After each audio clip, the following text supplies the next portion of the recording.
really don't know me, do you? The best high-concept sci-fi rigmarole in the universe is back. Mob justice! Get back here! This is for your own good! Rick and Morty Season 8 premieres May 25th at 11 on Adult Swim. Get your mouth round it.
Whether it's sunglasses outside, blue light glasses inside, or night driving lenses in the dark, Zeni has affordable eyewear for everyone. Get 10% off with code PAX at Zeni.com.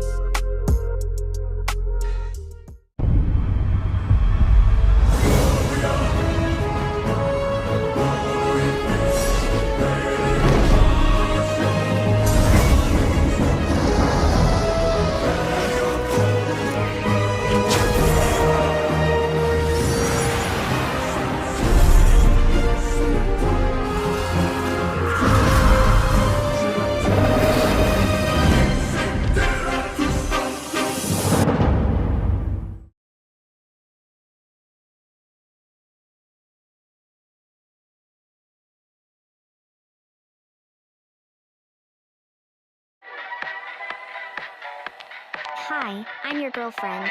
I can't wait for our journey ahead. I will always be by your side. You can't leave. You're mine, and I won't let you go.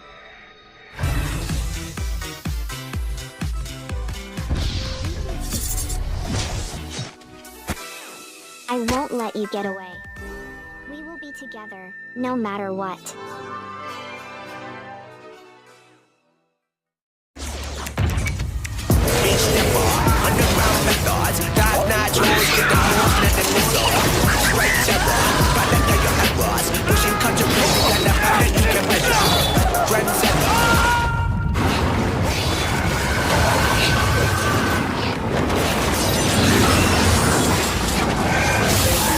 Reach your impossible with the AI-powered Legion Pro 7i, Lenovo Legion.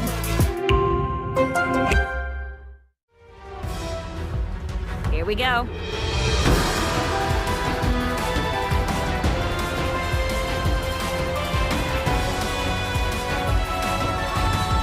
Whoever joins me shall become a legend!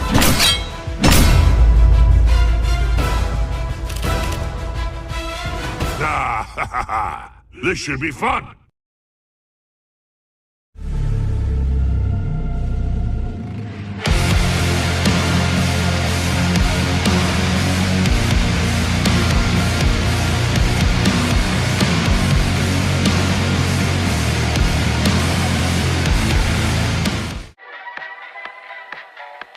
Hi, I'm your girlfriend.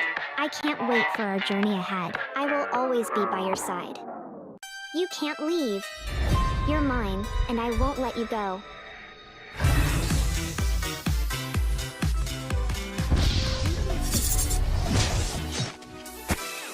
I won't let you get away. We will be together, no matter what.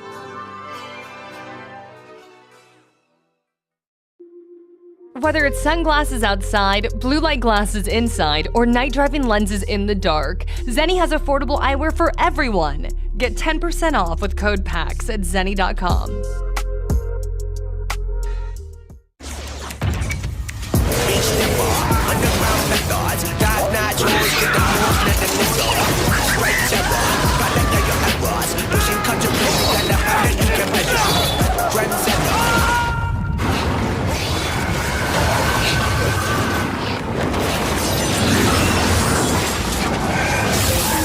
Featuring Possible with the AI-powered Legion Pro 7i, Lenovo Legion.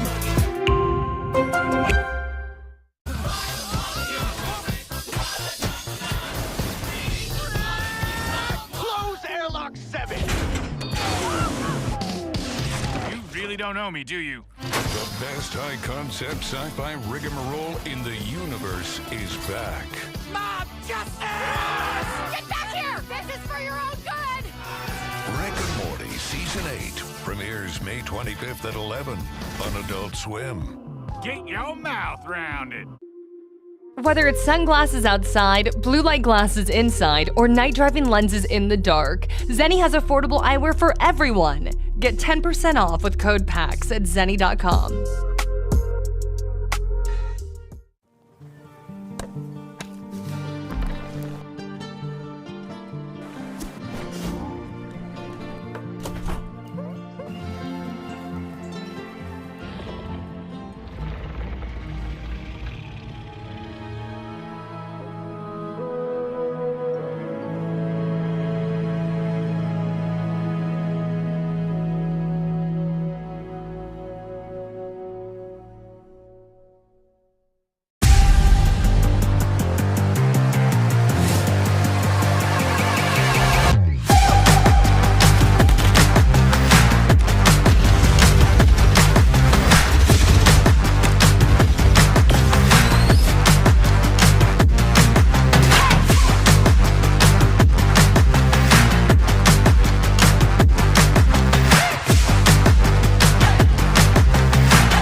Whether it's sunglasses outside, blue light glasses inside, or night driving lenses in the dark, Zeni has affordable eyewear for everyone. Get 10% off with code PAX at Zeni.com.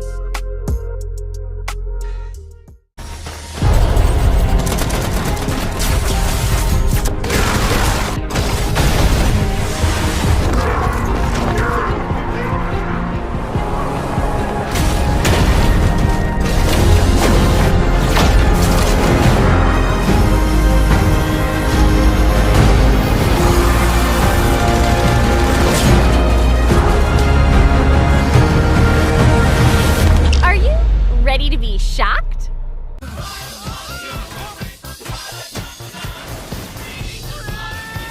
Close airlock 7! You really don't know me, do you? The best high-concept sci-fi rigmarole in the universe is back. Mob justice! Get back here! This is for your own good! Rick and Morty Season 8 premieres May 25th at 11 on Adult Swim. Get your mouth round it. Whether it's sunglasses outside, blue light glasses inside, or night driving lenses in the dark, Zeni has affordable eyewear for everyone. Get 10% off with code PAX at Zeni.com.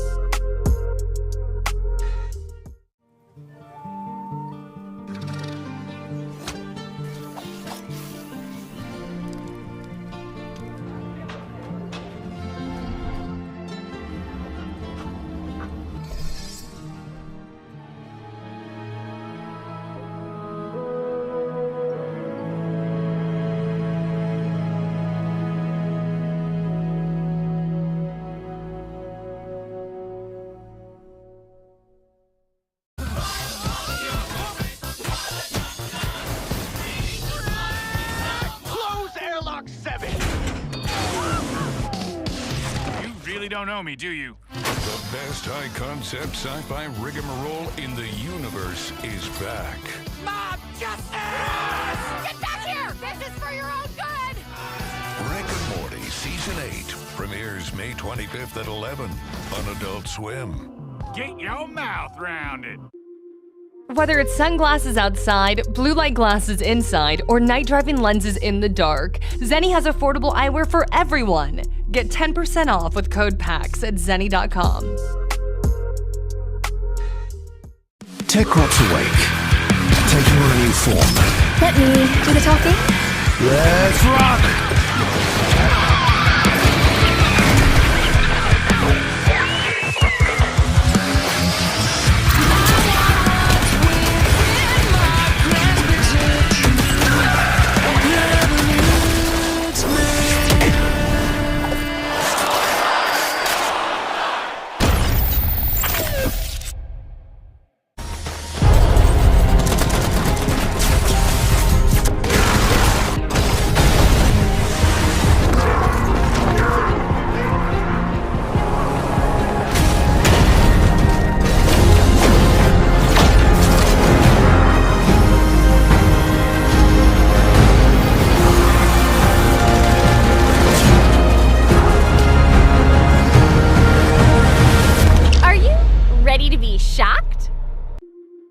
Whether it's sunglasses outside, blue light glasses inside, or night driving lenses in the dark, Zeni has affordable eyewear for everyone.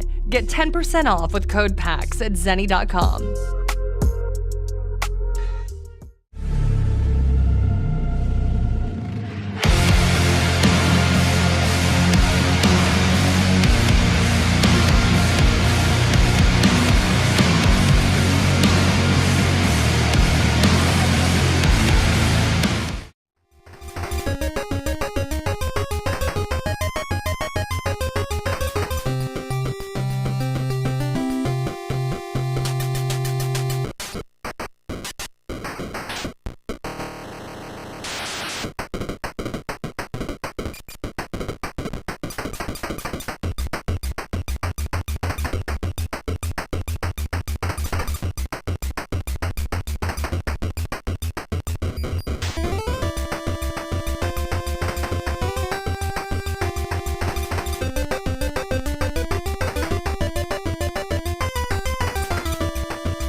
Don't know me, do you? The best high-concept sci-fi rigmarole in the universe is back.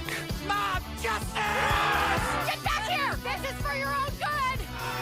Rick and Morty Season 8 premieres May 25th at 11 on Adult Swim. Get your mouth rounded. Whether it's sunglasses outside, blue light glasses inside, or night driving lenses in the dark, Zeni has affordable eyewear for everyone. Get 10% off with code PAX at Zeni.com.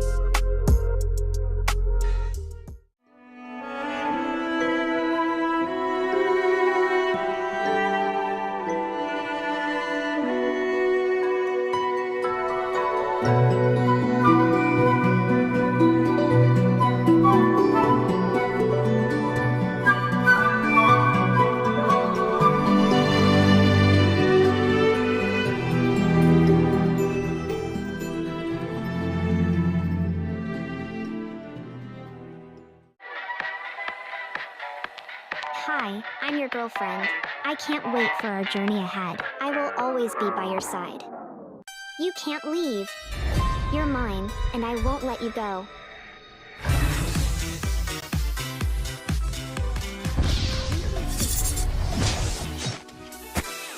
I won't let you get away.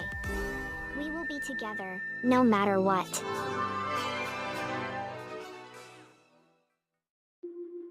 Whether it's sunglasses outside, blue light glasses inside, or night driving lenses in the dark, Zeni has affordable eyewear for everyone. Get 10% off with code PAX at Zeni.com.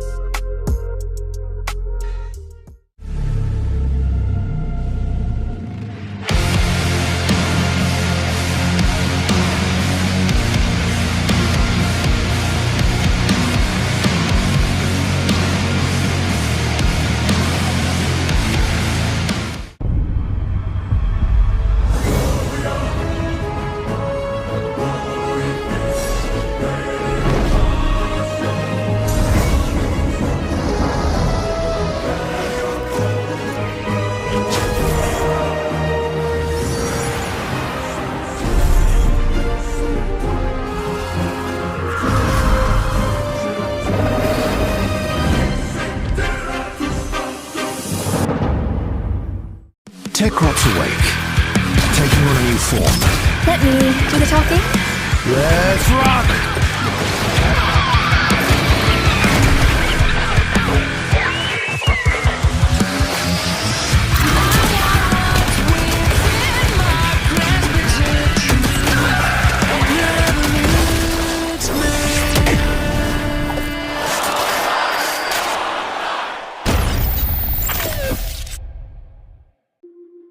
Whether it's sunglasses outside, blue light glasses inside, or night driving lenses in the dark, Zeni has affordable eyewear for everyone. Get 10% off with code PAX at Zeni.com.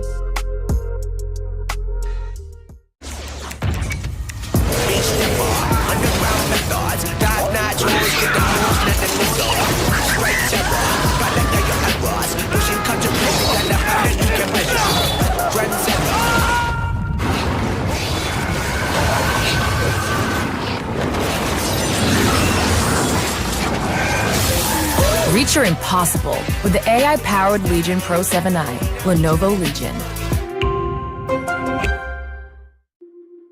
Whether it's sunglasses outside, blue light glasses inside, or night driving lenses in the dark, Zeni has affordable eyewear for everyone. Get 10% off with code PAX at Zeni.com.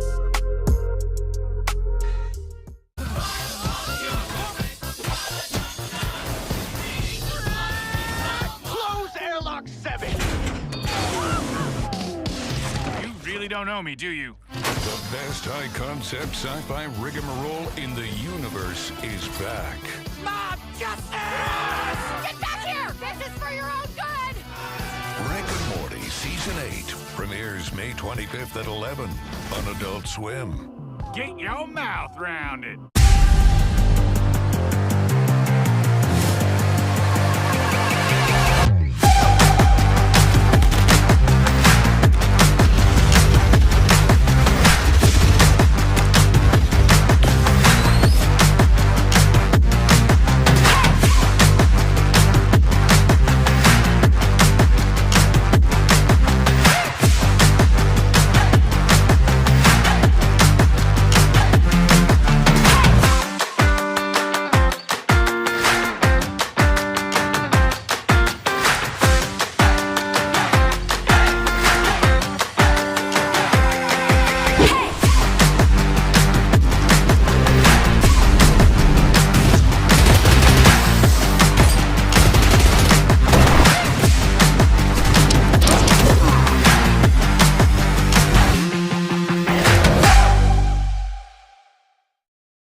Whether it's sunglasses outside, blue light glasses inside, or night driving lenses in the dark, Zeni has affordable eyewear for everyone. Get 10% off with code PAX at Zeni.com.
really don't know me, do you? The best high-concept sci-fi rigmarole in the universe is back.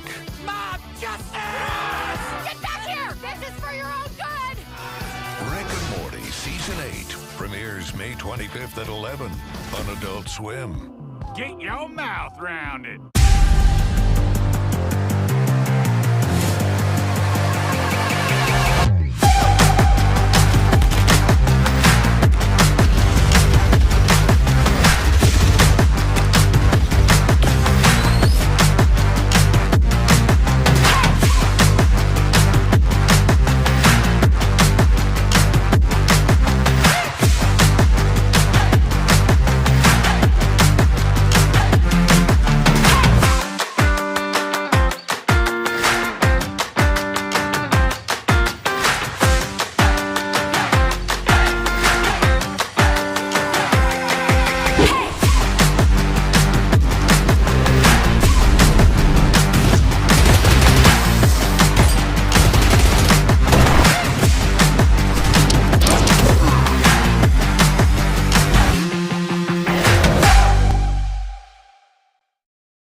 Whether it's sunglasses outside, blue light glasses inside, or night driving lenses in the dark, Zeni has affordable eyewear for everyone. Get 10% off with code PAX at Zeni.com.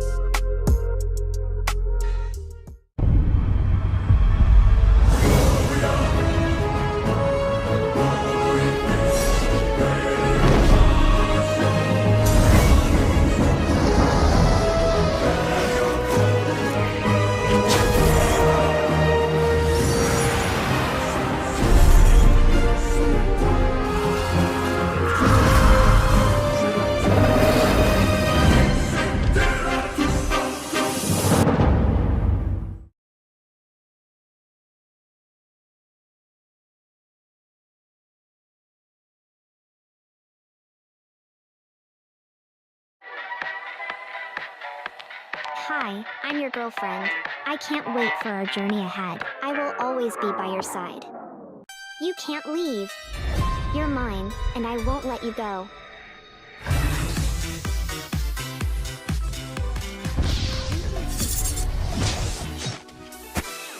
I won't let you get away. We will be together, no matter what.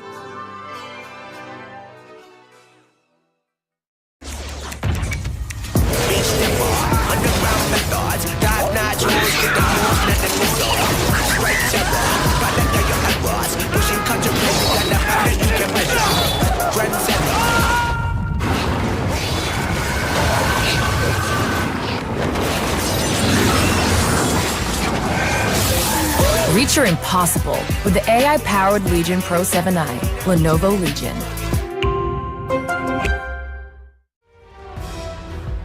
Here we go.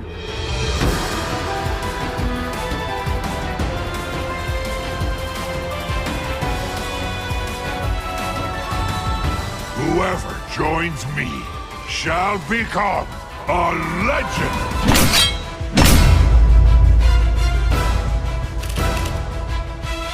Ah, ha ha ha! This should be fun!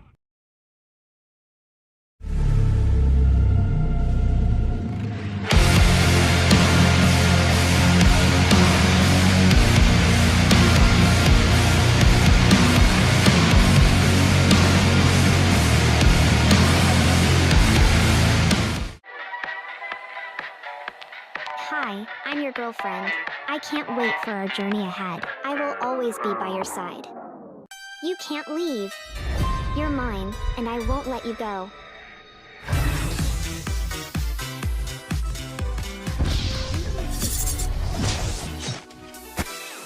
I won't let you get away. We will be together, no matter what.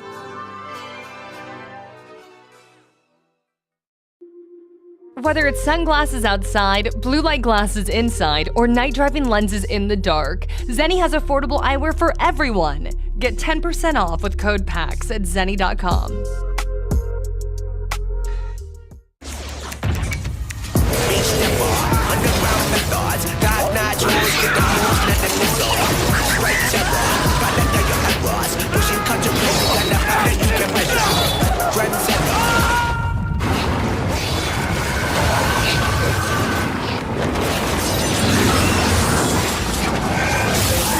Reach your impossible with the AI-powered Legion Pro 7i, Lenovo Legion.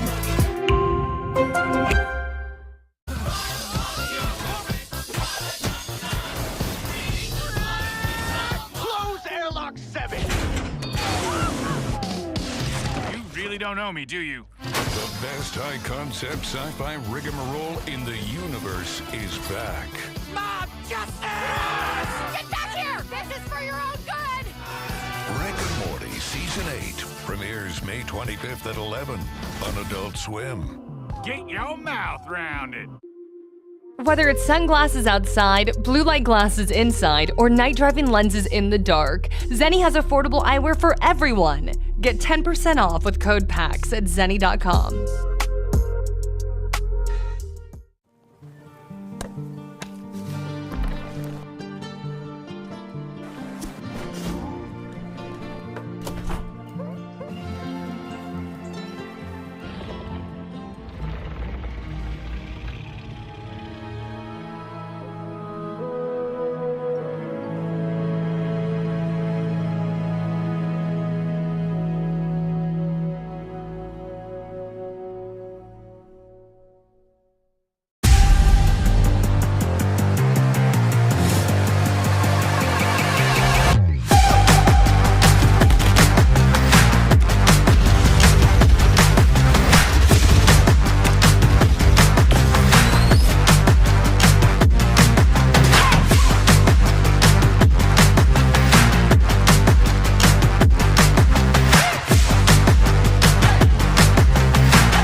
Whether it's sunglasses outside, blue light glasses inside, or night driving lenses in the dark, Zeni has affordable eyewear for everyone. Get 10% off with code PAX at Zeni.com.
Something's wrong. Like, very, very wrong. How can this be happening? Frankstone will be reborn.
Something's wrong.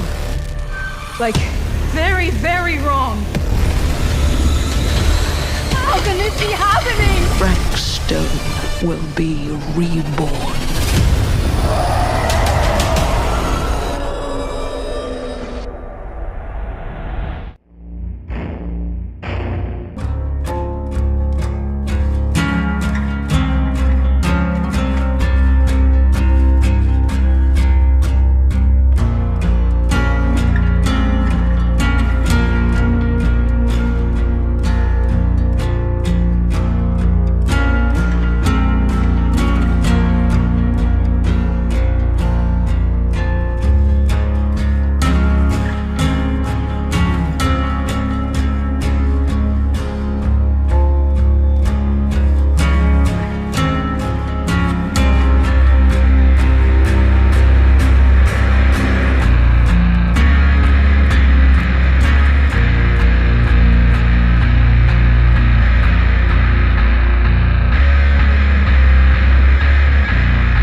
best one yet.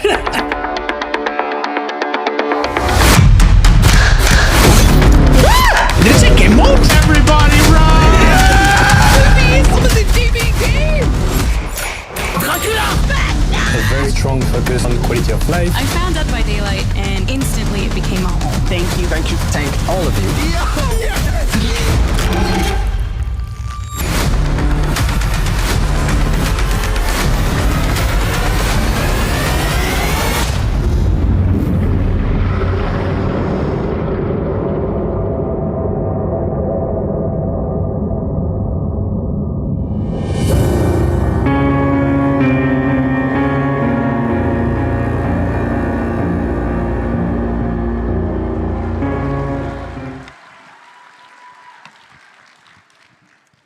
Hi. Hello. Folks, we got a show for you. They're still coming. Oh, yeah. That, Come on in. There's still room. Pyramid Head's at the back there. Oh, wow. Hi.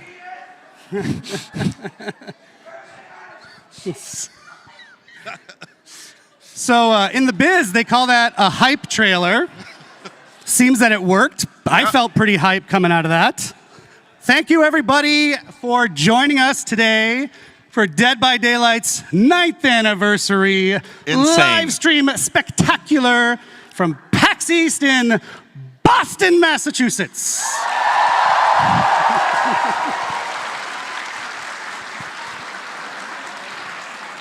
This is one of my favorite events every year, but I haven't been here for a good decade.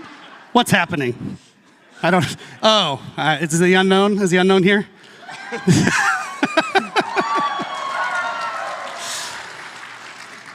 It's a great event. I used to live in Boston, Massachusetts. But for some reasons out of our control, we haven't come for a number of years. Yeah. There was a global thing that happened. Yeah. But yeah, PAX has always been very special for us. It's not only is it an amazing place to be, it's just awesome to be with our people here, but it's where it all began for us, right? It is. 9 years ago, we had the smallest little booth you can get in the corner there, and then we showed our little game to people. We didn't have much back then. We were a team of 30 people. We had a dream. We had stars in our eyes. Look at that. Wowzers. Oh, Jiminy Jillikers. But we had this little gem of a game, you know, this strange asymmetrical multiplayer game where 4 people are trying to escape a nightmare while someone is trying to murder them all. And somehow it resonated. People understood what we were bringing, and it worked. It worked indeed. And you know what? We dove right into it. If no one knows, you should be ashamed. But this man right here, his name is Matt Cote, our head of partnerships on Dead by Daylight. And my name's Eric Pope. I'm the community director on Dead by Daylight, and I'm very happy you're here. Yay!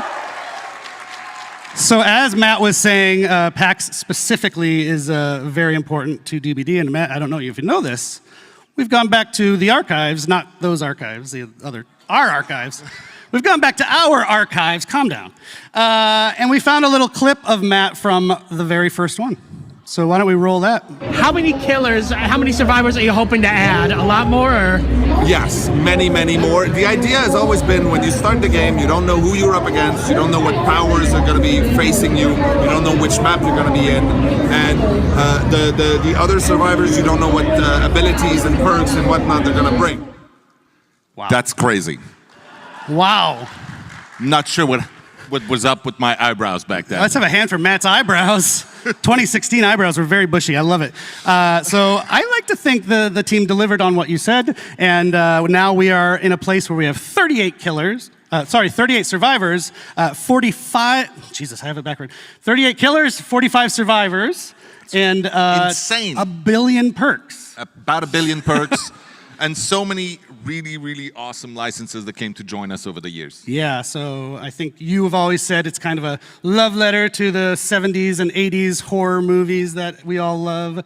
What really kicked it off on the partners licensing side was Mr. Michael Myers, right? Yes, Halloween. There are a few here, I believe. Halloween was the very first time we brought in some legends of horror. Many more followed after that. Yeah, Leatherface, Chucky, Alien. Ghostface, Stranger Things. Ash from Evil Dead. and on and on. Yes. And on it rolls. Yeah, one of the big milestones for us was probably like Silent Hill.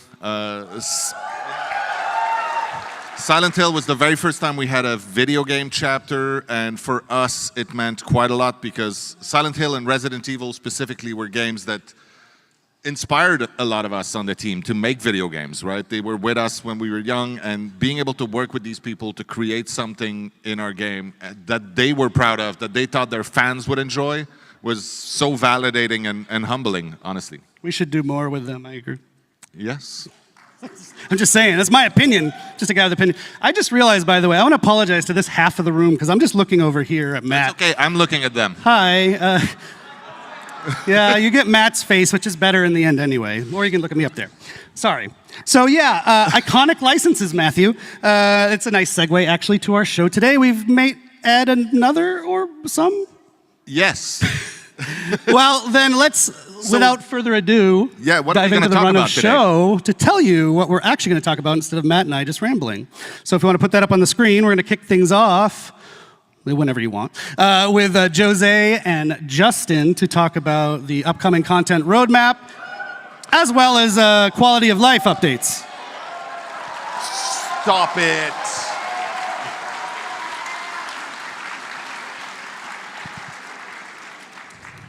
After that, Dave and I will be back to give you more details on the next chapter, which is, of course, Five Nights at Freddy's. Five Nights at Freddy's! What? They said it could never happen. They said we shouldn't do it. We're doing it.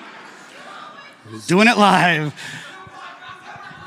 After that, we've got fan favorite Rosalie to introduce you to some amazing upcoming collections that are coming to the game.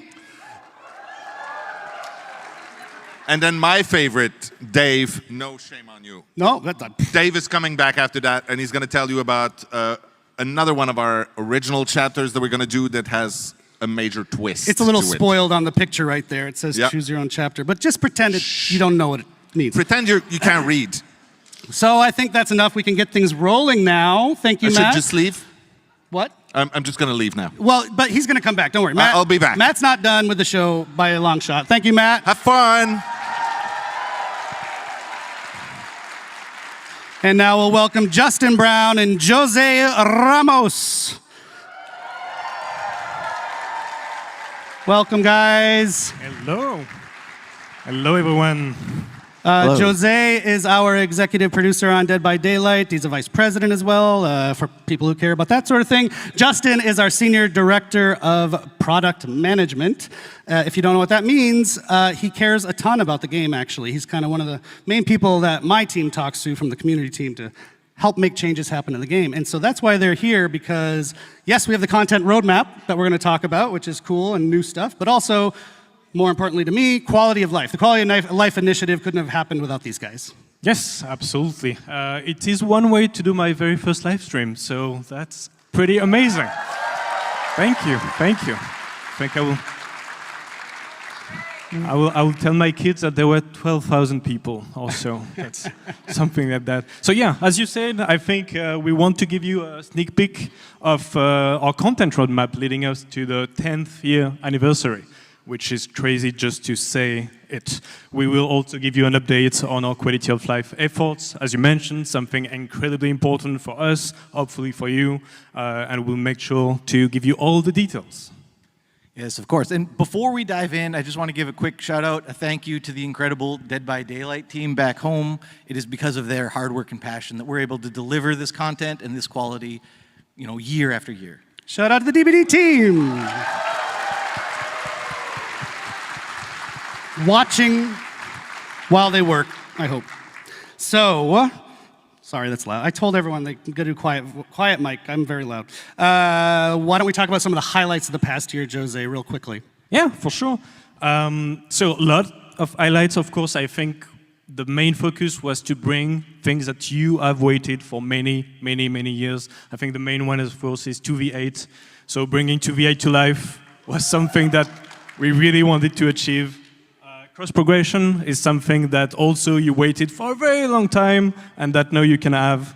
from a content standpoint, I think between Vecna, Dracula, Killer with a Dog, but also the very most recent chapter that we released with Tokyo Ghoul was one of the most popular chapter ever, really, that we have had, and it was quite amazing for us. And I think you're a big anime fan, so you probably felt...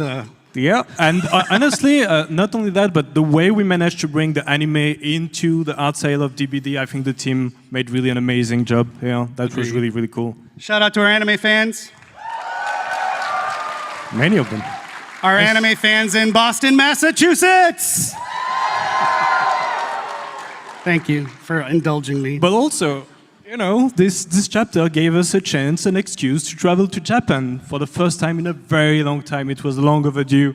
I think Dave, Matt, and the rest of the team spent really quality time with them, and that's really what we want to do a bit more, you know, spending time with our community, going to events like this one, and more to come. We were in Scotland recently, we were in Sao Paulo for Gamescom, LATAM just last week, and again, we will be there in more events to come. Yeah, and to not confuse you, actually, we did release another chapter after Tokyo Ghoul just this week with the unshakable EMT Aurella Rose, which is very cool. And though I imagine most of you have seen it already, we're still going to take just a minute to watch her amazing trailer. So, I got you. You're going to be all right.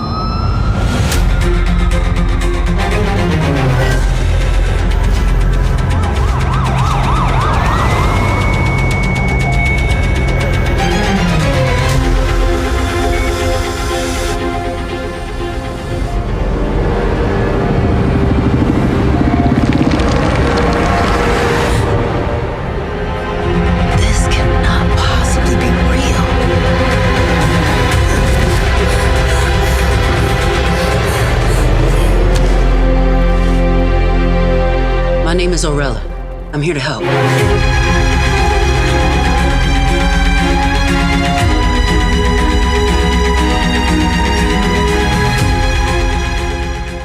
Yeah.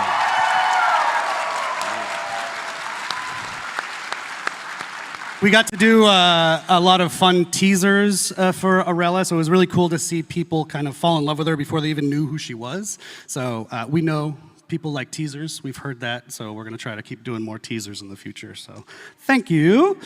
And one last thing about Aurella. Actually, I think you see it on the screen right now. Very, very, very happy we're able to do this. We're running a charity initiative right now based on Aurella with the St. Justine Foundation in Montreal. They help sick kids. So it's running already in-game. It's going until the 27th of May. All you have to do, if you haven't already, is purchase one or both of those beautiful outfits in the game with orc cells, please, orc cells. And 100% of the proceeds are going to that amazing foundation, which was important to us. It's a local one in Montreal.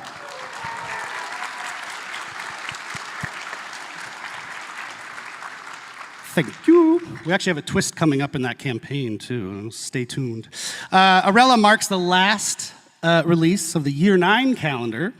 So we're going to dive in now to the Year 10 calendar, Justin. That's right, and this is the time when I try to bite my tongue and not give you guys any spoilers. Sorry. I will say we have 5 chapters. 3 will be licensed, 2 will be original.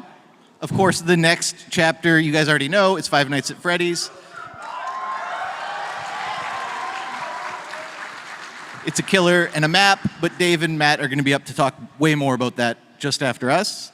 We're going to follow that up with another licensed chapter that will feature 2 iconic survivors. I won't reveal who they are today, but you guys are going to love it for sure. And then finally, we're going to end the summer with an original chapter, the first one of the year. It's going to be on one of our favorite themes, which is folklore, Asian horror folklore specifically. And it's going to be one of the most gruesome chapters we've ever released, so we cannot wait to get it into your hands. It's messy. It's gory. Very messy. We will close out the year with one big licensed chapter with not 1 but 2 survivors. And the last one is actually very interesting. It's a very special chapter. You see there is no killer in there, and that's because there will be a survivor, but also a new realm that we know you are going to love. I wish I could spoil more. It's not yet there, but we will talk about it in the future. And there will also be a twist on an existing killer. So the point also of this is because killer requires so much effort, we again want to give enough space and room to the team to be able to work on those quality of life elements. That's very important for us that, we kind of focus on that. Yes, which thank you for the wonderful segue, Jose. So for some of you, of course, the content is what drives you and excites you, the new content that comes to DBD. But I also think for a lot of you, and myself included, who, I talk to the community every day, the quality of the game, the quality of health of the game is just as important as the new stuff. So that's what we're going to talk about now. Like I said earlier, I'm really psyched that this is being prioritized. As Jose just mentioned, we've even taken the decision here and there to adjust the schedule of the year's releases based around doing more work on quality of life. So, Jose, why don't you take it away? Yeah. So again, success of DBD is about the community. And so this year, what we really want is to get all that feedback, to have more conversation than ever, to apply that feedback and to improve the overall experience of DBD. We think, and we're going to show with some details, that we have made great progress, but that doesn't mean that we are not going to meet some hiccups. The last release that we just had, we know has brought bugs on some of the killers, and that's something that we want to react very quick on. There is a lot more to come that, again, we are going to give a lot of details on. Yeah, and just to mention on this week's release, maybe a little rocky, we are holding our hot fix schedule a couple extra days so we can get more fixes into it. Still coming next week, hoping to fix as many of the bumps in the road that we ran across with this week's release. Of course, and if you've watched the live streams over the last couple of years, this is the moment when I would usually tell you about the 4 pillars we based our roadmap on. But this year, we're doing things differently. It's all around one central North Star, which is to make sure that Dead by Daylight is respecting our players' time. And so all of our focus is really about delivering on that promise to you guys as the players. Yes, and actually I want to mention, we've already started rolling out the quality of life stuff. The first major feature of it was the abandoned feature, which went out last release. It was pretty well received. We got also a lot of great feedback on how we can tweak it to be even better. So it's been a cool way to kick off the initiative with a big feature that helps to address some issues. Of course, and the most recent release, I mean, despite some of the issues that you know are already there, we did fix some critical issues. The skill check release window, which had been sort of a plague for a long time, finally resolved. The unhook spam exploit resolved.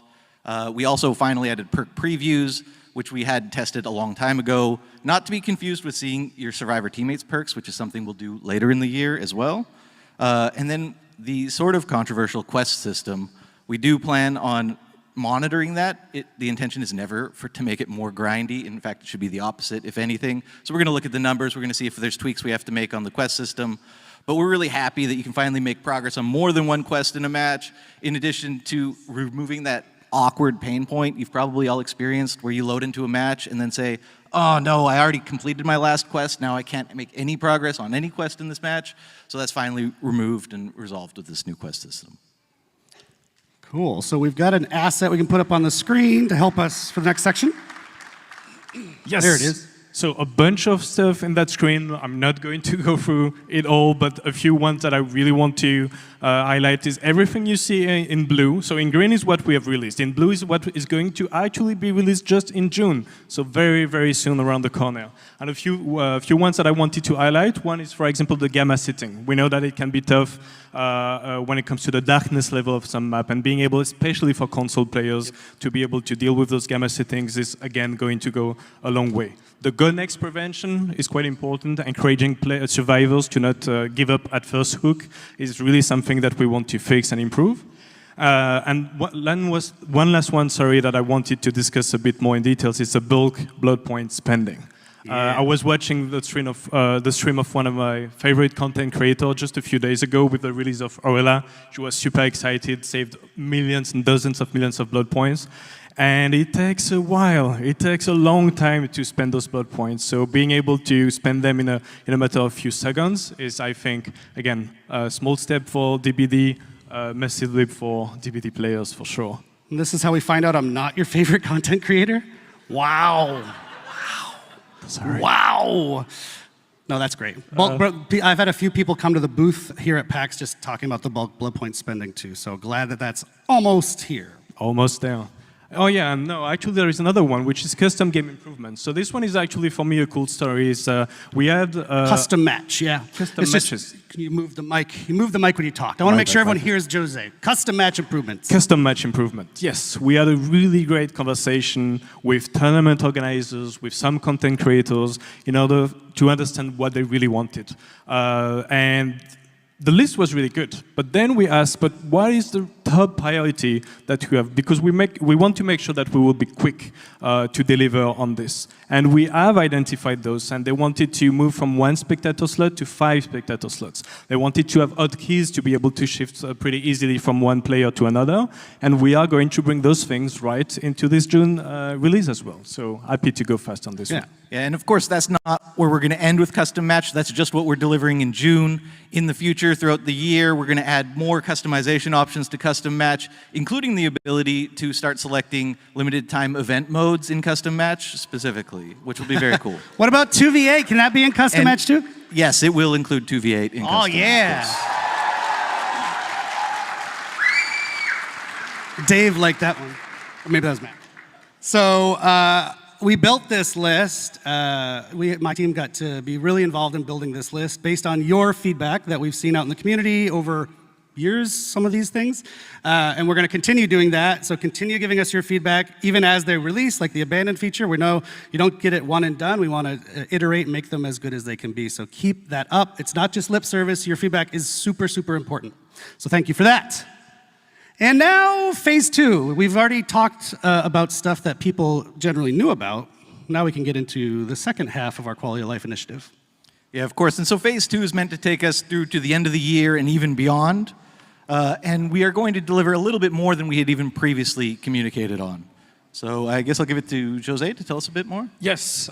So the first thing that you can see on the screen, all the measures that we want to take in order to improve camping, slugging, tunneling, we will actually give you more details in the coming weeks and in the coming months. We want to do it right. It's something that we want to carefully craft, and we want to also discuss more with our community and our content creators to make sure, again, we do it right. There is things like the keyboard and mouse support that we are going to bring actually in the summer, along with balance changes for map and keys that you are going to give us more details on. Right, so map and keys, for the longest time, we've had 5 survivor items, of which only 2, maybe 3 have felt relevant. There's been these 2 sort of semi-relevant map and key items for a long time. We wanted to give survivors a big update. We always update killers. We don't do a lot for survivors. We're going to change that. Map are going to change to be basically a consumable version of Windows of Opportunity, if you can imagine that, which is very cool.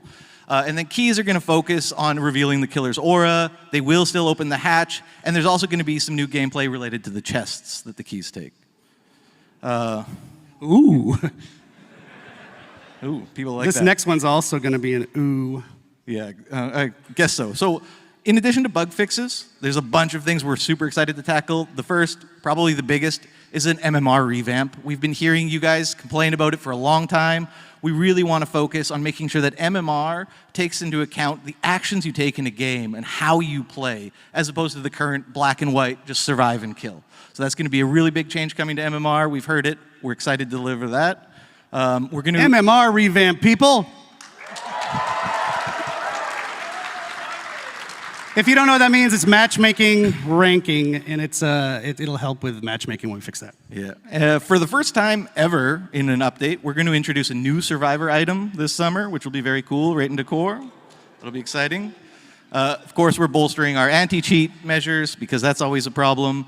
We're going to start showing you queue time, estimated queue time, which we don't do right now, which will be great this summer. And as much as we all love 2v8, we all know that there's one very, very, very big problem with 2v8, and that's how long you have to wait as a killer to get into a match, 12, 13, 14 minutes sometimes. Not on the next iteration, but the one coming in the summer, we're going to introduce a play while you queue feature. So you can queue up as killer. While you're queued up as killer, you can play matches as survivor in 2v8. While you wait, it'll hold your spot in line. You come back to the lobby, and you're ready to queue up as your killer. So you don't have to just sit there and look at the lobby screen for 12, 13, 14 minutes anymore. Just a note on that, that's coming very soon.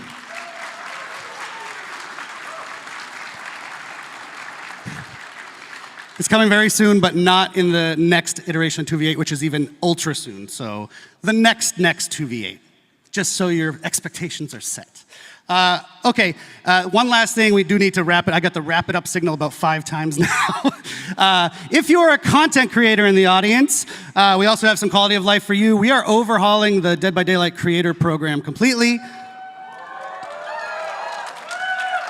And that's going to include what's called a support a creator system, which maybe you know from other video games. It allows you to support your favorite creator. The idea is that be a wide way for pretty much any deserving creator to be able to work with us, get stuff from us, and get rewarded. So stay tuned. We're going to talk a lot more about that in our next broadcast later this month or next month. And I do need to wrap up now, guys. So thank you so much for joining us. Thank you. Thanks, everyone. Awesome. Thank you. I think you okay for me to go? Yeah, go for it. I think some people here want to hear about Five Nights at Freddy's. So we are going to let that happen and bring out Dave and Matt to tell you all about it. Thank you, everybody.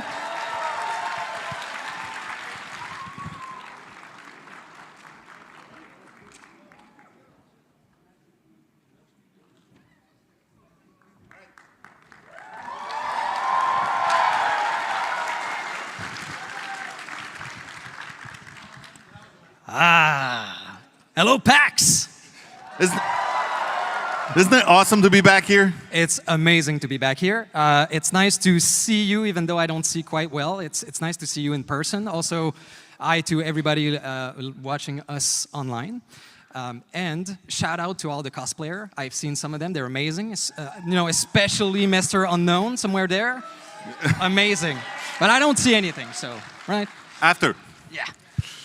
All right, so of course being here is pretty special, and we're here, it's perfect that we're here to announce and to reveal a little bit more of our top requested, of all time of the history of Dead by Daylight, the top requested license. Yeah, so Five Nights at Freddy is our next chapter, as we've said. It is one of those crazy games. It's such an amazing story. They released about 10 years ago, just like we did. It was one of the first little indie horror games. Today, it is a gigantic behemoth of a game and universe, actually. And we are thrilled to have Five Nights at Freddy's universe finally come into the fog.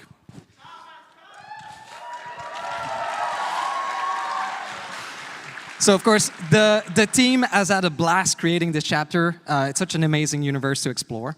And I just wanted to say really quickly that, we do survey. We survey our community to know what you want out of licenses and content, and we listen to it. And Five Nights at Freddy's has been the top of the list for the longest time. Yep. So finally, it's here. So what are we doing with Five Nights at Freddy's? Yeah, okay, so let's start and reveal our new killer. Yeah. Let's show that bad boy.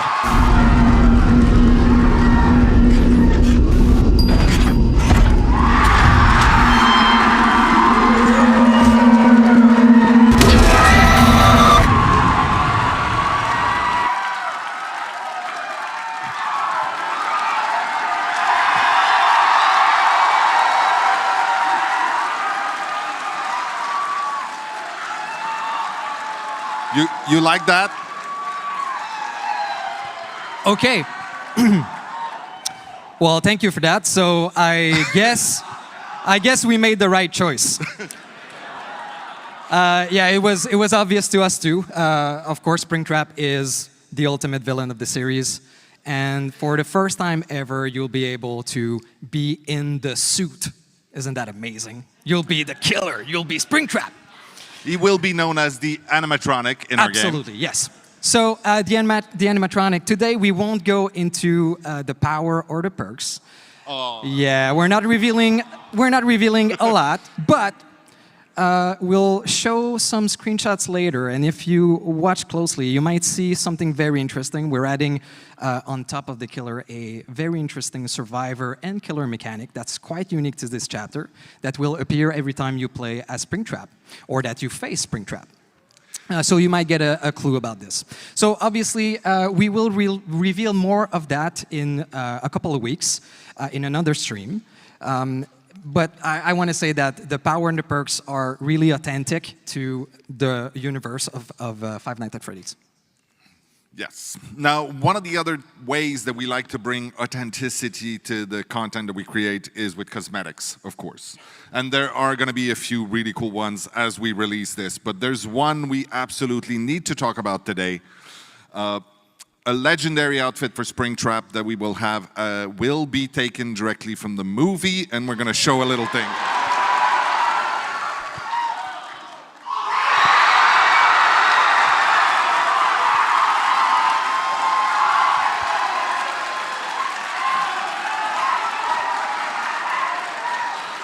So, of course, you may have noticed on screen there, this is the yellow rabbit from the movie as portrayed by the absolutely talented Matthew Lillard. So it's fine, get it out.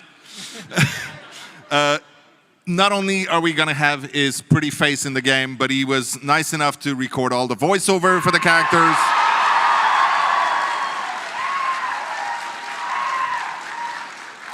That's exactly what I said when I heard that. Yeah. Hold on a sec. I do the stupidest thing ever. The way I get into this thing is I do like an ape thing. So hold on a sec.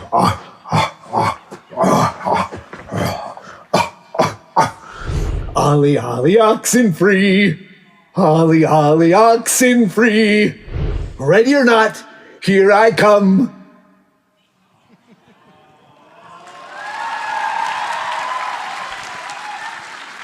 Fun. He is such a cool guy. So as you've seen, there is no survivor in this chapter, but but there is a map. Yeah, thank you. We couldn't do this without, of course, the iconic location of Freddy Fazbear Pizzeria. You have things? Oh yeah.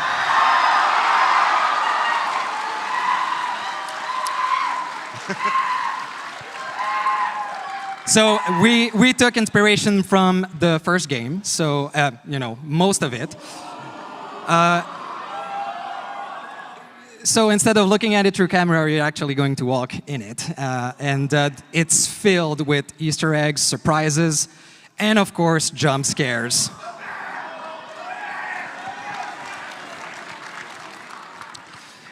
And there's also one fantastic... Oh, well, I'll let you react to this a little bit more, I think. It is cool. It's an awesome map. The team did great. Can't wait for you to play into it. So there's also something very, very cool, a quality of life feature that we're adding with this chapter. We will have a separate queue where you'll be able to go exclusively in this map. And that's something that's going to be present for every upcoming map in the future also. Yeah, let us know if you actually like the feature, and that's what we'll do. All right. I mean, if everybody hates it, we'll take it out, but... We try to listen, is what I'm saying. What else? Well, I think we're actually out of time on this one, so it's okay. There's going to be a big stream. Also, you should know, especially there might be a few people here who are big fans of Five Nights at Freddy that do not know Dead by Daylight so well yet. So go check out our socials, check our newsletter. We will be teasing quite a lot and giving a lot more information in the weeks leading up to the actual release. So right now, Dave and I will scoot. Dave will be back later, don't worry. And right now we'll leave the room to Rose and Eric to take you through some of the really cool collections coming this year.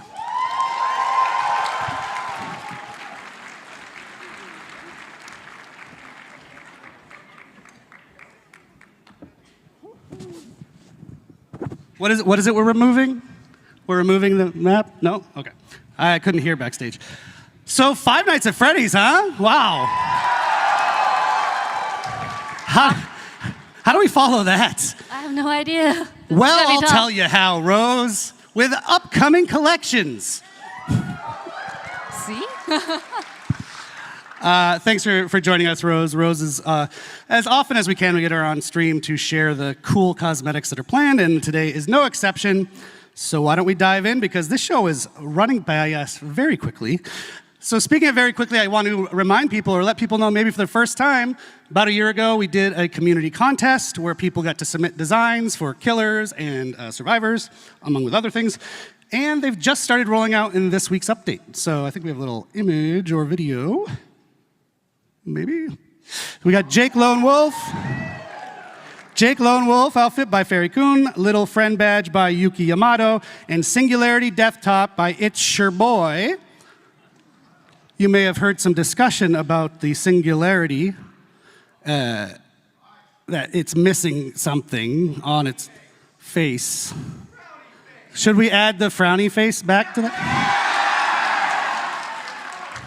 Now we have to. I'm sorry. Fine. This is how community people pressure the devs to do things. Just for you, though. Just for you. Thank you, Rose. So we'll be doing that, so stay tuned. And we have a bunch more winners that are going to be rolling out in Rifts throughout the year. So thanks again to everyone who submitted. We're going to be doing another one. Stay tuned. So, cosmetics. Sorry for shouting. So there's a really exciting one, Rose, that, taps into maybe a video game relevant audience. So, as you guys might already know, we love dark fantasy at Dead by Daylight. As you can tell from our Fortune and Fog and Dungeons and Dragons chapters, now we're super thrilled to be inviting another incredible fantasy world into the world of Dead by Daylight with...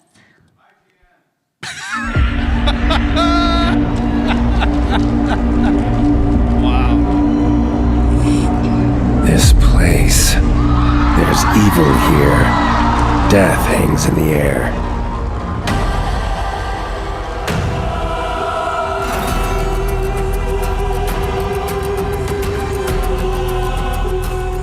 You guessed it, The Witcher Collection, coming out on June 3rd. June 3rd, very soon. So fans of The Witcher, of which I am one, you're one, and I hope we got some other, it sounds like we have some other Witcher fans here. It's a cosmetic collection of 6 new Witcher-themed outfits coming to the Fog. Exactly. And of the 6, there are 2 legendary outfits. The first one being the Legion outfit for the artist. And of course, Geralt of Rivia outfit for Vittorio. So one of the best parts of Geralt's outfit is that it comes with a great new batch of voice lines recorded specifically by Doug Cockle, the character's original voice actor. Shout out to Doug Cockle. Any fans of him? He's actually in attendance at PAX this weekend. I saw. He's down in the signing area, so go meet him after the show. And that's not all. In the collection, we also have very rare outfits for Yennefer, Ciri, Triss Marigold, and Eridan.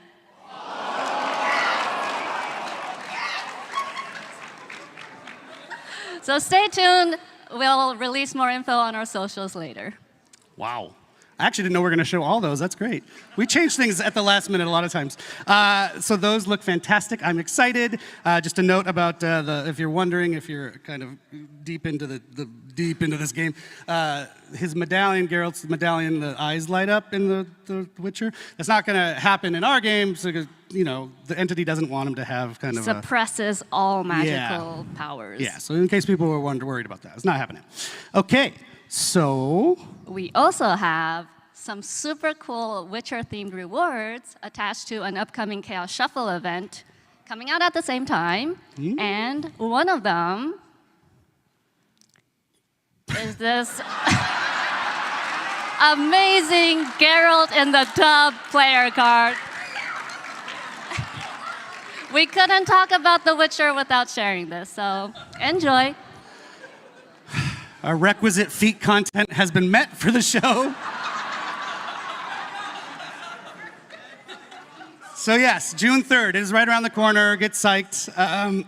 But we still have some more to show you of other things. We're done with The Witcher for now, but other things. So our friend Matt, who you just saw, a tall guy, big bushy eyebrows back in the day, he did a TV show with the Boulet brothers called Dragula. And they did a Dead by Daylight themed episode, which was flipping cool, and why not turn it around and now bring them into Dead by Daylight? Yeah, it was super cool. I'm jealous of Matt, but they also have a video to talk to us about it. All right. This is Dragonflight and Swanthula, your Queens of Darkness, the Boulet brothers, and we are so excited about our crossover with Dead by Daylight. One of my favorite episodes of the show is when we did our Dead by Daylight challenge, and our cast had to come up with looks worthy of becoming a new killer skin in Dead by Daylight. The Boulet Brothers collection will feature 2 outfits. The first is the iconic outfit for the Huntress, modeled after the winning design for that episode. The second is the Boulet Brothers artist outfit for the artist, which is a mix of both of us. Keep an eye out for that collection releasing on July 8th. We'll see you in the fog.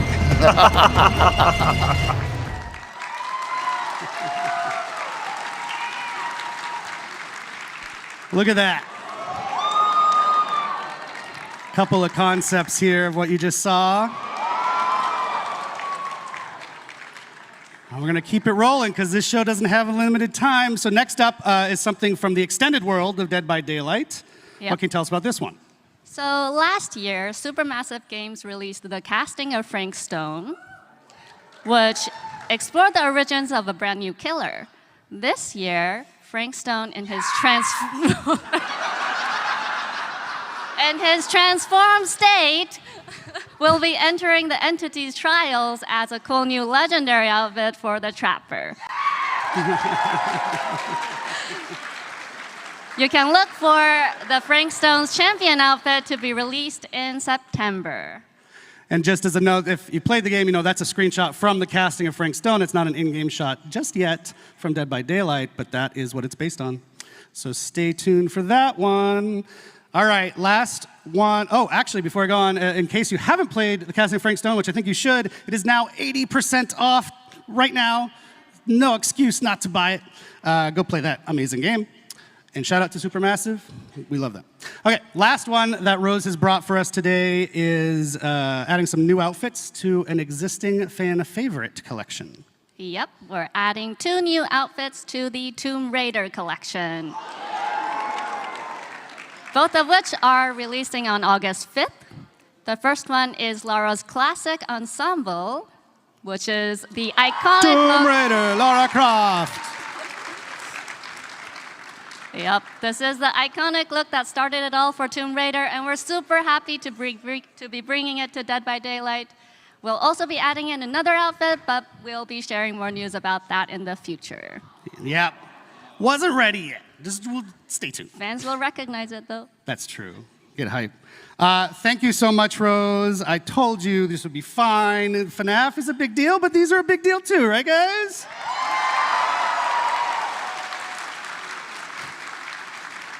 So there's plenty of other collections that are still going to be releasing. We just don't have a million years on the show to show you all of them. So stay tuned. Check out Dead by Daylight, our social media, and you can catch them there. And now, Rose, I will bid you adieu. Thank you so much for joining us. Thank you, everyone.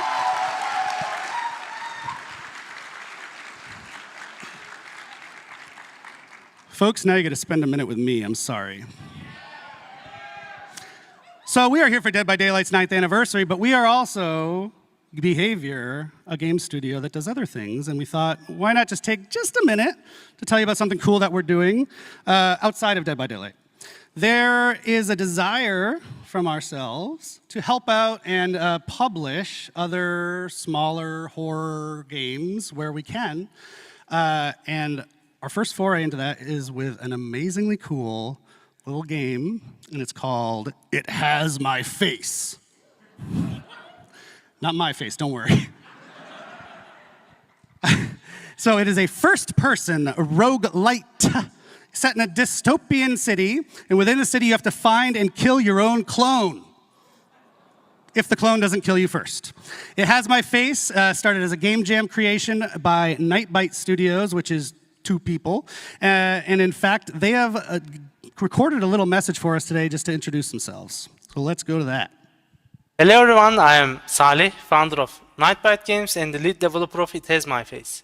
The game actually started as a jam game around the theme of clones, and the response was amazing. After the jam, I kept working on it for years, and later my brother joined the project. We are a tiny team making this really unique and awesome game with lots of love, so I hope you enjoy the game as much as we do making it every day. Thank you for your support and stay tuned for more news.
All right.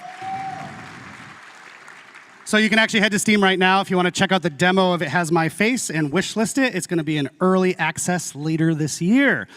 One last thing from the extended world of behavior. Who has heard of Red Hook Studios, the creators of Darkest Dungeon? Yeah. Well, they are also doing their anniversary stream today from PAX. It is later today, in fact, the anniversary for Darkest Dungeon 2. It's at 6 p.m. right here from PAX if you want to check it out. It's not at PAX. I'm lying, but it's today. I'm at PAX, and my brain is melted. Red Hook's second anniversary stream for Darkest Dungeon 2 is at 6 p.m. Eastern Time. You can check it out on Twitch at Red Hook Studios. I believe we're even going to be hosting it on our own channel, so if you're lazy, you can just stay here. And that's your Eric Pope interlude. We're going to get back to the fun action now with Dave Richard. Dave, come out here.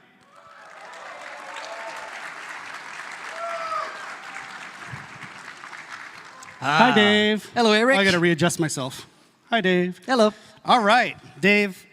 We got a clock counting us down, so we're gonna zip through this. But this is an awesome one. This one is my personal favorite thing of the entire show. As it should, yes. It is. So it's a new original chapter coming. Yep. A new killer. New survivor. Yes. And that's kind of all we know. Yeah, we don't know anything about this chapter because you have not created it yet. Interesting. What does that mean? What does that mean, Dave? Yeah, okay. Okay, so obviously we have an amazing community. They have a lot of creativity. We've seen it in, homemade killers and some pitches online, how to balance the game, everything. So we want to be able to create a chapter from scratch with all of you, building every step from pre-production to the end of the process. Yeah, so it's going to lead us up to our 10th anniversary. It's going to be an awesome experience that we're going to get. It's a long experience, too. We really want you to experience what it's like to build a whole chapter. So, Dave, I'm super excited about this. How did this idea germinate and come about? Well, we've been thinking about it for quite a bit. We wanted to make sure that we could do this right. And I think we found the right format. I think so. So do you want to talk about the format, or do you want to tease it a little more? I guess. Okay. So basically what we want to do is we will not go just, hey, let's get comments online and do something people suggest. We want to make sure that we give you the right choices to build this so that we end up with something extraordinary that everybody will love. And so we are using a choose-your-own-adventure format for this. Matt is like, ooh, Matt's impressed backstage. Thank you, Matt. We have some folks here pretty young, might not know what Choose Your Own Adventure is. Yeah, so I mean, if you don't know what it is, it's basically a series of books, and you read a story, there's a great narrative, and then you have a choice to make at every page that will bring you either to the dungeon, to open a door, and then you go to that other page of the choice you've made until you die horribly or get out of the book. So we want to do something similar for building the character. So a strong narrative that will bring you into the creation of these creature, killer, survivor, whatever. And so every week or 2 or 3, depending on how busy Dave is, you as a community get to vote on certain choices to build from step by step each of these characters. Absolutely. So I think the community is probably going to make something special with their choices and pretty wild. Do you want to kind of give an example of what they might look like, those choices? Yeah, absolutely. So let's take a killer, for example. We would start with the eye-level fantasy of who this character is. So for example, we might ask, would you prefer to have a killer that's grounded into reality? Would you prefer a supernatural character, otherworldly character? And so we have these eye-level fantasy, and then based on the top vote, we move on to, in the story. And so we would define a little bit more precisely. So for example, if the top vote is supernatural, then maybe the other choice would be, is it an undead character? Is it a person that has occult supernatural powers? And so on until we'll define it, the whole fantasy, the narrative, and of course the power as well. And so we're going to do the same for Survivor, right? Absolutely. Of course, Survivor don't have powers, but they have perks to define. They have a rich backstory. Why do we empathize with them? So you'll get to forge this story, what relationship they have and how it defined this Survivor. Yeah, so essentially you'll be in game, you see, oh, I got a new choice to make this week. You go and vote, and then maybe the next week or the next time we check in a couple weeks, you'll see the results of your previous vote. Okay, now we have an otherworldly killer, and then you move on from there. Is that right? That's absolutely right. You got it. But there is a twist. So just like in the Choose Your Own Adventure books, of course, you can always peek at the different choice to cheat to get the best thing you want for you. So in our process, we'll have twists like this. One, for example, is a change your fate mechanic. So we will always give you the padding choice of the top winning choice that you voted on and the runner-up. So you'll be able to see all of these different possibilities, and maybe we'll change path along the way. So there's a lot of question there. There's a lot of steps, and for killers right now, as we designed this, we're over 1,000 different possibility of ending killers. So it's going to be pretty exciting. You should see the crazy flowchart Miro board he's built. It's amazing. So the idea is to take all these folks through the whole production cycle, yeah? Yeah, so pre-production, we start with fantasy, themes, etc. And then when we finish this, we won't stop for production. We will involve you in production as well. So anytime that usually in a chapter creation, we get to decide which outfit, which weapon is going to use, we see different concept and we choose the best one, we will involve you into that. So for example, for the killer's weapon, we would show you 3 different concepts of weapons with lore attached, the reasoning why the killer would use this, and you will vote on the one you want in the final product. Yep, it's a big experiment that I'm psyched to take you through because you might actually learn something along the way about how flippin' complex game development is, but we want you to take the ride with us for once instead of just waiting for the result. So I think this will be cool. We'd love to be able to have more PTBs along the way too, so that you can also play the prototypes, which is something that you don't usually see. Yep, so, whoa, hey. Matt's excited. Yeah, so the idea is, our 10th anniversary, almost a year-ish from now, is all about you, the community. So that's a really nice thematic way to build up towards it throughout the year, yeah? Absolutely. So it's going to take a while. It's going to be a super nice adventure. Can't wait to see what you will choose, what you will build. We've done some internal tests, and every time we ended up with a different concept, which was amazingly interesting.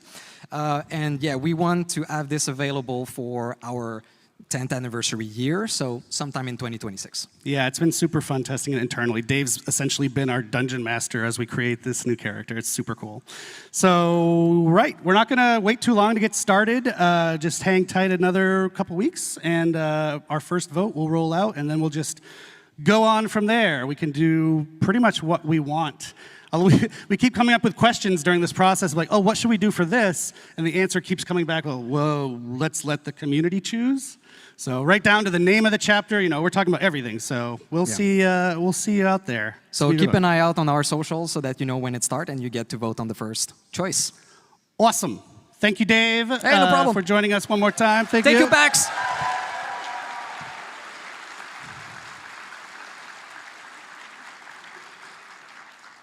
We're shockingly on time, and that means I get to make a merch shout out. Let's see that merch, folks. Matt's making his way out here. You can maybe still get some, so it's not this one, the merch down at the booth, but that's selling out fast. And this you can get on the shop right now, on the DVD shop. So, yeah, hi, Matt. Why are you here? Hey, we are at the end of the show. Thank you so much for everyone for joining us. Normally, this is the bit of the show, if you've watched the anniversary once or twice, where you figure, oh, there's got to be something that comes after, right? Yeah. But in this case, we've tried to do things a little differently this year. Because we heard Gorgiro was going to attend, and we're like, cancel it. Let's not do anything special for this one. So if you've paid very close attention to the show, you will notice that we've already told you what the license coming after Five Nights at Freddy's is. So you already told them throughout the show? Yeah, there's been a bunch of clues hidden throughout our broadcast, a bunch of hints.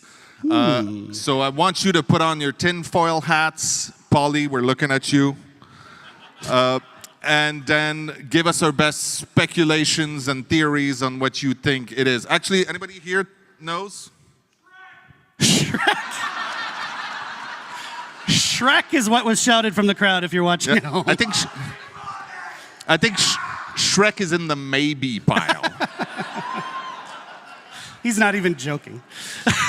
So yeah, go on our socials, tag us, and give us your best speculations and your best guesses. We will let you know if you were right. Go back, watch the show.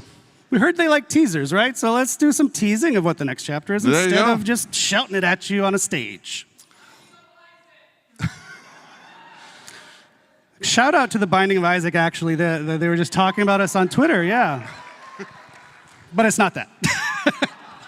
You're not supposed to. I shouldn't say that, but no, you're not supposed to. All right, well, one last time, thank you again so very much. It's been an absolute pleasure, Boston, Massachusetts. We do have another stream coming shortly. We'll announce the date when we can to reveal the specifics of the Five Nights at Freddy's chapter, how the gameplay works and all that. Stay tuned. And come see us at the booth afterwards. We'll be happy to hug and shake hands. Thanks, everybody. Cheers.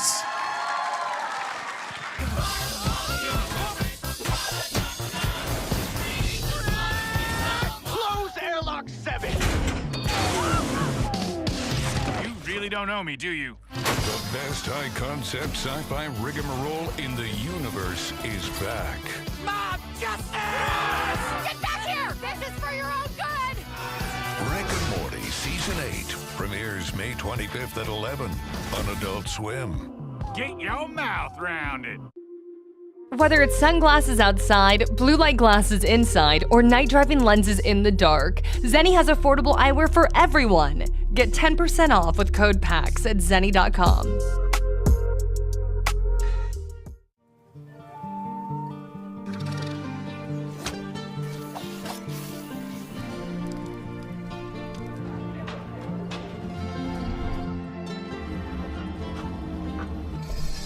patient gaming and technology specialist right here at Boston Children's Hospital, along with me. I'm Steven Spencer, and I'm the other gaming and technology specialist here at Boston Children's Hospital.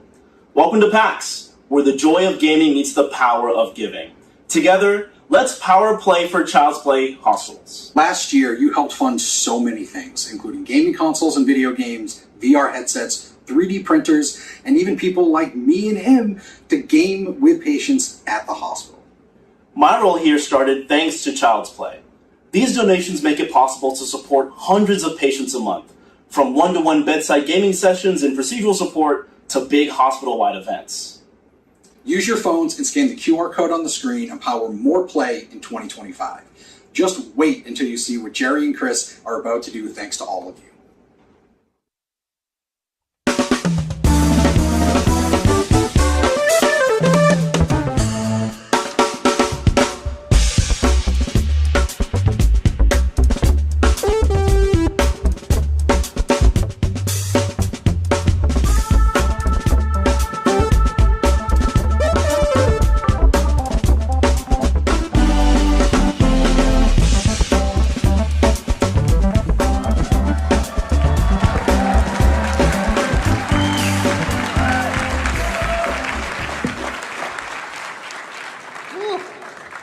Well, okay, so I hope that we have all been sufficiently inspired by the initial video, because soon and very soon you will see a QR code. And what this QR code will enable, what it will allow us to find out, is if you are a good person or not. Now, typically my role here is to answer the questions and be nice when Mike says something rude or offensive. And one of the things that he does is abuse the crowd. He lashes them with his words.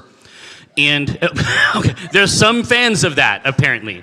I'll do my best to fill in for him.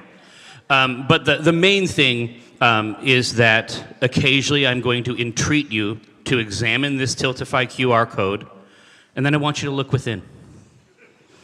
And if you find any money in there, I want you to give it to Child's Play. Now, of course, very briefly, let me talk to Brenna. So you got here okay? Okay, because when I left the hotel room, you were not awake. And even though I had a panel coming up soon. And I can produce the handbag at a moment's notice. All right, gathered friends, it looks like we have another deep roster of snacks over here. And I'm gonna take my life into my hands by having 2 coffees and then a Red Bull. So if you want any information about future lottery numbers, I plan to pierce the veil, is what I'm trying to say. So 1 second, let me open this. And then also let me see if there's any Harvest Cheddar Sun Chips for Brenna. Hey, yo. All right, here you go, Tender. I know you need a snacky sometimes. All right, there you go. All right. Yeah, there were so many that I thought, is it appropriate to throw them out?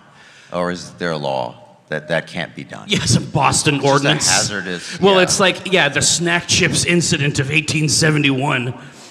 Here, let's just. A lot of stuff here, has I'm been just thrown. saying, let's just take a look at our roster here. This looks. Saratoga sparkling water doesn't seem to fit the vibe. Serotonin water. All right. Oh boy. What else you got? Yeah, I got some cues here.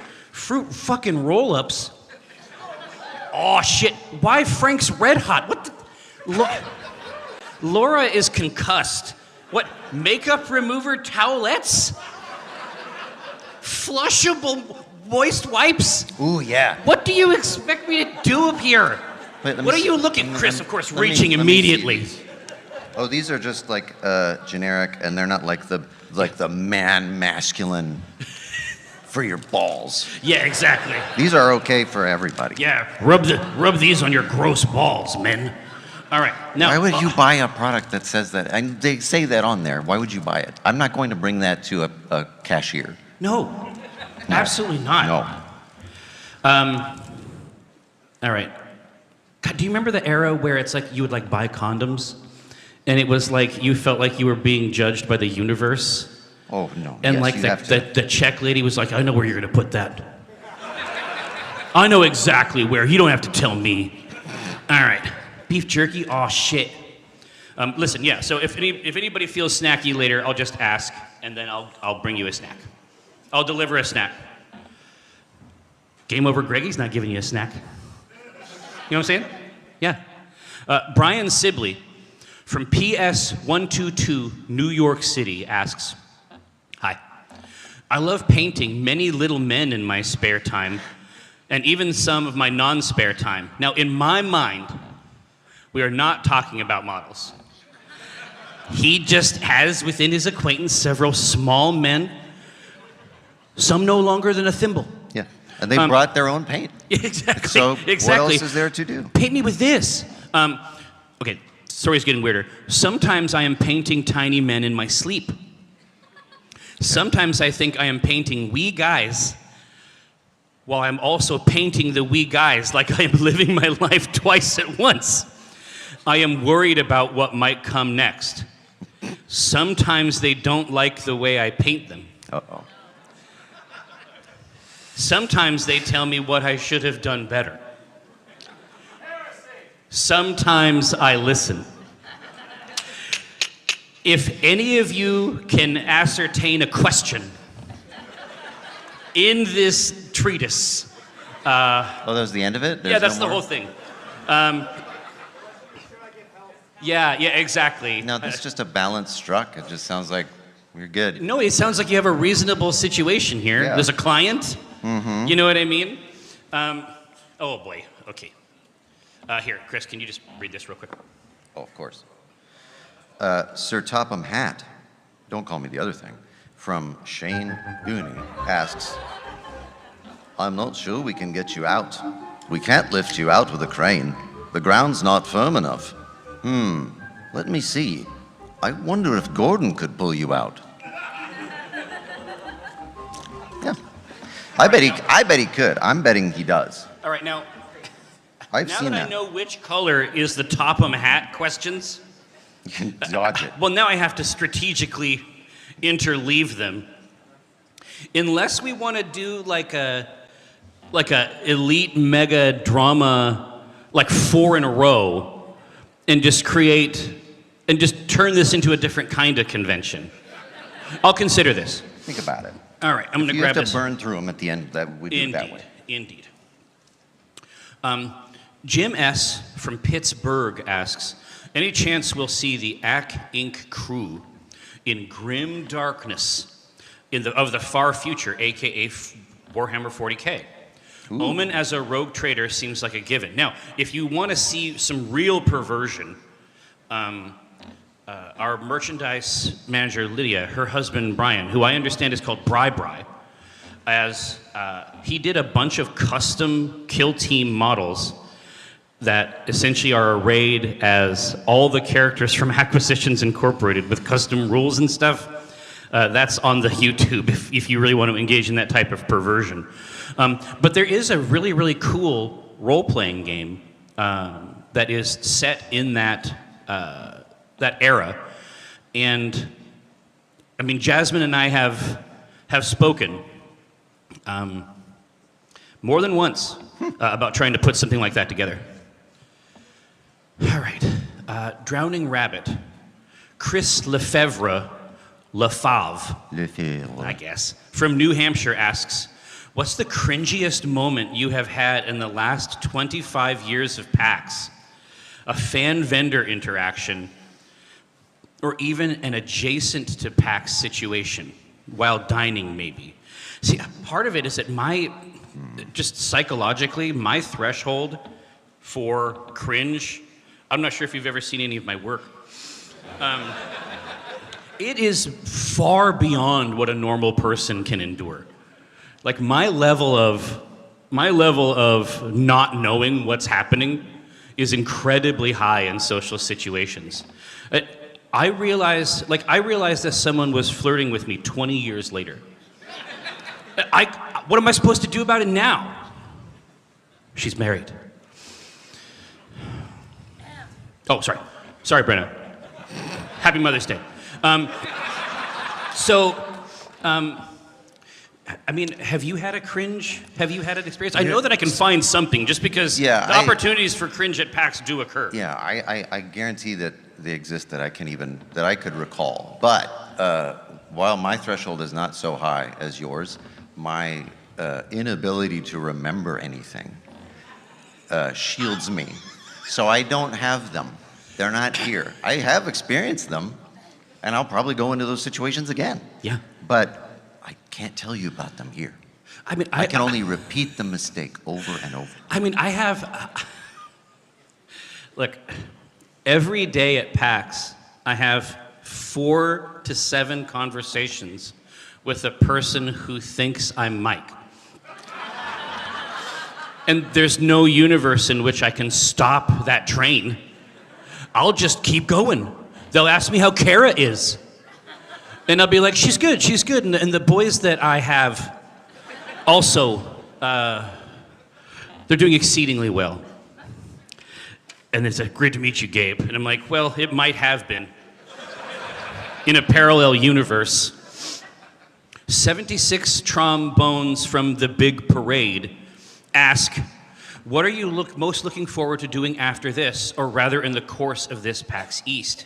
So Brother Ming Games is one of the things I'm going to go to try to check out in the period that I have between this panel and Jackbox at PAX Box, which comes up at 7 o'clock in the Albatross Theater, which has historically been a good time. He has, this demon has created a game. It's like a 1v1 fighting board game, right? Asymmetrical fighting thing.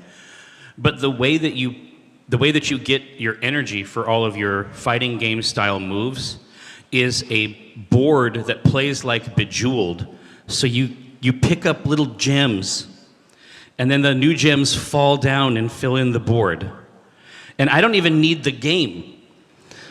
But the game is genius. But I could also just pick up the balls. I think that would be good too. So I'm gonna go check that out today. I usually spend a lot of time in tabletop. I'm gonna grab some new RPGs, etc. There's some kind of Elden Ring Night Rain dome. Oh yeah, you can go in that dome. Over there's some kind of like carnival style dome. I assume that I assume there's some kind of blood sport that occurs inside there. And they have to cover it up just for legal reasons. Okay, now, these are the questions that I have found inside here. I'm gonna allow you into our mystery here on the back end. The only 4 questions I have left, I'm just gonna show you what color they are. And you let me know what you think is gonna happen next. This is the color. That's it? Oh, wow, we burned through the rest. I mean, maybe I'm supposed to eat these snacks. Maybe that's the mode of entertainment we're going for here. Yeah, muck bang. We're gonna bang a muck. Why not? Anyway, yeah, here. So I'm gonna give you 1 or 2 of these, and then I'm just gonna go talk to Laura real quick and see if there's any more questions of any kind. Let's see. We could also just re-answer old questions and see if anything's changed from yesterday to today.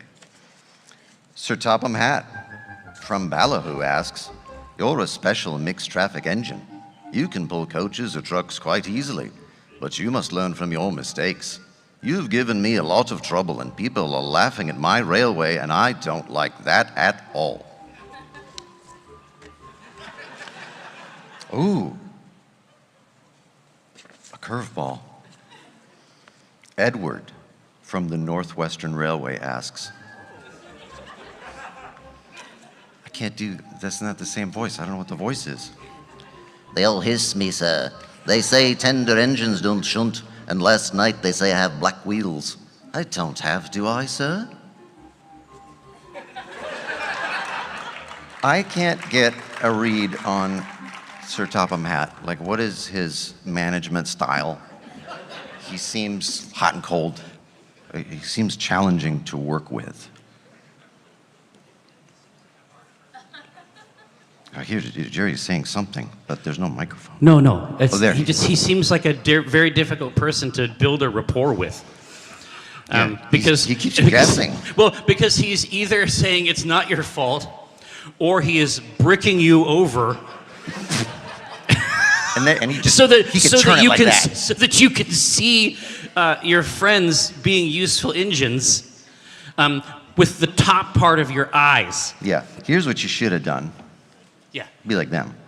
Do it another way. All right, here now. I have two more. Well, this one's gonna be funny because it mentions Jerry again. Here, you try this one, and then I got More. another one. Okay, I gotta draw the thing. I gotta do the voice. Listen, you do what I said. Sir Topham Hat from Shining Time Station asks, engines don't swim, Jerry. You were meant to deliver the fish, not swim with them. You should know that by now. There's so much, like, there's always one or two sentences more. Yeah. Where you're like, I've already been chastised. Why you keep going? I'm already behind this brick wall. He's still talking. He's still yelling at me. But he's getting ever quieter as the bricks rise. Like the reverb is changing.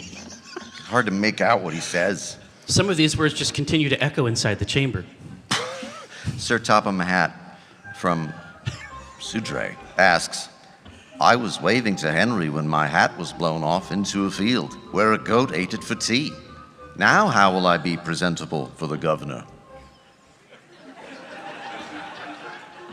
There's no way to know. And the governor won't meet him unless he has his classic hat. Well, yeah. So it's a real quandary. Well, he won't know who it is. No. He's face blind. Well, okay. He's also hat blind. It's a real struggle. He can't see. No, so, I mean, but essentially, I think that we can figure something out here. It's like, essentially what I do when I come up here is I just read different things, and then I comment on them. So let's see what we got. Let's see what we can get out of this bag. Let's see if there's anything in this bag. See, maybe there's a question. Maybe you can phrase it like a question. There's nothing physically inside the bag, but is there something conceptual? What is a bag? Well, it's this. I mean, we're not going to get a whole lot out of it, I don't think. Yeah, that makes Market sense. basket. Oh, hey, so that's like the biggest cheer I've gotten during the Q&A. So I think we're going the wrong direction with these questions. And what we should do is just read things off of bags. Yeah, there you go. More for your dollar. Right, so that's why she likes this so much. She's a value girly. Okay, but there's nothing on this side of the bag, so I'm sorry about that. What about the bottom? There's the recycling information. Yeah. Because I know that some of you are like, well, I mean, I'd like to use that bag, but does it comport with my ethical considerations? I've got great news for you. It's reusable. It's compostable. Mr. Straub, it's recyclable! Yes! We did it! This is the weirdest fucking panel I've ever done in my life. We're just gonna make a nest out of these things and live in it? Jesus Christ. Live in the bag. Live in the bag. Live in the bag. You don't have to. That's not something you need to do.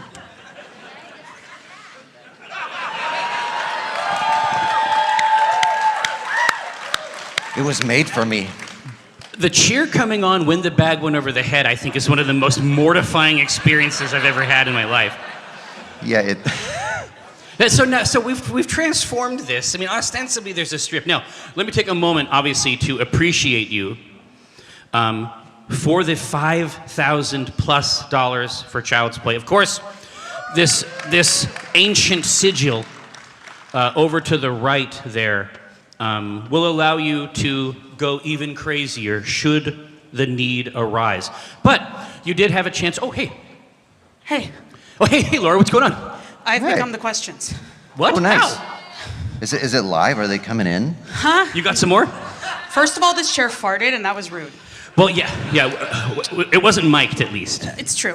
But honestly, I gotta tell you, these motherfuckers are in a state. Are they? Yeah, I've been reading. Holy shit. Yeah, I've been reading things. Oh, they could do better than that. Well, I think they can do better than this money bar fuck for yeah. certain. No, but what I'm are saying I've just been reading things off of bags. Oh. And it's been the biggest. There's been like WWE style pops. I mean, do you want me to leave? No. No. Okay. No, I would love it. So you have more Bring questions. more bags. Yeah, I surely do. So. Oh, yeah. Does anybody want a bag? Yeah, tell you what. No, we can't. Here's the thing. Unfortunately, I just had to figure this out. We cannot raise money in exchange for physical goods. But what we can say is, if we get another $100, we will randomly give you... No, that's not what we can do. But, maybe we'll read another thing if the number gets high. Hey, no, hold on. So you're saying that we can't give it to them for physical acts or physical objects? Yeah. Can we give it to them for services? Hey, if I don't see it, it didn't happen. Only me. I'm the only eyes who matter. All right, so you're saying that you have come out, and this is marvelous because obviously our friends from Gearbox are going to come out and turn this place into a blood pit. They are. Of excitement later. I saw them in the green room. Yeah. And they were speaking with great intensity. So my guess is it's going to pop pretty hard. It's up to us to prepare the blood pit. But they have provided you with seating. They really have. Which I love. Now, if you've got Q's, thanks Gearbox. If you've got Q's, I've got A's. Okay, so we're gonna start with what I was able to Google, which is 36 questions to fall in love with someone. Okay, so we got some performance art going? Yes. If you could invite anyone in the world to dinner, who would it be? Has to be living. I'm just gonna say that. Oh, okay. Because I was in the world right now. Because I was gonna say Anthony Bourdain. God. No, that's the true question. That's a true answer. No, but the truth is, just imagine. Yeah. I mean, we wouldn't want to. If it's not a euphemistic question, I don't think we want to dine with him. No, not in that way. Right? Yeah.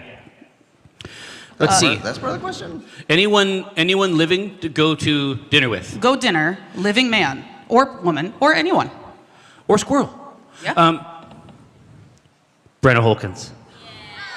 Hey! Yo. Oh, boo. Boo. Yeah, Happy Mother's Day. Happy Mother's Day. Happy Mother's Day to you. Is that one of them? Happy No, it Mother's has to Day be Happy Mother's Day. Happy Now we're not We gonna wish get you were our sued. mother so we could party too. What?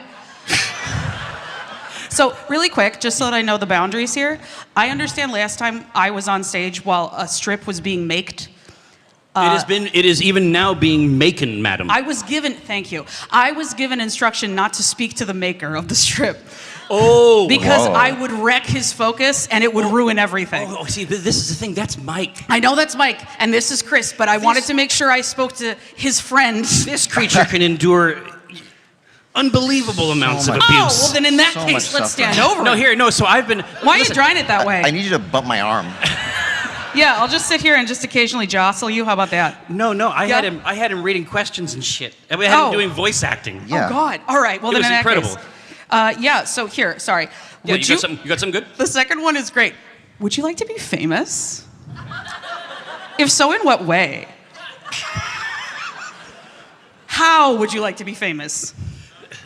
Now, arguably, there was a point in the trajectory where... I was going to say, which year were you in the Time 100 Interesting People?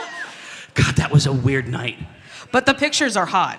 God, the pictures of Brenna are hot. Shut up. The pictures are hot. The pictures of me are... Imagine a cue ball with a black napkin draped over it. And that's my vibe. That's my energy. But no, it was fucking crazy. Because you said Taylor Swift was there?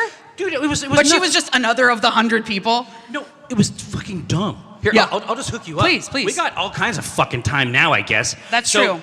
So, Brenna and I were just hanging out, I guess, in New York. I'd never stayed in a hotel in New York. And the sort of hotel room that you can get in New York both has the toilet exposed to the main room. Oh, I love that. I love this romantic design where you can see your partner defecate. See your Why? partner defecate. Staccato defecation, like an MP5. No silencer. Now, but the room quite small. The room prison-like. Yeah. Although I've seen prisons with more space. Now, it was a completely insane thing to walk on an IRL red carpet. It was so funny. It was so funny because it's like the first service is like Bill Clinton. Yeah. And then Brennan and I come up, and everybody brings the cameras up, and they're like, I don't know who the fuck that is. Like, they all go like this, and then they're just like, oh, what the No, fuck? it's the you got it in the bumpers and wheeze. Whoa! Yeah, I know, exactly. It was hard-ass core. And so they had seated everybody around, and if you were an actually cool person, like you were down by the stage. Yeah. I don't know how it happened. They put you on the roof? Yeah, Okay. basically, in the rafters. Yeah. We were hanging like those fruit bats, the like those really, eaves. like a flying fox. Yeah. We had to hang upside down and eat fruit on strings. Oh. It was crazy. See, all of this sounds like kink, so let's go. No, I mean, it was working. It was working. For some reason, in the same night, we saw a performance by Taylor Swift, and then Taylor Swift left the stage and Prince got on. So the better option showed. She was the opener. No, and rightly so. She came back out later. Sorry. But it was Taylor. really funny. It was really funny. So we were seated at a table. We're up way in the back. And then one of the other people who's in the 100, we were like, hey, we're not 100% sure. We haven't seen like the issue. Like, we do this like comic thing in this convention. Like, what do you do? And then we find out that she is like famous/infamous for firing all of the teachers in her district. And so there wasn't a whole lot of conversation after that. She mysteriously died soon after. I wasn't sure what we were supposed to talk about after that. Oh my God. We came from different worlds. Yeah. Here, so this is just really quick. I've been putting these questions together for you for like a while. Yeah. Since like 2017. Yeah, a minute. Let me tell you, this has never happened before. Well, no, I'm saying like, did we answer them too fast yesterday? I guess. Yeah, I guess. But here's what I'll tell We're you. too good at it. No, but here's what I'll tell you. Normally, I do, because I've worked with you long enough, I now know that like there are certain combinations of Jerry and other people that will lead to expounding. Well. And that's not a bad thing. I'm an expounder myself. Okay. But you and Mike, usually Mike will be like, you'll say something long and beautiful and poetic, and Mike will be like, no, I don't like that. Or just like, that sounds cool. Yeah, that's stinky. And then like, what's the next one? And then you and Chris, it's very much like, and then what happened? Well, let me tell you. Well, And no, it will go Chris for a and I have a different. That's we a have different a energy. different. It's like two fractal people curve. asking the traveler to gather around the campfire, and I love it. So what I'm saying is, I absolutely was like, we have like 47 questions. That'll last us 2 panels. No, so shame on me. We're gonna get through it. Shame on me. We're very let's- strong and tough. Let's continue falling in love with each other. Yeah. What would constitute a perfect day for you? A perfect day for me. I mean, so far, except for the running out of questions. Yeah. I mean, this is sort of. Seriously? Well, yeah. I mean, I got my cool ladies right here, right? I'm hanging out with a bunch of people who have endured me for years. And they packed this theater, baby. Well, no, and they laughed. They laughed when I read off of the market bag, and then, but also what really drove me wild was I had just mentioned the market basket, and this lady was like, "Fuck yeah!" Oh my God, let's hear it for Market Baskets. I'm telling you. Thank you. Is this like their Wawa? It's better. Baby girl. Better than Wawa. Better. You need better. to talk to Imagine them. if Metro Market. Okay, so you know Metro Market. Is it kind of shishi? It's kind of shishi. Okay, so Metro Market has really good quality though, right? Facts. They generally pay their people okay. Yeah. Okay, imagine if paid people better, prices bottom of the basket, and it was kind of, I think, employee owned or employee co-ops. Yes. They're good as hell. And you go inside and it's like a time warp to 1981. Wow. People are in uniforms. There are colored tiles on the floor. And it's pronounced Market Basket. Oh. Market Basket. We love Market Basket. We love them. And then I think, oh God, people know the owner by name? Yes, it's Damula's Market Basket. It's so good. The prices are in the freaking basement. Dude. And they're so good and the quality's incredible. Dude, okay, listen. Go to Market Basket. Yeah, I'm gonna go. You should go. I'm It's in leaving Somerville. right now. The closest one from here is in Somerville, so it's like a 20-minute Uber ride. But Yeah, you're gonna love it. y'all go. I got this. I'm good. Get it in. Yeah. Just No, stop. here, no, you stay here and finish this. I gotta go check out these values. Yeah. No, I'm sorry. I really Oh, like it. oh. I dragged Ryan the Hartman there, and he was like, I don't know what we're doing. Why are we doing this? You dragged? I did. I'm here. I'm on the East Coast, and all of a Okay. sudden now all of the words are coming out The like vowels. This. All the vowels. I All got right, but no, I Sorry. would say that like being here with my friends and then my friends by proxy. Yeah. And then like Dave flitting around and taking little photos. We have a new cool musical intro by our friend Dom Palumbi. Palumbi, who's right there. Yeah, it's Dom Palumbi. There Hey he man, what's up? is. Look at him. No, it was very cool. Here, I was delighted by it. I don't want to jump too far in front of you, but I did say that I was going to save the dialogue in the third panel to be revealed, and I just wanted it to land and not go under the radar. So I'll just type it out carefully.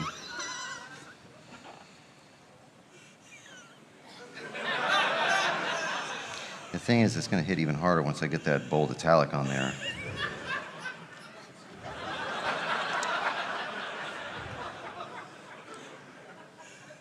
Oh. We need a little more space. We're going to run out of space.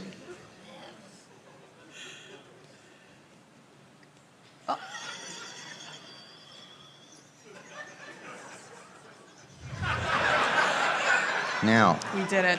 I don't think it's done. Because this just will give so much energy to it.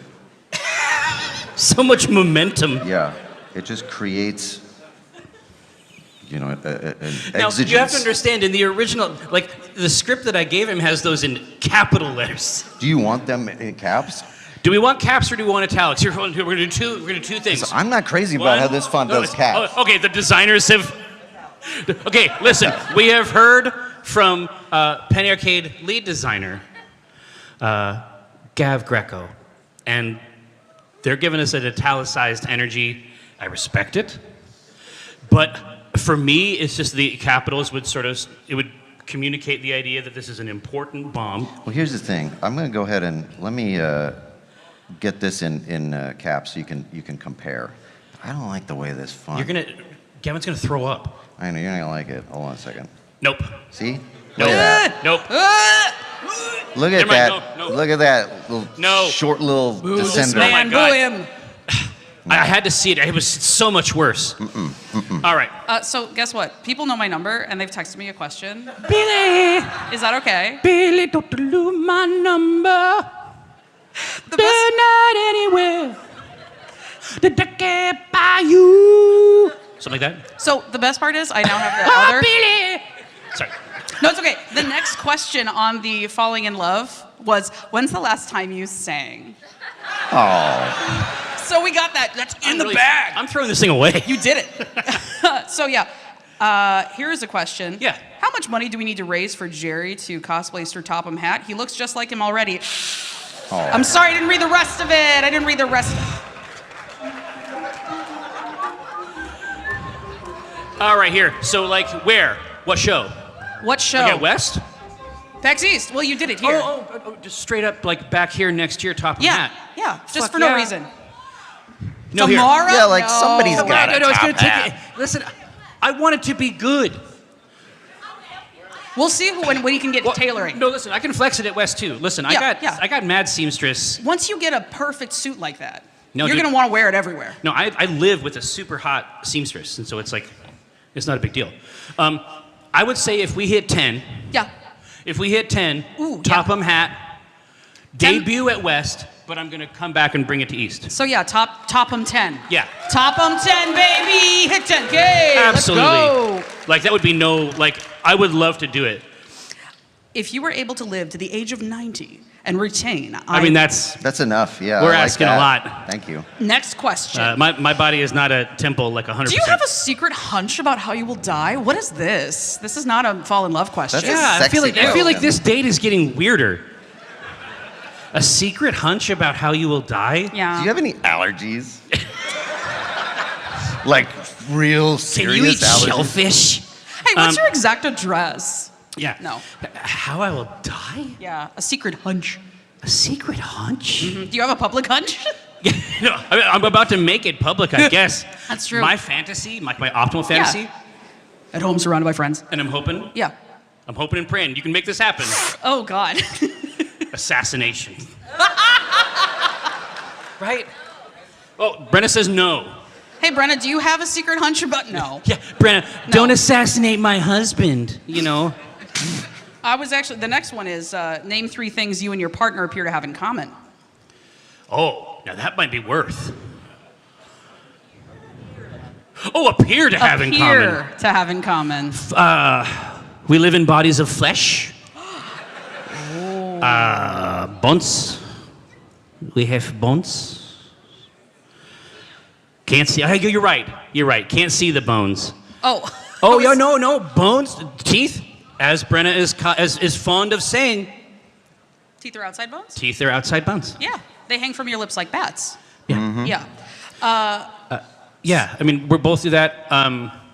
We like to do, the thing that is the best about us is that we like to know that the other person is there, and we like to go and bother them sometimes, but we don't want them there all the time. We want them to not be there much of the time. But the rest of the time, it's fine to be there. Yeah. Yeah, I mean, that is like companionate silence is something we can handle. Oh, we love a companionate silence. Yeah. Chris. Yes. If I can open this to you, what are some things that you and your partner have in common, or appear to have in common? Well, this is really interesting because Chitin. We are very different people. Like she's very type A. Yeah. And we like to laugh together. We can be silly together. Do you like walks on the beach? We laugh once a day. Oh, we don't my go to God. bed Just angry. once. Wait, what was you mentioned something? Shoot, I completely forgot the thread. That doesn't matter. What's the companionate silence for y'all? Do y'all do a companionate silence? I remember. Okay. I like this quote very much, and it describes us. It was something that marriage is shouting "what" from other rooms. That's really 80%. Yes. I love it. So we got that. Something that happens a lot in my house, and I'm glad that Brenna's not here because this would embarrass her. She'll say things a lot, and I'll think that she's talking to me, but she's talking to Brenna, and in great detail about a variety of topics, and I am sometimes there. But that's the deal. I mean, that's the hook. Yeah. I love this. That makes it work. All right, what you got? I've received more from the ether. Oh, really? Bachelor number 1, if we were going out on a date, where would you take me? No, but what's a good first date? A good first date? Yeah. Don't worry about me. Don't ask me. What an ancient muscle to flex again. Yeah. I don't know what they are. I don't think, do people, I don't think that's it. happens? I think that you just, my understanding is that the modus is that you just order human beings from apps like you would Grubhub. Yeah. Is that not correct? Ooh, I could answer this, but I've also, I have not been actively in a dating pool for 10 years. Listen, I think a good idea, I think that you have to sort of begin as you mean to go on. So one of our first dates, I think the first real date we went on was at Dairy Queen. Grill and chill? Dude, and we fucked up that dessert pizza. What? We fucked I've it never up. heard of a dessert pizza. We fucked I mean, it I have. up. But You didn't hear about it because we ate them all. Oh, okay, that's right. That's right. But I think a good test would be to go to Korean barbecue. Ooh, yes. That's a Right? sharing event. It's a sharing event. It's a You can make collaborative things storytelling for each moment. other, Yes. right? But also, you have to be cool. Yeah. Like housing Yeah. beef Oh, yeah. in It's front of this other sloppy. person. You have to It's be a cool sloppy time. housing beef. You have to maintain the mystique a little bit. Honestly, And not, it you know, can go it too can hard. Yeah. it can arouse, it can suspend certain things. Sorry, you are doing a check on, I'm sure, the time. What are we doing? How are we doing? No. Because it's just doing okay? covered up, and so I don't always know. Now, 7. Listen, if you're trying to see this orb, Yeah. with a big hat and a tailored suit, Yeah. yelling at trains with faces. Just speaking crossly to them. You don't have to yell. You know what to do. I'm just saying there's a QR code. You can get it. Yeah. Here's one from our friend Jack Lemon. Oh, Jack Lemon, yeah. Jack, we love you, buddy. Thanks for modding. Jerry and Chris, when will we get another installment of the DM Masterclass? Ooh, such a good question. And has there been a through line between each one so far, or am I headcanoning that they've been connected the whole time? Okay, so it's worth noting. Gosh, did both of them happen at West? I thought they were an unplugged conceit. I think one was unplugged, yeah. Okay, one yeah. of them. Okay, so there was I just want to make sure that people know what the question is, because it was something really, really weird. So after quarantine, like when the show first came back, like you sort of had to rebuild. You had to like rebuild the entire show basically from the ground up. And when it came back, it was smaller and it was more intimate. And we started doing these really weird panels where it's like a role-playing game, but we sort of made the systems up, and it's only a storyteller and one player. And so they tended to be these like cosmic horror, weirdo performance art things that I suspect are unwatchable filth. But it sounds like Jack Lemon would like to see us do it again, so we just set up one chair, I guess, and then yeah, that's it. We're good to go. That's all you need. Yeah, but essentially, it's very, very strange to do a role-playing game with just one other person, and I think that level of intimacy. I mean, it's probably there might be some aspects of it that could be considered cringe, but it's very, very hard on your sleeve when you can't pawn any of it off on somebody else. No, it was just the two of us. So it was really, really. It felt very special. Yeah, I mean that would be It a was great really- first date. Yeah. For I us. agree. I agree. So we've been on 2 now. Yeah. This next one's from Cookie Mom, and it's if you could revisit any PAX theme, what would it be? Oh my gosh! Listen, I have to tell you that I think that the design team has done something insane. I think you could say they fucking crushed it. Yeah, no, they murdered it. Like crushed I it. don't. It's so crazy. This one's tasty good. It's so crazy. And then if you open up like the jacket with like the diagonal pockets, like the workman jacket, and then you see how many additional pockets there are inside. You can hold like 3 switches in there. Yeah. Not Yeah. that I've tried. No, but it's so coherent and it's so neat. Like every part of it. What's crazy is that people might not know that different parts of that team wrote like fics. Did you know this? Wait, fix? Like fanfic.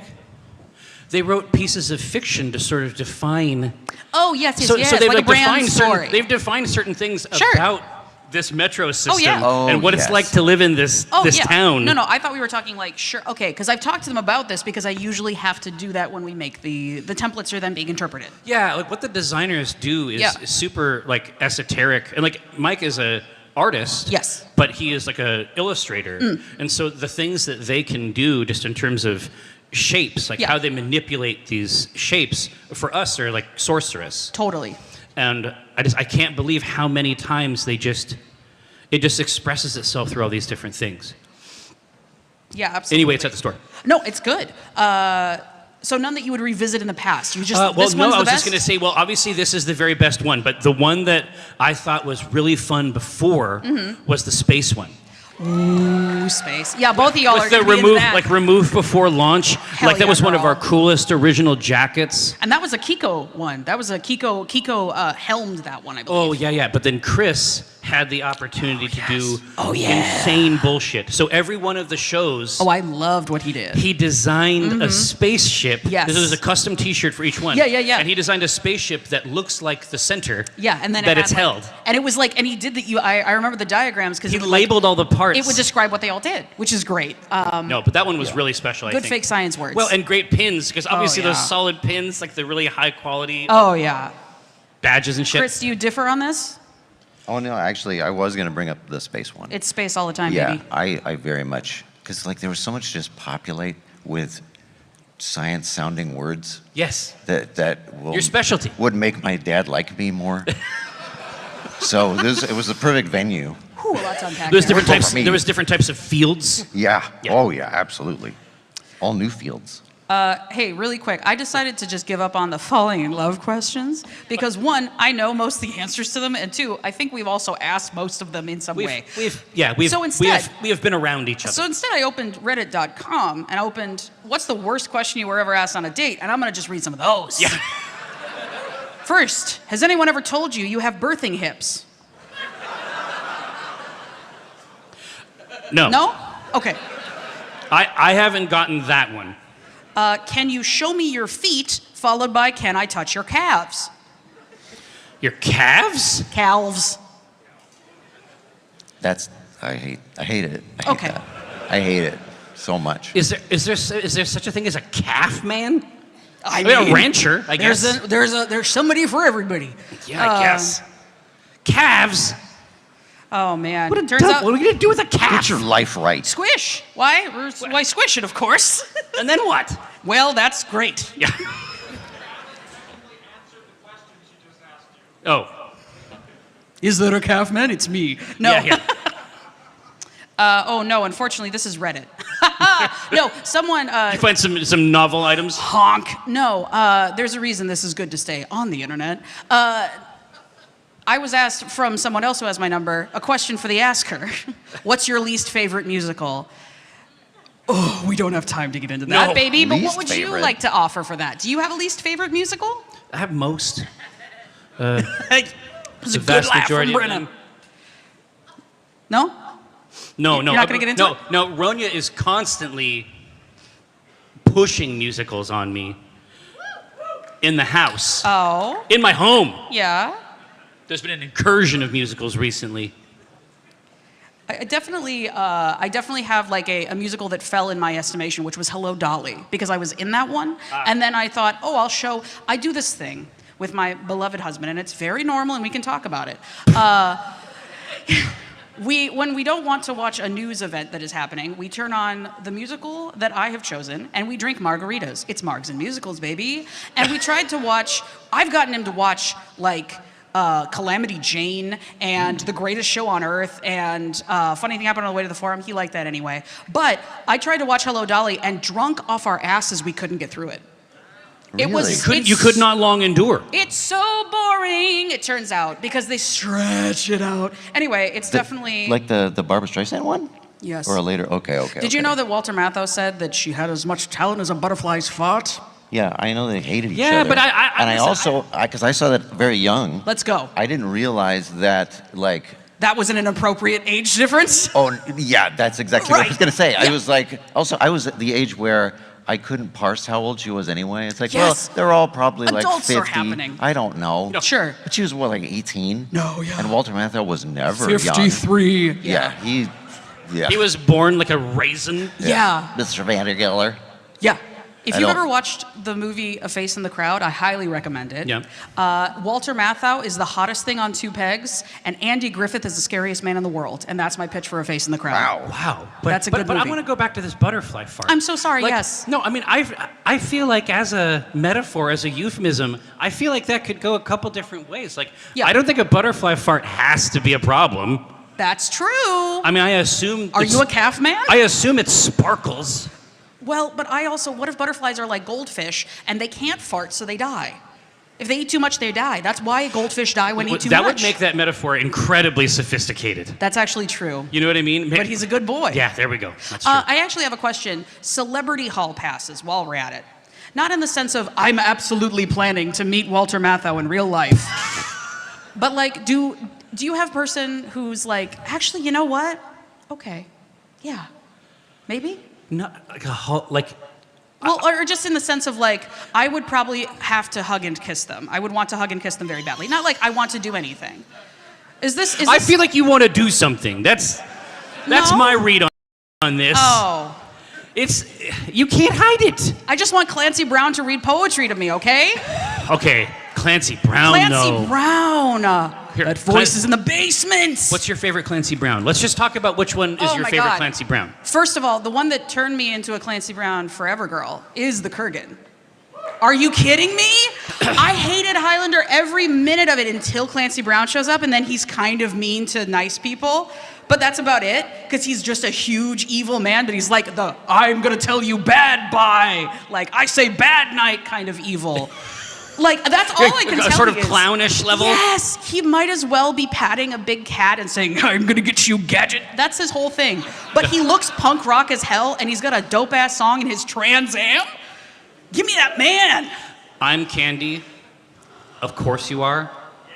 It's a pretty fucking... Oh my God, though. It plants a seed in your soul that doesn't grow up until you're much later. It does. It does. Now, here's what I'll say. Yeah. My favorite Clancy? Yeah. Carnival. Oh shit, I haven't seen it. I'm so sorry. I'm so sorry. Should I leave? I'll leave. I'm sorry. No. Sorry, guys. Carnival. Carnival. That's the Clancy But for there's me. like 3 versions of Carnival, right? No. No? What am I thinking of? This is an old HBO show. I'm thinking of something else. Imagine Clancy Brown as an evil, this time, an evil preacher man. Hallelujah.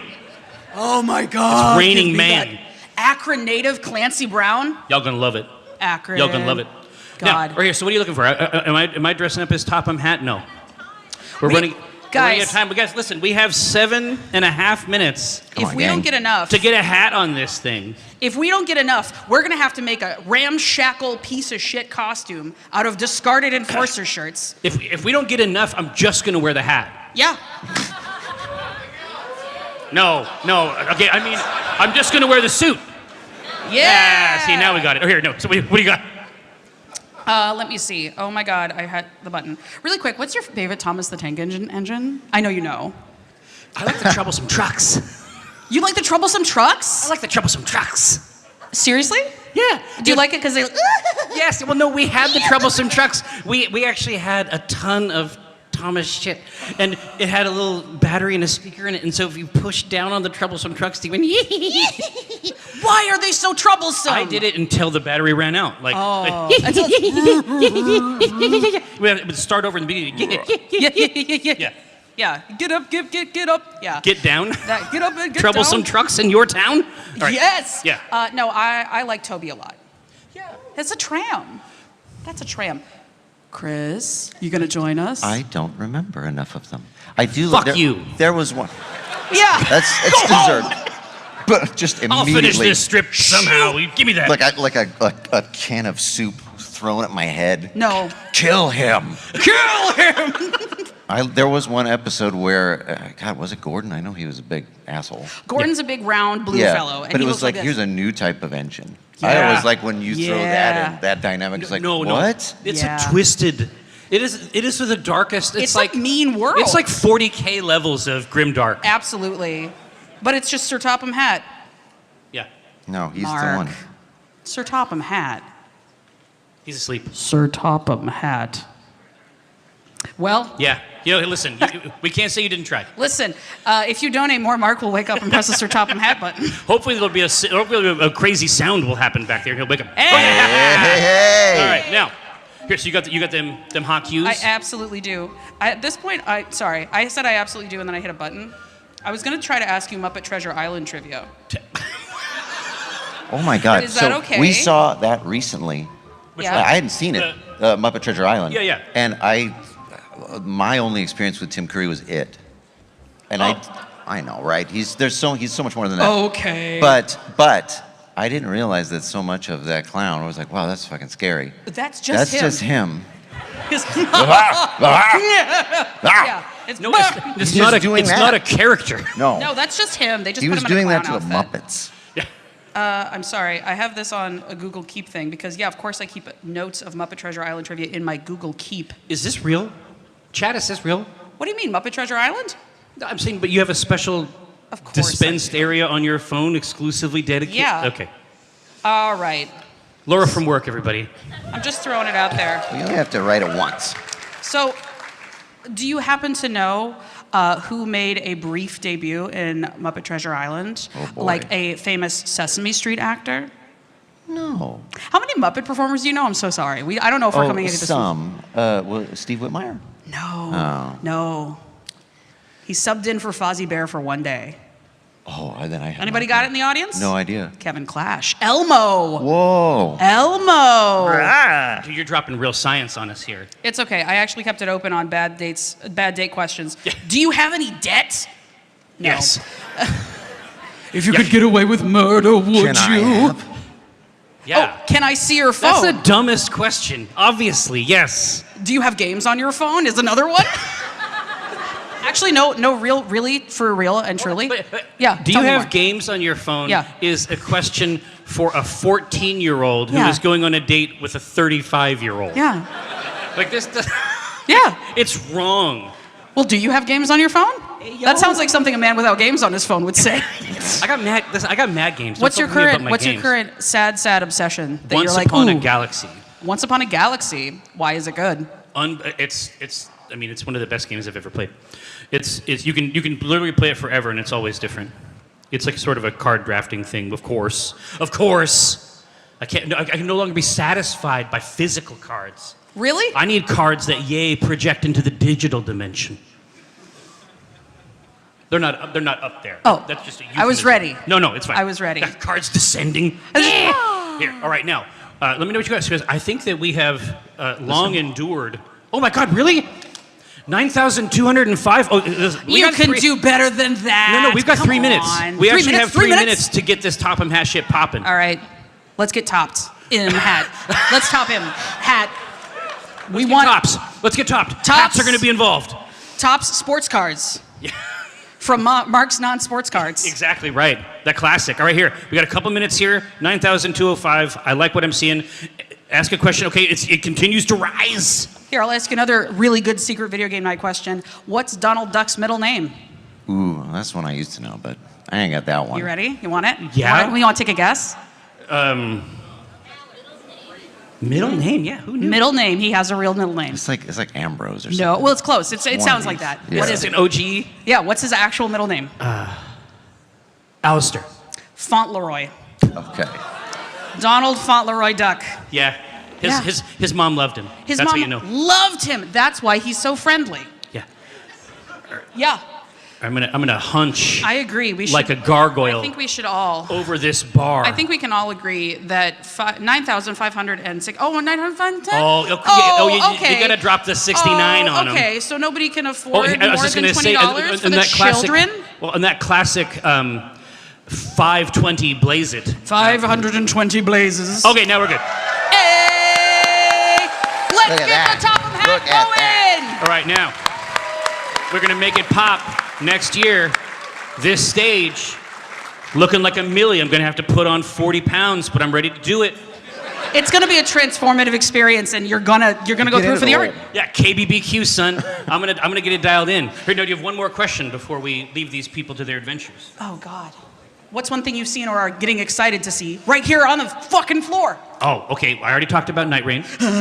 I already talked about a rematch over at Brother Ming. Rematch. But I would like to get my mitts on Dune Awakening. Ooh, Dune Awakening, yes. I Lisan gotta see it. al-Gaib. I gotta see it. Now, do a funny. Oh, here. So shit. You know what we haven't done? We haven't done the knuckle crack. Well, here. Knuckle crack, and then we're out. All right, ready? And then I'll show you the face that Ronya hates. Yeah. All right, ready? So 3, 2, 1, and then, right? Then silence and crack. Exactly, right? So, obviously, thanks for breaking that bar for the Child's Play thing. I really appreciate it. Ready? All right. I forgot my manners briefly. All right, here we go. Are we ready? 3, 2, 1. There we go. There we go. Now, there is a face that I have learned to do that Ronya hates. And so I'm just gonna, she hates it really bad, but all of her friends want to torment her with it. Are we ready? That's it. It's like a Momo thing. I don't know. Gathered throng. Welcome home, PAX 2025. Enjoy the rest of the show. See you tomorrow night for Acquisitions Incorporated. Thank you so much.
stage, Chief Communications Officer of Gearbox Entertainment, Dan Hewitt.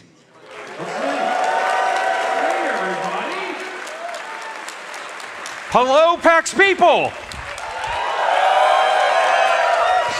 That is fantastic. I hope you all are doing well. And sorry, I just always think, wow, there are so many people here. This is fantastic. Thank you for making time for Gearbox, and we love seeing you all. Whether you're here in the hall or whether you're watching online, you're a part of our community, a part of our Gearbox family, and we love seeing you all. I will tell you, this show has a particular special meaning for me, apart from the fact that I just love PAX in general. I have been out of the office for the past few months. My husband and I had our first child. So I have been on paternity leave, and I just came back from paternity leave like 48 hours ago. So it's like, oh my gosh. And I tell you what, I sort of have a thing. I was debating whether to do it or not, and I'm being completely serious. Do y'all want to see a picture of my kid? Yeah! Hey, Sean, can we load up that picture of my kid? And if you think I'm kidding, that is absolutely her. She is a sweetheart, and she makes my world go round, and she's the best. But, and while I could keep showing you pictures of my little girl all day long, why don't we talk about some video games? How about that? We have got an incredible show for you all today. We've got some great people here from the Risk of Rain 2 team who are going to be talking about, that's right, who are going to be talking about what's going on with that incredible game that I love playing so much. But we also have a whole group of folks here from the Borderlands 4 team. How about that State of Play? Was that State of Play with Sony? Awesome. That was an amazing show. But we've got a great group of folks who are going to be doing deep dive conversation. We're also going to be doing a Q&A. We've taken questions from the community online as well as people in the audience. And we've got Randy here who's going to be doing a giveaway. So I'm excited about that. Stay with us for the giveaway. So why don't we get started? What do y'all think? All right. Coming out now are Roger and Bruno from our Risk of Rain 2 team. Roger and Bruno.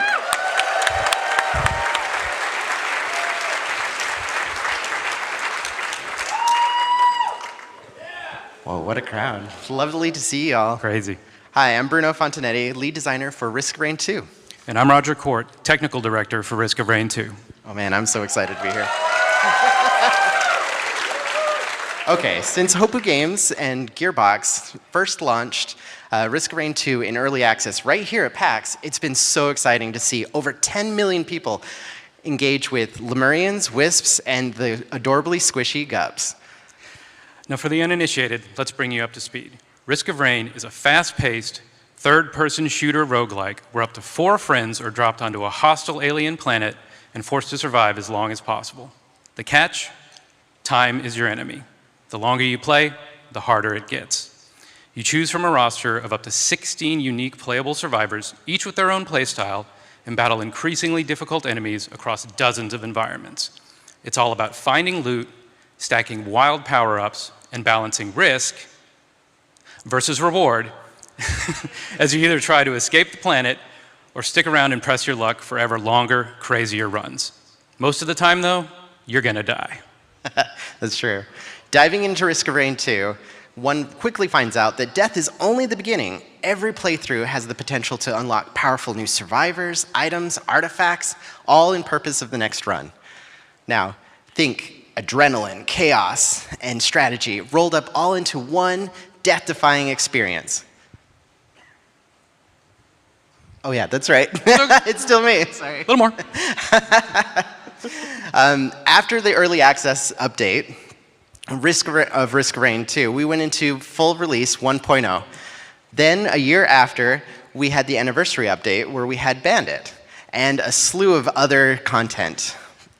To be honest, Multi's best skill came out of that. And then after that, we had Gearbox and Hopu Games combined together to go straight into the DLCs. All right. Survivors of the Void was a huge content boost for the game. It added 2 playable survivors, Railgunner and Void Fiend, along with new stages, new enemies, a new final boss, and over 40 new items, including corrupted void variants that can totally flip the way your build plays. The DLC also introduced the Simulacrum, a wave-based, oh man, I always forget this one. Let me see. An endless, wave-based, something or other. It's a Simulacrum, it's cool. For those that want a purer form of multiplayer chaos. Now, a year ago, we released our second expansion, Seekers of the Storm, this time bringing 3 new survivors along with a branching route to complete the game known as the Path of the Colossus. This is a multi-stage trek that scales a giant statue and includes new stages, new items, new enemies, and elite types, and culminates in a new final boss challenge. That's awesome. So earlier this week, we released Phase 3 of the improvement updates. Phase 1 being the items, where we overhauled all of them in conjunction with the community, ensuring that we increased the fun, improved the balance, and created new synergies between old and new items. Then we moved on in March to Phase 2, which was the False Sun boss fight and its redesign, making sure that encounter had a glow up, it was polished and compelling, all while keeping the challenge that Risk of Rain players love. And then finally, Phase 3, the Survivor update. Seeker, False Sun, and Chef. All their skills got a massive update and glow up. And we also added multiple new abilities so that players have more choice and creativity in their runs. Now, we're super proud of the work that went into those updates, as well as the reception we've received from fans and our community.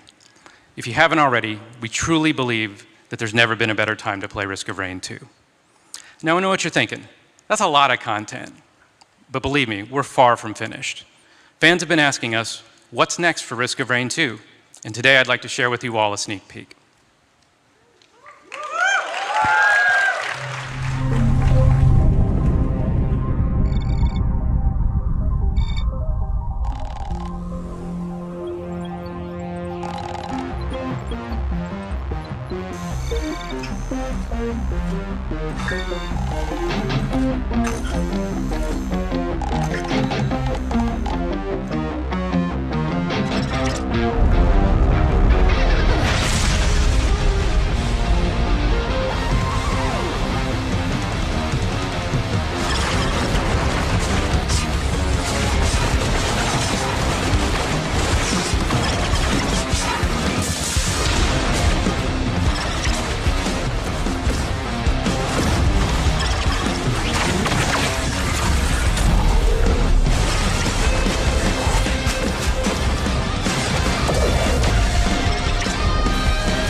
Wow.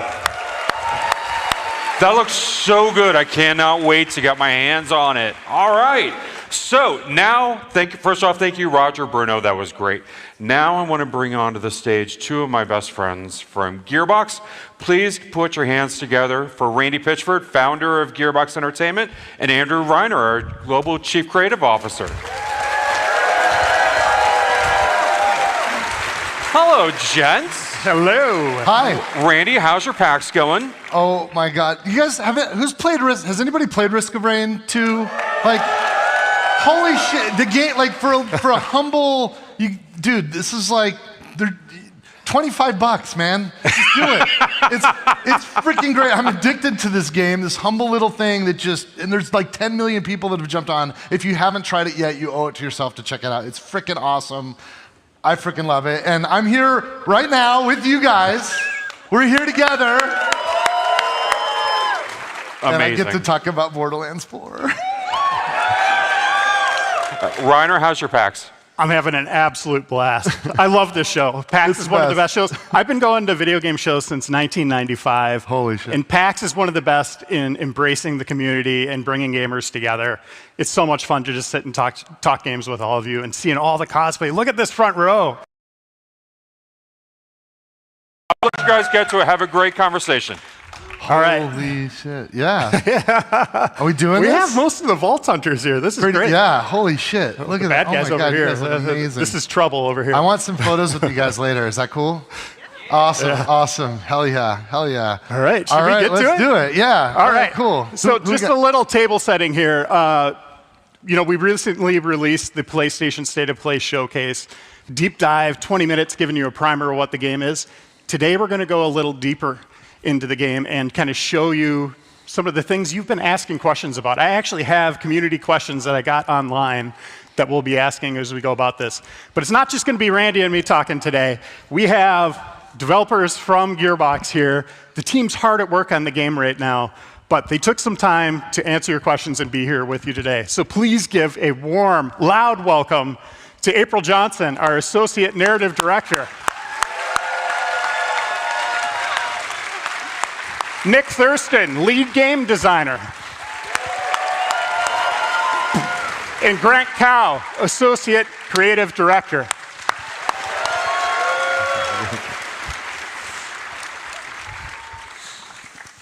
You guys ready? We're so super ready. Are you guys ready? Dude, how, like, okay, before, like, we moved the date up. Did you guys see that? Yes. When does that ever happen?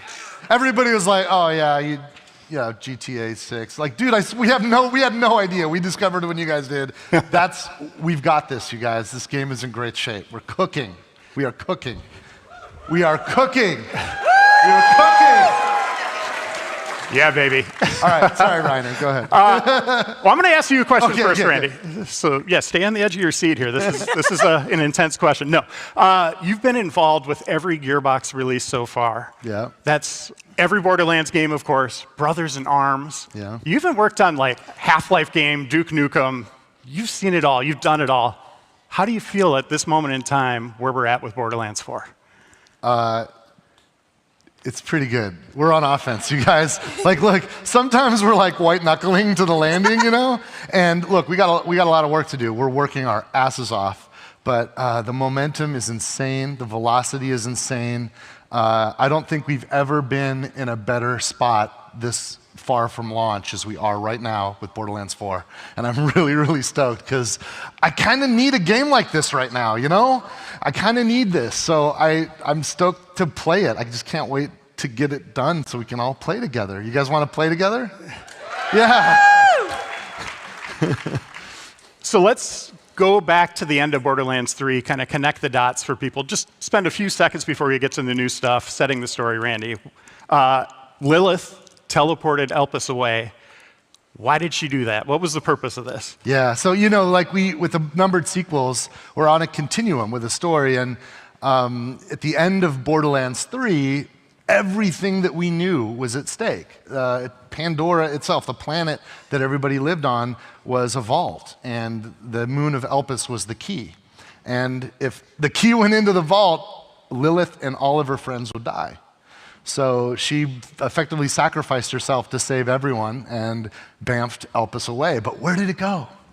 Where did it go? And now we know. It went to this other place on the other side of the galaxy, a new place that we call Kairos.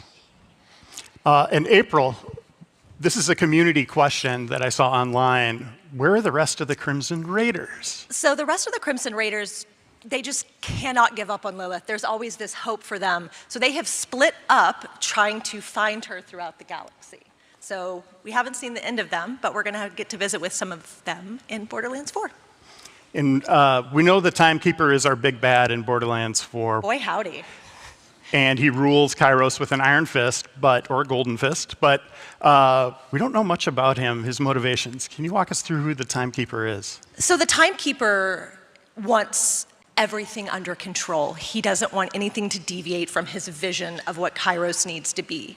And to maintain that control, he does what, you know, you going to do, which is planet-wide propaganda, outlawing vault hunting, doesn't want anything to do with vault hunters.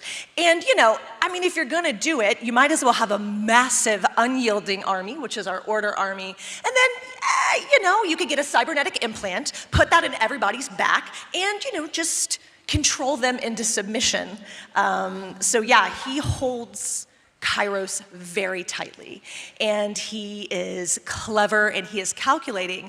But when Elpis comes in and is basically like knocking on the door of the Veil of Kairos, very rudely, rudely, we might see the Timekeeper struggling to maintain that control. And you know, you get a couple of Vault Hunters involved. The dude's had it locked down for like thousands of years. Thousands. And suddenly, you know, some punk ass Vault Hunters show up and wreck his shit.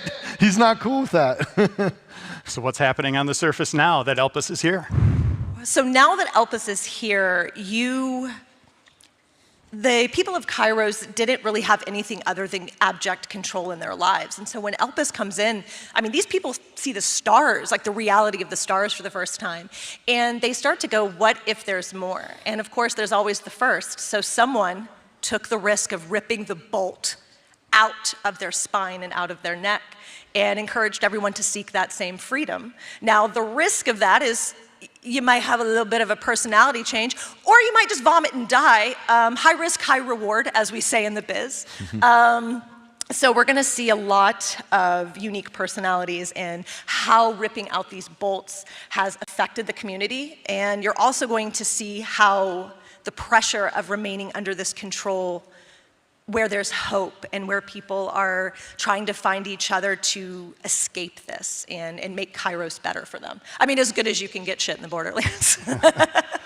Let's dive into our Vault Hunters. We have 4 new ones in this game. And I'm going to ask this to both April and Nick here. So April, talk about who they are, and Nick, maybe give us some new tidbits on gameplay. Yeah. Let's start with Vex the Siren. She's not your typical Siren. She's not. Vex is a bit newer to her Siren powers. And she didn't always have a lot of the best situations growing up. And she knows that a lot of bad things happen, even if you're a good person. And with this sort of awakening of her Siren powers, she can finally do something about it. And where that sort of manifests for her is a little spooky and a little cool. And if you're gonna, you know, kick some bad guys in the teeth, you might as well do it with a bunch of Reapers and a big kitty cat. Yeah, I mean, like you already said, she's definitely the spookiest Siren we've ever had. She's the first Siren that can physically manifest physical beings into existence, right? Like you saw her phase cat Trouble. She can summon Reapers and Specters, which is her 3rd action skill that we'll talk about in a little bit.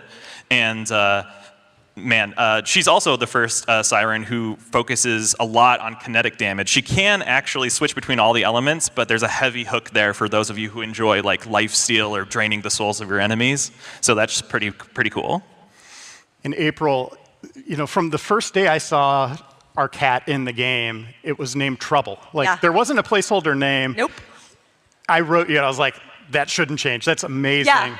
Where did that name come from? I don't know, Nick. Where did that name come from? So Graham, the creative director, kind of always told me that every good witch has a good cat by her side, a good cat familiar. And I have a good cat familiar at home, too. His name is Trouble, and I just kind of put it in the game. I'm like, I'm going to name him after my cat. So it just kind of stuck, and I'm pretty happy about it. Hey, Nick, let me ask you this. The real Trouble. Do you think we could get your other cat's name in a Borderlands game? My other cat's named Nisha. Okay, fair. So, already taken. All right, let's dive into Rafa. His backstory is really wild. Rafa, wow. So Rafa grew up in microgravity, and this had a permanent effect on his bones, his muscles, his organs. So he would struggle to live anywhere else, which sort of isolated him, and he has got a lust for life and wants to be out there and doing things. So along comes Tedior and gives him this exosuit. And because Tedior is going to Tedior, he could die at any moment. The suit could kill him. So ironically, the thing that gave him the ability to explore the universe and the world and like have this big life is also this thing that could kill him. But he just rolls with it. He lives every moment to the fullest, and he's playful and energetic and charming, and he's really kinetic as like a vault hunter. And that's really reflected in his dialogue. I mean, he's so charming that even the enemies have things to say about that. And I think that like fluidity of his movement, you can really see that in his skill trees and his action skills. Yeah, absolutely. I mean, like you said, if charisma could kill, he used that as a weapon, but unfortunately it doesn't do much. So instead he has energy blades, he's got laser guns, he's got shoulder-mounted cannons that some of our fans at home already spotted in the previous trailer. And yeah, he's easily our most agile Vault Hunter to date, and we're really excited for folks to you know, equip some energy blades and get slicing. All right, and Harlow is also an interesting character into science, technology, but has a connection to a well-known Borderlands family. So, as some of you rowdy, wonderful fans noticed, Harlow is part of the Toronto family. And you can imagine, if you heard that 40 to 50 times a day, you would also pick up a book on theoretical physics. And so Harlow is joyful and brilliant, and she's got 5 PhDs. And she has this force of will and this drive. And why not use all that brains and that creativity to just bend gravity to your will? Yeah, I mean, scientists love to learn new things, especially when that means imploding or exploding your enemies, new ways to do that, right? We've already seen her, you know, destruct in this giant apparatus that fires like a disco ball of destruction. It's pretty cool. She can lift her enemies and slam them into the ground, and she even has quite a few gadgets that we haven't quite shown you guys yet, but they're pretty sweet. All right, and Amon, he is apparently a part of a Vault Hunter worshiping clan, or Vault Monster worshiping clan. Tell us about him. I will tell you that if you are going to worship Vault Monsters and decide to open a vault, that's not going to go well. And so unfortunately for Amon, he lost his entire family, he lost his spouse, he lost his friends, his community, and he sort of harnesses this deep grief to decide, well, you know what, a Vault Monster took something from me, so I'm gonna kill every last one of them. And he is a big, beefy daddy, but I will say there's also this really beautiful warrior poet side to him, and he wants to find community and connection, and he's just so single-mindedly focused on literally and figuratively forging his body into a weapon. Yeah, and I mean, other than forging his body, he also has what we call forge drones that live in his spine and the side of his arm. He is literally able to psychically control them and manifest them into all kinds of weapons. I mean, he's got a sword, he's got an axe, he's got a hammer, he's got a shield, he's got a spear, he's got a whip. This is a long list. He's got everything that you might expect from a sci-fi Viking, because that's pretty, you know, it's pretty great. And Randy, let's focus on the planet Kairos a little bit. What can players expect as they're traversing this world? Oh yeah. Well, look, it's if you're like a human living on Earth and you want to like go someplace safe, Kairos sucks. Like you're fucking dead. Like everything will kill you out there. If you're a Vault Hunter, it's awesome because nobody gives a shit if you kill dudes and take their loot. It's also unbelievably amazing. There's incredible vistas and the highest of highs and the lowest of lows and a range of different atmospheres. Now, some parts are pretty locked down. You know, the Timekeeper did get a hold of this place, and he's got his tamed center of the planet where he commands and controls everything. But out in the wilds, it's nuts. And also even in that area, it's not safe unless you are, you know, on the side of the Order. So for a Vault Hunter, it's just everything's possible. And this is the biggest, by far, universe that we've built, and it's seamless. There's no load times. Just you see something anywhere on the screen, a mile away, up in the sky, you will be able to get there. Yeah. Yeah. And Grant, we have dynamic weather systems. Walk us through what players can expect. Yeah, and Kairos, there will be a myriad of different storms, from rain to thunder to snow and dust. They won't have a direct impact on gameplay, like your damage isn't going to increase or decrease because you're in rain, but you will have vision obscurity, you will see some things harder and some things that are easier to see. So just be prepared and go out and kick some butt. And Kairos is huge. You know, this is a fun place to explore. We're going to have story missions all over the place, but there's other things that you can do in the world. Grant, walk us through some of those as well. As players go through Kairos, they will have a myriad of things to kind of encounter, ranging from dynamic world bosses to NPCs that need help. All of these are just like loot chases, so anytime you do any of these, you'll be rewarded with good loot and like a loot chest and stuff. So be sure to stop and help the locals, be sure to kill the badasses that spawn, and try to fight the bosses that try to kill you. And Randy, in our State of Play showcase, vaults were mentioned. Plural, what does that mean? Plural is plural. Yes, there are vaults. Yes. you want me to give it all up right now? No. Yeah. One shoulder at a time, baby. I'm a former journalist. I got to do it. And as I just said, Kairos is huge. How are we getting around? Well, you know, you can do what you used to do, run and walk, and but there's a whole lot of new stuff. You could jump, of course, and you could double jump, and you could climb, and you could glide, and you could grapple. And one of the, you know, we've had some big environments in the past, but we've always, when we've wanted to traverse longer distances, you know, you've gone to a vehicle station and gotten in your truck or your car or whatever you're into. We kind of came up with this idea, like, what if I can just use Digistruct technology to bring my personal vehicle to me at any time, anywhere. And it's awesome. Like, I can just get on a bike and cook. And there's so many cool chassis and tons of customizations that you'll collect and loot. And it's freaking fun to just grab that. And if that's not cool enough for you, then you can grapple too and go, and that's fun. Yeah. It's a lot of ways to get around. And I've spent a lot of time reading feedback from the State of Play. And one thing people are honing in on is the compass. And there's also, you know, this legacy of a mini map.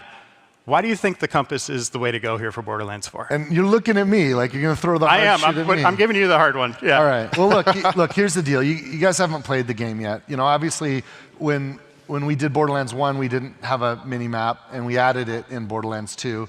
And we noticed that there's some people online going like, wait, we haven't seen a mini map in what you've shown so far. What's going on there? I'll tell you the deal, and I'll just be straight with you. We made a big frickin' world, and a lot of the things you do can be local space, but a lot of the things you do or want to do are out there. And a local space map is not a good way to navigate when you're thinking about objectives and opportunities, several at the same time that might be miles away. And a compass really helps us do that. The other thing that the team really wanted to commit to, these guys are awesome, and they want to push the boundaries of design and environment. Instead of just a single flat plane, they embraced a lot of verticality. You're going to have more verticality in Borderlands 4 than you've ever seen before in a Borderlands game, by far. And when you have a layered environment, a top-down two-dimensional view is extremely confusing. But with a compass, with arrows that tell you if things are up or down, or you have a much better sense of spatial awareness. And we want you to play the game and not play the map. So we made a commitment, and we put all of that investment into this compass system. And you still have the big map. It's one click away. And we put more cool stuff in there than we've ever done before. We even have like an AI-driven kind of navigation system that'll give you a GPS on the big map to show you the line of where you can go. And there's even an in-world companion Echo bot that has some features there that'll help you navigate. And there's a lot of tools that help you navigate. And you know, look, we're open to thinking about things in the future, but play the game first and understand the choices we've made. And I think you'll see and understand when you realize how big this world is and how playing the game in the world is better than playing the map. You just mentioned Echo 4, our new little companion, adorable little robot. April and Grant, I'd like to dive deeper into this bot. Echo 4. So you can see what a charming little dude he is. He's a real chipper, helpful, very, very cute robot. And the animation team at Gearbox is extraordinary. And the work that they put into to make him emote and have this really sweet personality. And I'm going to lean forward and I'm going to look at you and you're going to look at me. I know you don't want to die and fight for your life. I understand that. But I need you to do it just once to see absolutely how sad Echo 4 gets when you die. So if you could just do it once for me, that's all I'm asking. But he not only just does a little robot tear when you cry, he's also actually a very helpful tool in the game, I guess. Yeah, Echo 4 also controls a lot of your HUD, including giving you options to upgrade your SDUs. They also provide your rewards. So those that didn't want to talk to Lilith for the 30th time, you can now have your rewards delivered straight to you from Echo 4. And you can customize them too, right? Yeah, you can have many customizations for Echo 4. So many, too many. Yeah. We can't tell you all of them, but there might be some hats involved. Yeah, and it's a and it's a companion navigation AI. So if you get lost, just your buddy will help you. Yeah. Grant and Nick, let's dive into our guns. What can we expect from our manufacturers this time around? Are there guns in this game? What? There's a few. Yeah. Wait a minute. They're just a little bit. 2 hands this time, yeah. We have 5 returning favorite manufacturers, the Jacobs, Maliwan, Vladoff, Tedior, and Torg. Those are our 5 returning favorites. And then we have 3 brand new ones, the Ripper, Daedalus, and Order. Yeah, and I mean, and we also have ones that are parts only, right? I mean, we got the Hyperion with the shields, COV, so you can make any gun into a heat gun, and then Atlas, so you can, shoot that sweet tracking dart and go blasting, right? Yes, there's nothing more satisfying than a homing Torg assault rifle. It's pretty good. Yeah, and let's pretty be good. honest. Hyperion guns are only useful for the shield. So Yeah. let's stop. I want my shield. They on make my, good parts. I want Yeah. my shield on my Maliwan elemental gun. That's what I want. April, this is a community question. They're asking where Doll is. So Kairos has been locked off for like thousands and thousands and thousands of like Earth years, right? So nothing really gets in and out with ease. So they're sort of at the mercy of what ship crashed and what parts might be available. So Borderlands is a big, massive universe, so I promise you we probably haven't seen the last of Doll. But I will say, just enough Doll parts did fall. Echo 4 is Doll. So, hey, we gave you a little sweet Doll Echo buddy, so. Grant, how do the licensed parts work? This could also be a community question. I've seen a lot of people asking, like, what agency they have with that system. Yeah, so licensed parts are our way of describing behaviors from all the manufacturers that we love from Borderlands 3 and the ones that we've added in Borderlands 4. So because there are so many behaviors in the game now, we wanted to make sure that guns drop these behaviors in a kind of tiered fashion. There's no crafting in the game. Players can't modify or craft their guns to have specific licensed parts.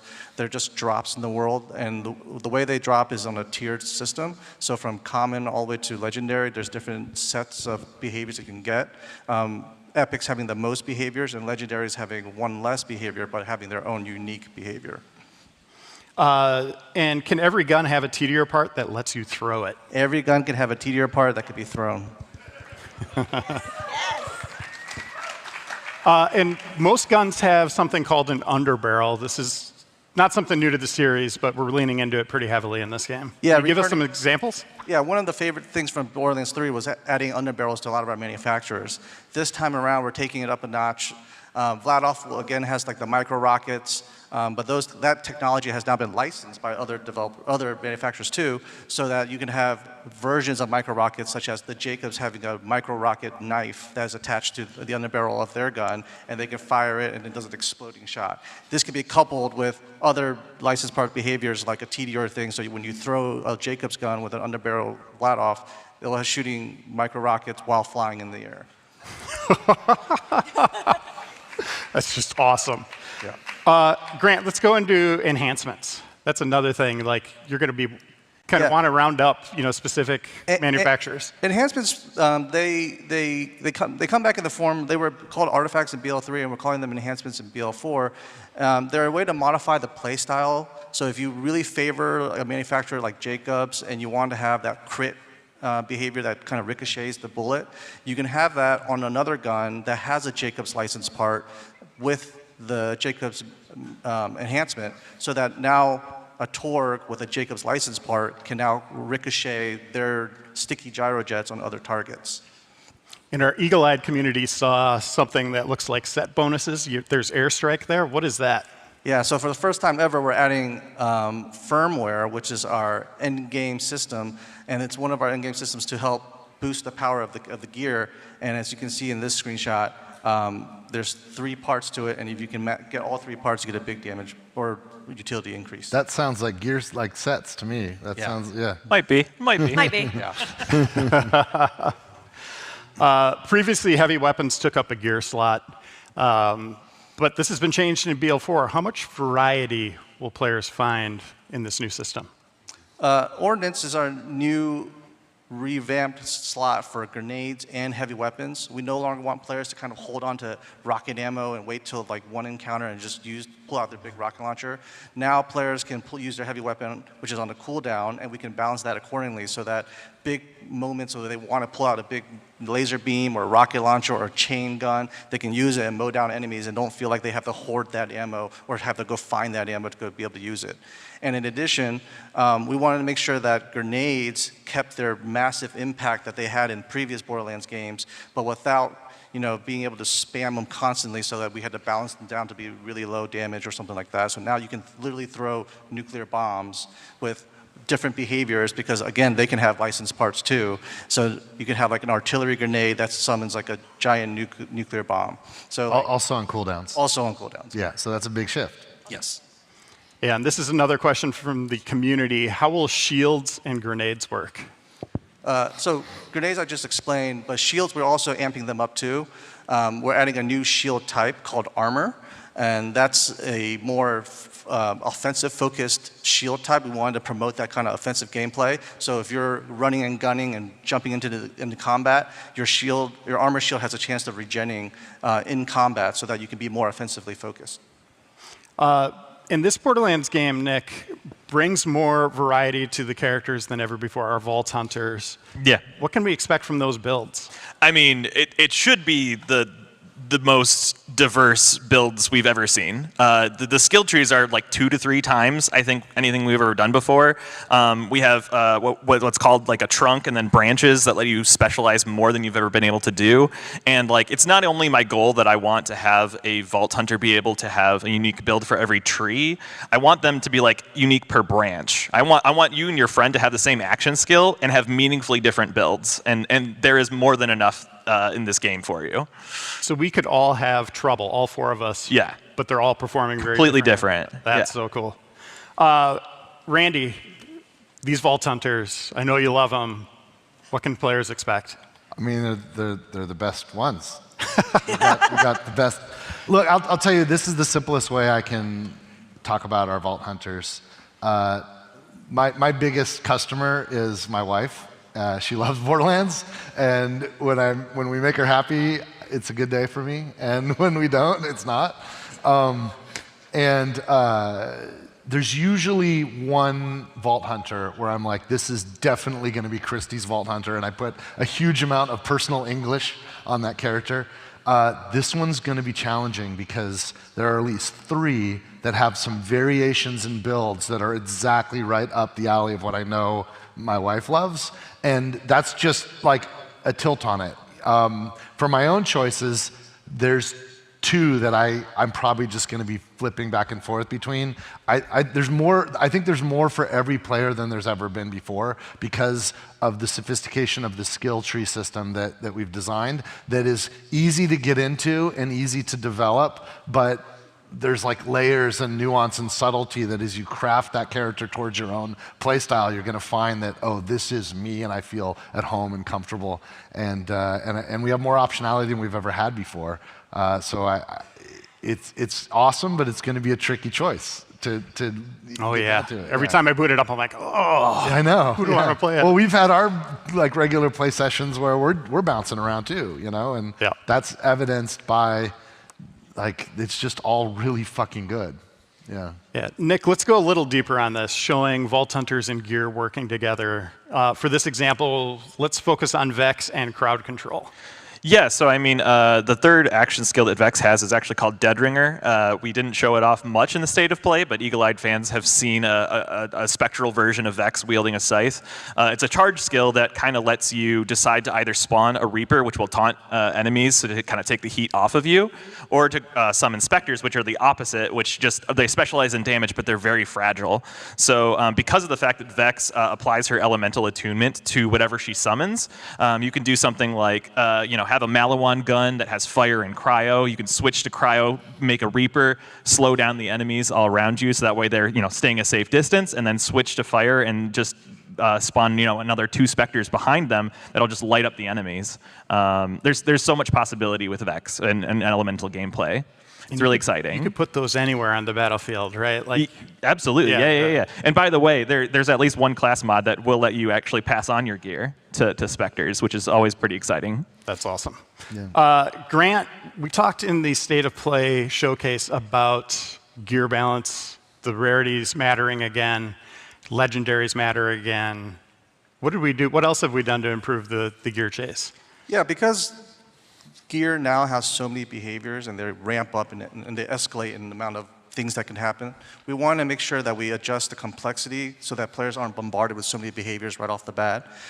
So we've adjusted the kind of the loot chase so that when players are playing the game, they feel a natural progression of like, oh, okay, I'm adding more things to my gear, I'm adding more things to my gear, so that when they go and express themselves in the combat battlefield, they're not, just being mysteriously overwhelmed with so many things that are happening. And because of that, legendaries now have legendary power. They feel super strong. They come at moments, rare moments that when you open like a red loot chest or you kill a super rare boss. And when you get that unique legendary behavior, you're going to be like, oh, okay, this really changes the way the game plays.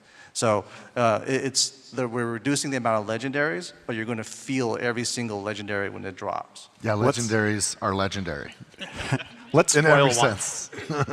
Let's spoil one. Let's give the community one of them. What can we expect? One of the legendaries that drops from one of the major bosses in the game is called Ruby's Grasp. And Ruby's Grasp is, if you've seen the State of Play showcase, there's a boss with lots of hands, and Ruby's Grasp is just one that just won't let enemies get away. So, by the way, did you clock the little subtlety there?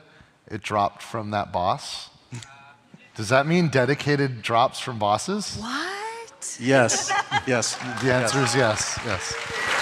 The game will ship with dedicated drops across the whole game. Every boss, every mini boss will have dedicated drops. Randy, I'm going to throw you the last question here about co-op. Because I play with my wife? Yeah. Yes. What does it mean to Borderlands 4? What have we done that's a little different this time? Co-op is a religion to us. Here's the thing. It's so awesome that Borderlands is freaking killer when you play alone. And we know a lot of people, they just want to do their own thing and don't want anybody else messing with them. And Borderlands 4 is an awesome solo game. But if you like co-op, it is best in class co-op by far. We have revamped the lobby system, so it's easier than ever to connect with people and easier than ever to get into a cooperative game. And it's drop in and drop out anytime you want. None of this play for 3 hours and then you can start co-op. No, just get in from the get, and people can drop in and drop out. And here's a cool one. Massive world, right? No load times. There's no like dog legs or anything like binding people together. What happens if like I go running off 1,000,000 miles in one direction, my buddy goes off running? You can do that. You can do that. We don't care. Have at it. Have fun. Oh, but I want to get together again. Instant team fast travel. I can fast travel to any of my friends instantaneously, no matter where they are. It's cool. It's freaking cool. And no load times there either. It's just get into it. And look, here's the thing for me, like I'm in the game. We're all working our asses off, and the game's gonna launch, and we're gonna be like working on patches and future downloadable content, and my wife's gonna be playing, and she's gonna be like level 20 by the time I even like, okay, can I play with you? Dynamic level scaling, my level 1 chump can jump in her game, and the game will handle it. Even if I want to be on hard and she's on harder because she's a better gamer than me, it's cool. And also instance loot. So when the loot drops, there's loot for me and there's loot for her, and everybody's cool. And that's just like the beginning of our commitment to best in class co-op. We're leading the charge there. Other game developers, like, do it, man. I love your games too, but frick, man, why are you promising co-op and then gimping out? Like, give it to us. You can do it. Co-op. Well, that's it for our Q&A. You know what, here's the thing, you guys. I'm looking at the clock. I want to give some stuff away. Do you mind if we switch modes for a minute? Okay. Yeah. Cool. I'm going to take over. Okay, so here's the thing. So I know you guys sometimes like when I do a magic trick. I'm not saying there won't be any magic, but because it might be. But you have to absolutely be convinced that this is fair, because I'm going to give something away, but I can't give something away to everybody. So, is there anybody today who it's their birthday? Anybody got a birthday, like literally today, that you would be able to prove it? If you have a birthday today, come on up here, come up and join me right here. If it is your birthday today, and Will might check your driver's license or something, so don't lie. If it's your birthday, come here. Because holy crap, you're spending your birthday with us. That's amazing. That's amazing. So let's get some birthday. There's some lines here on the floor right here. See these lines on the floor? Stand there. Face me though. Stand on the line. On the line, yeah, and face me. Everybody how many birthdays do we have? 1, 2, 3, 4, 5. That's about right for a crowd this size. That's what we expect. Thank you guys. Congratulations for having a birthday today, because one of you is going to get something cool. We don't know which one yet. We got to figure it out. Okay, so starting at the end, Will there's got a microphone. What's your name? My name is Andres. This is Andres, everybody. Hello. Andres, what do you do for a living? I'm an engineer. An engineer, all right. Making the world more convenient, easier to use the world. That's cool. All right, Andres. I think we respect engineers, right? All right, cool. All right, pass the mic. What's your name? Trevor. Trevor, what do you do, Trevor? Also an engineer. Do a lot of You're going to split the vote. Pass the mic down. What's your name? I'm Elle. Elle, what do you do, Elle? I'm a writer and editor for a pretty popular YouTube channel. Oh, making content for us. That's cool. I dig that. Pass the mic down. What's your name? I'm Chad. Chad, what do you do? I work at Progressive. I handle all your auto repairs. Auto insurance. All right. What's your name? I'm Neil. Neil, what do you do, Neil? I'm a technician and I help fix things, yeah. Fixes things technician. All right, one more. What's your name? Hi, I'm Rich. Hi, Rich. What do you do? I work in banking. A banker. Okay, it's up to you guys. All right. Engineer number 1. Engineer number 2. Streamer, creator, content person from YouTube, doing YouTube stuff. Okay. Insurance. Technician. And banker. Dude, I think our insurance guy is the guy. Okay. Can you come? Will's gonna take you backstage. The rest of you hang out, because I got something for you guys too. But so like maybe hang out over here. So here's what we're gonna do. We're gonna play a game. If you guys can just hang out over here, maybe somebody can. Yeah, you can watch. We're gonna give something away. We're gonna need a random number. Can we get our loot chests out? We're gonna open a loot chest. Let's get our loot. Come on out, loot chests. We're gonna get our loot chests out, and we're gonna open a loot chest. And we're going to win a prize here. Now, it could be any one of these loot chests, and you're going to see that there's 100 loot chests that we're bringing on stage. We don't know which one we're going to get. We're going to get a random loot chest. And first of all, we're convinced that this was a random choice. You guys picked who's on stage. We now have to be convinced that we're going to pick a random loot chest. So our friend who's going to join me on stage is going to open. Well, we're going to see what's in one of these loot chests. I'm going to use you guys to help me figure out which one of these loot chests are going to open. Why don't? Okay. We're going to do it again, and one of them is going to start with a number. Okay, so whoever we end up picking is going to give us our number. We got numbers from 1 to 100. So do you guys want one of our engineers? Our YouTube content person? Okay. Our technician?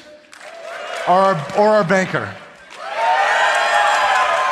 All right, let's start with our YouTube. I need a number between 1 and 100. Actually, you know what? We'll do both the banker and give me the first digit.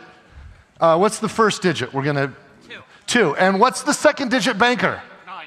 29. Is there anyone in this room that doesn't believe that that was a randomly selected fair number?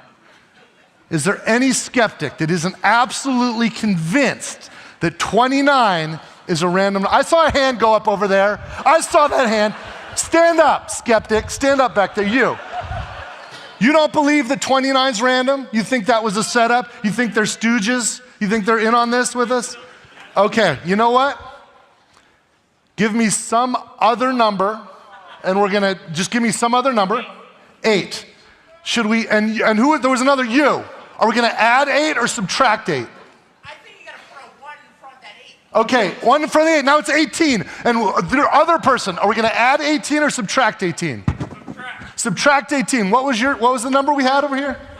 29, and we're going to subtract 18. That leaves us with 11. It's a really low number, but we got it up where it's right over here. Does anyone believe that number is not random? That number is freaking random. How random is that? Okay, we're going to go with 11. Where's our friend? Where's our friend? Who's our contestant? Bring him up. Bring him up. Bring him up. Bring him up. Yeah, don't run. Don't run. Hi, you did it. You're about to win something. There is loot in every one of these chests. The audience has chosen for you. We're opening chest number 11. 11, okay?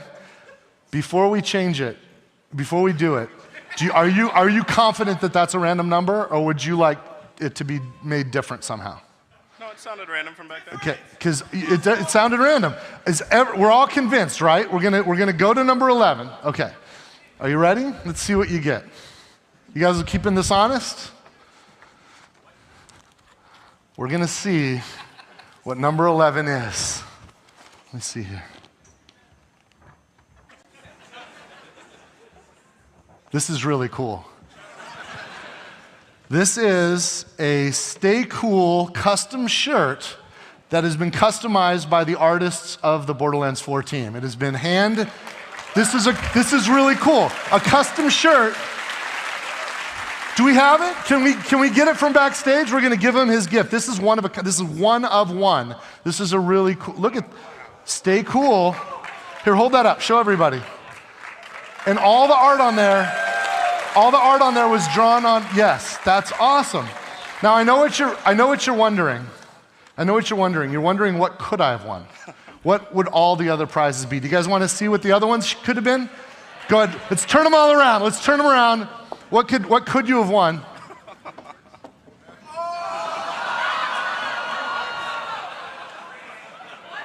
Bro, they're all Borderlands 4. You could have won months early a copy of Borderlands 4. But this is better, right? This is better. Wait a minute, what's this? There's something on here. Here, can you hold this up? Hold this up. Can we get the lights out here? Can we get the flash? Yeah. Can you guys see that? There's something really faint on there. Let me see. I think these are UV light. Oh, look, that looks like some code. A shift code? Is that a shift code? Do you know what that means? Whatever that is for everyone in the room. And for you. And you wear this, anyone who can see that, and this glows bright as day outside when you're in the sunlight, because sun has UV. So take a picture of that, write it down. This is the best shift code we've ever given out, you guys. So everybody grab it. This is like 75 golden keys in every single game. This is, I think there's like 25, is it right? Is there more? Yeah, 75 golden keys and diamond keys. There's like 25 diamond keys. This is insane, you guys. So everybody in the room gets the best and yes, so congratulations. Thank you. Happy birthday. Oh, and I got one more thing for you that we're gonna send you if you give us your and every one of you that has a birthday, we're gonna give you a collector's edition of Borderlands 4. When it comes out. So please, Will, can you get all of their contact information? Get all of their happy birthday to you guys. Thanks a lot, cheers. Yes. And by the way, that was sort of a foreshadow. And thank you to our helpers here with the loot chests. This is a foreshadow of something we're gonna do it. We're gonna have a shirt or a hoodie or something that anyone could buy that'll show up on our store, and it'll have a shift code on it, so that everyone can kind of be like when I'm sharing the shift codes with people. You're walking down the street, somebody goes, "I know what that is," and they'll get the loot that you're gonna give them from your shirt. So, that'll be out later. So awesome, you guys. Now we do have some time left, and there's some. We did it. And there were some questions from the world. So we're gonna do the hard questions now. Noel. Where are the questions Waiting for those to come. Noel? They're coming. Here they come. Coming. Hey, Yay, there we are. Question. And Noel. All right. Did any of you guys, there were some people pulling questions from the line out there. Some of you guys, okay. Hopefully we could get to them. Let's fly through these. Okay, we'll fly, speed round. Grant, are Invincibles coming back? Yes, to be announced in a later date. Ooh. Randy, we want to know more about the end game. Yes. We'll say more very soon. Listen, we're going to talk more about Endgame soon, but and in fact, some of us are going on a press tour, and we're going to be showing some of that stuff. And we have an event coming up in June that we're affectionately calling our BFF event, and we're going to be kind of getting into some of that too. So, and we'll broadcast it, but there's also going to be people live, and some of your favorite streamers will be streaming from the event, so that'll be good. And that's coming up in June. Grant, do overworld enemies respawn without save quitting? Yes, overworld enemies do respawn, just like in previous games. It's on a timer. There will be a machine to respawn bosses and mini-bosses, though, based on how fast the player kills them. Yeah, there's like a literal machine you could use to just make the boss reset so that you can grind them again if you want to get that dedicated loot drop. Nick, will Badass Guardian rank make a return? Yeah, there is an endgame specialization system that it's going to be very similar to the Badass system in the past games, but it's actually going to have meaningful choices. It won't just be like put points into this, that, and the other thing to get like a flat bonus. There will actually be behaviors, and you will have to make some hard choices. But we'll talk about that a little bit more later. Turns out we're talking about a lot of endgame. Randy, okay. I got a tough one for you here. Oh, you got a spicy one for me? I don't know the answer. I don't know. Why is it always me that has to do the spicy ones? All right. What will the game's price be? That's an interesting one. I don't know this. Really now? I'll tell you the truth. I don't know. And that is the truth. I'll hit it. I'll hit it straight on. And it's an interesting time, right? We've got on one level, we've got a competitive marketplace where the people that make those choices want to sell as many units as possible, and they want to be careful about people that are price sensitive. So there's some folks that don't want to see prices go up, even the ones deciding what the prices are. There's other folks accepting the reality that game budgets are increasing, and there's tariffs for the retail packaging, and it's getting gnarly out there, you guys. Borderlands 4 has more than twice the development budget than Borderlands 3. More than twice. The truth is, I don't know what the price is going to be. I do know that we will be opening pre-orders soon, TM, and that will be when the price is set. I think that Borderlands 4, here's the philosophy we have. Whatever the price is, we're entertainers. Yes, we want to get more resources so we can make bigger and better games. There's a reason why Borderlands 4 is so awesome. It's because you guys showed up and supported Borderlands 3. And we had the budget, so we could more than double the budget and feel confident in that. And that's awesome. When the revenue comes in, we could spend it to make bigger games and better games. As artists, we want everybody to have it.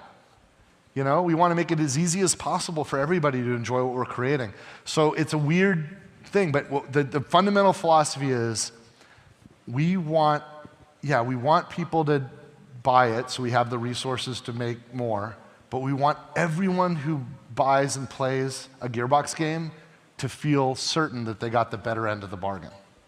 Whatever the price is, that they got the best value. And that's the philosophy that we live by. And so we're going to have a price set soon, and it might be the new price that like Nintendo and Microsoft have led with. It might be that we stay back.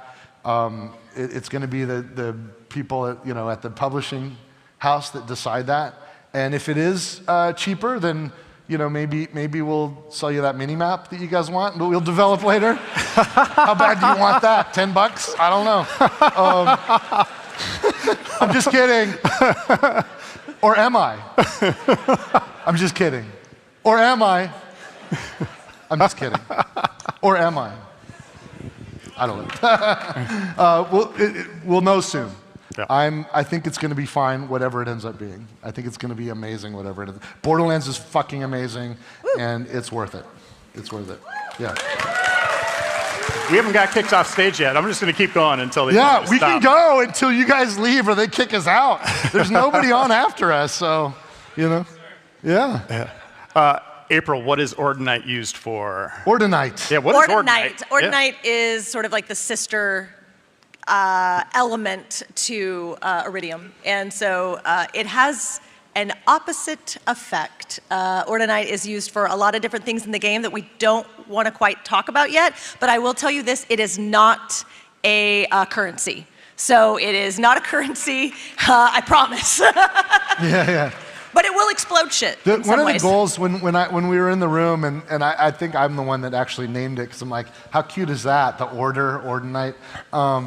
The idea is that the Borderlands universe is much bigger than anyone thought. It's bigger than just the Iridians, and Ordinite is a part of that new larger puzzle that you didn't even know you were looking at. And we're excited to start peeling back those layers for everyone. Yeah. Nick, what will split screen look like, and how does it work? Yeah, I mean, it's split screen. It's, Is it hot dog or hamburger? What did you say, hot dog, hamburger? Hot dog or hamburger style? It's the That's horizontal for the uninitiated. It's horizontal. But couch co-op out of the gate, or remote co-op, or couch plus remote. Like however you want to do it. Who does that anymore? We do that, MFers. We do that. And Grant, what will the rarity levels be? Ooh, rarity levels will go from common to legendary. Thanks, Grant. There's your, we nailed there's it. Your, nailed there's it. your gray. There's your green. There's your blue. I don't like how you're saying there's that, by the way. There's your purple. And then there's orange. There's your orange. There's your Hold on. I'm such a fucking troll. Randy. I'm such a troll. Last one I'll ask here. After collecting vault key fragments, can you repeat the same vault over and over again? Yes, you can. Rerun your vaults. Yes, rerun your vaults. Awesome. There's spectacular loot hidden behind. You do have to start the entire game over. No, I'm kidding. I'm kidding. That's it for us. Woo, you got through the questions. I did. I did. We got through it all, but yeah. Oh, you were standing there? I'm like, come on, we got to wrap it up. Let's go. All right. Let's give a round of applause to everybody. Thank you, everybody. Thank you so much. I really appreciate it. Cheers, you guys. All right, you all. Thank you. So, as Randy mentioned, we are hitting the road. Like, literally, Pitchford and Reiner and I are leaving this afternoon, going around the world on a trip. But we're coming to a place near you. In June, on June 21st, we've got the Borderlands Fan Fest event, and that's... Hi. Okay. We've got the Borderlands Fan Fest event on June 21st. We're going to be going to Billy World, and that'll be coming up in July. In August, we're going to be at Gamescom. We're also going to be at PAX West if you're in Seattle. And in October, we're going to be heading to PAX Australia. So I'm looking forward to that. But if you're here, where you're going is up to the Q Hall to get that poster signed. We're going to be hanging out up there doing autographs. So please come say hi to us, and we'd love to say hi to you. And we're going to do one more run of a trailer. All right, thanks you all. Let's hit the trailer.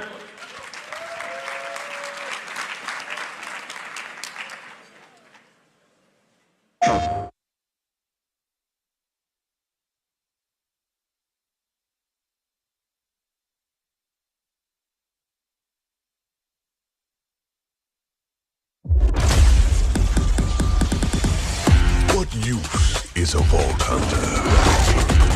What use is a killer? A brute. A rule-breaking, loot-taking, running and gunning natural disaster. You are, in a word, mayhem. I take that personally.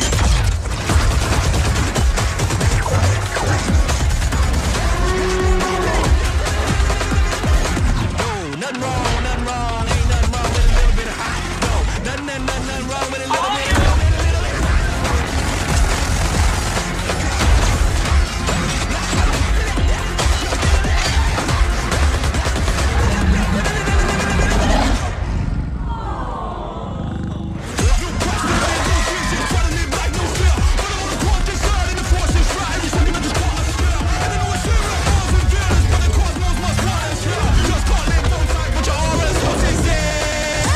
Be advised, a citywide curfew has been enacted.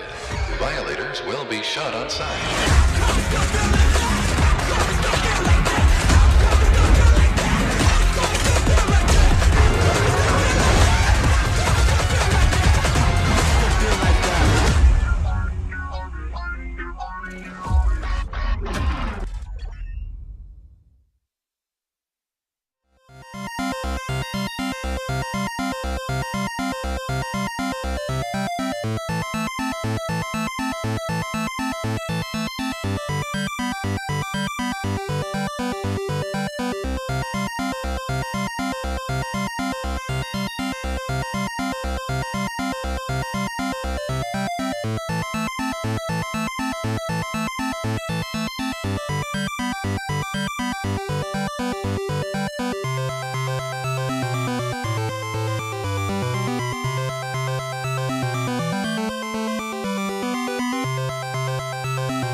don't know me, do you? The best high-concept sci-fi rigmarole in the universe is back. Mob justice! Get back here! This is for your own good! Rick and Morty Season 8 premieres May 25th at 11 on Adult Swim. Get your mouth round it.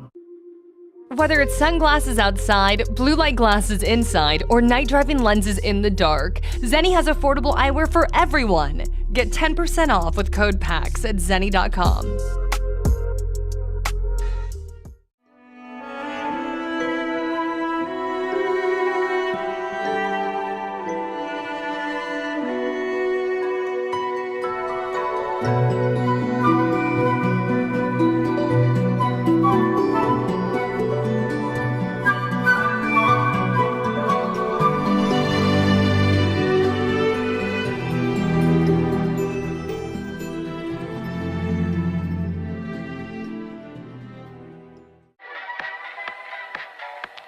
Hi, I'm your girlfriend. I can't wait for our journey ahead. I will always be by your side. You can't leave. You're mine, and I won't let you go.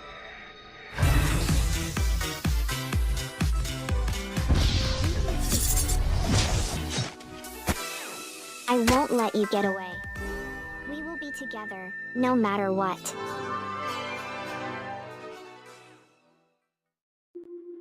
Whether it's sunglasses outside, blue light glasses inside, or night driving lenses in the dark, Zeni has affordable eyewear for everyone. Get 10% off with code PAX at Zeni.com.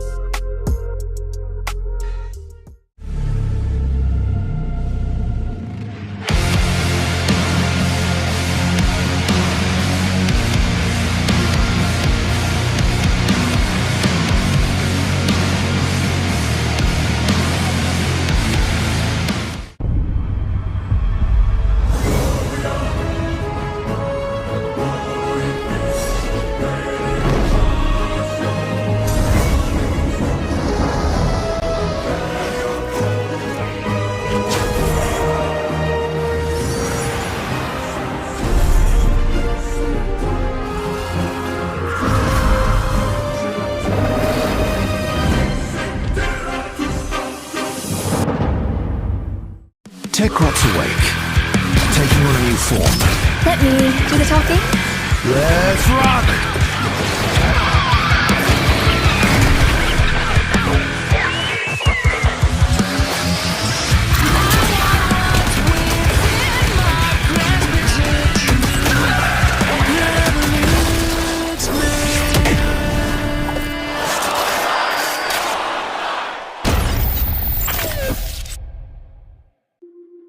Whether it's sunglasses outside, blue light glasses inside, or night driving lenses in the dark, Zeni has affordable eyewear for everyone. Get 10% off with code PAX at Zeni.com.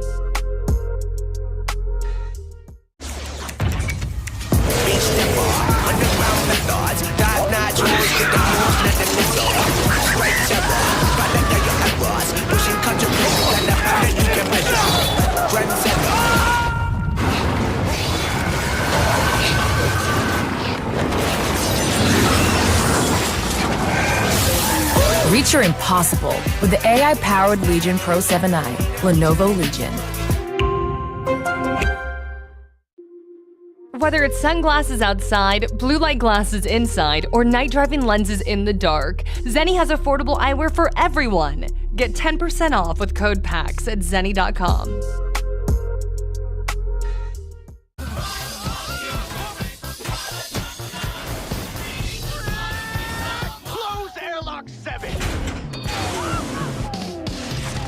You don't know me, do you? The best high-concept sci-fi rigmarole in the universe is back. Mob justice! Get back here! This is for your own good! Rick and Morty Season 8 premieres May 25th at 11 on Adult Swim. Get your mouth round it.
Whether it's sunglasses outside, blue light glasses inside, or night driving lenses in the dark, Zeni has affordable eyewear for everyone. Get 10% off with code PAX at Zeni.com.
Close airlock 7!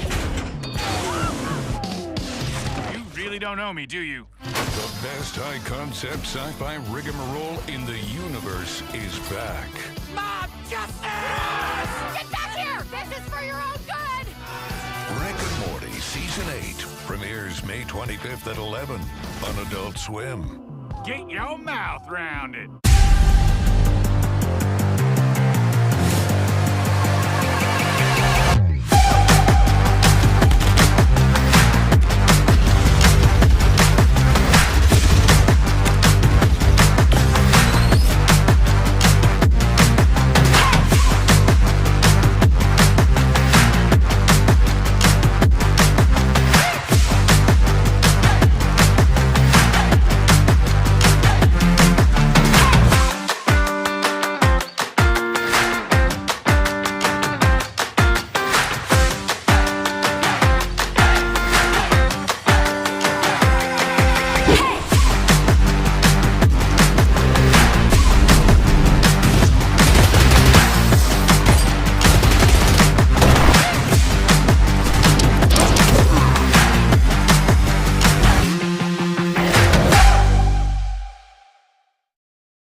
Whether it's sunglasses outside, blue light glasses inside, or night driving lenses in the dark, Zeni has affordable eyewear for everyone. Get 10% off with code PAX at Zeni.com.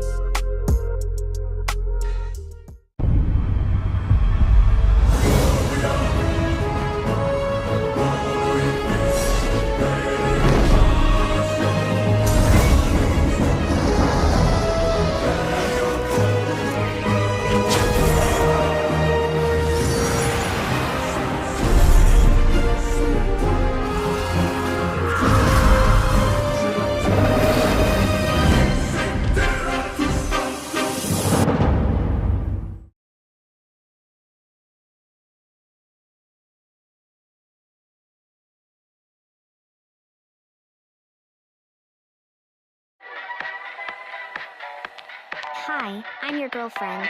I can't wait for our journey ahead. I will always be by your side. You can't leave. You're mine, and I won't let you go.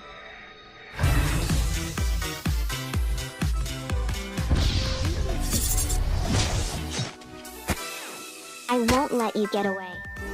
We will be together, no matter what.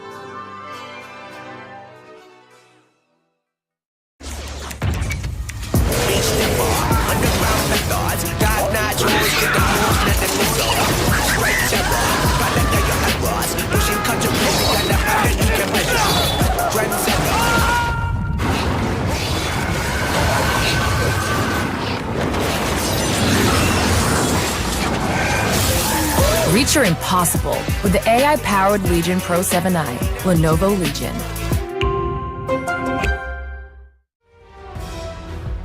Here we go.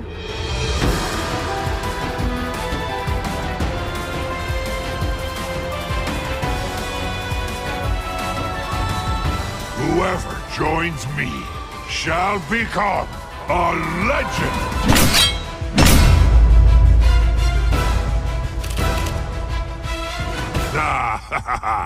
This should be fun.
Hello.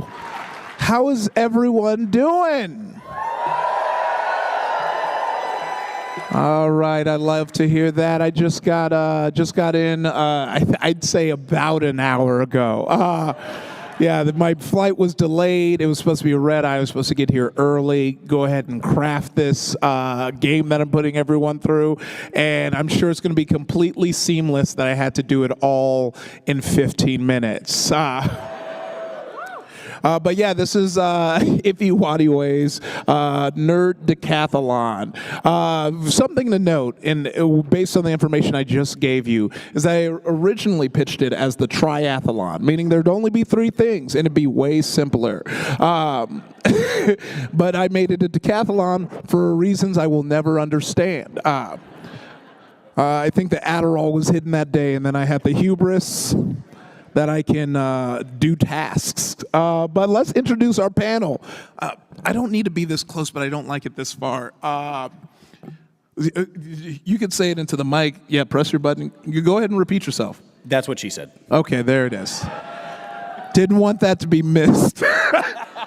Important. Yeah, important. So starting from this end of the panel, we have Jonathan, a.k.a. Latinos Against Spooky Shit. Hola, buenas tardes. How's everybody doing? Yeah, you don't have to turn it off after you talk. You can keep it on the whole time. Oh, you don't want that. We're gonna be talking shit. We need to. Yeah, okay, all right. Well, I can't get canceled this early, man. Yeah, well, let's see. That might be one of the challenges. Right next to him is my good friend, game designer. What do you do at Hero Forge? I work in marketing, which is not really a real job. So. Okay. All right. Yeah. Well, Annika Sela, everyone make some noise. Woo!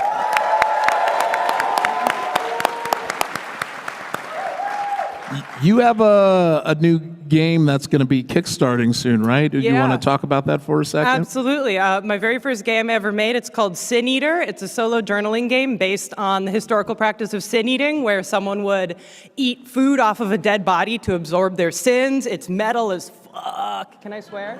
I honestly don't know. Metal as heck. And it is launching on May 26th on Kickstarter, so please do check it out. Yes. All right, and right next to me with this gorgeous mustache, it is none other than Scotty K Fitness. Hello. So I'm not very well known in the nerd and D&D space because I'm a fitness guy. But if you haven't met me, my name is Scotty. I have a mustache, and I really don't like V-Shred. So it's good to be here. I'm glad to be here. Everybody, shout out Iffy. Thank you for having me on the panel. Yeah, no, it's we met on a PAX panel, and then they became fast friends. I think just whenever I see another meaty nerd, I'm like, I gotta build an army. Gotta build an army. We're gonna start a service where if anyone's bullied for being a nerd, we just go kill them. Yeah, we just roll up. That's it. It's just gonna be me and you. Yeah, we look like the new reboot for Bad Dudes Save the President. You know, we look like a bad buddy cop. Yeah. This is definitely a movie waiting to happen. Yeah. Yes, but you're saying you're new to the space, but you just recently raised a bunch of money with your Fallout TTRPG. You want to talk about that for a bit? Yeah, we did a Fallout TTRPG from Odysseus. We did a game in Los Angeles. And we raised, I think it was $18,000 in about 5 hours. Thank you. Yeah, it was great. So the game centered around the storyline of how my daughter became sick with an illness called tuberous sclerosis complex, which is a genetic condition. It almost took her life, and so we formed this game around kind of that story to raise awareness and money at the same time. It was streamed. It's on my YouTube, Scotty K Fitness. Check that out. And it was beautiful. It was a lot of fun. And we since have done another charity event with the American Heart Association where I was live for 5 days straight, sleeping on stream. Some of you are weird. Some of y'all are weird. And so we did that. We raised $143,000 in 5 days. Wow. So it was really incredible. Yeah. And I'll fucking do it again, too. You watch. So, no, thank you for having me here. It's been incredible, yeah. Of course, of course. And last but certainly not least, we have Jeremy, a.k.a. Washer Rice Guy. Sort of a crescendo. Hi. This is, I just kind of like, hi guys! Yeah, there it is. That's the charisma. Yeah, I was kind of like, this guy's like, hey, you going to PAX East? I'm like, and he's like, you should come. And I'm like, okay. He's sleeping on my couch in the Airbnb. It's so comfy. It's so comfy. I woke up, I was just like, oh yeah, I'm in Boston. Yeah, Boston! Yeah. Woo! Wash your eyes! Yes. Oh yeah, wash your rice indeed. Yeah, so basically if you're here, you're like, what is this panel? You were saying a lot of things in the blurb, but we have no clue. Great, we're on the same page. But no, so, me and PAX wanted to come up with something that I would bring to all the different PAX to do something fun because this is one of my favorite conventions. Yeah, shout out to yourselves. Truly, every time I come, I have a great time. It's so dope meeting everyone and hanging and I just wanted to create something specifically for this convention. So I was like, I like putting my friends through challenges and quizzes. So I created the Nerdy Decathlon. And so this was going to be a thing where I bring a whole bunch of stuff. It was going to be a whole production, but I wasn't originally going to be at PAX. A bunch of people here are like, oh yeah, you said you were going to be there because I booked a movie. Shout out to me. Yeah, I always say that offhandedly, never expecting applause, but I forget that I'm in front of an audience. But then they you say that in texts constantly. Yeah, I that's hit true. the ha-ha react, but my heart's not in it. But they pushed back the date, so I was able to make it to PAX, and I was like, well, let's still do this thing. And so what I want to do is just like a decathlon of just different types of gaming, just kind of showcasing all the different ways we like to game. And the version that we're going to have here is just going to be splits of like trivia, but then also, I can stay down. You know what you did. You get up when I say to get up. Uno. Hold on. We cannot do that. That does something to my brain chemistry that I don't want this many people to see. So originally, it was going to be, I have all these different challenges, and some of them were going to be Flash games that we all kind of grew up playing, shout out to Miniclip and stuff like that, with the big finale being who could finish the RuneScape tutorial the quickest. Yeah, exciting, right? Well, when I opened my laptop to start this panel, Apple decided it was time for an update, and so now we're just kicking it old school, and we're just gonna do just a series of challenges that don't require a laptop, and then if it pops up in time, we get to do that challenge. So this bar has not moved forever. Can we source a laptop from the audience? Are you updating in the middle of a panel? It's updating itself. Do not put this on Iffy. Yeah, I know. No, I'm going to put it on Iffy because he should have been prepared. Yeah, Iffy. I told you my flight was delayed. I would have pulled it up before I got here and had everything because there are so many tabs I need to close before I open this in public. I'm really hoping that doesn't work. I've never played RuneScape, and I'm sorry for that, but I'm hoping that because I'm going to look, RuneScape was the OG. RuneScape was it was a Java-based MMO that I got Mr. Martinez, my American history teacher, I sucked up to him, and he would let me go into his classroom during lunchtime, and I would play RuneScape in there instead of socializing. That makes sense. Yeah. Which, shout out to you wherever you are. Before we jump into this, one last Mr. Martinez fact. I got real into Michael Bublé, 11th grade. Yeah. I'm going to mute your mic. You shouldn't tell people that. I got real and I had a Bublé moment. Cut. But you know, I was the person you know as if he has kind of been the same his whole life. So I was trying to, and I knew he liked jazz, and I was, you know, sucking up because I wanted to use his room to play RuneScape. You know, so I was like, oh, he likes, you know, old Blue Eyes. Michael Bublé does all the covers. I'm gonna hand him the CD and like tell him to play. It's like, play this, you're gonna like it. And he looks at the CD and he goes, Michael Bubble, I'm not playing this. And I wish there was a rapper named Michael Bubble, because I was doing. So the first game in the decathlon that I have for all our panelists, I'm gonna need you to whip them phones out because we're gonna be doing some competitive Wordle, okay? Oh no.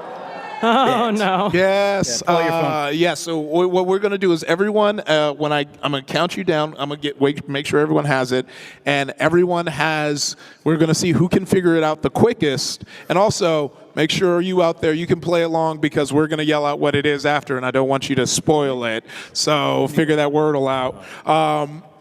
But we're gonna see who can figure it out the fastest, and I hope that you all don't fail. I'm looking over and I'm like, you got the tutorial for Wordle? Isn't the contest to see who can get through the Wordle tutorial the quickest? No. That was It's the daily Wordle. We're gonna. I'm gonna get when everyone has Wordle open. Let me know, and I go to where you can see the bricks where you can put in. No, I'm bricked. Yeah. Huh? See, it pops up. We're good. I realized I preemptively you. It pops up automatically. I'm so sorry. My bad. Indistinguishable. I mean, everyone. Jeremy has no idea what Wordle is. This should be very. No, I shut up. Yeah. No, we got the bricks. Okay, you got the bricks. All right. Brick, yeah. 3, 2, 1. Wordle off. Huh? So while they're figuring out, I mean, play. I used to be real into Wordle, and then I did the thing where I was doing it daily, and then I ran, like they ruined my streak. It disconnect, and I got mad, and so I rage quit Wordle for a bit. Then I started playing with M because M was real in it, and then that happened to her, and so she rage quitted. So that's why we're meant for each other. But look at my phone. Who has the longest Wordle streak in here? I think you do. You raise. Are you shitting me? Are you the person who? Okay. Okay. So you got first place. We do second and third. So keep going. Oh, keep going. You set me up for failure. English isn't my first language. Oh well. Once you see what the word is, you should get this one. If you don't, it's very embarrassing for you. For you specifically. Or you. Oh, damn. Okay. I don't like this. You're so close. I'm so close. Just story of my life. Pick a consonant. Oh, bummer, dude. No, that's not Shoot, it. I should get this. I can do this. Hey, somebody pick a consonant. Yeah. What? Shut up. Look, we got a bunch of people coming in right now. All right. Anxiety. I'm so sorry. You do. Okay.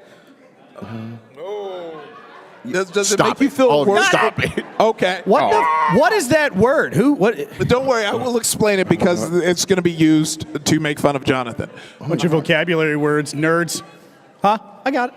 Yeah, I got it. Can it do Spanish words? No, it's not a Spanish There's word. no You're way. so close. He has zero green letters on his phone. That is crazy. Okay, all right. That you is can wild. Stop, Jeremy. That's what it is. You can stop. So Jeremy lost. Yeah. Does everybody want to yell out what the word was? Tripe. So tripe, which is That's crazy. famously in Menudo. Not the band. Not the band, but they got bands. That's a cold cut for Latinos out there. Thank you. So Annika got first place. That's going to be 5 points for you. That's crazy. You. Good job. My one win of the night. Scotty got That's all we second got. place. That's 3 Everybody points clap. for Scotty. Jonathan, you got third. That's going to be 2 points for you. I see. I thought about that. Jeremy lost. And then you Participation, yeah! It's weirdly stressful, and I kept double. Okay, cool. All right. So this next one is going to be real dumb, and I apologize in advance. So we're going to do something that I just made up on the spot called Speed D&D. Okay. We're going to see who lasts the longest through a series of D&D challenges I'll have. And Annika, you have these new 3D printed dice. Sure. Do you want to make this a business expense and explain it? Absolutely. So recently, Hero Forge, which is a free in-browser platform, you can go and create characters that are then 3D printed for tabletop gaming, recently ran a Kickstarter for our new 3D printed dice. That's right, they are printed all in one continuous layer. You can put anything from Hero Forge inside of them. These are our extra large D20s. One of them has a cowboy ghost inside of it, and the other two has a delightful little trash panda surrounded by junk food. And we're going to be using these in just a second. Yes. All right, so thank you. We'll switch this up, and we will start with Jeremy. You can hand that die down to him.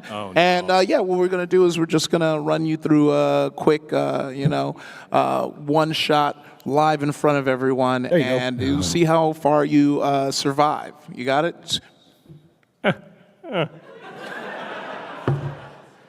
God damn it. 2. He rolled a 2. Okay, cool. That bodes well. All right, Jeremy. Yeah, it doesn't.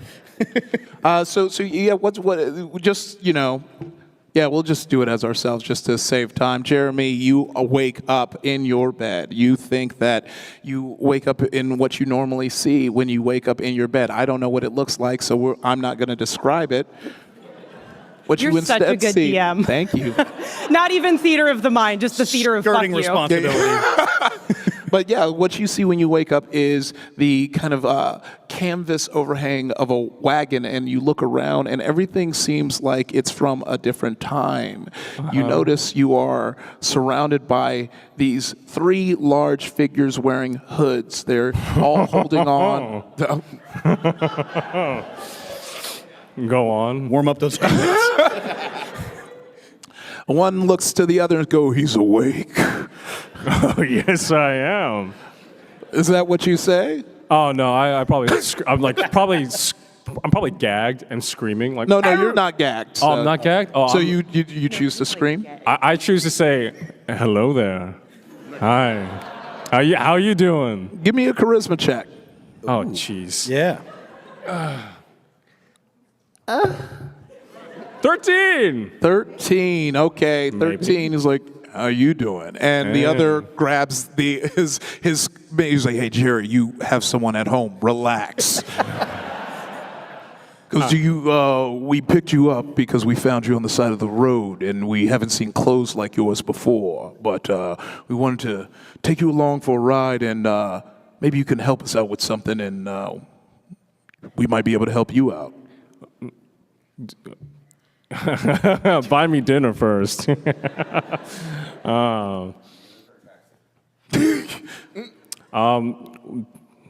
we headed? Well, we want to rob a bank. So as you can see, we're pretty large dudes, and you're small. So we want you to. We're in a wagon? Yes. And we're robbing a bank? Yes. Currency exists, even in fantasy worlds. Just you got a Jason Statham. What's the joke? Cheese and rice. Sure, let's rob a bank. My clothes are different because you got me from the rice fields. Be better. Sure. This kind of confuses the 2 gentlemen in the back with you, and they're like, "Oh, yeah, sure, dude." But yeah, we just want you to kind of squeeze through the bars. Everyone's real big, and you're the smallest thing we've ever seen. I'm not that small. Sure. And up front, you hear, "Oh, we're here. Hold up. I want you to go ahead and roll Dex." Dex, like Dexter's Lab. Dexterity. Oh. 11. Okay, so it comes to a stop quicker before you can grab your bearings, and you swing forward and you fall on top one of the sharp objects, and you are now dead. So that is one event you survived, Jeremy. So that'll be 1 point. I want a refund. You did great. Everyone. Yeah. Yes, I enjoy. Yeah. Woohoo. Scott, you wake up and you look around, and this isn't the room you're used to seeing. The last thing you remembered was going down for some deep squats, and you got that like lightheaded feeling that we get. But when you stand up in a canvas overhang in a wagon surrounded by big dudes. Okay. I've heard the story before. And you see a familiar body kind of just impaled on the side. And they look at you like, bro, we don't even know either. Will you help us rob a bank, though? Yeah. What's the job? Ooh, I like that. You look like you mean business. We just got here. We just need you to squeeze through some bars, get in that bank, maybe grab a couple of gold, and then rinse, repeat till, someone figures it out, and then we skedaddle. I'm very flexible. Oh, show us. Roll. Yeah, go ahead and this will be a dex roll. All right. Yep. 9. Wow. So you do. So if you have never seen Scotty's content. My what? Hey, yo. Hold up. Hey.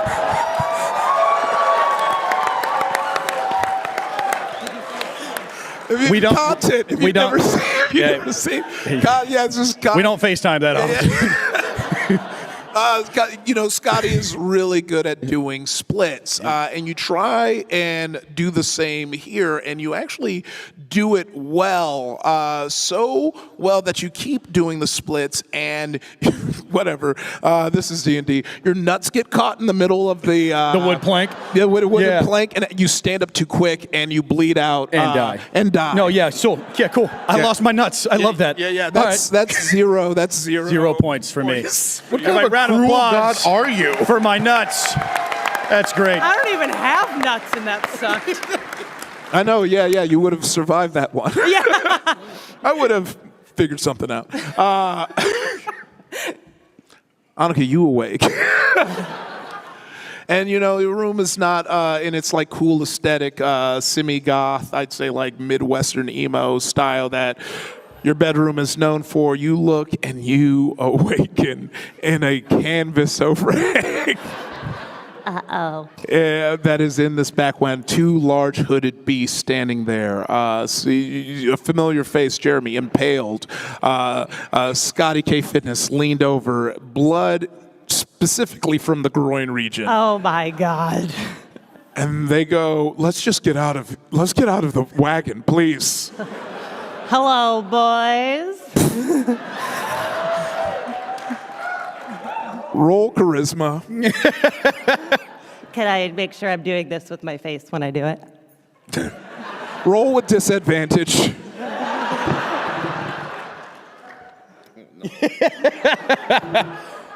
Fuck. So that's a 3. Hello. If she doesn't die immediately. You hear a snarl from under the hood, and they're like, that is a slur in our language. And we don't stand for bigots, and you get stabbed immediately. My last words are just, that's fair. Oh, and that is 0 points for you. Beautiful. I will. Round of applause. Everybody clap. I kept my bit of joke. Yeah. I kept my loadout. Yeah, that's good. Yeah. There's no such thing as gender, just loadouts. So it comes to you, John. You awaken, not in your bedroom, but this time outside on the dirt ground, outside of a wagon. Fuck, I gotta be in the dirt. Yeah. Everybody so gets away. Blood. It's so full of blood. Yeah. Like when you look, you're glad that you didn't awaken in the wagon because there are piled bodies of friends. Just loose testicles rolling around on the floor, like a bottle in the back of a van. And they're so uneven. And it's the beast men kind of jump down. They have a hood. Now it's revealed they kind of have lizard-like faces, which is why they might have been offended by certain tongue tricks. Done by the unawares. And one's cleaning his blade, and he's like, okay, I get it now. We just need you to sneak into this bank here. And you see a bank, and you kind of see you know how in every like kind of like fantasy dungeon prison there's like those like bars that are like a little bit above the like ground and you would be underground. Yeah, you see one of them joints. I'm sure there's a word for it. I don't have the energy to figure it out. But they want you to squeeze through. And it seems like it could fit most people. But it seems like it's going to be pretty difficult. You're going to have to wiggle your way. Say what you're trying to say, Iffy. Say with your chest. I'm going to say the theater of my mind made it fit Annika and Jeremy, not necessarily me, you, or Scotty. Yeah. And I kind of want to stick to that because that's how my brain works. But I'm not saying it's impossible. You can get through these bars, but... I'm gonna look up at the bars. I'm gonna look at these lizard folk. I'm gonna be like, ain't no way that this is happening. And first of all, I think you're stereotyping. You brought a Latino out here to steal? I'm gonna need you to do better. I will. I heard what she said and how you killed her. I will give you a automatic pass on where they go. No, bro. Trust me, bro. I'm gonna take this now. Shut your ass. I'm gonna start digging into the wall and climbing up. Okay, cool. I'm still gonna commit to the bit. So you succeeded. They, they start, trying to figure out who Bell Hooks is. And you start to climb. I'm gonna need an athletics check from you. Damn. Yo! Next 20.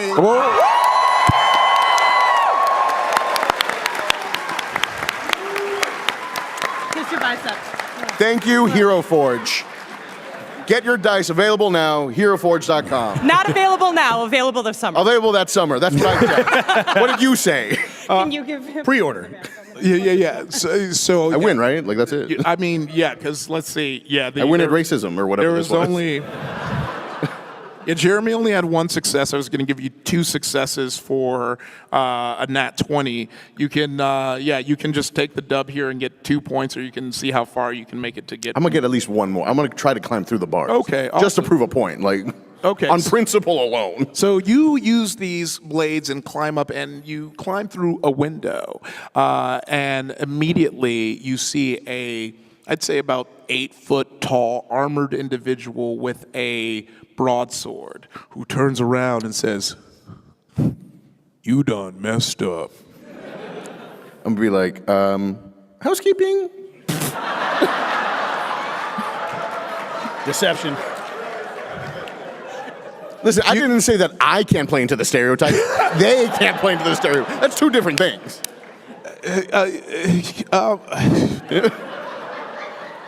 Roll deception. Oh my God! Killing on roll, baby. Thank you, Hero Forge. Available this summer. Get your dice.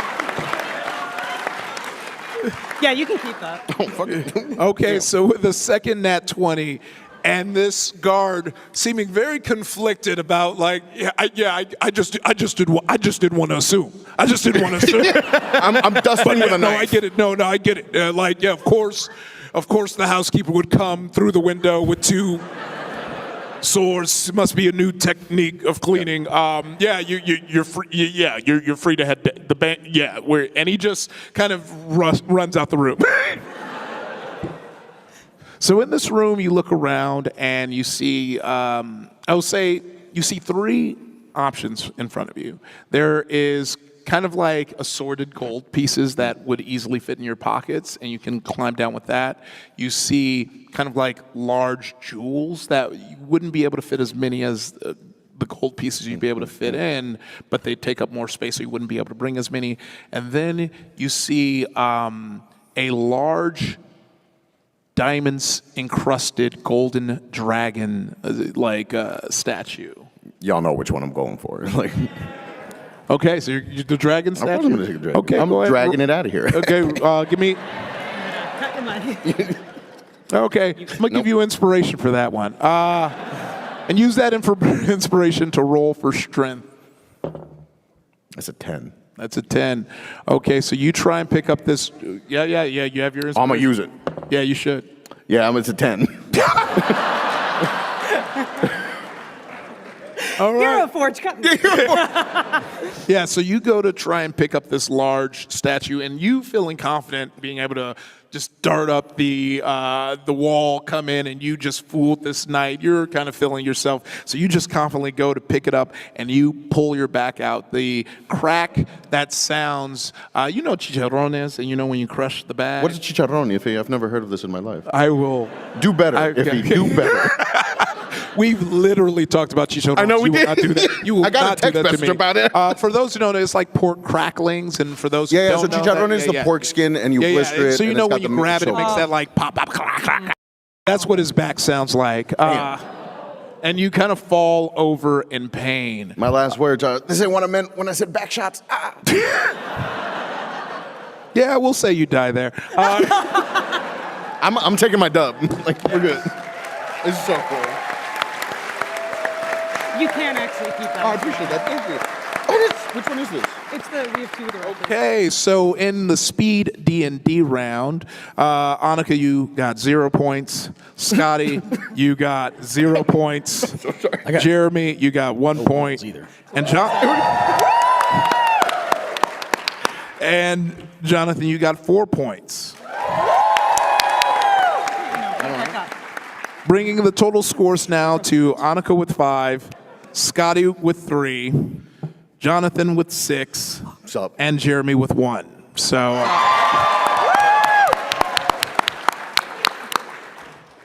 okay, so we're gonna take it to an old school classic game that we all played. We're gonna play Hangman. Word. You like words? Who here? Oh gosh, I'm trying to think of a very specific. Who pooped last? What?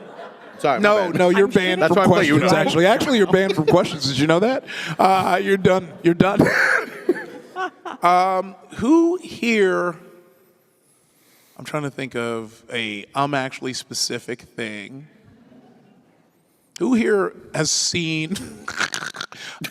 Actually the closest to when you've been here. Who's seen it last? I guess. All right, fight for our love. Okay, we got this morning. All right, you come up here. Welcome. Just squat him. Yeah. Okay, we're gonna kill you. We're gonna beat you to death. We're gonna sacrifice you now. Yeah. Only our legs. We're gonna kick them. What movie was it? What? Starting with What are they Scotty. watching? I know. What? Bet. Which FromSoft boss do you guys want to fuck?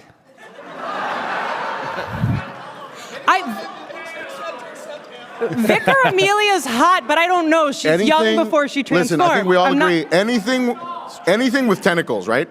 Anything. Any and everything. Anyone else can vamp. That's fair. Find me after the show. We'll talk about this in depth. I've never heard depth said with a hard R before. That was wild. What was your name? Andrew?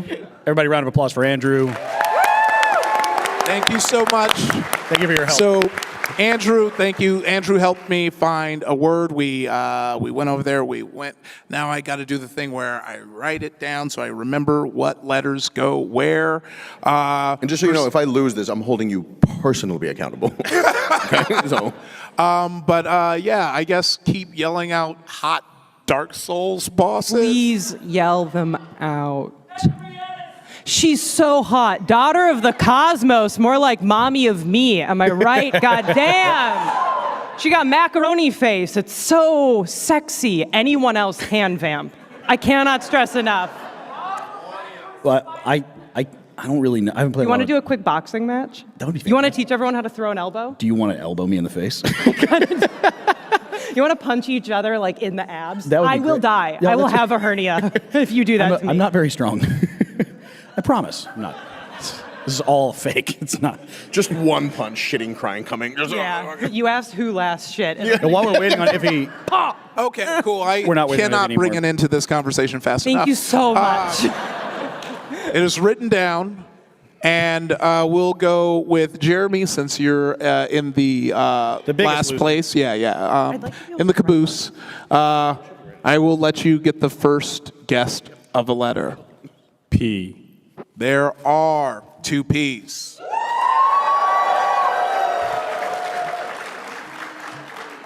I don't know. How many? Okay, so it's 4 letters? So it's 2 words. The first word is 7 letters. Second word is 4 letters. The P's are in the second word. It is the first letter and the second letter. Okay. What the fuck? What did you just say? What? Can I guess? What? Hold on, he's dyslexic. Give him a second. Yeah, what did I say that was weird? Because all of it. Hold on. Okay, I said I'm gonna repeat it again. Hopefully it makes sense this time. First, there's 2 words. First word has 7 letters. The second word has 4 letters. With the P guess in the second word, the first letter of the second word is P, and yes, thank you. Okay, I'm a visual learner. Yes. Can I guess? Okay. So you're already trying to guess. I will give you, if you think you can guess, you can try and guess. Pass. Okay. Did you want to try and guess before it goes? Can I guess 1 word? No, you got to do the whole thing. There's 2 P's. Fuck. Just give me an O. Okay, then you said no? No. All right, then you can go ahead with your guess. I'm just going to guess. Chicago Pope. That is correct. I'm good with words. Huh? I'm coming for you. What? I do have a linguistics degree, and I don't. Really? I do, yeah. That felt like a hate crime. I think we can all agree. That was ridiculous. I hated it. Look, I didn't come up with the word. We workshopped. We held it down. Everybody, I take your loved it, applause personally. back from Andrew. You're not allowed to pick words anymore, actually. Yeah. No, it's all good. Yeah, that was. I mean, P was a great good word. guess. Yeah. He was a good Yeah, but you didn't capitalize. No, on that's fine. Yeah. Yeah. So. Okay. This next one is going to be a piece of trivia. Feel free to play along. We're already at 19 minutes. Great. We are not going to make it to 10 games, which actually works. Oh, damn. I guess you got to come to the next PAX and see the fully baked version. That means we get to be on the next one. Does anyone in here go to multiple PAX a year? Oh, okay. Cool. Y'all get free kisses at the end. On the mouth. On the mouth. I'll have to lift my mustache, but it'll work just fine. On and inside of the mouth. You get 4 head We're going kisses butt to butt. or on the mouth. Thank you. I'm a gentle lover. I call it the 90 States. So your piece of trivia that I have written down, and everyone will, because this is like a point system, everyone can guess, and then if you get this, we'll say this will be 3 points, whether you get it right or wrong. So there's no point. No. Whether 3 points no matter what. Thank you for helping with my brain. Don't help him. Let him sing. Nope. I literally just got off a plane. I am not a human right now. I'm sorry.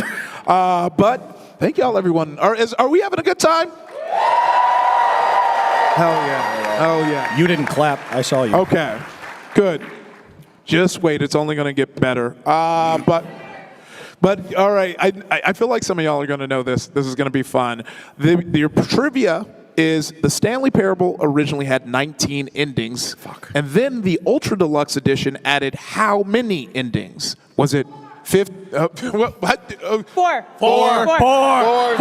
I said it first. Sorry. The correct answer is cuatro. 4. Well, it's going to be multiple choice. But if you want to lock in 4 before I read the choices, you can let me know right now. Hey, random person, how positive are you? Oh, now you're quiet? Don't be shy. Yeah. Okay, so here are... okay. That's not a good It's not a lot. That's passing. How many? That's like 85, I think. Okay, so here are your choices. I'm taking bigger gambles. 15, 27, 13, or 8. You might notice a number missing from those choices.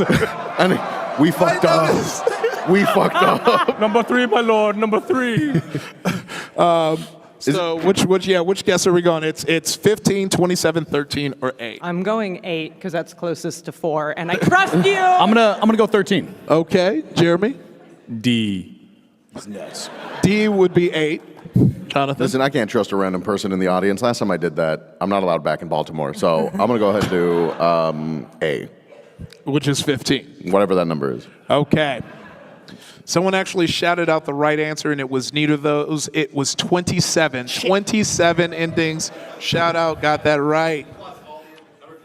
Yes. Oh.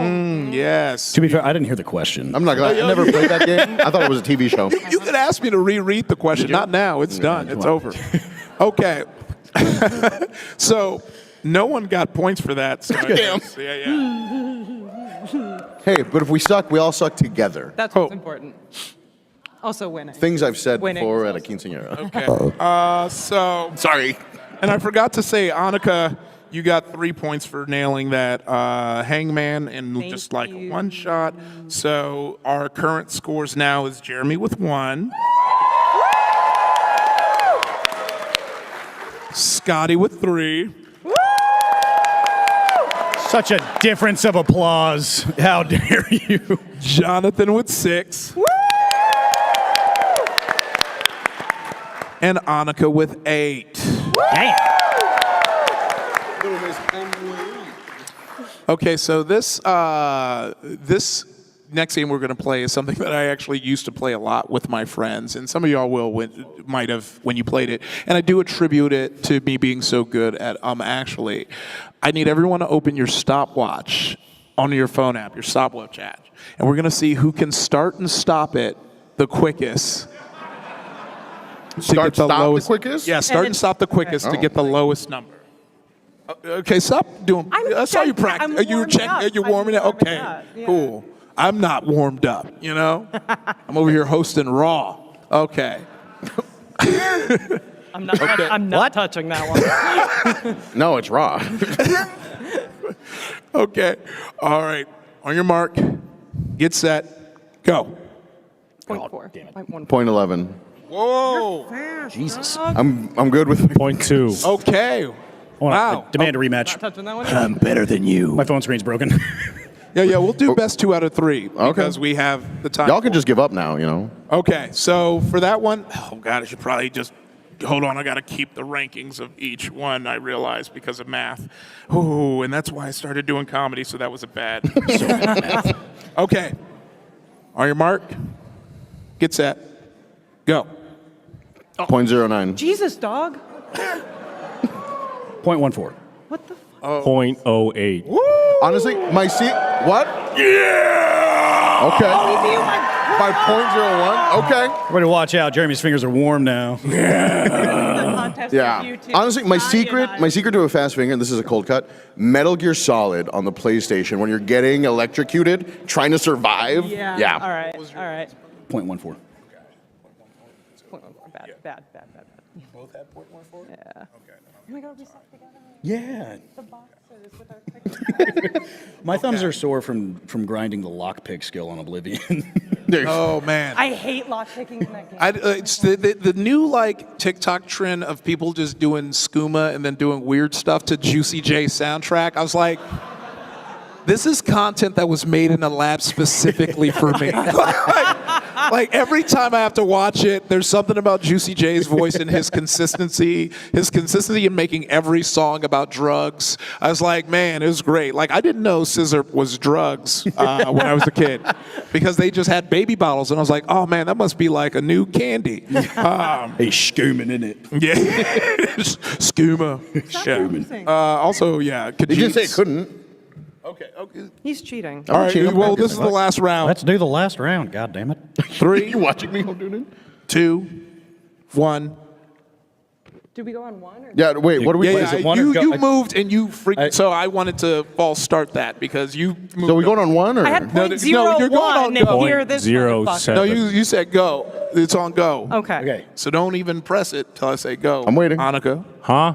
3, 2, 1, go. I'm so bad at this. .09 again. Point 11. Ooh. 0.07.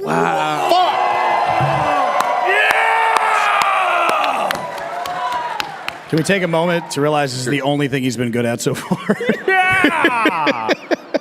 They call me Sticky Fingers. Old jackhammer fingers over here. Jackhammer fingers is crazy. Okay, so that one was a powerful round because each first place got you 3 points, second place got you 2 points, and third place got you 1 point. So I got to do some math here. Yeah. Numbers are hard. We can vamp. Well, like I said, it genuinely is why I became a comedian. Like I wanted to be a game developer. I wanted to be a programmer. And then I saw the math prerequisites and literally immediately said no. Oh, shit. Because I was just, you don't need to know. Well, I'm a video game writer, so I cheated. I was undiagnosed with ADHD like for so long, and that it turns out sometimes it's that. Sometimes you're not a dumb idiot. Sometimes you just need medication. So fucking real. Don't forget, take your meds, everybody. Yeah, shout out to all you neurodivergent shout out to people. everyone who has ADHD who just remembered to take your meds. I forgot mine today. I am struggling. Oh, baby. Yeah. Shout out to my fellow autistics. I don't know what to do with my face right now, and we never do.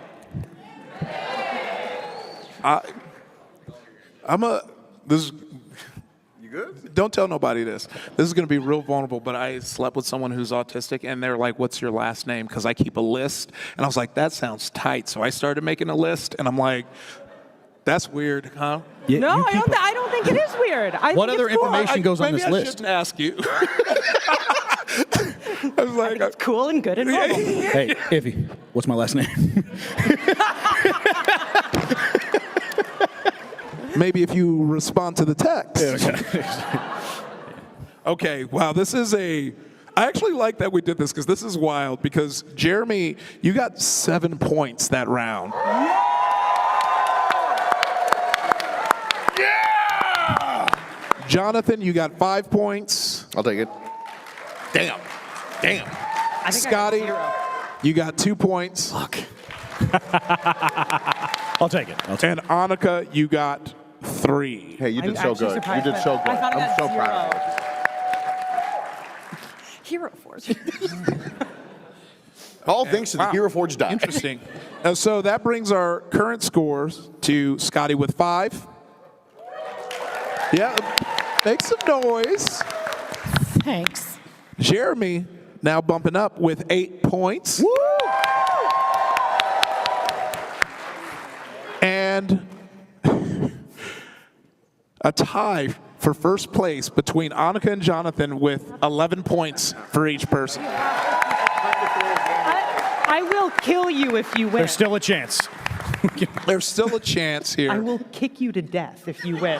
Sorry, I didn't realize my mic was on. Yeah, your mic's on, by the way. So this is going to be great. We have a perfect amount of time for this, and that will be debatable when you hear what I'm going to ask you to do. For our final challenge here, making this sextathlon, because It's so on brand for yeah, you. I know. I was like, Again, damn, it might have to stay 6. So even if I lose, I win. God, yeah, no, we might have made something together right here in this room, y'all. But this is very funny because for this last round, I need you to open up your notes app or whatever your note-taking app is because I want y'all to make a competitive haiku. A competitive what? Haiku. Oh, shit. What is it, 353? Yeah? Can't it also be 575 though? Yeah, okay, thank you, because I was Wait, going on what was it 575. again? That's what I... 757. What did you say? Catch up. Okay, 824. Okay, don't start writing until I say go, but we'll give you... Is there a theme? The theme is video games. I want a haiku about what it means to be a gamer. Oh, I like the snaps. The snaps? All right. Okay. You're ready. Haiku, and I'm going to give you 3 minutes to do it. God. Can we read them in the style of slam poetry? Yes. I think I demand it. Well, it's not fun when you demand it. Y'all write, and then I will talk to everyone while you write. Okay, so someone, so what? What movie? What movie? Oh, I can't talk about it yet. I can't. Me who loves to say everything about everything all the time. Me who overshares. You would have heard the movie. Yeah. We're breaking NDA as a treat. There's so many that I would love to break as a treat, but it starts shooting next week. But yes, it's gonna be fun. I'm playing a bodyguard and spiritual life coach. So yeah, just a nice beefy guy who is also kind of zen. Just doing what I do, but I'm super excited. We got fun stuff on the way. In the means, we're getting ready to, also this week, we're also writing the next season of Actually. We're going to be shooting that very soon. I'll do some spills. We're going to bring back the horror episode, and we're going to bring Dead Meat James into the fray. Yeah. Gosh, I'm trying to remember who else we're bringing. There's a lot of moving parts. There's some people I'm super excited to bring in. We're going to, of course, bring our Smosh friends back. So we got some of that going on. I'm trying to think of some more fun. Look, that... You're not even ready, and I'm not even going to tease that yet. You're not even ready. It's going down in a big way. I can't count. This is hard. This. Y'all got about a minute left. So. What is it like working with Brendan and Sam? I'm just going to repeat that up. It's great. We've been homies for a minute. I remember I was thinking about, because I was with Erica at Neotropolis, and we were talking about when we did Bloodkeep for the first time. And at that point, I've done stuff with Critical Role because I started on Geek and Sundry, and I popped in and did. Thank you. One haiku. But I popped in. With that, you kind of show up. It's a live stream. We did the Critical Rejects, Ulfgar Fireforge, and stuff like that. And I sat in with Brendan for the first time, and he turns on the music, and he kind of gives the same spiel that he starts the series off with. I was like, damn, this guy's crazy. He loves himself some D&D, and we just made some magic in that dome, and we've been friends ever since. The thing we bonded over is we were doing keto at the same time. So this is my linguistics degree at work. This is the I know you hate keto, and keto so is does trash. And syllables are meaningless. Medical exemptions apply, but you're not special. So fuck keto. But yes, it is. So my cholesterol levels agree. But someone yelled out, "What? If he what?" Okay, Okay. Damn. I'm ready. Okay, who could be sure? Okay. 20 seconds, and then we're pins down. I wrote 2. Can I read them both and let them choose? Because they're both pretty not good. Sure. You go ahead. You got to do it quick. Okay. Can I start it? Oh, you'll do it. No, I'll have you do it with the reveal, and you can get Ooh, if we don't have the time, or I would, but that sounds tight. See, they're just nah. Sex. How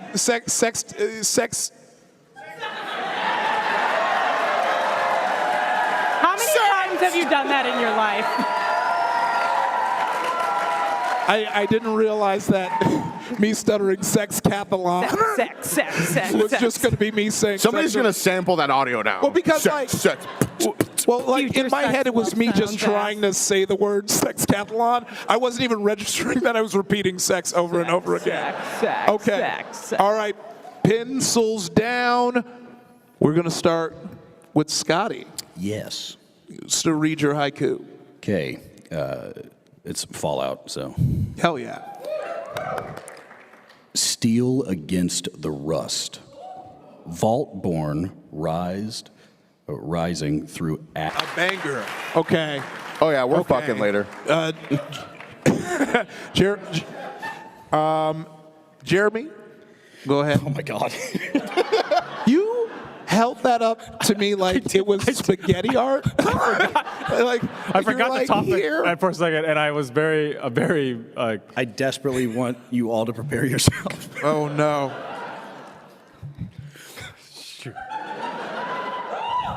I'm very smooth brain here. He's crying. Video game fun. Video game make me happy. Brain hurts now, not fun.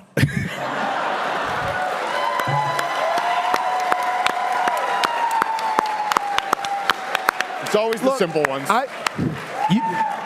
You like, you know, you're kind of like front porching yourself there. Which front porching is like a word we use in TV writing when you're like, oh, this is bad, this is not that good. And it's like, don't front porch yourself, just present it and we'll tell you if it's bad. But you know, that felt like a hidden verse on Code Monkey. So yeah, show that to Jonathan Colton later and you might get a handshake. Annika. I have two, and I know we have 30 seconds, so I'll go fast. First one is my experience gaming. Sweaty all the time. My controller is so wet. God, I am damp. God, I am damp. Fuck. And my second one is horny for Bloodborne. Tentacle face, suck me off. Lots of hear me outs. Okay. Go. Many lives spent in struggle. What is the outcome if not existence? Every story worth telling unapologetically. Woo! Okay. So, by round of applause, who loved Jeremy's? Just give it to him. Yeah, we gotta go. No. Who loved Scotty's?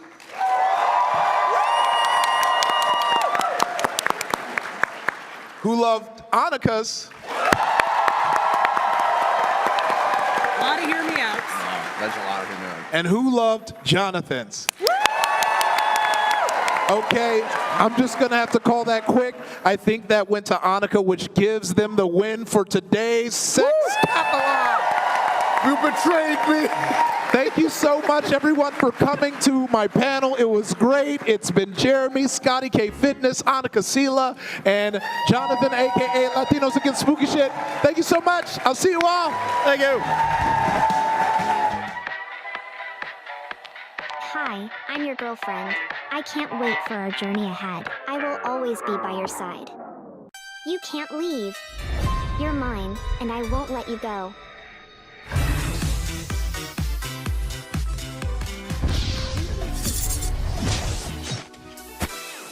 I won't let you get away. We will be together, no matter what.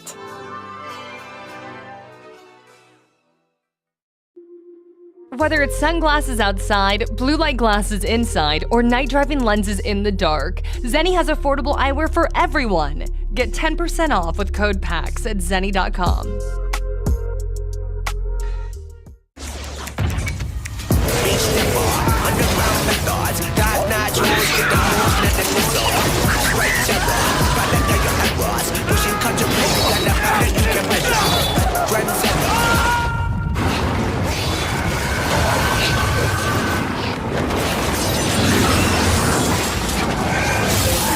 Reach your impossible with the AI-powered Legion Pro 7i, Lenovo Legion.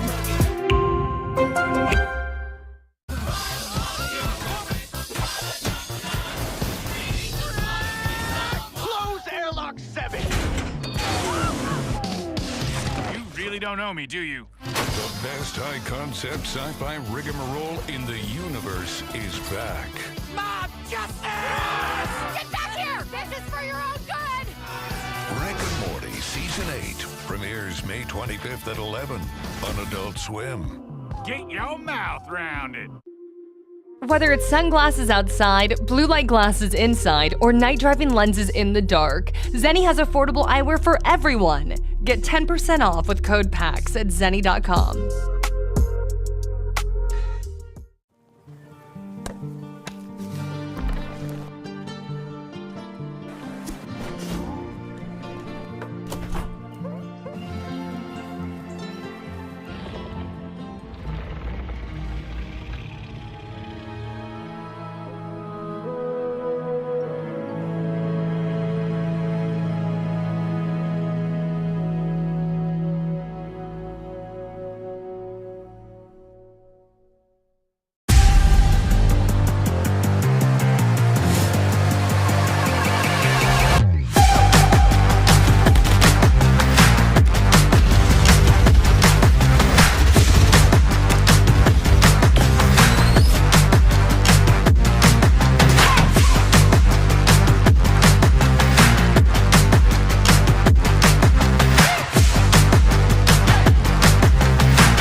Whether it's sunglasses outside, blue light glasses inside, or night driving lenses in the dark, Zeni has affordable eyewear for everyone. Get 10% off with code PAX at Zeni.com.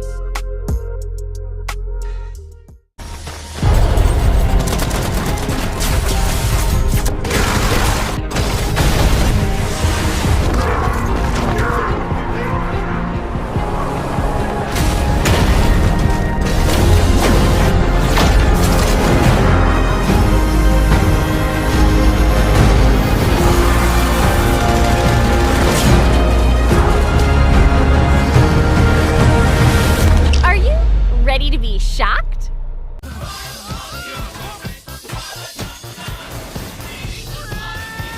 Close airlock 7! You really don't know me, do you? The best high-concept sci-fi rigmarole in the universe is back. Mob justice! Get back here! This is for your own good! Rick and Morty Season 8 premieres May 25th at 11 on Adult Swim. Get your mouth round it. Whether it's sunglasses outside, blue light glasses inside, or night driving lenses in the dark, Zeni has affordable eyewear for everyone. Get 10% off with code PAX at Zeni.com.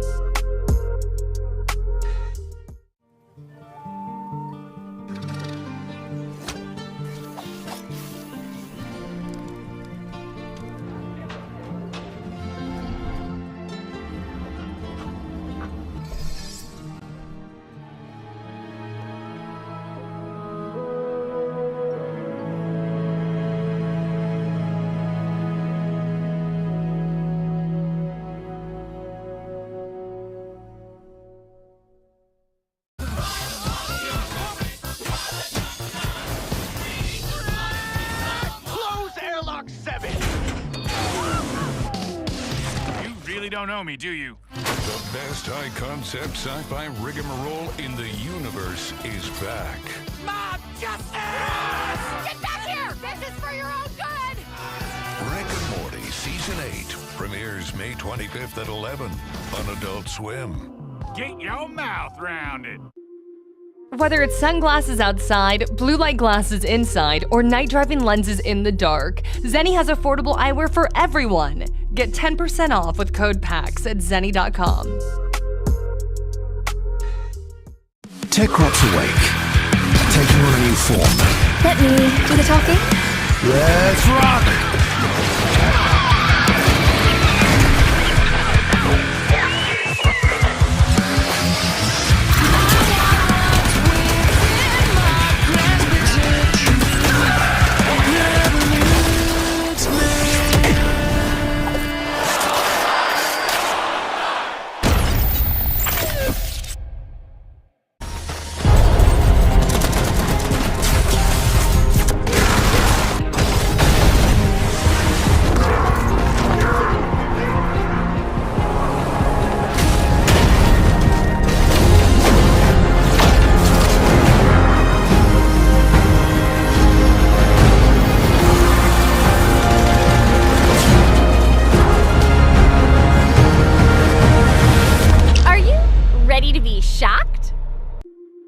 Whether it's sunglasses outside, blue light glasses inside, or night driving lenses in the dark, Zeni has affordable eyewear for everyone. Get 10% off with code PAX at Zeni.com.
don't know me, do you? The best high-concept sci-fi rigmarole in the universe is back. Mob justice! Get back here! This is for your own good! Rick and Morty Season 8 premieres May 25th at 11 on Adult Swim. Get your mouth round it. Whether it's sunglasses outside, blue light glasses inside, or night driving lenses in the dark, Zeni has affordable eyewear for everyone. Get 10% off with code PAX at Zeni.com.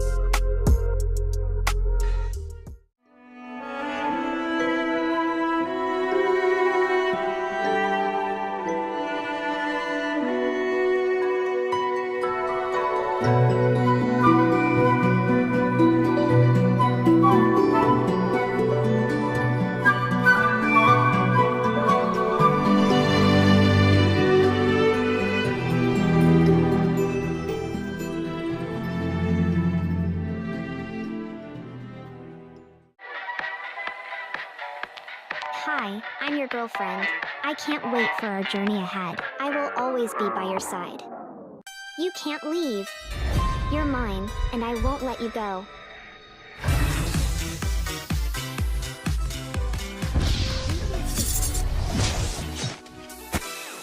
I won't let you get away. We will be together, no matter what.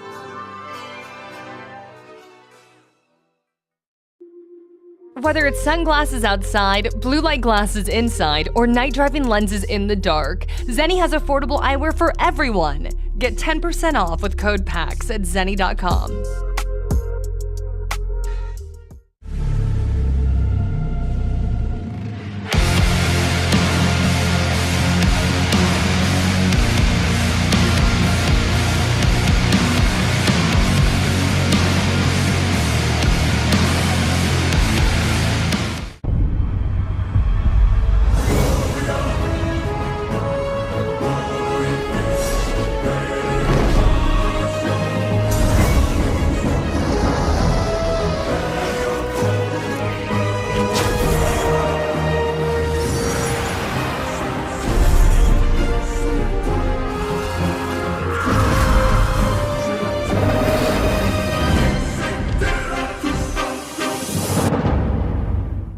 Tech Crops Awake, taking on a new form. Let me do the talking. Let's rock!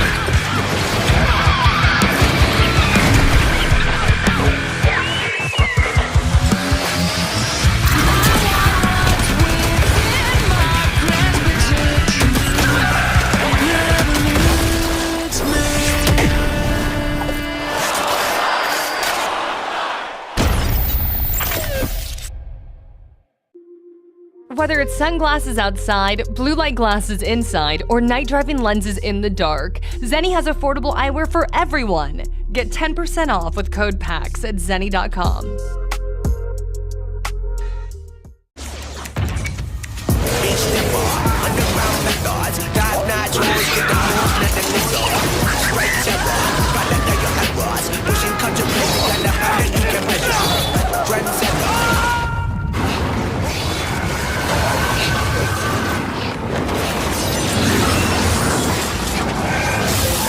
Reach your impossible with the AI-powered Legion Pro 7i, Lenovo Legion. Whether it's sunglasses outside, blue light glasses inside, or night driving lenses in the dark, Zeni has affordable eyewear for everyone. Get 10% off with code PAX at Zeni.com.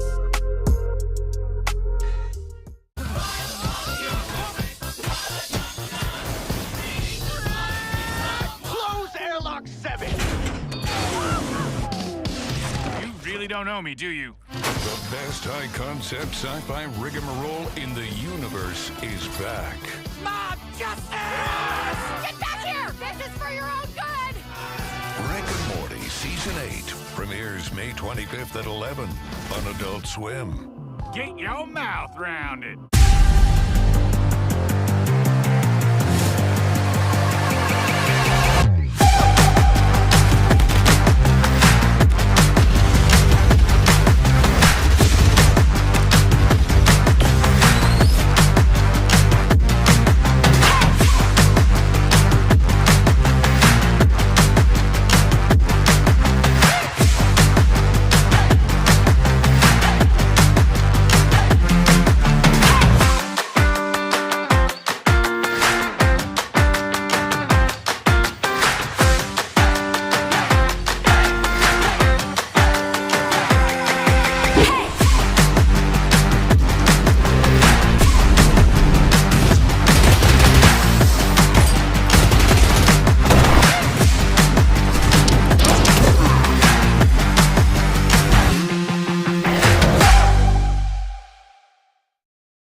Whether it's sunglasses outside, blue light glasses inside, or night driving lenses in the dark, Zeni has affordable eyewear for everyone. Get 10% off with code PAX at Zeni.com.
don't know me, do you? The best high-concept sci-fi rigmarole in the universe is back.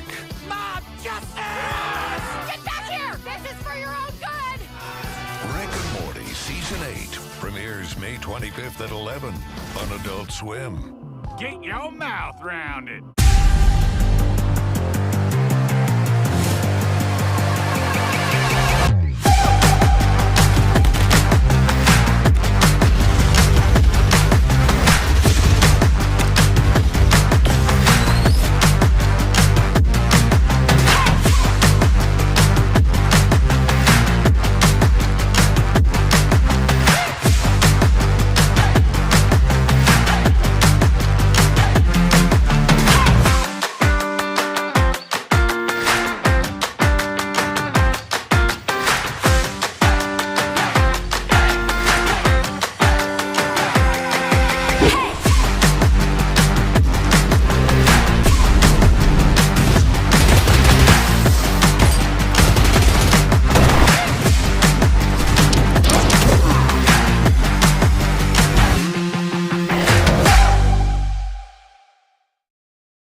Whether it's sunglasses outside, blue light glasses inside, or night driving lenses in the dark, Zeni has affordable eyewear for everyone. Get 10% off with code PAX at Zeni.com.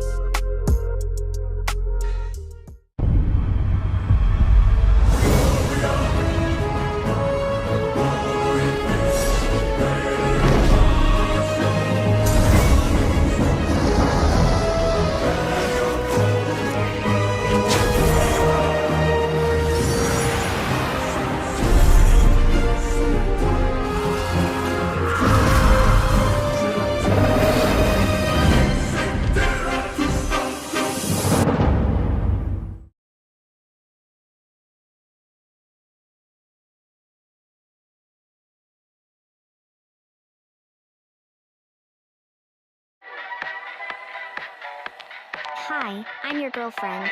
I can't wait for our journey ahead. I will always be by your side. You can't leave. You're mine, and I won't let you go.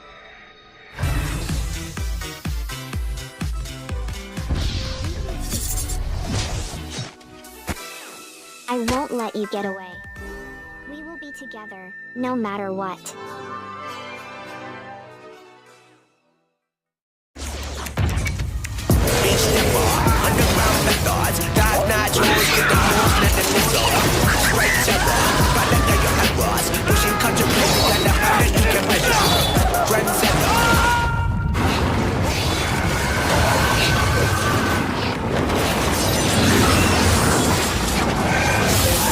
Reach your impossible with the AI-powered Legion Pro 7i, Lenovo Legion.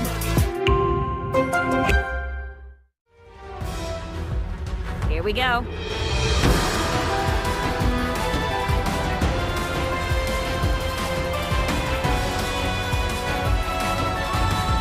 Whoever joins me shall become a legend!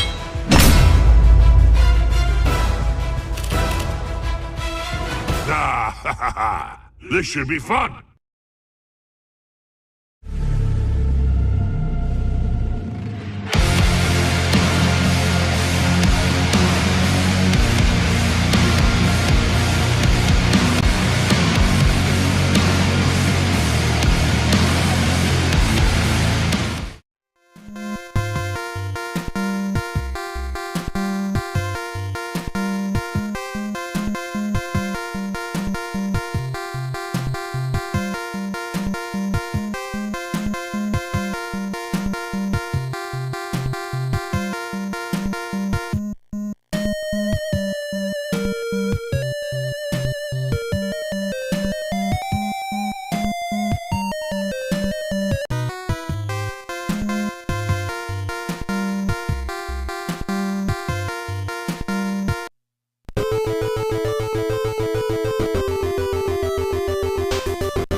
Yeah.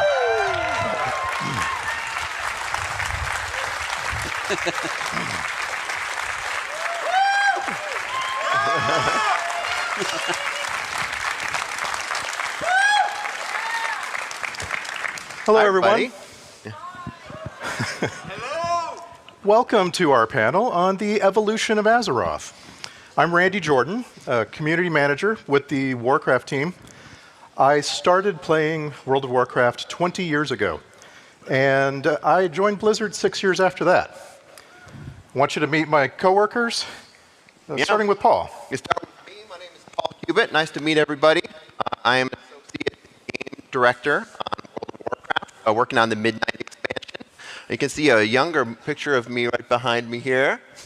There you go. Yes. So due to the fact that I've been working on this game for close to 20 years now, I started in 2006. Hope you can all hear me. Test 1, 2. Test 1, 2. All right. Perfect. Yeah, you just got to touch it. Yeah, been working on the game since roughly when we were working on Encourage. I started in game testing as a QA tester and worked my way into quest design. Did that for a long time, worked on all parts of the game, and now, yeah, working on making cool stuff at Midnight. Yeah, nice to meet you. I'll jump right in next. Hey, everybody. My name is Jeremy Fiesel. I haven't been here for the 20 years that Paul has. I just celebrated my 15-year anniversary at World of Warcraft, and got my cool little blue ring. I had originally started as an encounter designer. One of the first things I made was the crazy boss fight List Resort, which was modeled after a lot of fun SNES flying games. I have done many fun things since then. After that, I went on to my favorite thing, which was anything fuzzy and cute. I worked on battle pets for a really long time. I worked on hunter pets. I worked on mounts. I added a couple of secrets to the game, and nowadays I help head up the live services vertical on WoW. We add a lot of the stuff that's in the patches between the patches. The patches between the patches. Hi, Maria. Hi, how are you? I'm well. Great. Hi, I'm Maria Hamilton. I'm the Associate Design Director on WoW. I actually played early on in the beta, so I've played the whole time. I love the game. And I've only been with the team for a little over 5 years. I just got my sword, in fact. So they do arm us at 5 years, which is nice. We get mugs earlier on for the, well, anyway. I started off on the quest team, and I made a variety of different quests. But one of my favorite things I made was Dead Blanchy, the mount. I had a lot of fun thinking through how that would play out and work and make sense. And I'm responsible for sort of the world, what we do in the world, the quests, the narrative, and sort of how everything plays out in our expansions. That leaves me. Yeah. My name is Jesse Kurlanchik. I'm not an associate. I am not a director. I am one of the principal designers on WoW, and I lead up housing. I have...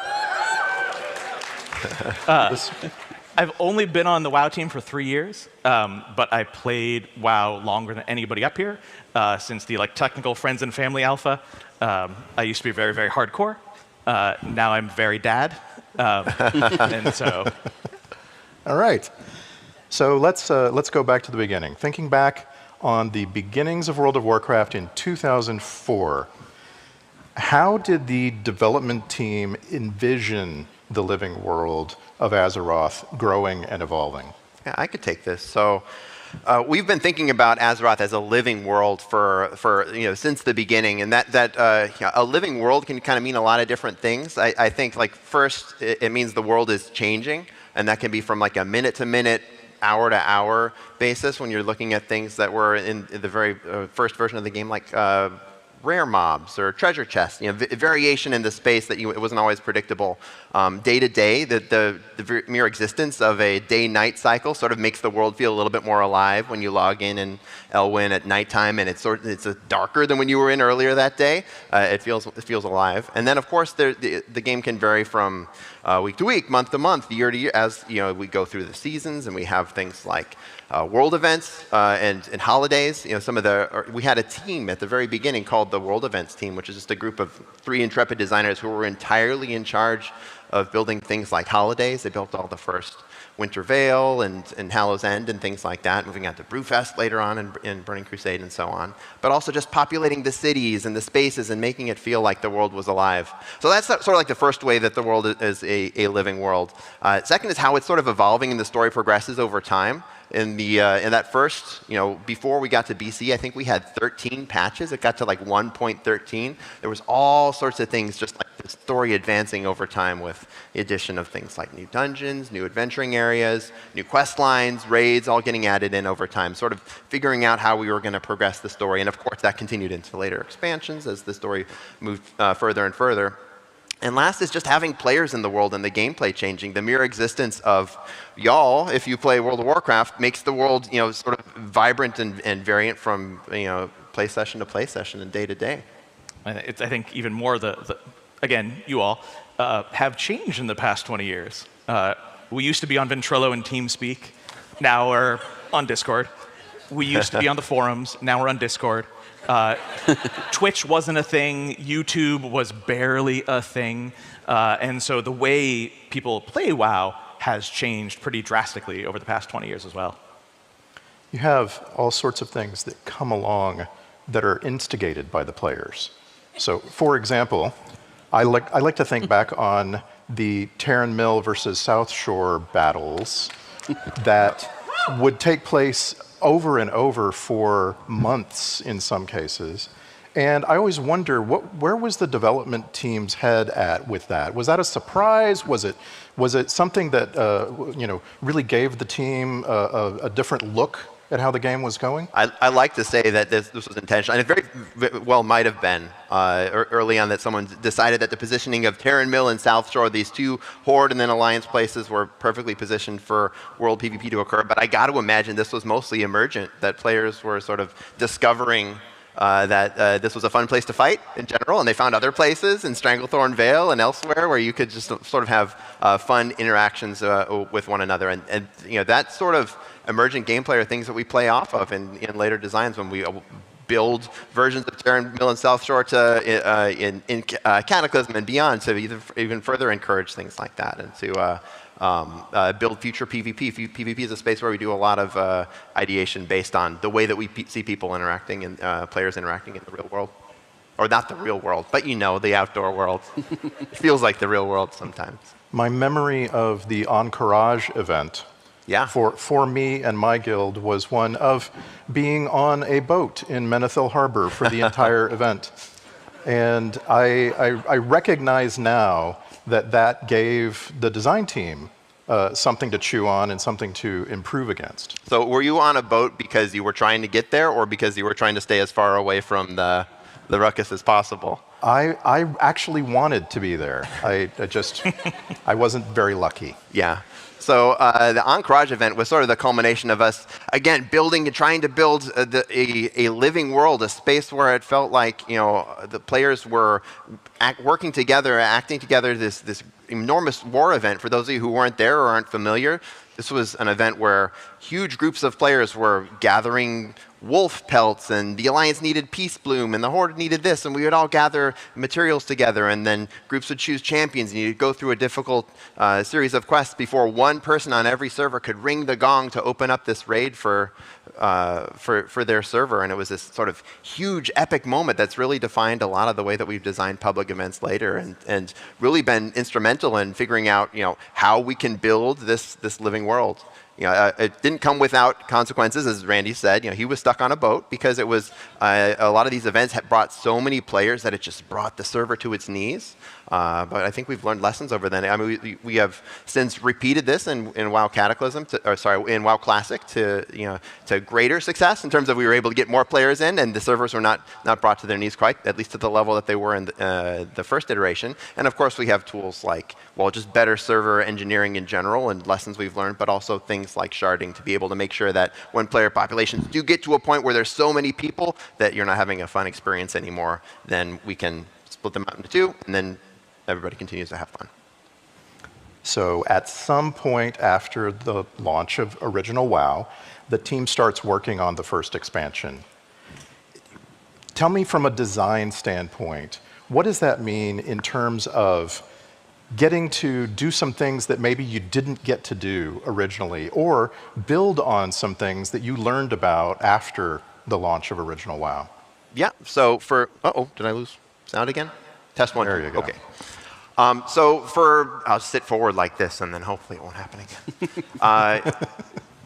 Early on, when we're making BC, we sort of discovered that players were identifying in sort of different groups. The WoW player base is not monolithic. There are people who enjoy raiding. There are people who enjoy PvP. There are people who enjoy questing. Of course, there's people who enjoy everything, but that is not true of every single person, and some groups might prefer one thing over the other. For those who like questing, like myself included, Dad Mode Jesse now included as well, you could run out of quests in Classic. It was sort of, you could complete everything, and then if you wanted to do sort of solo gameplay at that point, well, you were sort of limited to professions. Gathering is something you could do, but there wasn't a whole lot repeatable. So Enter Daily Quest is sort of our first stab at building a questing game to satisfy that sort of player mindset who wants to just do questing, but you will never run out of. And so we started with the Ogres of Ogrilla. We had the Arakoa of Skedis as these areas. The Ethereals are also in Blades Edge Mountains. And built daily quests for them so that you could come back day after day and continue to play questing. This was also done in a way that we wanted to make sure that the world felt alive. It wasn't static, that at least we would rotate through different quests on a daily basis so you wouldn't know quite what to expect. As you climbed the ranks, not only would you have new quests available to you from those Ogres of Ogrilla, but also they might refer to you a little bit more reverentially as you became revered and exalted and so on. We also started learning lessons at this point on what it meant to build repeatable content like this. One of my favorite stories, I was working at, you heard me mention, I worked in QA at the time, dealing with bugs. And we started to deal with new types of bugs that had to do with people running the same quest multiple times in a row. In Blades Edge Mountains, some of you oldies like us might remember there was a quest where it was a bombing run quest, but it was sort of different than ones you do now, where you had to bomb a couple Legion cannons and things like that, and piles of munitions in the areas of Blades Edge Mountains. And the cannons would fire back at you. The bug we found was that those areas would get really laggy on Sunday and Monday, and the first week we weren't sure exactly why. And then it happened again the next Sunday and Monday, and the reason why is because anytime one of those things shot a bullet at you, it would summon a little invisible creature. We call it a bunny up in the sky, and they weren't despawning. And so after so many people ran this quest, day after day, the sky would get full of bunnies, and there'd be 100,000 bunnies in there, and again, servers brought to their knees. We fixed that, but this was sort of the types of lessons we were learning as we were building a living world and building this new type of content, which didn't exist in Classic. We didn't have that type of bug. I got to be king of the ogres. Thank you very much. Congratulations. Thank you. I also really, really enjoyed the Netherwing Ledge. More than just having the boomerang and beating on peons, there was such a sense of reaching a goal, and that goal was a flying mount. And of course, flying was the big step at this point in WoW. The big step forward for gameplay was being able to get on your mount and fly. Did you fly, Jesse? Absolutely. I was the first person on my server to fly. You were the first flyer? Because again, hardcore as a child. Right on. In my 20s. No, I think flying, as a player back then, was groundbreaking. There was not the norm that you could fly in an RPG, that you could fly over places that you had previously only seen from the ground. I don't envy the artists and world builders who had to go in and make it so that things had textures on their tops. That's right. We didn't used to build the tops of buildings until you could fly. Or the content designers who had to now fill in space with the expectation that players are just going to, I'm just going to leapfrog that. I have no interest. But it was fantastic. I think as a player, seeing the world from that view really gave me this sense of awe and inspiration, and wanted to explore over and over and over again. Right on. So, going into Wrath of the Lich King, we now have a sense that this game receives expansions. It is going to continue to grow and evolve for who knows how long. Tell us a little bit about what it was like finding new things to implement to the game and realizing how new technologies would allow us to do more in WoW. So back after we had built Classic and Burning Crusade, I think one of the things we self-reflected on the most is the world didn't change with you, that you could do these awesome things, kill dragons, unite peoples and whatnot, but the world always stayed static. And that was necessary because everybody's living in the same world and the world can't change for you but not for them. So we wanted to build tech to be able to do that. We built something called phasing. Which is something which, if you're not familiar, I think a lot of you, if you've played World of Warcraft, might be. But this is basically one player can do something, and then the world will change. As part of a storyline, Booty Bay might come under siege by pirates, and that player sees Booty Bay under siege by pirates. But other people who haven't completed that storyline don't. And this is a really useful technology, but it's also it's something we actually continue to work with today, and have developed better tech for in later expansions. Yeah, we use phasing an awful lot because it's really effective for showing progression, individual player progression, as well as times when we're using a big group thing that's happening and we want you to see a specific thing. So it controls the visibility of what you can see. But it has some issues with it also that we have to consider when we're designing because, unfortunately, you might not see your friend. And so you said, hey, I'll meet you at the such and such place, and then your friend, you don't see them. And they don't see the same thing you see, so when you say, oh, I'm standing over by the big ogre, they say, what big ogre?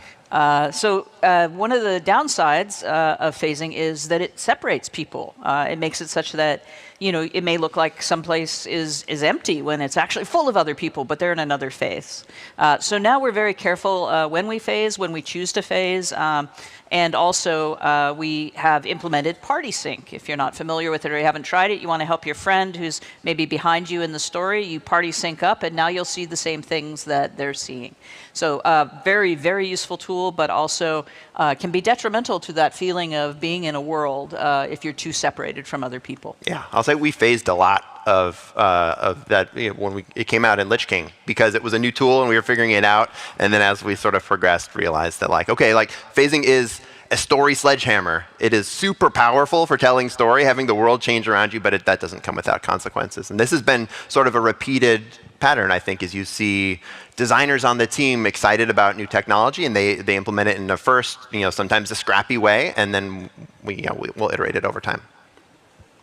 Gave us the water slide in Grizzly Hills. That's right. Yeah. What could be better? So the biggest phasing that I can think of that came along was actually done by Deathwing himself. Yes, indeed. Yes. A major change to the landscape. Tell us about that. Yeah, so I think this is continuing this line of thought. If we want to see the world changing, the big idea for Cataclysm was, what if we changed everything? What if when Deathwing came out of the earth, it changed so much that entire quest lines changed, entire zones changed. The tops of the mountains in Badlands are sheared off, and the Barrens is split into two with a big river of lava in the middle, and so on. And along with that, the quest lines changed. If you go to a lot of those Cataclysm-affected zones, you'll see the story is Deathwing just came out of the earth. We learned a lot of lessons in doing that. One, it was a lot of work to do to rebuild all those zones, and a lot of them were done really quickly. Again, I mentioned scrappily before. We did built those zones really quickly, but also some players weren't as happy about the changes. The changes we'd made to zones were done with good intentions of looking at classic quest lines and saying these don't really match our philosophies anymore. Sometimes a quest might send you all the way to another zone, and then you come back, and then you get 15 silver and nothing else, and that's it. And so we wanted to build quests that are more in the at the time the modern sensibility of let's build these into campaigns, into storylines that have beginnings, middles, and ends. And you see that with the Cataclysm affected zones. For players who were disappointed by that and saw that I kind of can't go back to before, I can't play the Classic as I remember, I think this was one of those instigating moments which ended up having us make WoW Classic. So you can go back and you can play WoW Classic in the way that you remember it. And a lot of players, I'm sure many of yourselves included, do prefer to play that way, and it's great that you can. It seems like Mists of Pandaria is also a little reflective of what you were just talking about. There's a condensation of everything. When you talk to players about their memories of Mists of Pandaria, it's very cozy, it's very tight-knit. And that feels to me like that was the intention of the design team. What do you think? I totally agree. Yeah, I would say that Mists is sort of where things started to coalesce a little bit. That they started to like we started playing with the tools that we had been working with the daily quests and weeklies and phasing and learning those lessons, taking the big experiments and building them a little bit more in a considered way.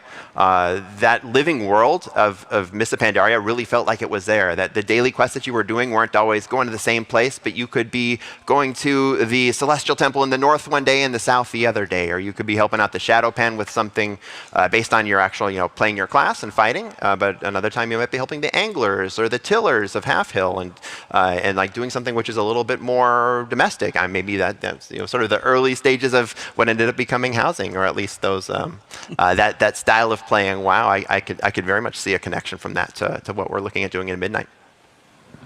The farm is one of the greatest things that's ever been in WoW. That's what I'm saying. The farm was simply awesome. Yeah. So this takes us to one of the biggest steps that WoW ever took in Legion. The updates to world content and endgame content. With these things, new life was breathed into this world. What was the development approach going into Legion? So, like Paul was mentioning, I think by the time we got to Mists of Pandaria, it was feeling like we had a really well-polished version of a lot of the core elements of World of Warcraft. You had cool rare spawns popping up, you had fun dungeons and raids, you had the introduction of challenge mode to help continue to challenge that audience, so the team is still experimenting and doing fun stuff in that space. You have the cozy farm, like you mentioned. We have also gone back to, as we developed future expansions, the original design documents for the reputations of Mists of Pandaria. Because it had one of the coolest breakdowns originally prior to any work being done of how the reputation, what their vibe would be, what they would be all about. So you'd have this cool, what was now kind of an ancient Microsoft Word document with weird formatting that was like the Tillers, and they're all about these particular professions, and this is what their whole vibe is, and here's where they live. And when we went back in future expansions like Dragonflight, that was one of the things we looked back on, was that document when we were designing Renown. So if you consider MOP kind of the end of Era 1, where a lot of that core WoW stuff is feeling pretty good and pretty polished, the next step for us was look across the whole world and see what other new potential areas do we have to explore. What other experiments can we do?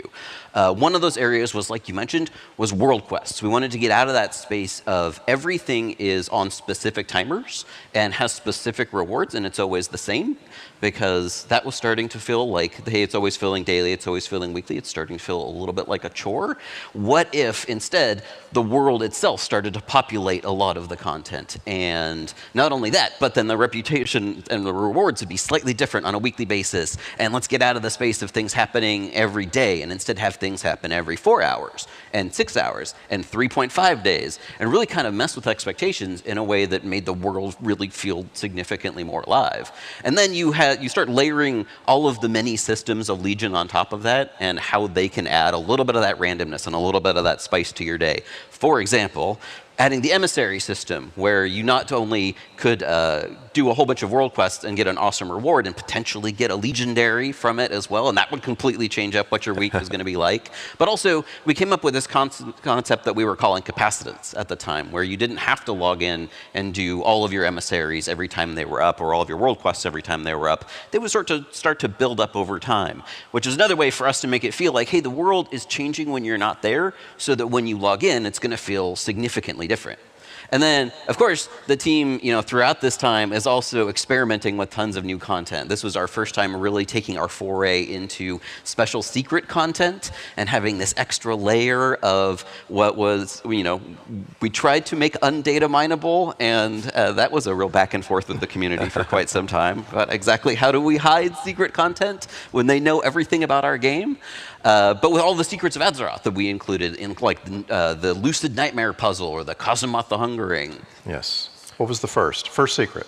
The very first secret? Well, the very first secret we did in kind of the modern Legion era, this might have actually preceded Legion. It had this idea for, what if we just hid something? Something off in some corner, right? Okay. So we added this little Murloc egg. which was in Northrend. And it's in a cave. I remember. It's like you have to go out in the ocean. You have to go out in the ocean. Nobody would go out there. So my thought process at the time was like, yeah, just stick this in. Like, it's cool. Like, nobody will know there's this thing out there. If you go to the pet journal, it says this exists. And that started, you know, the forum threads that were like, does anybody know where to get this pet? This seems like a cool pet. It's a murloc. And the community found it. And then there was this neat article about it. And then there was forum posts about it. And suddenly there's this interest in, hey, the devs are actually able to add stuff we don't know about. And then, of course, that got me thinking, like, yeah, well, neat. Like, how do I do more of this? A couple of months ago, I was asked to summarize the WoW community on Discord. And it was so fun to go look at the different Discords. And the secret finding Discord is huge. And they're so energetic. And they're having so much, even when they're not working on a secret, they're having so much fun. Something else in Legion, which I feel like ties back to this personal, cozy approach, like we saw in the Half Hill Farm, class halls. The team somehow made a dozen class halls, and they were different. They weren't just the same thing for a different class with some different colors. Tell me about that. You say somehow, and that's good production processing. That is how. From my perspective, it looks like magic. That's how you make 30+ artifact lines at the same time, too. 30+. Well, I think that gets back to what Paul was talking about how to make the world feel like it's a living space, right? And there's a couple of different ways I think that Artifact accomplished that. One of them was we couldn't cram all of Artifact quest lines just into the Broken Isles because there was a lot of Artifact quest lines, and somebody would have had their Artifact quest line just hanging out with murlocs up in a corner. Like, there just wasn't enough space. So the team had this idea of like, hey, let's go back to all of these older spaces in World of Warcraft and not cataclysm them all, but revisit some of the storylines of things like Subchapel and some of our favorite characters back then. And this was sort of a new way for the team to think about reusing a lot of those older spaces in a new way that told the next chapter of their storyline. And that changed up dozens of the areas of older World of Warcraft. But then, like you mentioned, there's also the idea that, hey, we're going more in depth into what your class is and who they hang out with and who their minions are and what their whole vibe is. And the class halls, I think, accomplished that really well in a way that we hadn't ever gone into in World of Warcraft before. You had some class quests prior to this, but there really was no idea of this is your space and you're going to hang out with other mages and you're going to do mage stuff. I play a mage. So, and that's going to be cool and awesome. You're going to get a special set for it, and you're going to get your own minions for it and everything. Like, we really went deep into that lore of each individual class that I think it helped make each class feel deeper in the overall world as well. It made the world feel more alive too, because like if you were a mage and you saw someone else was doing other priest stuff and someone else is doing other warrior stuff, it makes the world feel bigger. It makes the world feel like it's not just on rails for everybody, but you have your own adventure that you're going on through. And you didn't get to do that stuff. Yeah, you got to see somebody else doing something crazy and being like, what are they doing? Now I want to play a warlock. Yeah, exactly. Why are you in Deadwind Pass? I never thought of playing a warrior until I saw how they exited their class hall. That's very, very exciting. And I got a fishing pole. The Underlight Angler, that's right. Yes. Who do I have to thank for that? The professions team. Okay, we'll say the professions team. Yes. But it's just a very interesting thing that it wasn't a conclusion. When the artifacts were all made and working and implemented, that we could still do something more. Have that artifact fishing pole and give players a reason to come together so much as they did in Legion. So now that we've had some time to reflect on it, Dragonflight really represents a major turning point for World of Warcraft. Tell us about some of the big additions in Dragonflight.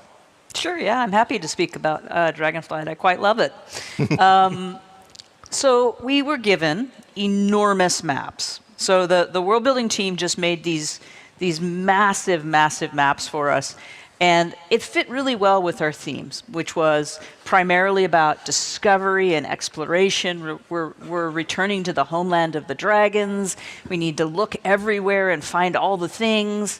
And this led us to this decision to build a lot of smaller activities that you could find in nooks and crannies. We hid things everywhere. So those could be things like you fly to the super high peak and plant a banner for the Dragon Scale expedition. Or you see some loose dirt, and so you use a shovel and dig there, and oh, you got something cool. So small things like that, but bigger things too. For example, you could go hunting with the centaur of the Onaran Plains and sort of see what their culture was and learn more about how they valued their hunting dogs and their hunting hawks, right? But the one that most people talk about most of the time, of course, is making soup with the Tuskar. And I'm gonna turn that over to the chef here, and he can explain what he did. Well, first, can I get a yes, chef, from the audience? Yes! All right, thank you. So I was lucky to be asked to work on the folks who were building the community feast event, which is what we sort of call Tuskar Soup informally. The directions here was, we'd been working with the culture of the Iskara for a while, or the team who'd been building the story of the Azure Span had, and they had an idea of what the fantasy was here. They said, we want a big event where you make soup. And we had a couple early designs, but like the idea we got most excited about was this character who sat at the pot and was giving everybody different directions of, you go get salt, and you go get one kind of fish, and you get another kind of fish, and you come over here and help stir the pot. And the way we were able to implement that was with scenarios. Scenarios is some tech that we have to sort of tell a shared story in the outdoor world. Usually it's sort of a long linear story or a multi-stage linear story. But again, being scrappy and using the tools that we had available, we said, what if we made 60 different scenarios though? And then the fish one was one scenario, and this fish one was a different one, and stirring the pot was the third. And then some scripts behind the scene were saying, okay, make sure we don't give two people the same one and mix it around. And it worked, and it was fun. It was a different sort of way of playing. It was a little bit hectic, and players were encouraged to have big groups, because the bigger group that you had, the better the soup was, the closer it got to getting to legendary quality. Of course, that also came with like a couple early bugs we worked out early on, but that sort of proof of concept was something we built later on into scenarios where we can make multi-step scenarios, which is one single scenario which can have different people on different steps, and that's tech that we used for later iterations of the same style of gameplay, like you see in Time Rifts or in the theater troupe that's currently going on in Isladorn right now. Yeah, I went and got my supervisor title right away. That was really important to me that I had supervisor. Yeah. Yeah. Well, also, with these giant maps, it seemed important to us that we do some stuff with flying. So we brought about the dynamic flight, then called dragon riding, now called sky riding. And this gave us the ability to add momentum and moment-to-moment gameplay to traversing our world, which was quite large. And so that extra speed was very useful, very helpful to players as they were exploring the nooks and crannies and trying to find the cool secrets that were hidden. And there were some things to learn there too, of course. Some players, turns out, get sick if they have to deal with momentum. The motion sickness was problematic for a number of our players, so we looked at accessibility options. We're trying really hard to look at accessibility and make sure that all the players can play. So our first effort was, of course, you could ride along with a friend. You could just be a cute little hatchling, and you would fly along with your friend. You didn't even have to look. And that way there was none of that going on, right? Also in questing, we had quests where we needed you to maneuver in particular ways that might make you ill, and so we had alternate versions where you could say, you know what, why don't you do the flying for me, and I'm just going to, step away for a minute or something. So we were looking at that as well. But this ability to build quests with this flight method in mind meant that we could end objectives way up high, and then you would have this amazing swoop as you went to the next objective. It meant that we knew that you wouldn't necessarily, battle things in between, so we had to make sure that when you arrived at your next destination, there was something cool to do there. You weren't essentially skipping the content. But it also let us make new kinds of quests, quests where you could do the races and go on a crazy race through the sky and try to beat the timer, and we could do do ones where you banged into things, and we could move it into dungeons. We could use it in raids. So it was a new opportunity for us, a new type of quest, in addition to just being really fun. And since you talked about flying before, why don't you tell me about how it felt now? I'd love to tell you how I feel about flying. No, I think it per the panel, evolved your relationship to the world in a very unexpected way. Jumping off Valdrakken and soaring down the side of a cliff, hitting the river, and then just skimming off of it, going through the canyons, was really invigorating. But at the same time, it was very, very peaceful. I was like in the world. The wind is going by my hair, and I got to appreciate once again a different view of Azeroth. Being able to feel that way about a game, I think is really why we play and make games. Get emotional as I talk about it. No, I think it was a fantastic addition. I want to throw in, this sort of changed the way that I play zones now as well. Before, I'm a quester. I love playing through the questing story, but now that we have those skywriting glyphs, anytime I get to a new zone, I got to imagine I'm not the only one. The first thing I do is I got to go explore this whole place and see if I can find all these things, and then I'll go to the story afterwards. But it sort of changes your relationship with the world. How did skywriting affect secret building? Well, secret building has always been about the best way to hide things in plain sight. So it certainly made it faster for the community to get from point A to point B around the world. But many secrets are 5 or 6 layers deeper than just getting between point A and point B right now. That was the original design with some of those original Chronicle secrets, though, was the idea that, hey, it would be difficult for the community to find these things that are hidden in 6 spots around 20 years of game world. When you have a community that large looking for secrets, it is not difficult. Sure, but did you ever get the sense that a secret was a little too secret? I think if there was one that was a little bit too hard, it was probably the Jennifer secret, because the mental leap you had to take between what was shown in-game and the puzzle in the head of the designer was enough to keep them busy for 11 months. 11 months? 11 months. I don't remember it being that long. Wow. So less than a year. Yeah, they made it. That's pretty good. That's great. So I want to talk a little bit about roadmaps, because as both a player and part of a communications team, roadmaps really help me. They speak to me. From a design perspective, what do roadmaps allow us to do? This is the time frame when we're starting to be able to really predict for the players what's coming over the next year. Yeah, I can actually hear the emotion in your voice as a community manager liking roadmaps. Yes, I do.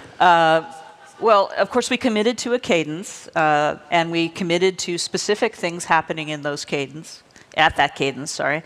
And by presenting this, we gave hints and tips, allowed for a lot of speculation. But what we promised was that we would deliver in a steady way, right? It was a predictable release, steady way, on PTR, when expected. And I'm very proud that we've held to that. We've hit it every time. So super proud of us for that. For the story, it's been wonderful. I too am a fan, because it allows us to plot out and figure out what's going to happen.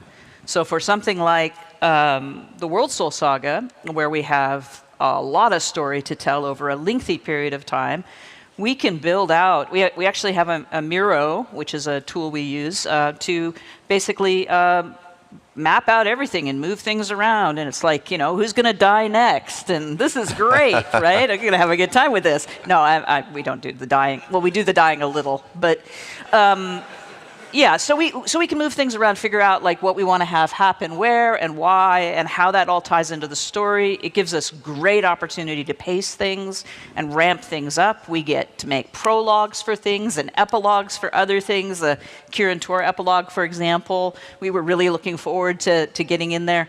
So this steady cadence helps us as well, because it helps us think through very carefully where we want to place things. And yeah, I like it too.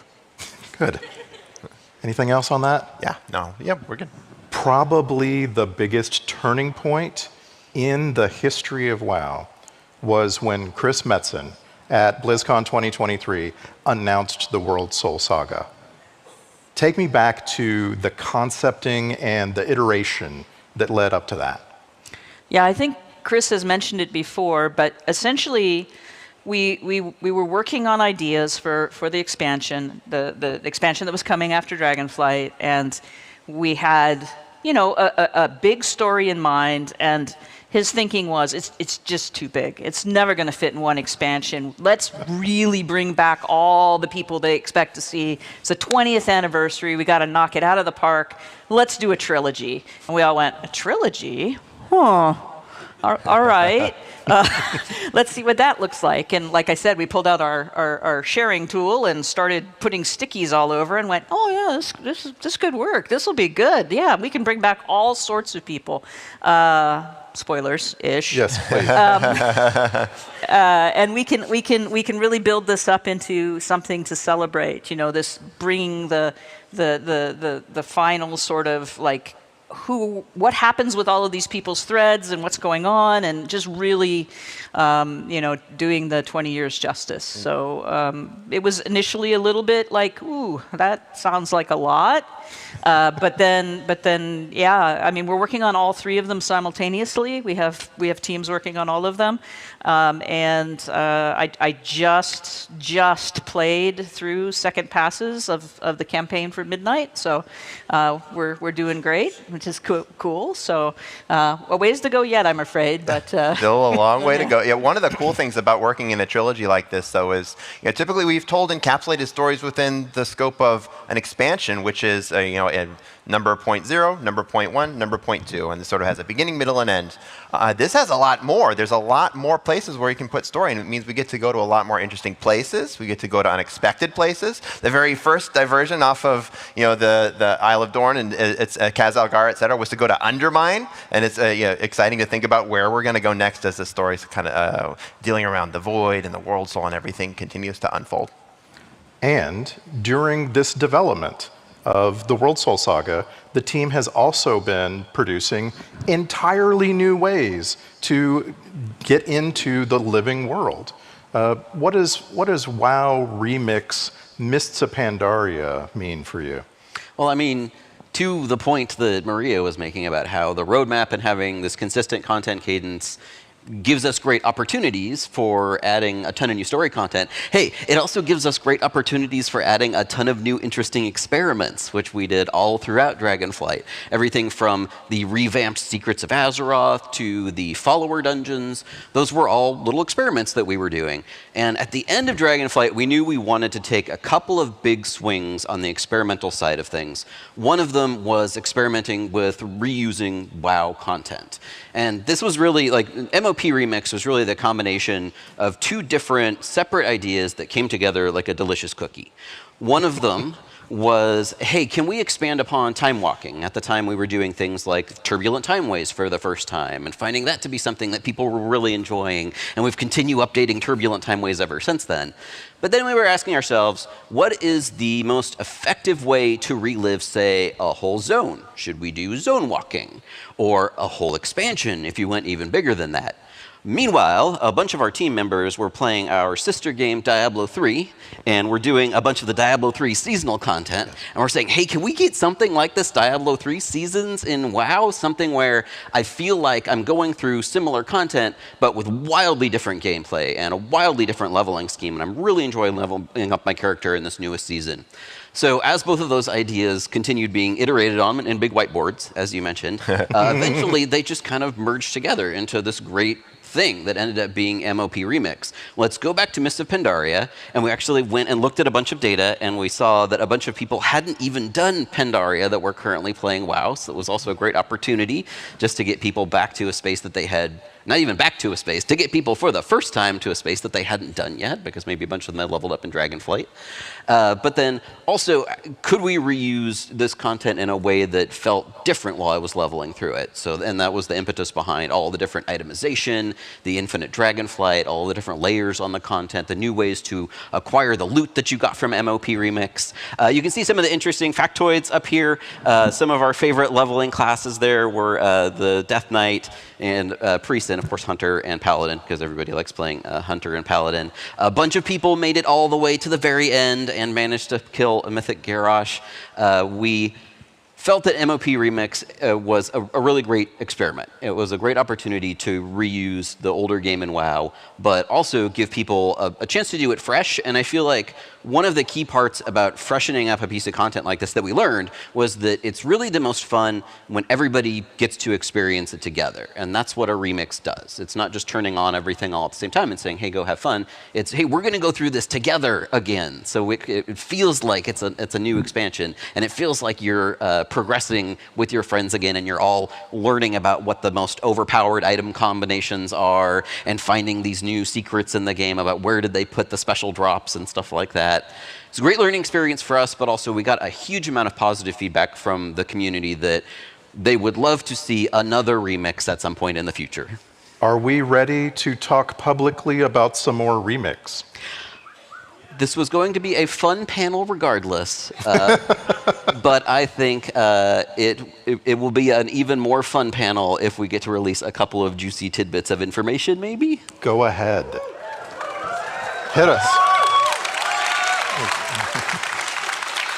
So, as many of you have surmised, perhaps because we gave out a couple of hints, or very large hints, that we are going to do another remix. And the next remix we are going to is, of course, the fan favorite expansion, Legion.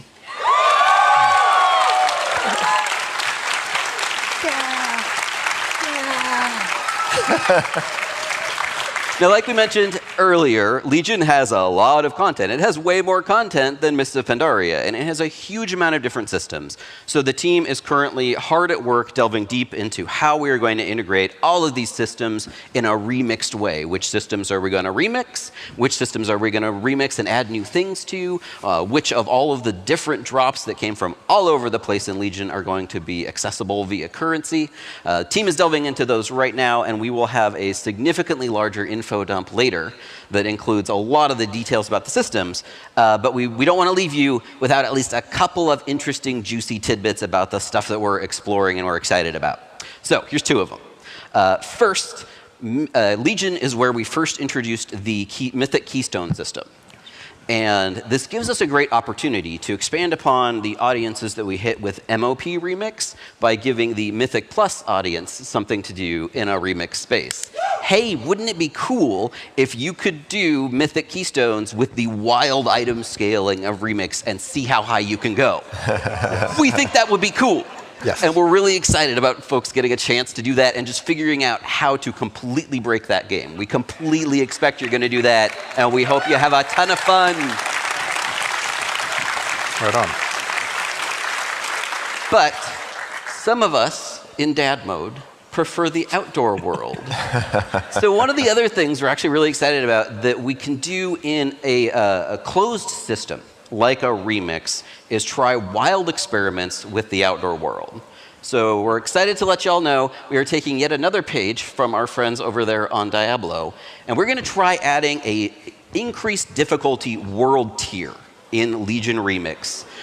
It's currently called the Shattered Timeline. It's a timeline where everything went worse and everybody is significantly more difficult. So if you would like to challenge yourself while you are leveling up or at max level and doing Legion World Quests, head over to the Shattered Timeline and let us know what you think. Right on.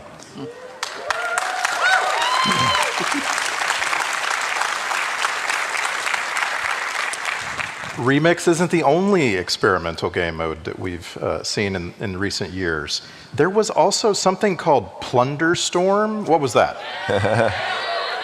So again, at the very end of Dragonflight, we wanted to take some really big experimental swings, and what could be a larger experiment than not only a game mode in World of Warcraft that didn't use your World of Warcraft character and used a completely new action combat-like system, and you were a pirate, and you entered it through a whole separate screen, it had all of its own rewards, and also, it was a battle royale. I don't think anybody was expecting the World of Warcraft team to come out with a battle royale at the end of Dragonflight. And despite the fact that it maybe did not have the largest Venn diagram overlap with what surveys have told us our players largely play outside of World of Warcraft, we saw a huge number of players jump in to play Plunderstorm. You can see some of the stats up here. The highest amount of plunder that was learned by a single player was 3.4 million. At least 4 people died to campfires. We have a lot of interesting statistics from Plunderstorm. And despite the fact that it was wildly different than WoW and completely outside the norm of World of Warcraft content, we saw tons and tons and tons of players jump in and play it, and we would consider it a huge success. And what that tells us is that there is a desire from the player base to do cool game modes in WoW, and that maybe we should start to think of another one. Jeremy Fiesel. Can we confirm, maybe we can't get details right now, but can we confirm that we are working on the next fantastic experience? We can, in fact, confirm that we are working on yet another game mode for World of Warcraft. But we are going to provide even less details because we would like that to be a reveal that includes probably a lot of cool videos that get across everything we're trying to do here.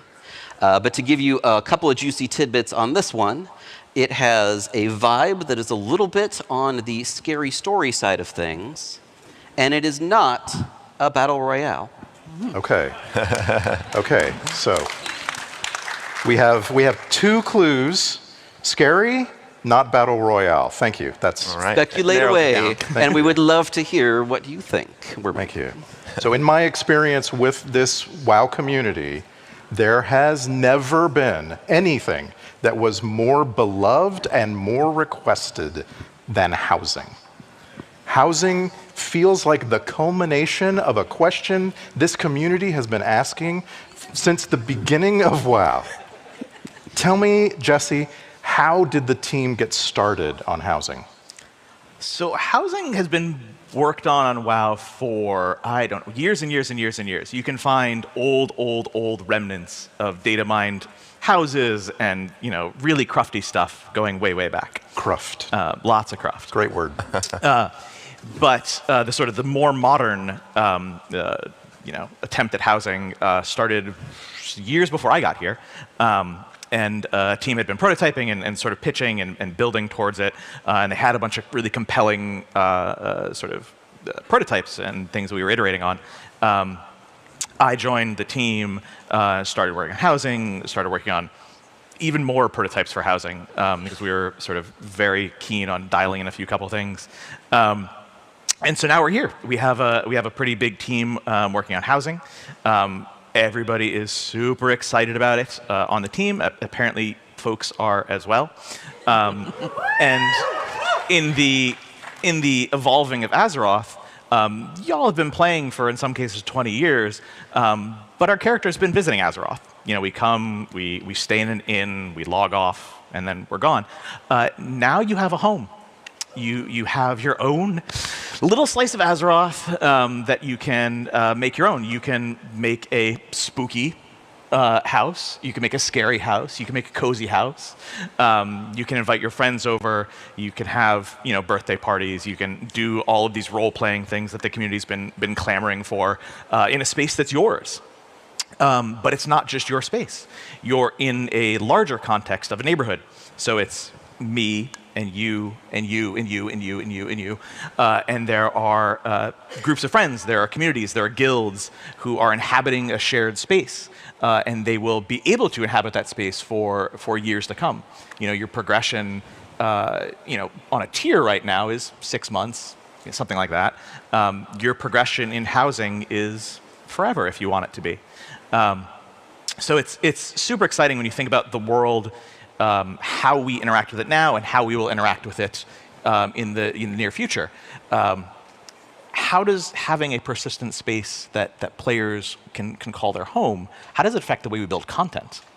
Of course it does, absolutely. One of the most exciting things in a designer sort of way, as opposed to a player sort of way, maybe, but maybe not, is the potential to have quests give you rewards of things you can do for your house, things you can decorate your house with, things that are mementos of some achievement that you managed to pull off, some awesome thing you did.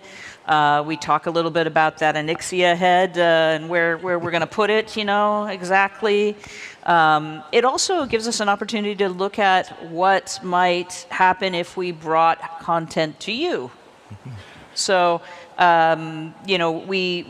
are thinking a lot about opportunities here. Right now, the giddy designers, though, are very excited about decor because they have all sorts of ideas of cool things that could go into your house and be an awesome reward and get you guys out there exploring the world. Yeah. I don't know if you know this, but one of the first conversations we had, this was in the housing prototype V19 or something. We were talking about how to build content, and you gave me the example that I used to pitch repeatedly for all the exec meetings, which was, so right now if you go in WoW and you find a village and there's a merchant and he's like, oh no, my cattle have run off or something like that. You save their cattle, you come back and you say, goodbye, merchant. In housing, we now have the opportunity for that merchant to come by your house, and you say thank you for your things, and he goes on his way, and he comes back every day or every week, and then at some point he stops coming by. And you're like, I wonder what happened to the merchant. Death. Yeah. He's on the death list. Yeah, he's on the whiteboard. She killed Blanchie. I know, right? You know that. The merchant was just down the street, and his cattle... Okay. The merchant's not dead. He's just down the street. And you say, oh, hey, merchant, I can help you now. And you bring back his cattle or whatever, and he starts his trek again. And that feels so much more alive. It feels so much more personal than just like, later, POI, I'm glad we've had that conversation. And yeah, to the point with the designers, we had to have a brand new process for how other designers request decor. Because they've all been clamoring, hey, I'm doing a quest in this place. Can I get a whatever prop? And it's been a deluge, and so we're like, okay, we need a process for this now because there's a lot. And so yeah, we've been reinventing a lot of wheels right now for better. Something else there's been a lot of is a desire to talk to the community as we're building out housing. And I just want to compliment you personally, you and the team. The housing team has been very open about wanting to share with the community what we're doing and what we might be able to do so that we can make sure that that community is heard and that they're receiving, so to speak, what they want out of housing. Tell me a little, just anything you can tell me. 2-minute version. Okay, Midnight, The Last Titan, Beyond. Tell me something about what's coming for housing. A lot of things are coming for housing. Sure. The first release that we have is just that. It's the first release for housing. Yes. We are going to be building on housing for the foreseeable future. We have a very, very bulky roadmap full of stuff. The community response to it has been amazing in that, like, we'll make a post and then we'll see this big discussion come up and we'll be like plucking, like, we should think about adding that. That seems like a good idea. Put it on the roadmap. The team has, channels devoted to brainstorming and coming up with new stuff. There has been no shortage of amazing ideas that are all just, fighting each other to get on. So yeah. Got a lot coming. You'll hear more over the next couple of weeks. I think we'll be talking about some other things that people want to hear about very soon too. Regarding housing, there's a development anecdote I want to share with y'all, which is right now when you go to an innkeeper, you can bind your Hearthstone to there, and then that makes it so that you can return there whenever you want. Right now, if you go to an innkeeper in the game right now, any innkeeper in the world, it will say, make this in my home. And we had to change that in Midnight because that's not true anymore, because you'll have a home. Now it just says, bind my Hearthstone to this inn. I think that's kind of special. It's lovely. It is. Yeah. Thank you, Paul. That's nice. And I want to thank all of you, and I want to thank all of you for coming, and everyone watching online. Thank you so much. Really enjoyed your insights. Thank you. From the entire World of Warcraft development team, we cannot wait to see you in Azeroth and welcome you home. Thank you, everybody.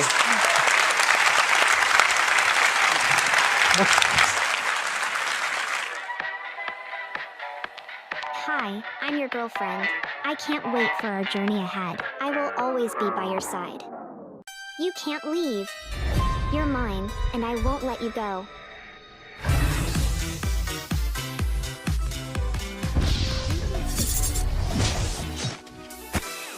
I won't let you get away. We will be together, no matter what.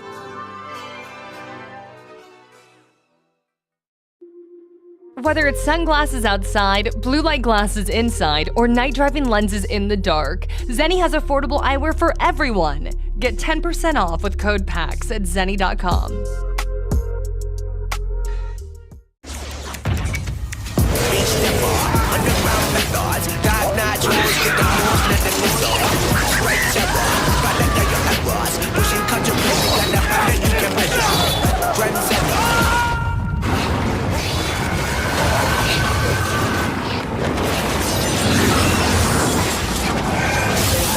Reach your impossible with the AI-powered Legion Pro 7i, Lenovo Legion.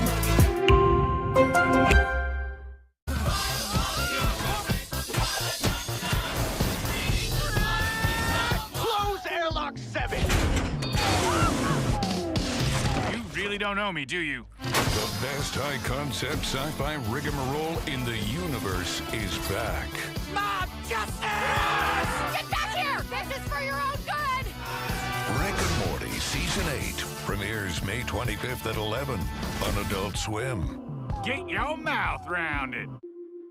Whether it's sunglasses outside, blue light glasses inside, or night driving lenses in the dark, Zeni has affordable eyewear for everyone. Get 10% off with code PAX at Zeni.com.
Whether it's sunglasses outside, blue light glasses inside, or night driving lenses in the dark, Zeni has affordable eyewear for everyone. Get 10% off with code PAX at Zeni.com.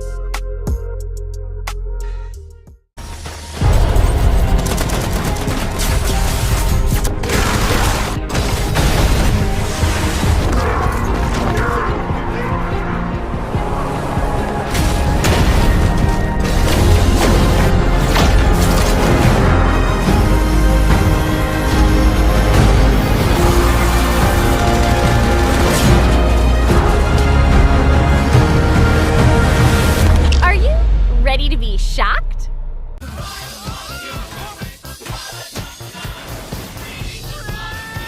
Close airlock 7! You really don't know me, do you? The best high-concept sci-fi rigmarole in the universe is back. Mob justice! Get back here! This is for your own good! Rick and Morty Season 8 premieres May 25th at 11 on Adult Swim. Get your mouth round it. Whether it's sunglasses outside, blue light glasses inside, or night driving lenses in the dark, Zeni has affordable eyewear for everyone. Get 10% off with code PAX at Zeni.com.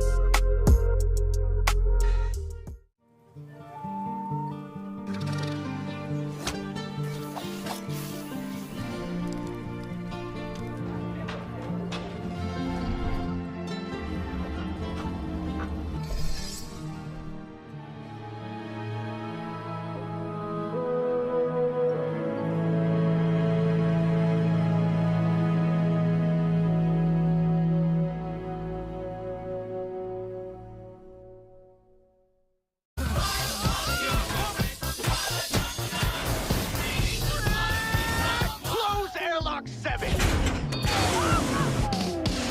You really don't know me, do you? The best high-concept sci-fi rigmarole in the universe is back. Mob justice! Get back here! This is for your own good! Rick and Morty Season 8 premieres May 25th at 11 on Adult Swim. Get your mouth round it. Whether it's sunglasses outside, blue light glasses inside, or night driving lenses in the dark, Zeni has affordable eyewear for everyone. Get 10% off with code PAX at Zeni.com. Tech Crops Awake, taking on a new form. Let me do the talking. Let's rock!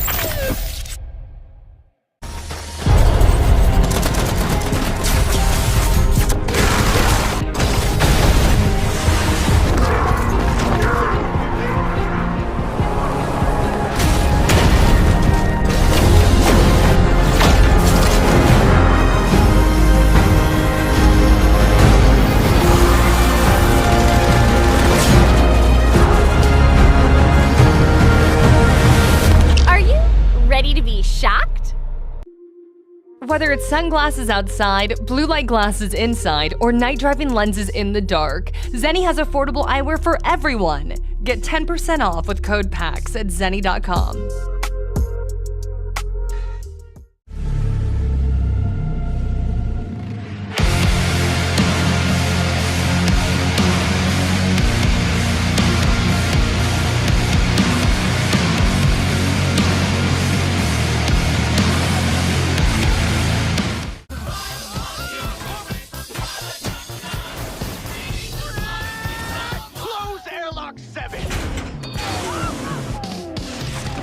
Don't know me, do you? The best high-concept sci-fi rigmarole in the universe is back.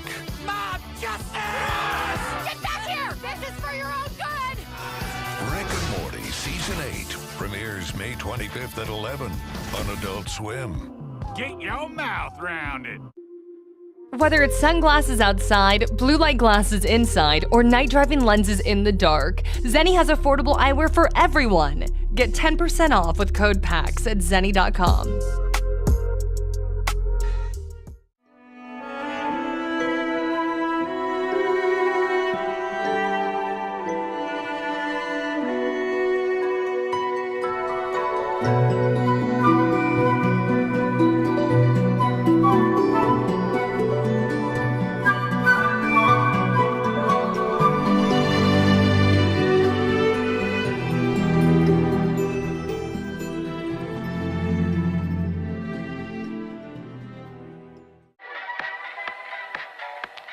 Hi, I'm your girlfriend.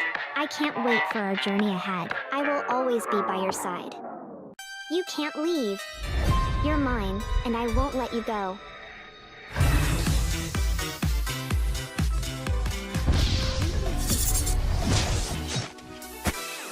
I won't let you get away. We will be together, no matter what.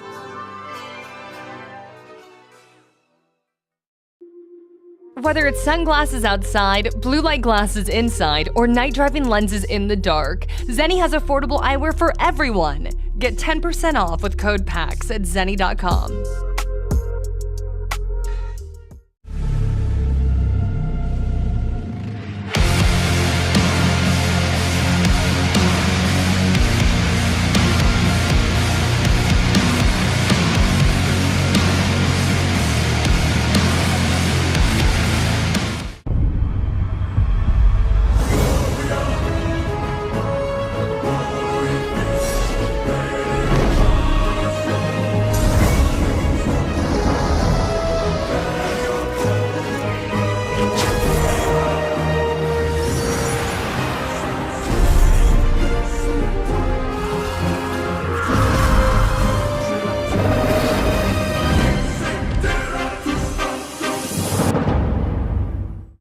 Tech Rots awake, taking on a new form. Let me do the talking. Let's rock!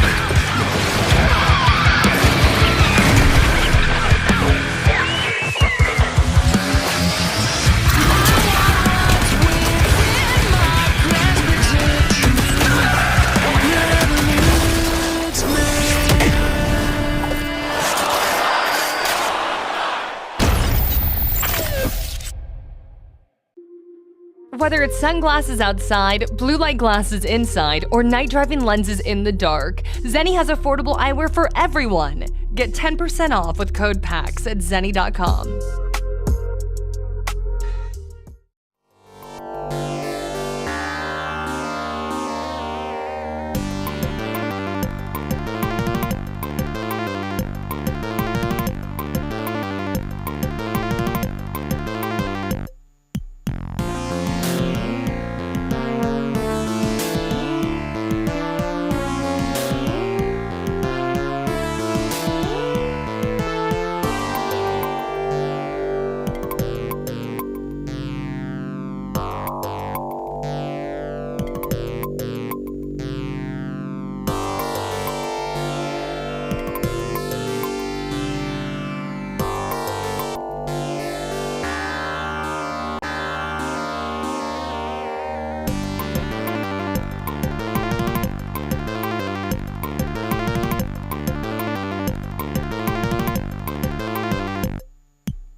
Reach your impossible with the AI-powered Legion Pro 7i, Lenovo Legion.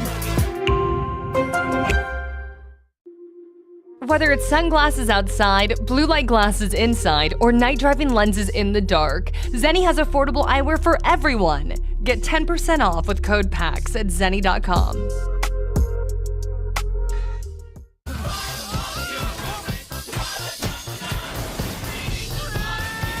Close airlock 7! You really don't know me, do you? The best high-concept sci-fi rigmarole in the universe is back. Mob justice! Get back here! This is for your own good! Rick and Morty Season 8 premieres May 25th at 11 on Adult Swim. Get your mouth round it.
Whether it's sunglasses outside, blue light glasses inside, or night driving lenses in the dark, Zeni has affordable eyewear for everyone. Get 10% off with code PAX at Zeni.com.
Close airlock 7! You really don't know me, do you? The best high-concept sci-fi rigmarole in the universe is back. Mob justice! Get back here! This is for your own good! Rick and Morty Season 8 premieres May 25th at 11 on Adult Swim. Get your mouth round it.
Whether it's sunglasses outside, blue light glasses inside, or night driving lenses in the dark, Zeni has affordable eyewear for everyone. Get 10% off with code PAX at Zeni.com.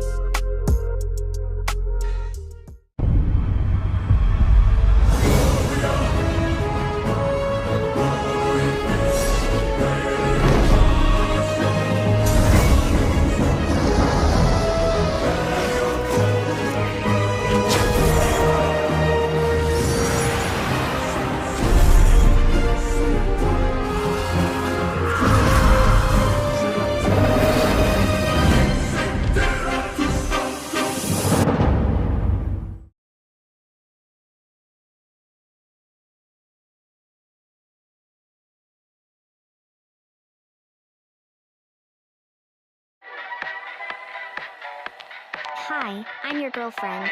I can't wait for our journey ahead. I will always be by your side. You can't leave. You're mine, and I won't let you go.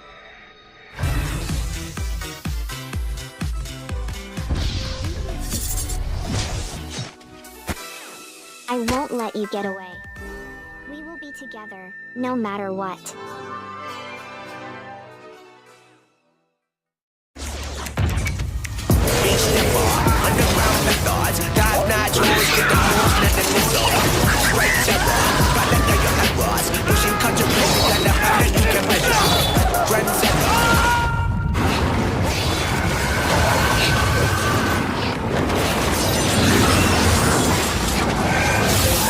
Reach your impossible with the AI-powered Legion Pro 7i, Lenovo Legion.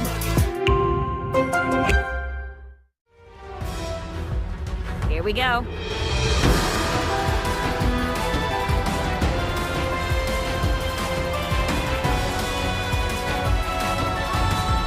Whoever joins me shall become a legend!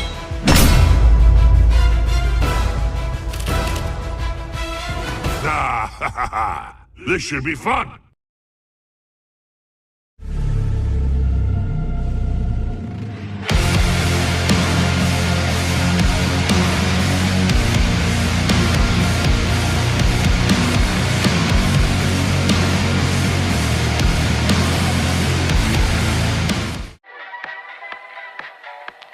Hi, I'm your girlfriend. I can't wait for our journey ahead. I will always be by your side. You can't leave. You're mine, and I won't let you go.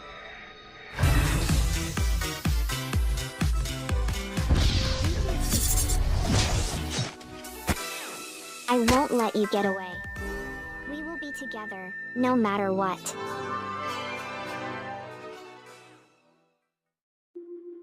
Whether it's sunglasses outside, blue light glasses inside, or night driving lenses in the dark, Zeni has affordable eyewear for everyone. Get 10% off with code PAX at Zeni.com.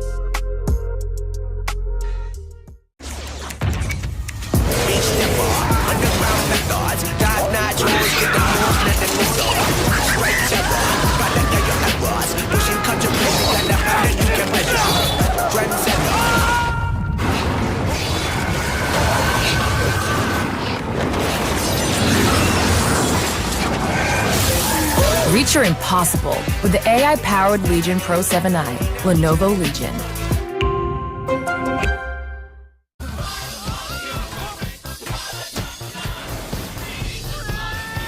Close airlock 7!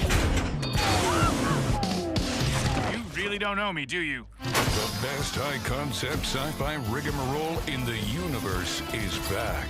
Mob justice! Get back here! This is for your own good! Rick and Morty Season 8 premieres May 25th at 11 on Adult Swim. Get your mouth rounded. Whether it's sunglasses outside, blue light glasses inside, or night driving lenses in the dark, Zeni has affordable eyewear for everyone. Get 10% off with code PAX at Zeni.com.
Whether it's sunglasses outside, blue light glasses inside, or night driving lenses in the dark, Zeni has affordable eyewear for everyone. Get 10% off with code PAX at Zeni.com.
Hello. Welcome, everyone, to the Jeff's Bizarre Adventure panel. Yeah. He knows what's up back there. Isn't it insane that this is even happening at all? Like, wow, okay. What do you mean? What do you mean? Yeah. Did something happen? Nothing. Everything's totally cool. Everything's fine. But first, I think some introductions are in order. First, from beyond the sun, weighing 8,000 tons, it's Tamor. It's actually 9,000, thank you. From the depths of the ocean, master of war, it's Lucy James.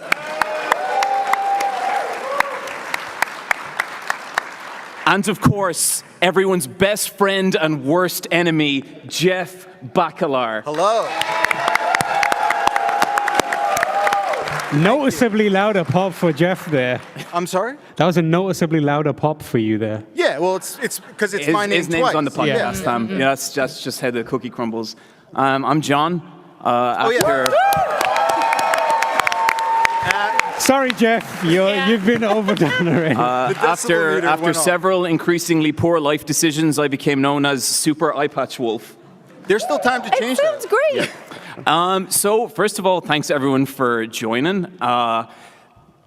It sure is a time to be...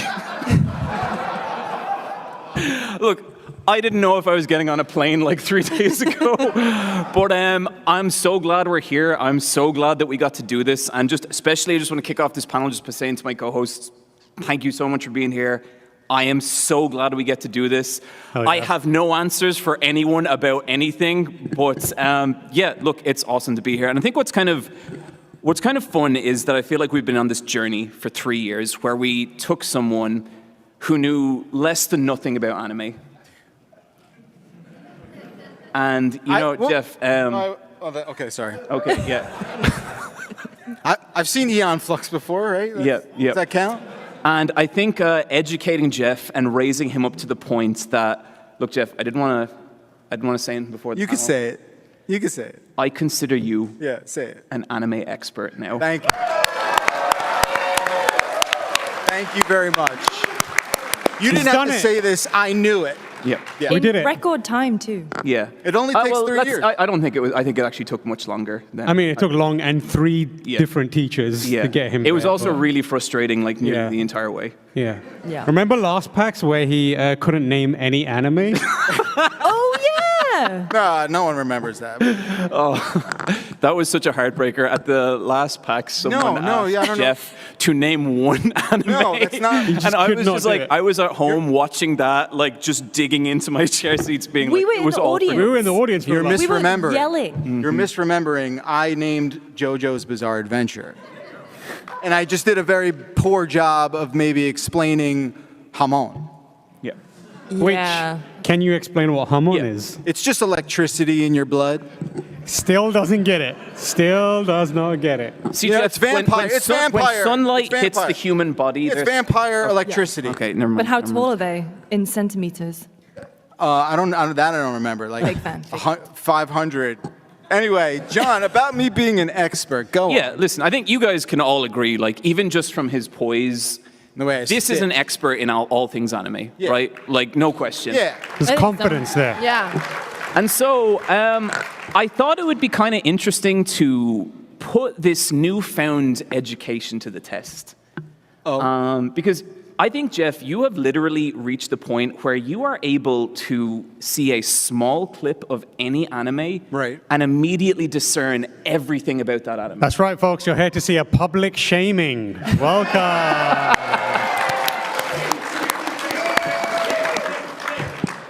You say that again, please? See, I think at this point, you are so educated that you could see just a couple of seconds of any random anime and immediately be able to explain to a large crowd of people what that anime is and everything about it.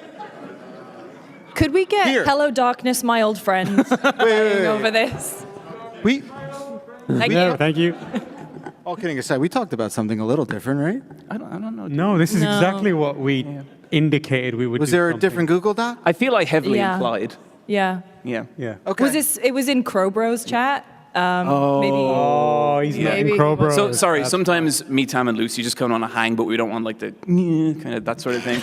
And so we have a We don't separate need a chat boomer called in Crow there, is what Bros. we're saying. Okay. But look, Jeff, I don't want you to worry because the Yeah, first those lights are clip getting is actually hot. going to be something you're kind of familiar with. Okay. The rules here is I'm not going to tell Jeff anything about the clips before we watch them. But this first one, it's actually JoJo's Bizarre Adventure. But it's that's a spoiler. But it might be JoJo's a little different to how you remember it.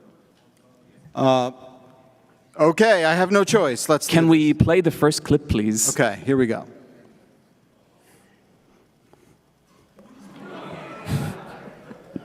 An oil tanker for you.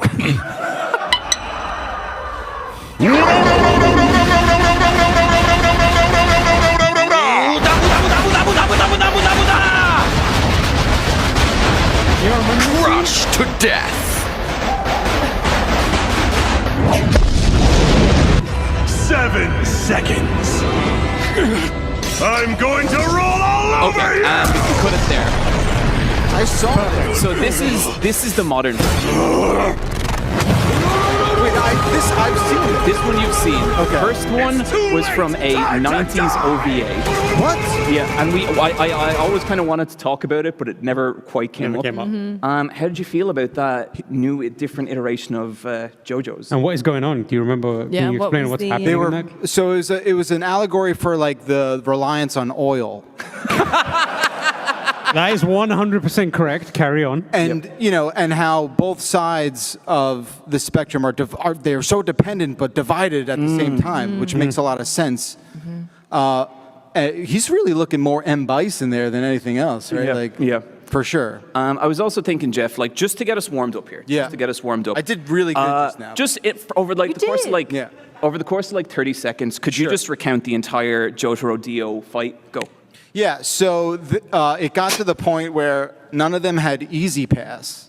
So they had to commandeer that oil tanker because they were worried that we're gonna get like a big fine if we go through Easy Pass without the tracker, and then they're gonna have to take a picture of the license plate, and that's a whole deal. And then they couldn't decide who was going to drive, and then they, as they do, they just fought about it and exploded an oil tanker in the middle of a bridge. It's like Araki sitting right here. It's incredible. It's like a 1-to-1. It's like I'm watching it. It's that was incredible, Jeff. Yeah. That's what happened in the anime, John. Yep. Yeah. No, absolutely. Okay, so I didn't want to get like too into things too quickly, so I thought to start here, we'd go with a very iconic scene that most people are familiar with. And Jeff, I don't think you've experienced this, but I know you're going to be able to fill in the blanks, no problem. And just, it's been 3 years, and I have full faith in you, buddy. Can we play the next clip, please? Okay, help me out here just a little. And feel free to give us your running thoughts. Okay. All right, Snake Man has not had a good day. Oh, all right, I know what this is, but I've never seen it. What is it? They're upset that they've murdered this innocent green person. Up goes the weasel. And he's laughing. He's not. He's very. Yeah. Get away with this! Okay. You're gonna have to turn around sooner or later, pal. Well, it's a stormy day, and He forgot his umbrella. yeah. It's normal toilet experience. This is a passage of time. Head up. You're really gonna ruin those teeth if you don't stop clenching. The way, okay. Oh no, is he picking up this island? How does it look like he's picking up an item? He's picking it up with his PMJ. What? I mean, they're really making a meal out of this. What was that? What? What was that? The comment or the thing? The thing? Nothing's happening. What are you talking about? It's anticipation, Jeff. This is edging. They are edging. This is anime edging. Yeah, that is actually very accurate. Oh, buddy. Dylan, look away. All right, there we go. Oh my God. Into Guile. What did you say? You had him. I got applause for that, Tam. Guile? Yeah. All right, well, he's at completion now. Listen very carefully. You must. Okay, I think we can pause that clip there. With you. Got it? Yeah. Listen. Okay, I think we can pause that clip and get Jeff's feedback here. Jeff, what is that show? What happens in it? Just give us the major beats of the. Well, they both represent different weather patterns. Hold up. Is every example you're going to give that it's just this person versus this person, they're on some kind of spectrum, some kind of oil thing That's happening? not inaccurate though, Lucy. I know it's not, but I just see what we're I want you getting to start from the beginning with the weird snake-looking dude. Tell me who that is and what's going on. Okay. I didn't know you wanted me to go back that far. All right, so 30 seconds. The snake person. What's his name, first of all? Kyle. Yeah, correct. Any Kyles out there? Yeah, Kyle. we got Kyle. You know Kyle. There was a dispute, and what was the dispute over? Believe it or not, $50.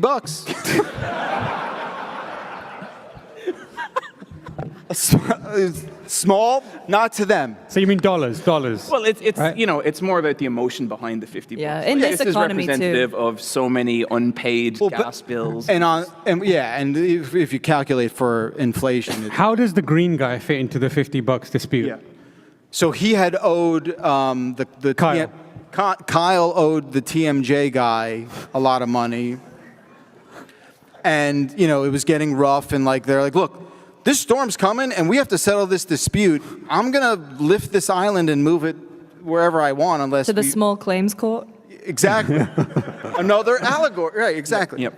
And then the bowling ball head guy was just like, look, this island's my beat. I can't have this kind of riffraff.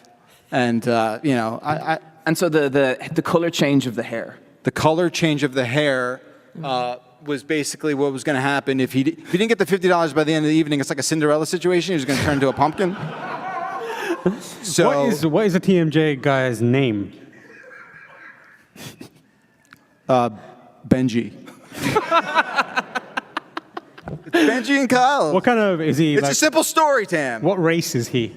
What race is he? I don't. Listen, be careful what you say here. We're live on. Cut his mic. Cut his mic. Anime's not about race, Tam.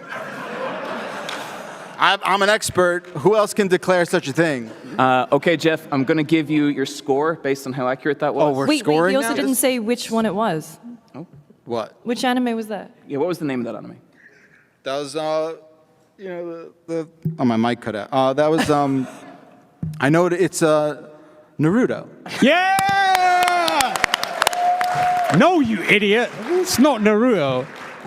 Well, everyone clapped. And Yeah, that was I told you, it's a clap. public shaming. We laugh and clap when you're being shamed. I'll take it. That was the best public shaming I've ever had. So, Jeff, your score is 100% accurate. I don't know about you guys. I'm 2 for 2. Let's go. Okay, well, it's going to get a little trickier from here. This is a cake. Before we if we could play the next Hold clip. on. Before we hold move on, how many people in this audience was that an informative moment for? How many of you were shaped by that moment? Yeah.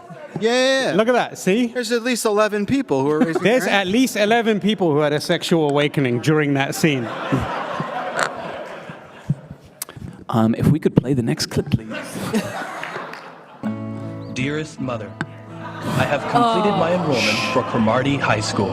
I hope to get used to the school as quickly as possible and lead a healthy academic life. Keanu Reeves had to get his start somewhere. But I'm surrounded by people who, frankly, scare me, and I'm kind of freaking out. Ooh. Uh-oh. This could be Thank jail you very or much. school. Huh. Maybe these guys aren't so bad after all. What is he doing? Is he sharpening it? Ate my pencil. He ate my pencil!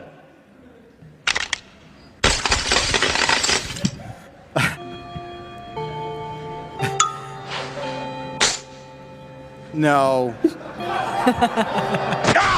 Okay. That can't be normal. He ate all of them. These guys are not your run-of-the-mill delinquents. wow. Whatever that was, I genuinely want to watch it. Oh, yeah. Yeah. Because I, too, went to boarding school in a pencil factory. Okay, so you've got the setting right. Yeah, you got the pencil factory and nailed it. It's a boarding school for misbehaved youths. And, there's obviously a pencil situation happening there. But when inside that school, pencils are currency. And if you look before, Keanu Reeves offered a harmonica in place of all of that larger gentleman's. That is incredible. That is exactly what happened.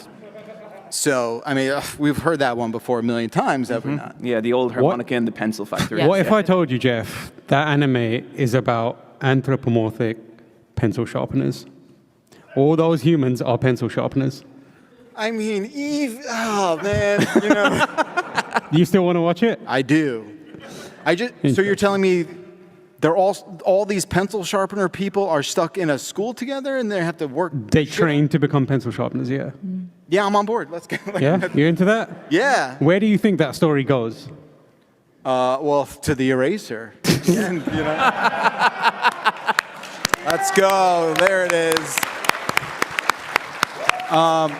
Where else can you go? You're a pencil, Tam. That show is not about pencil sharpening. I didn't think so. Yeah, so I like the voiceover stuff. That's real clean. It's got a nice, clean sort of presentation. You know how I am about like anime's obsession with labeling stuff. I care a lot about that. That's important to me. Wait, what? Like the pop-up labels and stuff like that. I think that's really cool. I like IKEA directions, like I like my anime. So that's it. That's what I got. That's what that show's about. Excellent. Jeff, 100% accuracy again.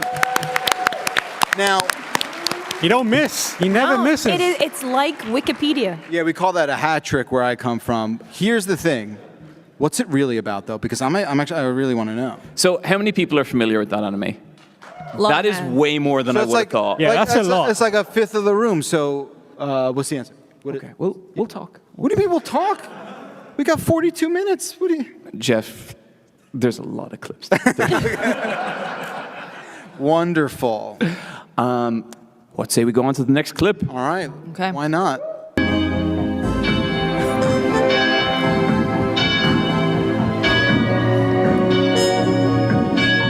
Excuse me, Relina? Here you go. It's an invitation to my birthday tomorrow. I hope you'll be able to make it to the party. Why is everyone watching? What is that? Who operates like that? Oh. Here's what I think of your invitation. 45 seconds go by. But why? Don't cry. I wasn't coming anyway. I'll kill you.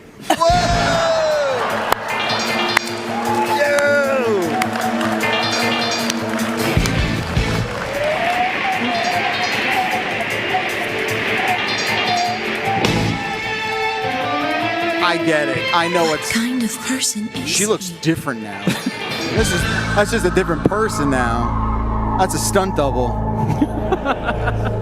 You know what the best part of this is? Yeah.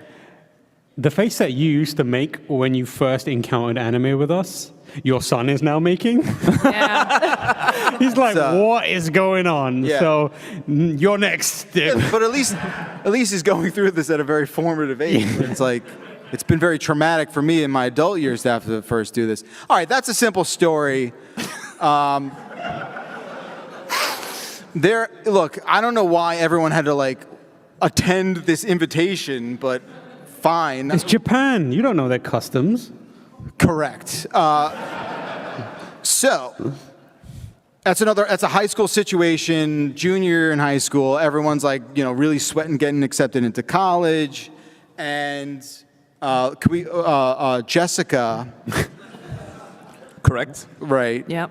Was, really had her hopes on getting into Princeton. She really wanted the other character, Chandler, to be there. Definitely a woman named Jessica and Princeton in Japan, yeah. Yeah. And a guy named Chandler, was it? Right. Yeah, that's John fed me a hint there, so I'll take it. Okay, so what happened was, he was doing really well on his SATs, and she copied off him. Oh. Plot thickens. This is anime. That's not cool. Right? So that's not cool. Then she finds out that she got into school and he didn't. And she's like, oh, I'll invite you to my graduation party to send me off to Princeton. And he's like, fuck your invitation. And that's where it went from there. And obviously, he's like, you took my spot in Princeton. I'm going to kill you for it. Which, in the competitive collegiate landscape, kind of tracks. So I feel like... Yeah, they got a one in, one out. Yeah, that's it. One door opens, another closes. You're not going to Princeton. You're not getting in. And he's like, I'm just going to kill you. I'm going to kill a woman. And then she turned into a ghost right then and there. What did you think of the drive-by tear wipe? Yeah, the tear wipe. Yeah, he's just like, oh, sweetie, don't cry. So he's like slightly misogynistic. Yeah. He's ever so slightly misogynistic. He's like, it's fine. You go to Princeton. I have plenty of backup schools. Hey, baby, you can go to Yale. Yeah, don't cry. He's being shitty about it, but that's... Look, he's got his reasons. And who are we to judge? Yeah. And look, he got a perfect score, and then, I don't know, maybe there was like a moment where like she was just able to best him, and they were just looking at the candidates and like, Jessica's a better fit. What's his name again? Chandler. Oh, Chandler. Yeah. Come on, follow along. I have a question. Sure, Lucy. What else can I answer? What do you think Caucus would do in that situation if he was in Does anyone Chandler's want to hear from Caucus? Does anyone know who Caucus is? Who doesn't know who Caucus is? How did you get here? What are you people doing here? Are you just here for John? Is that what's happening? Is that? It's okay to say yes. I'm kidding. We're here for him, so... Yeah. Get your hand off me. Sorry. Sorry. All right. So Caucus is the 43rd most important member of the Band of the Hawk. Yes, Caucus. So if Caucus was looking at the situation... Maybe Guts got into the college that Caucus wanted. I can't believe this stupid meathead got into that. What? This stupid man, Guts. He put Guts on his college application. You would accept a man like Guts to get into your college? I won't have any of this. I will go to Yale, and I will succeed, and you will fail. I will start a company that acquires your company, Guts. And that is how it'll play out. A hostile takeover is coming for you one day. Mark my words. It's alarming how similar you are to Caucus. That's not true, damn. So everything you've said about the show we just watched is accurate, but there was one little detail you might have missed, and it's there's just a pinch of giant battling robots in that show. Do you want to just mention about how those get introduced? Yeah. When was that? They were there. You missed them. They were definitely in the background. Yeah, we can't play the clip again because it's been deleted. We have to delete the clip after. Also, we're being streamed, rights management, that kind of thing. Yeah. So you're saying in the background there were two giant robots fighting. Well, it was Princeton versus Yale, the Yale robots. In this the world, names are Princeton and Yale. Well, they're the mascots for the school. Jessica and Chandler are trying to get in them. You want me to tell the story? Come on. I have so many questions. Jeff, you're getting hot. You got it. I'm sorry. Everyone We're take a breath. You know what mascots are for colleges, yes? Yes. The Terriers, right? Like the Gamecocks. What? Yeah. Excuse me? Is that allowed? Yeah. The Red Storm. Every school has a mascot. In this world, they don't have mascots. They have kaiju robot things. Mm-hmm. And that's the backdrop. That they're just trying to make that make sense for again, symbolism, Tam. That's all 100% correct. Well, symbolism. 4 for 4. 4 for 4. Incredible. Yep. I'm doing good. I'm doing good, and you're not. Okay, we're gonna start heating things up now. Okay. Now it's really time to kind of flex your anime knowledge. Here we go. If we could get the next clip, please. All right, here we go. I'm ready. じゃあ見ててみほらお手 Oh man. This is obvious. This is obvious. Oh my. よーし、ゆっく起こして一緒にナノちゃん家行こっか。Yeah. 何の知ってるの？そりゃ知っ Oh my God.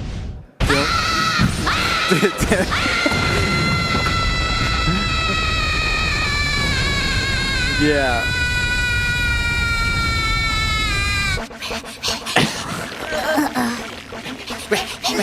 Someone's got to get this dog. I mean. I'm watching Dylan, and I have never seen a human blue screen in real life.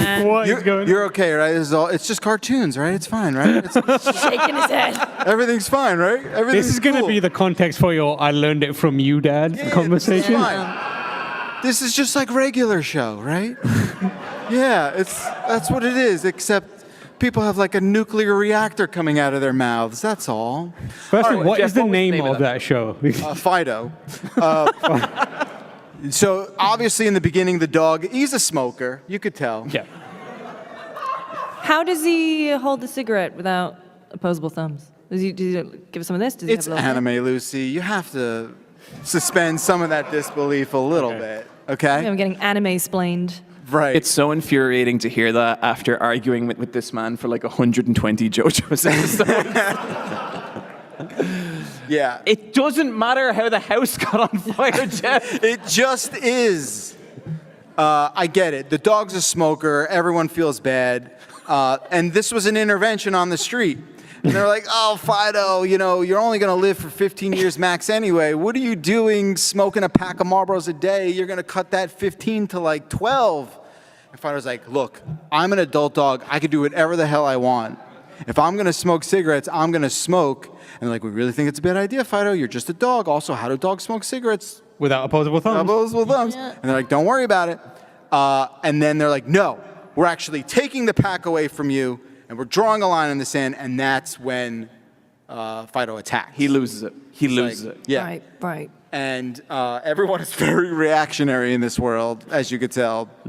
And the second Fido transfers his energy into somebody else, that smoker's guilt.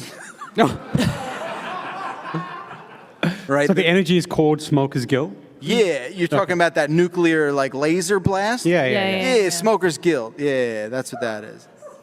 And everyone has to share Fido's agony of being, face to face with addiction. And Is that an allegory for like secondhand smoke? Maybe. Yeah, well, I mean, everyone's suffering with that secondhand smoke. It sounds like, and buildings and things are suffering from that. Look, like this entire arc of that season, if you recall, as you've seen, right? Like, it's that was the pilot, right? And how many episodes did it run for, Jeff? 109. How do you? So the name of the anime is Fido's Agony. It's about a dog who smokes. Well, look, I don't want to. It's 109 episodes. I don't want to spoil anything.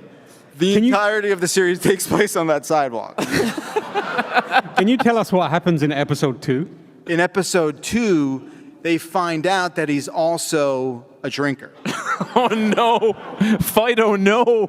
Yeah, so he's got vices in stereo. It's just like he can't get off anything.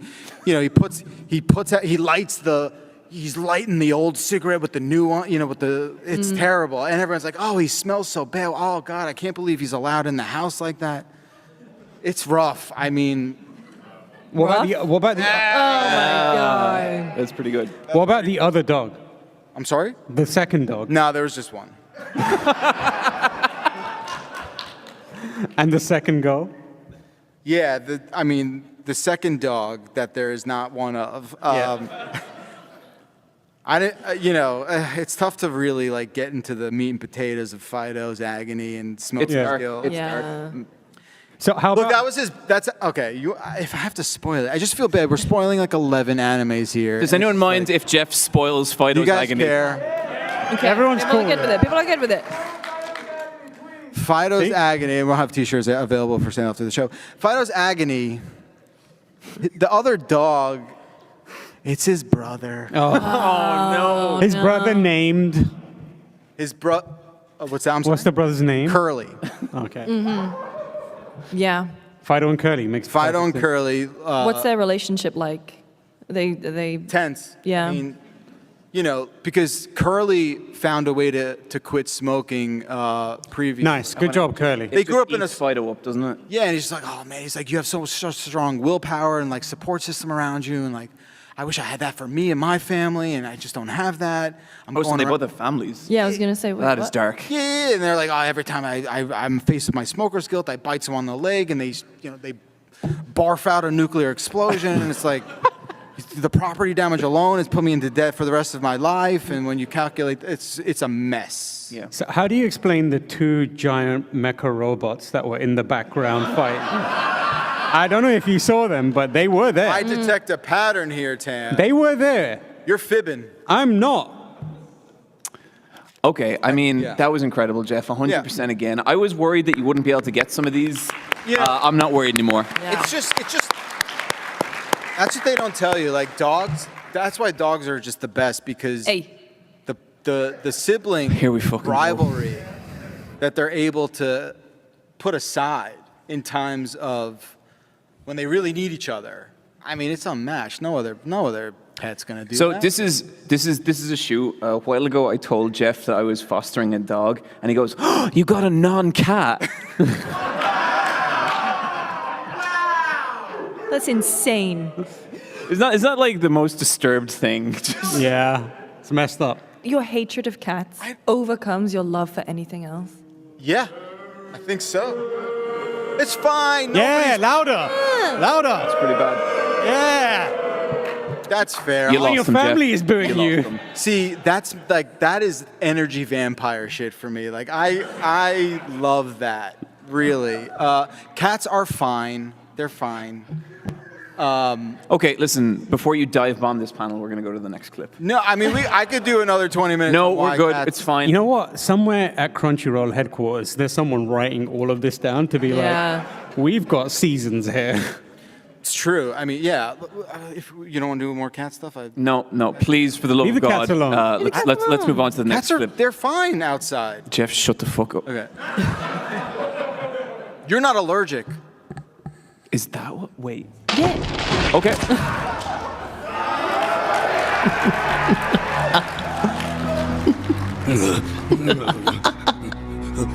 What am I looking at? Uh-oh. The secret's in the 3 週 chips. 間先まで犯罪者は死んでいくようにデスノートには記してあるが、キラーは死の時間を操れるということも L には示している。 What the fuck is this? だからこの場合、僕が何の情報も得ていないときに、新しく報道される犯罪者が死んでいけばいい。 It's okay, it's better you can't. まずい、禁断症状が。やってやるよ、L。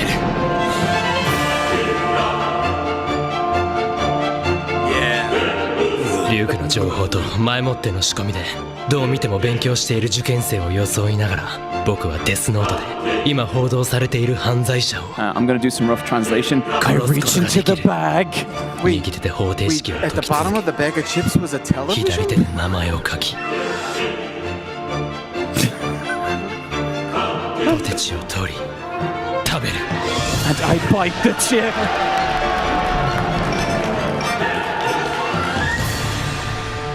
I get it.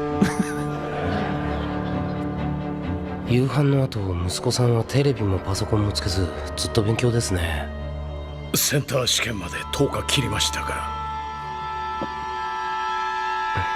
Take note of him, Jeff. Yeah, I guess, right? Yeah. Oh boy. これで僕の知り得なかった犯罪者が40秒後には心臓麻痺 What? 僕のアリバイの目撃者は L 本人だ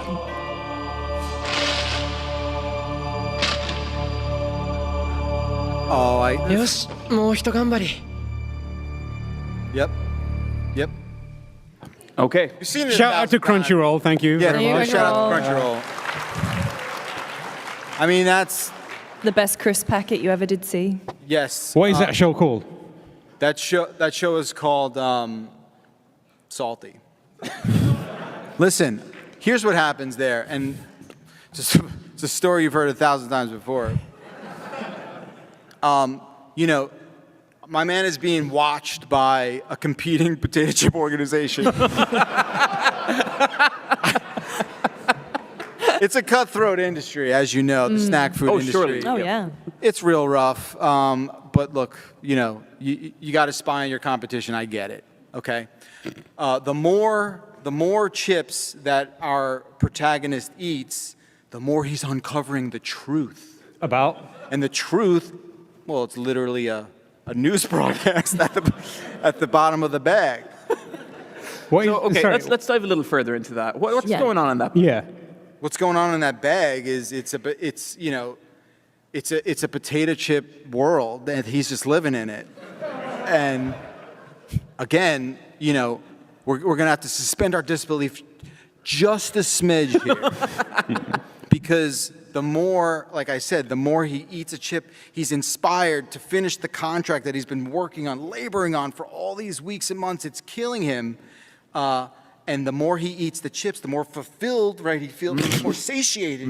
But he's also uncovering the deep, dark secrets about the company he's about to hand over, this chip company. Right. So what are the exams that he's looking at? The chip exams? The CHIPs? Yeah, although it's very competitive. The chip exam, the chip exams is just sort of like what he has to go through. Everyone who works at that organization has to pass a chip exam. What's the organization called? I'm sorry? What's the organization called?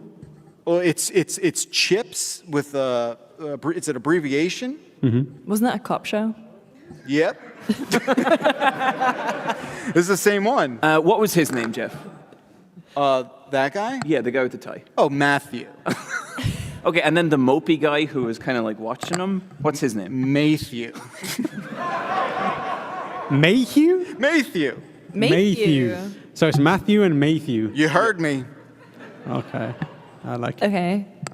Yeah. Why was Matthew sitting Weird. In the perch? Yeah. We call that the perch. Oh, okay. Yeah. In the chip industry, they call that the perch. Yeah. Well, like in this show, everyone is able to assume a very unique position on a chair, and they're like, "Oh, it's like how can I tell you this in a way that you could understand?" English? No, it's like oh God, oh brother. All right. Well, like in let's say JoJo's Bizarre Adventure, right? Yeah, let's say. Right. Yeah. Everyone has a stand, right? You know what a stand is? I know what a stand is. Yeah. Like Star Platinum or something. Yeah. Right. Name another. Name one more stand. just one. Jeff, I will fucking kill you. Hi, everyone relax. I want to do a tough one. I want to do Polnareff's. Say it. What is it? Yeah, it's like Hyrule Green. Hyrule. Zelda stand? Hyrule. Kingdom of Hyrule. Yeah. Anyway, you've understood. Moving on then, I guess. You understand the concept of a stand. I do, yeah. Yeah, we do. We get it. So Do you? in the Chips show, everyone's stand is their perch. Right. So one of the guys who was the little child, I guess it was, who was named. What? What's his name again? The little child. Yeah. What was his name? Oh, I thought we talked. Yeah, but what is it? What was it? Oh, his is just Cat. It's Cat now. It's Cat now. It was. Everyone. It was Matthew. No. I think out of all the explanations, this is the one that makes me feel the most like I'm having a stroke. Yeah. Stick with me. You'll be fine. Okay. I feel like we also haven't. There's another character in there that we haven't really. Yeah. The pen. Yeah. No. The pen's name. Go on. What's the pen's name? Sean Penn. I don't know if I want to say it. Say it. Spoilers. Bick. Now we're getting sued. Yeah. Now we're getting serious. But the other character. There was nothing else. The floor demon, Jeff. The demon. Oh, that's you're talking about the vulture thing that was like dead on the bed. Yeah. Larry.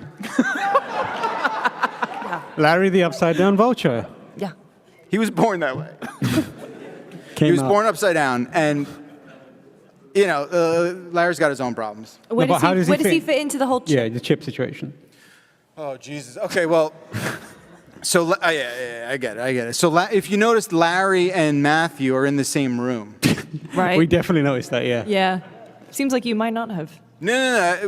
Everyone knows that to be 100% true. So Larry and Matthew are in the same room, and Larry, the upside-down vulture, was like, oh, man, I'm the only one keeping you from buying this thing. And Matthew's he's a real piece of shit. He's been just denying him like all the food and nutrient and caretaking that he deserves because of his condition of being born in an upside down vulture. Yeah.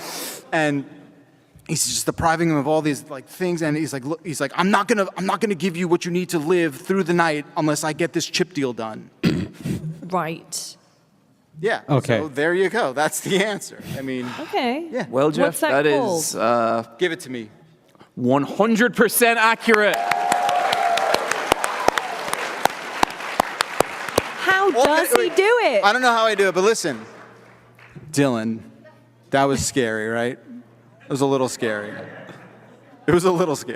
All right. No. It wasn't that scary. Okay. Okay. I think I feel comfortable to start getting into the really difficult ones now. So let's say we play the next clip. Let's go. Okay. 部長、手塚ゾーンか。相手のどんなリターンも全て自分の周囲に戻ってくるよう回転をかける手塚の奥義。彼にできることはもう何もない。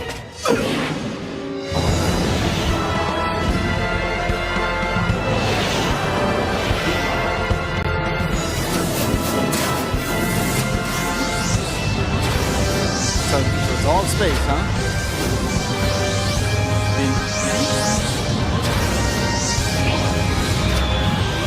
No. Oh.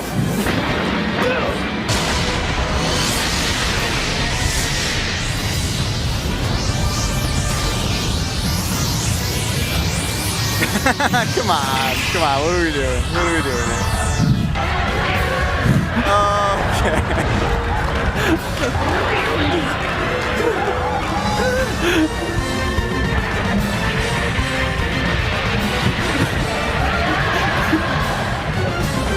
Okay, I get it. If this isn't the most obvious situation. Here's my favorite part.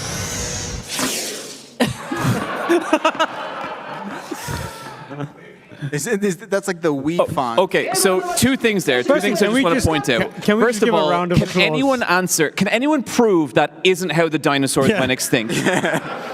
Second of all, I love how it just cuts at the end there, and in the most like Times New Roman font, it just says tennis tournament.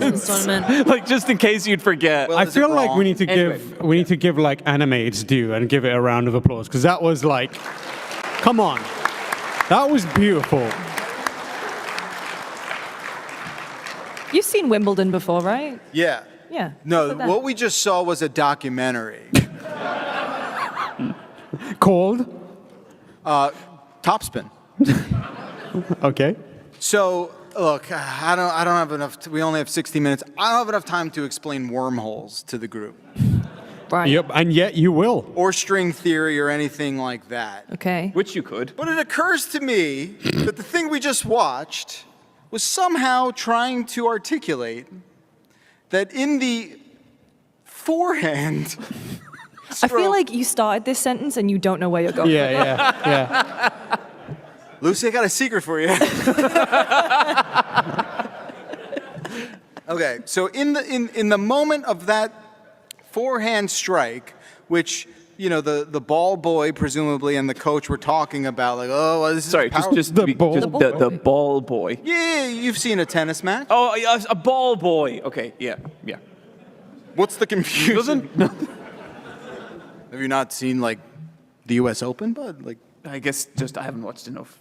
Enough tennis, I get it. Anyway, so what they're trying to, what they really get down to the core to here is that in that tremendous forehand, yeah, all of space and time and the Big Bang happens in that and what that means What that means? What that means is like we are so big and so small at the same time. We are. That's beautiful, Jeff. That was. It's just one of the great thinkers of our time. I'm not done. It's like the most infinitesimal, irrelevant thing, and the creation of the universe as we know it. Right. And how everything matters, and nothing matters at the same time. Yeah. Right. Thank you. Thank you. That one person. That really hit someone. That really resonated with one single person. With one individual person. Hey, if you can reach one person. Yeah. You know, and really what this anime is all about. And if you watch the whole collection, right, they really pound it in. They really lay it in at the end. But what you're really it's saying, like, you got to appreciate the moment you're in. Balls are going to go out. Balls are going to go in. Dinosaurs are going to go extinct. You know, let's 40-40 deuce. Yeah. Those are the terms. Yeah. Jeff, what was the name of that anime? What's that? What was the name of the anime? Oh, it was Topspin. Topspin. Sorry. Topspin. Does anyone know what the anime is? Oh, a lot of people. Oh, well, I mean, way more everyone, than I because expected. Jeff just Yeah, Topspin. Yeah. Who do you think was the main character of all those? Our solar system. Gotcha. Yeah, for sure. Okay. Everything you were saying kind of felt like a Facebook motivational post, but like one that a mum has made with AI. Yeah. Yeah. It's a weird thing to have to respond to. I wanna see everything you said, but in one of those TikTok Hope Core videos. Yeah, that's what I was going for. So again, you know, it's tough to experience and appreciate life and its sort of seemingly sort of like miracle circumstance that how life found its way on Earth, and if we can try and just articulate it in the simplicity of just a forehand shot at a tennis tournament. You know what? Yeah.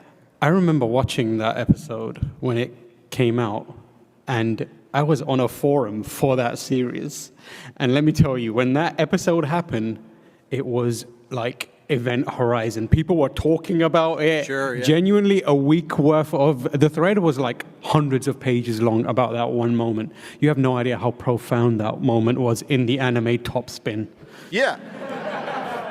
Thank you for Jeff, enforcing my point. We could do another 8 panels on just that moment. alone. Yeah. Well, I think we're going to have to move on here because we do have 1 or 2 more clips. So did that tennis ball kill the dinosaur? Yes. Well, that's what the documentary showed. Right, the documentary, yeah. But it was like it had the power of 1,000,000 tennis balls. Do you remember? Yeah. Right, that's right. They all formed the comet. You'll never look at a tennis ball the same way. Never. No, absolutely not. That's excellent. Thank you, John. What say we get this next clip going? Let's do God, it. this is a good one.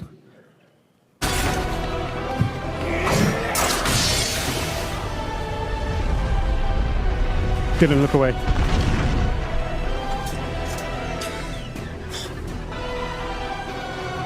This guy.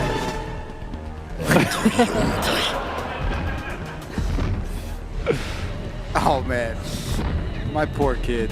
Dylan, I'm gonna say maybe look away from this one.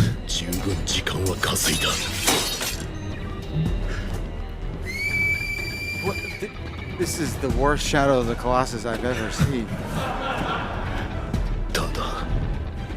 Okay.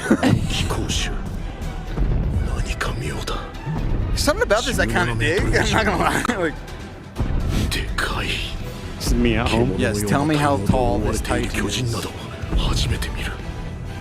こちらに近づくでもなく、ああやって歩き回ってるあたり、貴公種に違いないのだろうが。Yeah. This is horse. Yeah, that's just like the game. We're staying on track. Yeah, aggro. Oh no. Oh, I'm just as shocked as you are, bud.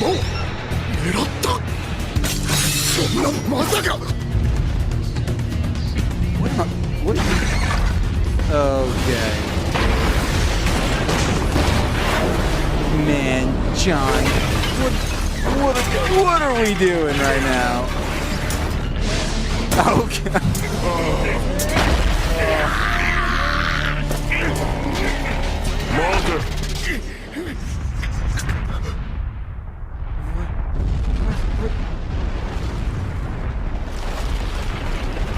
Oh, he just passed gas there. He's like, sorry. Oh my God. 俺今待てって言ったろ Dude, what? Hey, this is not gonna work for me, John. Jeff, I told you this was going to get advanced. This is, I mean, even beyond my scope as an expert. Holy. Okay, well, what did you expect? What did you expect, buddy? なんて言うんですか This guy's got like Lone Star vibes from Spaceballs. 腰につけた飛び回る Okay, we can put it there. Lone Star. Okay, Jeff. Name? Lone, no. No. I'm sorry, I forget. You can't keep using always copyrighted conflate materials. Jeff, it wasn't. They all weren't going to be easy. Okay. Yeah. Yeah. That one's called You Can't Pick Your Friends. He's right. He's right. He's right. He's right. That is what it's called. Because in that world, nobody is allowed to pick their friends. And right. And his energy is just gone right now, isn't it? And our main character here. What's his name? Cameron. Okay. Cameron. Okay. Cameron. What's his surname? They don't. That's not important, and they don't tell you. You know what your naming reminds me of? When I used to be in like a high school drama class, and the kids there just had the worst imagination for names. They could not come up with. So I'd be in a play, and they'd be like, "Your character's name is," and they'd look me in the eyes and go, "David." I'm like, "Do I look like a David to you?" But that guy looked like a Cameron. Fair enough. Fair enough. Yeah. Like a Leon S. Kennedy, if anything. So yeah, I mean, look, he can't pick his friends, and we all can sympathize with that. You know. So in this episode, which is like the penultimate episode. Of how many? Yep. Yeah. Right, of 16. It's a short first season. Oh, damn. And you know, so here's the. Again, it's spoiler territory. It's okay. You can Spoilers spoil it. for I whatever this thing apologize is to the called. group. Spoil it for Been you out for can't long pick enough. your friends. He can't pick his friends, but the friends want to pick him. Oh. Wow.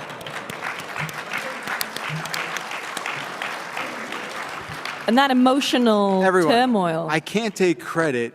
It's not my story. So this is it. Like it's go time. Again, penultimate episode. We're down to the wire here. Who's it gonna be? Who's the friend? The very last minute, Jared the horse. He's like, Cameron, you didn't even consider me. We've been through so much together. And then, you know. Yeah, you know. Are you talking about the monkey character? Or the littler guy? No. Well, the littler big guy. The tallest one, Sal.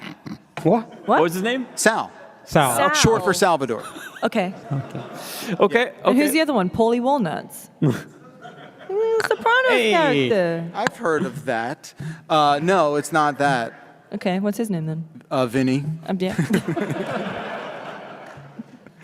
Right. Yeah. So at the very last second, you know, Jared the horse. We saw what happened to Jared the horse. That was very traumatic for Cameron. They've been through a lot together. He owes a lot to that horse. When you say a lot, do you mean like financially or like? No debts, just like the Emotionally. kinship. Okay, Kinship. okay. Yeah. They've been together since the beginning of. Choose your friends. COVID. Since they decided to buy a home together. Are they just friends or something more? You know, they don't unpack it. Yeah. They don't unpack. They leave it to the viewer to. Yeah. But there's a lot of subtext. There's some subtext, and I mean they're both on the loan, on the mortgage. Like they're both stated there. So infer from that what you will. I don't want to get into like that part of the story, but yeah. So that's what happened. And and Sal, he's like, look, he's like, I have an advantage. I have a height advantage over this. I'm going to be Cameron's friend at the end of this. I'm picking him as my friend. And Cameron's just trying to like stay alive while they fight it out. And then the real handsome one.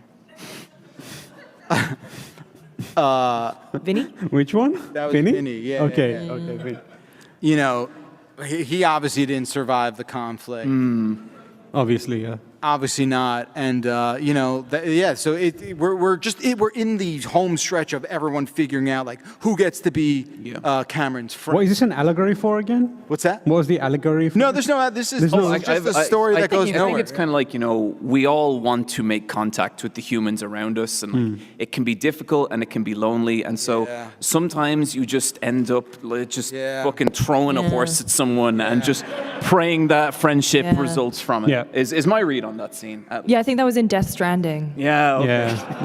Yeah. That was the final scene of Death Stranding, wasn't it? Yeah, spoilers of Death Stranding. Strands are horses that you throw across like Iceland. Yeah, so you guys are all right as well. Like you're all as well with your assessments as well.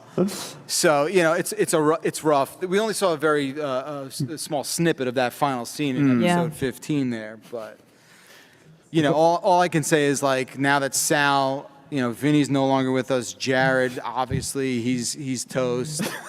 Toast. There's no coming back. I think we should go to the next one. This is. I don't think we have time for the next one, but. No, yeah. I mean, so and that's where it goes. I don't want to spoil the very end and who gets to be his friend, but let's just say like someone's hands are hot there. Right? Yeah, absolutely. Yeah, we get it. So I guess out of all the anime we've kind of sampled today, which would be your guys' favorite? Personally, I'm a huge fan of Dog's Agony. Fido's Agony? Fido's Agony. Fido's Agony. Yeah. What do you call the chips one? Just chips? Just chips. But it's like dots between the. Yeah. I think Topspin. Topspin's not got the cop show. Topspin's got a lot of interesting angles. Topspin. Yeah. Yeah. So, I think we have to gauge whether he is a certified anime expert based on. Well, maybe we should poll our audience here. Yeah. They seem to be smart and awesome. Okay, so if you think Jeff is now a certified anime expert, I want you all to boo at him.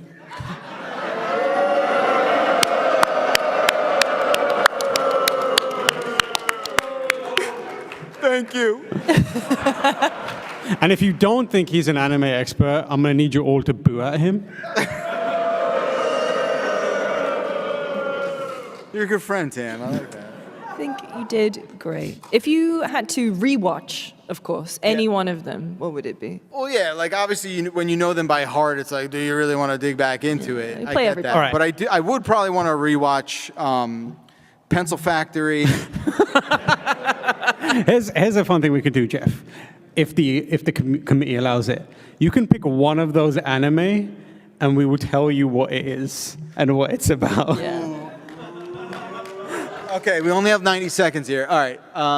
I think I really want to know the pencil stuff, just because like I know I think you would love that show. It's called that's Cromarty High, and it's just about this guy who goes to this really weird high school. It has one of my favorite gags in that there's just a robot in it, like just a student who's like a cylindrical steel robot. He looks nothing like a human, and everyone's like, that guy's pretty tough. And at some point, someone punches him, and he's like, his body's like steel, and the main character can see it's a robot. It's so good. All right, okay, but peek behind the curtain a little bit. In a world where my description was not right, what was going on with the pencils? Like, what happened? What was that about? That guy's just really tough. Yeah. He's just like, Sometimes you guys, listen, with someone. I just want to thank everyone for coming out for the Jeff Jeffs panel. And thank you, seriously.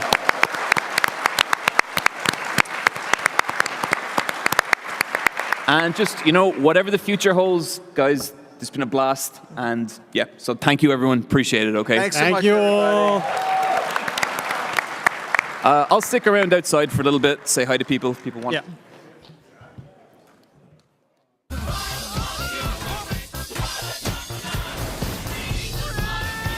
Close airlock 7! You really don't know me, do you? The best high-concept sci-fi rigmarole in the universe is back. Mob justice! Get back here! This is for your own good!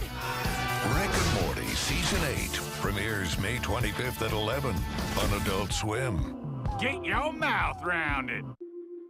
Whether it's sunglasses outside, blue light glasses inside, or night driving lenses in the dark, Zeni has affordable eyewear for everyone. Get 10% off with code PAX at Zeni.com.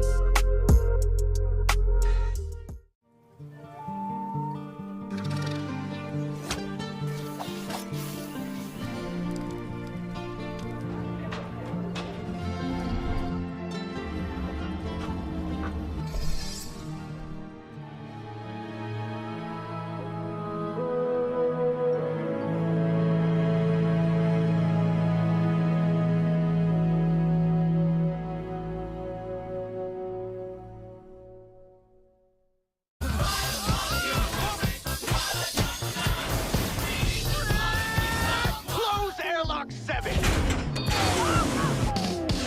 You really don't know me, do you? The best high-concept sci-fi rigmarole in the universe is back.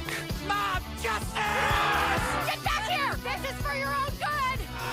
Rick and Morty Season 8 premieres May 25th at 11 on Adult Swim. Get your mouth rounded.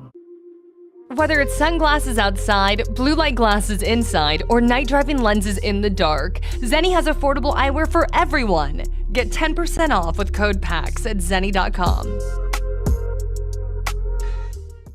Tech Rock's awake, taking on a new form. Let me do the talking. Let's rock!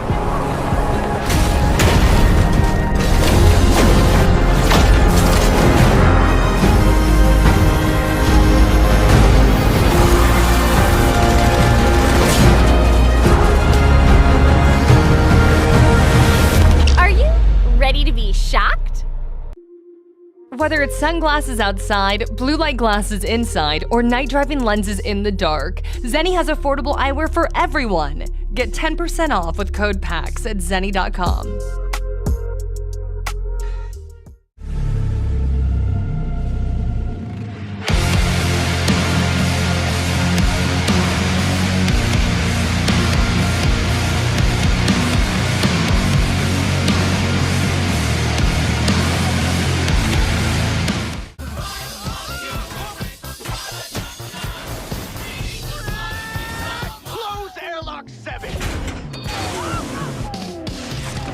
Don't know me, do you? The best high-concept sci-fi rigmarole in the universe is back. Mob justice! Get back here! This is for your own good! Rick and Morty Season 8 premieres May 25th at 11 on Adult Swim. Get your mouth rounded. Whether it's sunglasses outside, blue light glasses inside, or night driving lenses in the dark, Zeni has affordable eyewear for everyone. Get 10% off with code PAX at Zeni.com.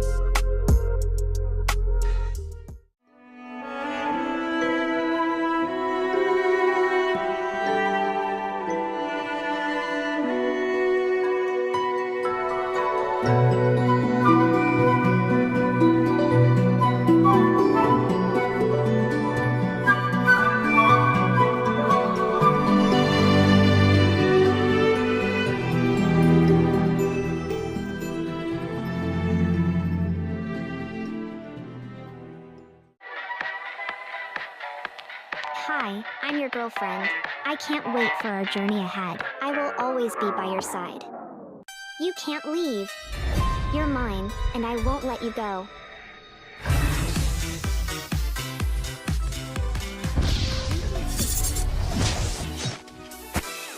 I won't let you get away. We will be together, no matter what.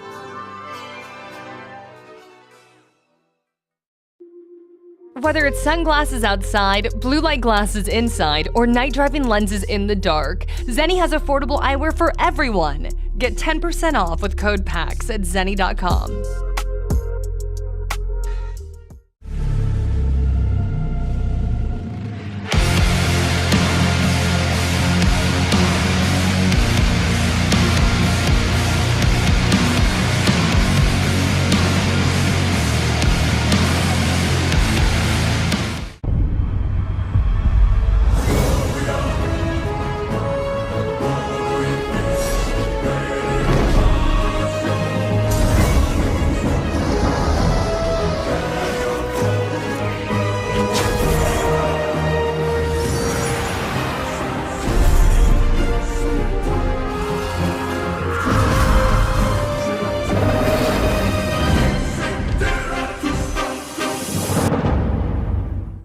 Techrops awake, taking on a new form.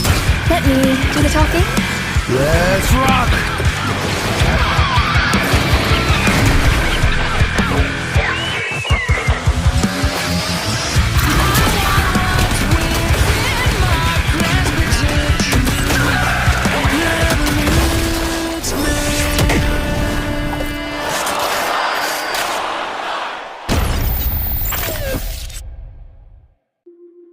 Whether it's sunglasses outside, blue light glasses inside, or night driving lenses in the dark, Zeni has affordable eyewear for everyone. Get 10% off with code PAX at Zeni.com.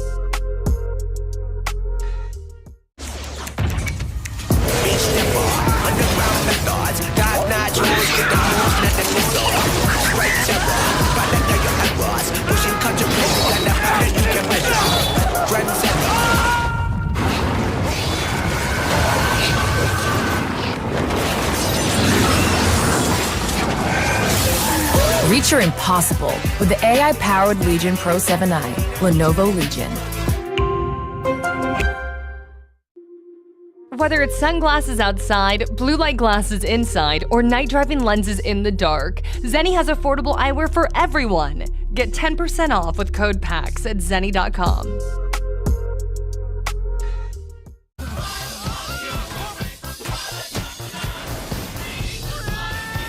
Close airlock 7! You really don't know me, do you? The best high-concept sci-fi rigmarole in the universe is back. Mob justice! Get back here! This is for your own good! Rick and Morty Season 8 premieres May 25th at 11 on Adult Swim. Get your mouth round it.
Whether it's sunglasses outside, blue light glasses inside, or night driving lenses in the dark, Zeni has affordable eyewear for everyone. Get 10% off with code PAX at Zeni.com.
really don't know me, do you? The best high-concept sci-fi rigmarole in the universe is back.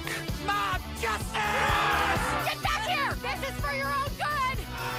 Rick and Morty Season 8 premieres May 25th at 11 on Adult Swim. Get your mouth rounded.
Whether it's sunglasses outside, blue light glasses inside, or night driving lenses in the dark, Zeni has affordable eyewear for everyone. Get 10% off with code PAX at Zeni.com.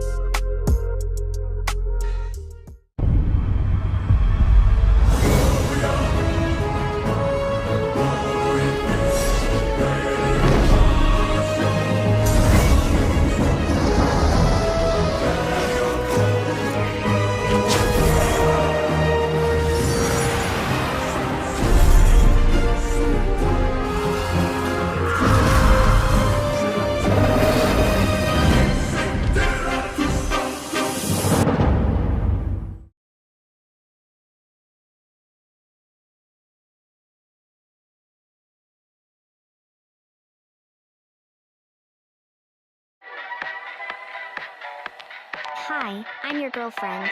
I can't wait for our journey ahead. I will always be by your side. You can't leave. You're mine, and I won't let you go.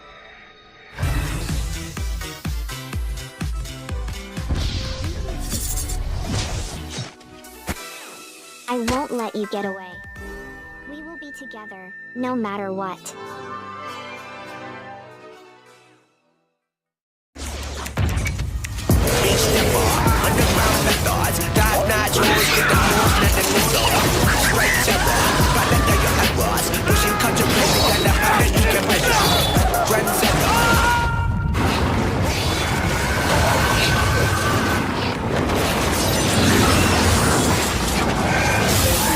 Reach your impossible with the AI-powered Legion Pro 7i, Lenovo Legion.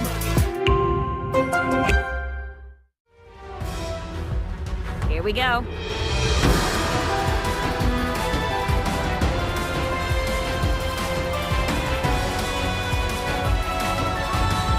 Whoever joins me shall become a legend!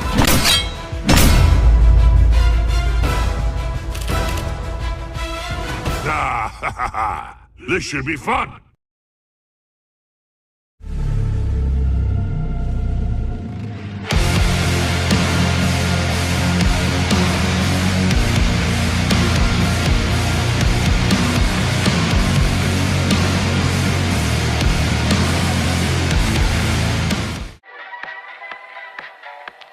Hi, I'm your girlfriend. I can't wait for our journey ahead. I will always be by your side. You can't leave. You're mine, and I won't let you go.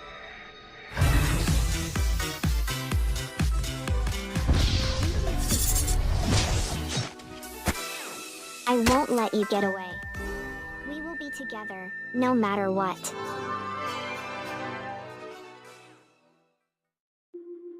Whether it's sunglasses outside, blue light glasses inside, or night driving lenses in the dark, Zeni has affordable eyewear for everyone. Get 10% off with code PAX at Zeni.com.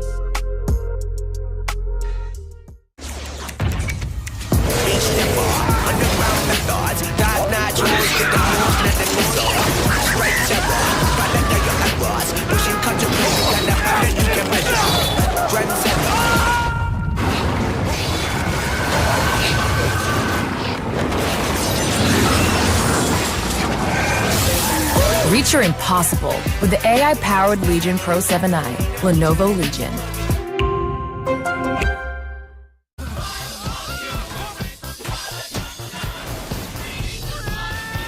Close airlock 7. You really don't know me, do you? The best high-concept sci-fi rigmarole in the universe is back. Mob justice!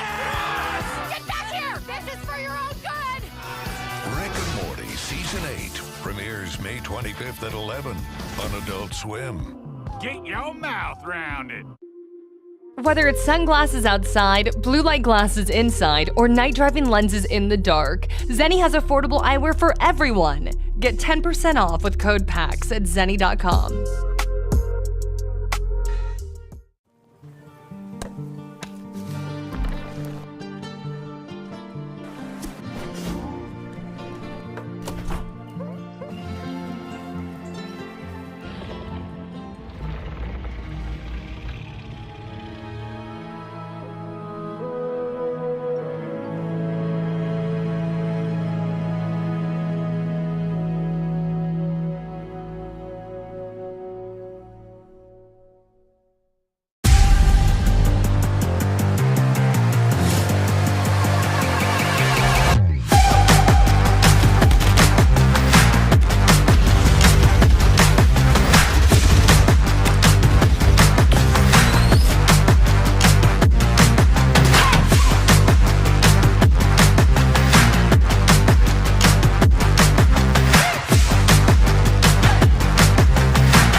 Whether it's sunglasses outside, blue light glasses inside, or night driving lenses in the dark, Zeni has affordable eyewear for everyone. Get 10% off with code PAX at Zeni.com.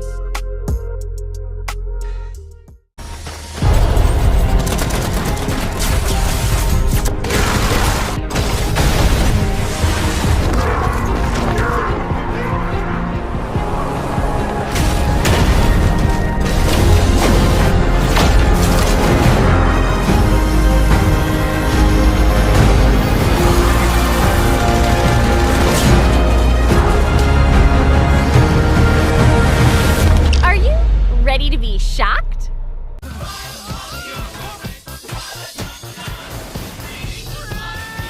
Close airlock 7. You really don't know me, do you? The best high-concept sci-fi rigmarole in the universe is back. Mob justice! Get back here! This is for your own good! Rick and Morty Season 8 premieres May 25th at 11 on Adult Swim. Get your mouth rounded. Whether it's sunglasses outside, blue light glasses inside, or night driving lenses in the dark, Zeni has affordable eyewear for everyone. Get 10% off with code PAX at Zeni.com.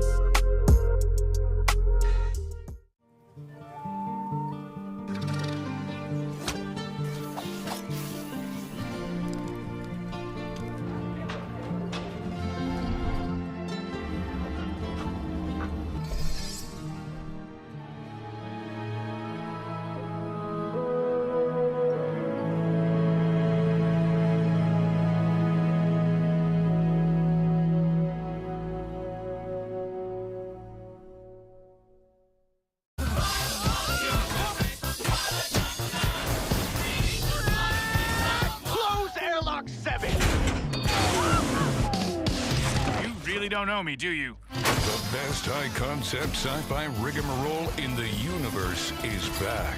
Mob justice! Get back here! This is for your own good!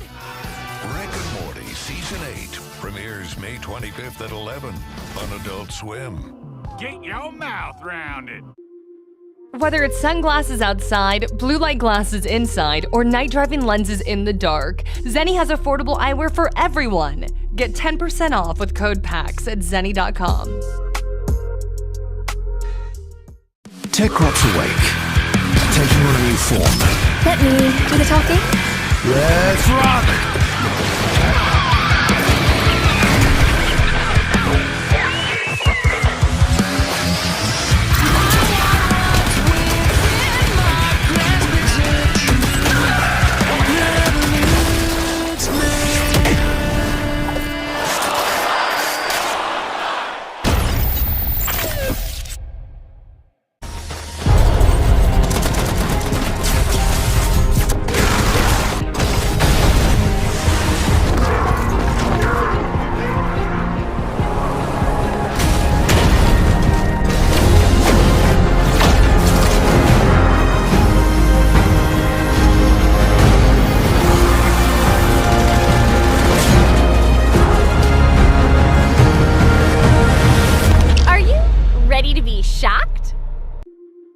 Whether it's sunglasses outside, blue light glasses inside, or night driving lenses in the dark, Zeni has affordable eyewear for everyone.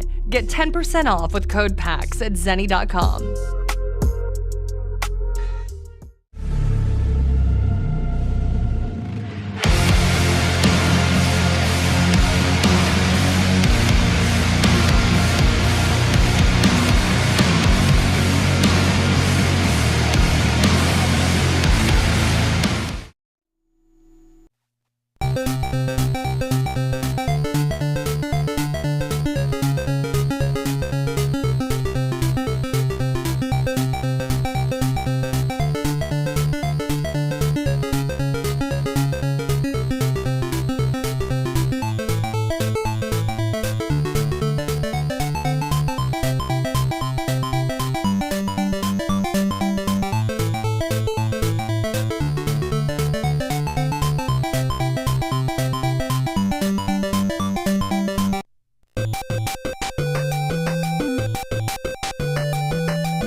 WT pants? Yeah. I sat there. I'm going to take the absence of music as my cue that this is starting. Welcome, everyone. Hello, PAX! It is great to see you. We are so happy to be back here at PAX East. We've been over at the Jackbox stage, seeing a lot of you playing games all day long. We'll be here all 4 days. But of course, we couldn't wait for this event tonight. My name is Tim Sniffen. I'm one of the Jackbox directors. This is Evan Jacover. I'm curious to see if he's turned his microphone on. What? Oh, yes! Yeah. It works! We have, to catch you up quickly, we have a bunch going on. We just recently announced that we are busy making the Jackbox Party Pack 11. It's like hot off the presses. And I can tell you, tonight we will be getting a sneak peek at one of the games from that party pack. We haven't even announced it yet. You're literally the first people that are going to see it. But that's in a bit. Also, we just recently announced that we are busy making Trivia Murder Party 3, which is going to summer camp. I'm sure everything will be fine. But we are here. We're going to play 3 of our games tonight. We have our fantastic panel assembled. Give them a hand.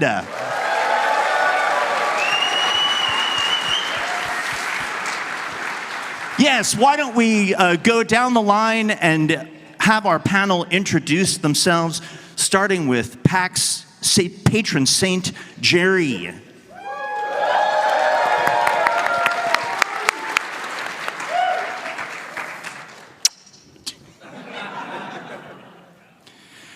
Moving further down the line, I'll do the introductions. Cartoonist, writer, performer, content creator. Before content creator was a thing, Chris Straub.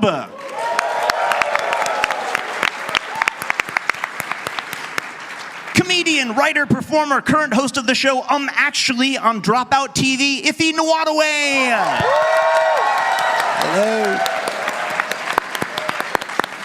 We have sci-fi and fantasy artist and illustrator who has contributed to tiny little things like Magic the Gathering and Dungeons and Dragons. Give it up for Tyler Jacobson.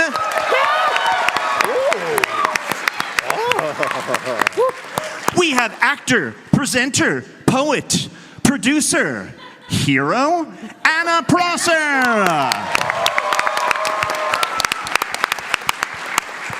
And finally, best for last, social media influencer who dominates the health and fitness world. Give it up for Scotty K. Fitness! I do not belong up here. Could he bench press all of us? Probably. So let's get right into our game, shall we? Yeah, let's jump right in. We're going to play a lot of drawing games today because we have some expert and some not expert artists. And we're going to see how that all pans out. So we're going to go back in time a couple years to a game we made called Champed Up. Yeah, let me grab that. So we're going to get that started. Who here has played Champed Up before? 1, wait, I need to count for 2, 3. Did you get them all? Welcome to the Scrollaceum. These talented learn how it trainers works. are about to face off to see who's the best at creating champion. Oh, they're like logged in and we are going. Unusual skills. Nice. Will the underdogs take down the heavy favorites? It's time to get champed up.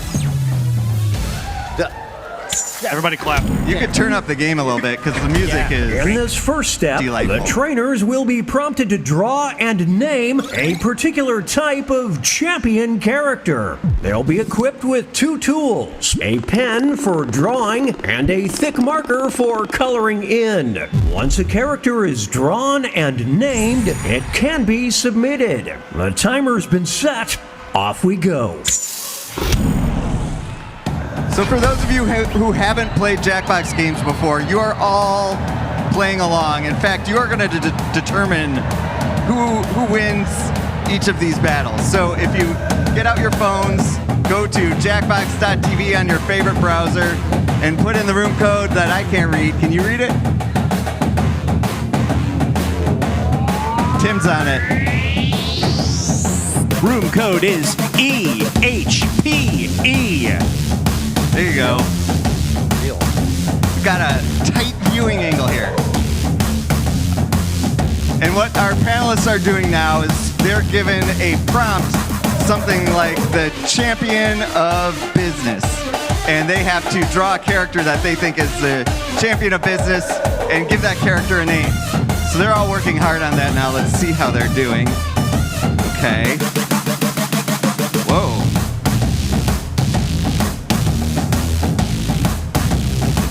Pretty exciting so far. Well, we're going to see how these go. And then their champion is going to be traded with someone else who will not know what that champion is the champion of, and they're going to have to make a competitor to that character, and then they're going to battle, and all of you are going to vote on them. And that's how the game is played. Just a reminder, you could use the marker to color in the background. Colors help. My little bit of strategy. Oh, well that changed. I made a couple. I made 2 very specific additions, and I think people will know which one. I thought it was something, and then I walked by again, and it was something else. Players need to name their character. 15 more seconds.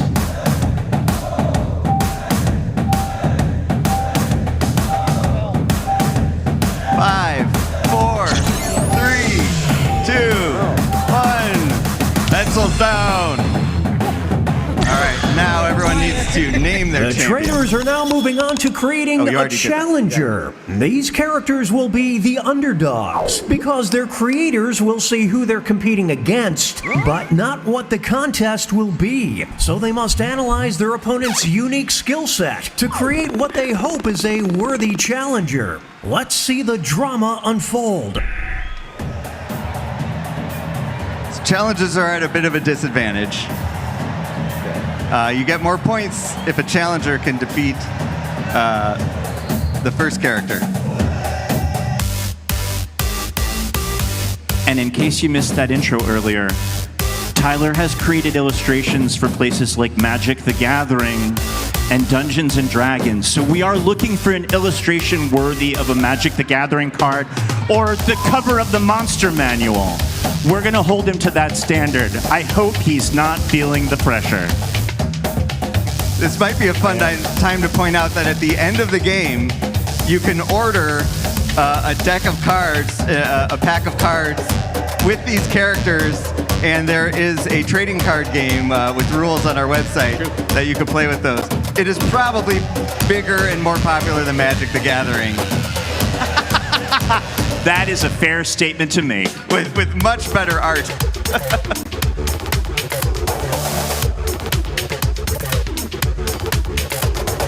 But if you are in the audience, you will get a link at the end of the game to buy that expansion pack of cards.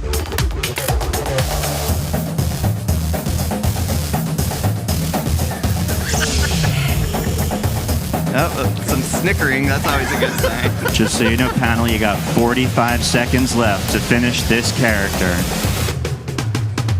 I can't draw at all. No one told me this theme. I mean, Nobody told me about it. I know what it is. I disagree. I looked over at Chris's and shit my pants. Good, as intended. It's time to name those characters. It's rank. All right, time to give the characters a name. Oh, no worries.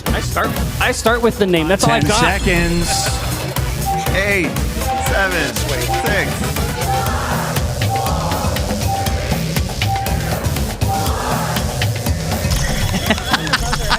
The live buzzer is fantastic. It's time for the main event. Here comes our first opponent. And in this corner, we've got these two will battle to see who is the champion of being too much. This isn't a game for writers. What is the name? Oh, here we go. This is getting. It's a drawing It says Mr. Can't See because of bowl on head. They're evenly matched. You got to work on your fonts. It's neck and neck. It is tiny. What happens if I flip him back and forth? Does that help? Some extra cash Can't goes hurt. to the underdog. No. Yeah, right? I mean, This trainer seems to relish this hatred. In this corner, we've got... They'll be facing off against... Dairy? They'll decide once and for all who says is literally. the champion of the dark web. Dark web. I thought it said dairy. Pen Is it literally fighting. or snake in the darkness? They're trading punches. It's slipping. It's there's a some kind of dark. draw-get-it. There's some kind of snake. I hear some chanting for Snake out there. Whoa. You can see why this trainer is so popular. Big points on that one. Now entering the ring. And opposing them will be... Off the land. One of them will be crowned the champion of living off the grid. All right, we have Off the Landsman versus non-copyrighted that turtle sewer very often. defender. Oh boy. This is a duel. And 625 of you are In voting. the car, it's about over. Oh, rancid. You can actually feel the stadium Wow, an shaking upset. right now. Yeah, Ninja Turtle's gonna ninja. Next up, it'll be versus Unorganized. Captain Unorganized versus these two are facing Misdemeanor. off to see who is the champion of misdemeanors. I don't know. I feel like there's a clear choice. Watching a scribble quibble. There's a great pun there. You think about what I might have added. I don't know. I thought you were drawing a bat, like a bat person. This is tough to I watch. used it as program. That was very kind. Oh no! From the top row. Oh shit! Yes! Yes! Don't mess with Misdemeanor. Broadcasting. I've never seen a response like this. I wanted to make sure there was some representation. Moving on, we've got versus We have Axeman versus Buff Accountant. as the champion of getting results. Wow. Who will draw blood What is that first? context? Results. Yeah, I know. It's anyone's fight. They're both acting. The tides are turning. Tramped up.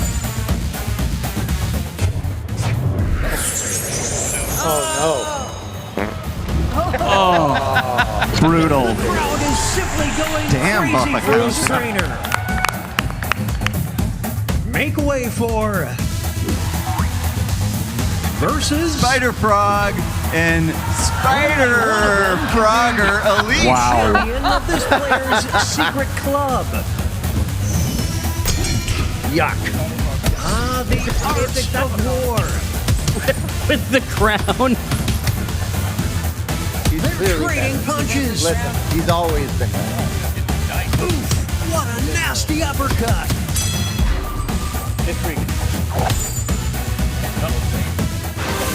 Oh no. That was an unfair setup. Mega beam. This is an ugly scene here, folks. Here are the scores as we head into halftime. Nice. Anna's in the lead. Oh, another one? Okay, now we're into round two. In round two, things are a little different, but they're also very much the same. So once again, everyone is being given a champion that they need to draw.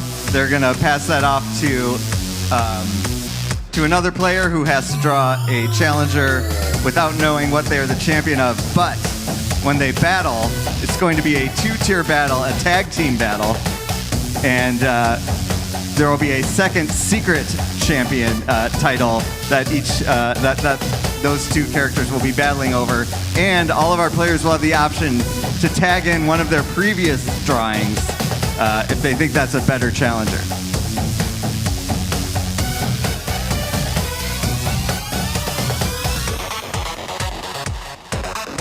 Let's take a look again. Let's see. And if you weren't logged in before, you can see you really have a chance to change the results of how these matchups go. So get logged in.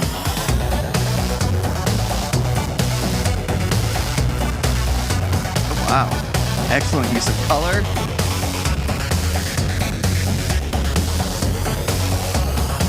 Jerry's been done writing. I was done drawing. yesterday. Yeah. 10 seconds. That's all you need to create a masterpiece.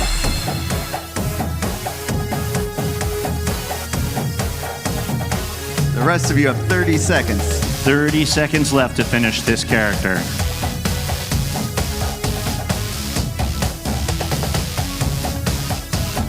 Second warning, name those characters.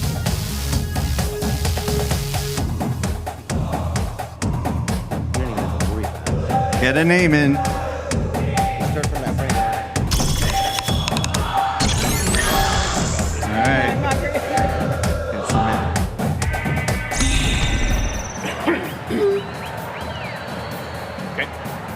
All right, the challengers have been distributed.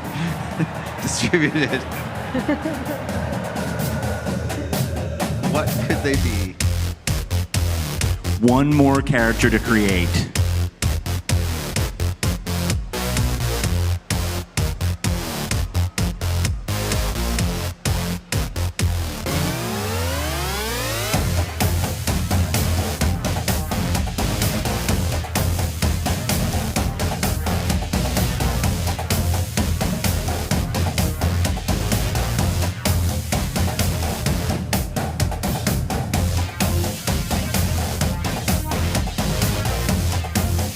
I like this crowd getting into it like that. Everyone in the crowd should be, I mean, this is what we expect from champed up viewership. Fists in the air, throwing chair. Oh wait, I probably shouldn't encourage.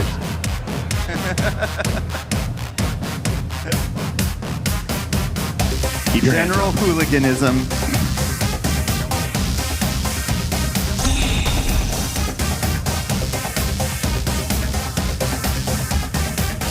Evan, did you have a favorite from round one?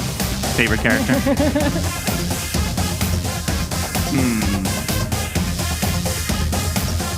I think for me, the Ninja Turtle, I think, will bring the most legal excitement. I did like the froggier frog. Yes.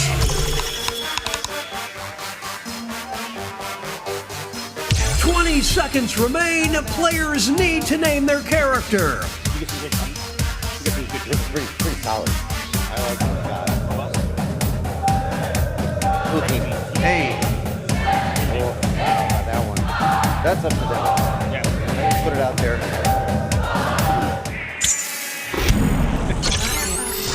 It's the second half, which means it's time for the tag teams. Each matchup will include a surprise contest where players can tag out their characters. The bonus points are doubled and votes for both contests will be cumulative.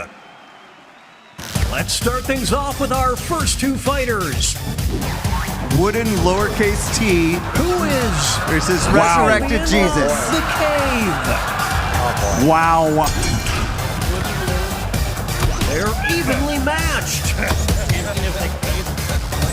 We might get in less trouble with the copyrighted Ninja Turtle. It's not over yet. Here's the next title up for grabs. The Champion of Ancestors. He's still doing it. Keep their characters or swap out.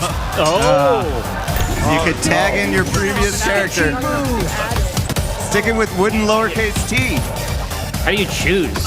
Whatever that is. Can they counter? Go with the turtle. Obviously, you have to go with it. Karate. What a dynamic duo. Tag team techniques. Two new fighters enter the ring. $20 bill you found versus one of them will be extra fry in a bag guy. Surprise. Ow. Trading punches. Is that $20 bill on fire? Oh no, that's a hand. Oh, it's too close to call. I'm going to prize that gets. We'll declare a winner after this next match. Champion of needing to dial it down. This is pure. Here, the trainers have a decision to make. Wow! Welcome back. What a rematch. That's rough. The kid gloves are off now. No hesitation on that tag in. No. Bye. Now that there is teamwork, folks. Classic. Here's our next matchup. If he size versus son of if he size Junior. Majestic. You can only fight fire with fire. What happened to those thighs? They got detached. Meets an unstoppable force. Oh, I missed it. This next contest could swing things. Champion of the endangered species list. Will the players tag out? Let's find out. Holy smokes! Snake in the darkness. It's right as incredible. I don't believe what I'm seeing. He's not safe. So close. Whoa! Just edged out. Yeah, that extra eye put it over the top. We love it, Deck down. It's time for our next bout. Baby diaper versus One of them Mr. will be Shits. the champion of tantrums. This is getting drawn out. And the contour. Oh, it's too close to call. What is the result? It all comes down to this next match. The champion of Choo Choo, here comes the train. Wow. It's a whole new. What will the trainers do? Let's see.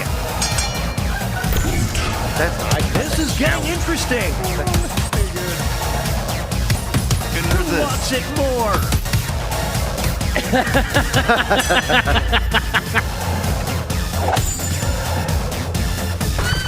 Fair. Bye. There's no I in team, kids. Only in kids. More incubation. Here are the next two fighters. One dove. Who is versus the Jim Dark champion of the Magic. Dark Arts? Wow, I think we might come away with this one. Here we go.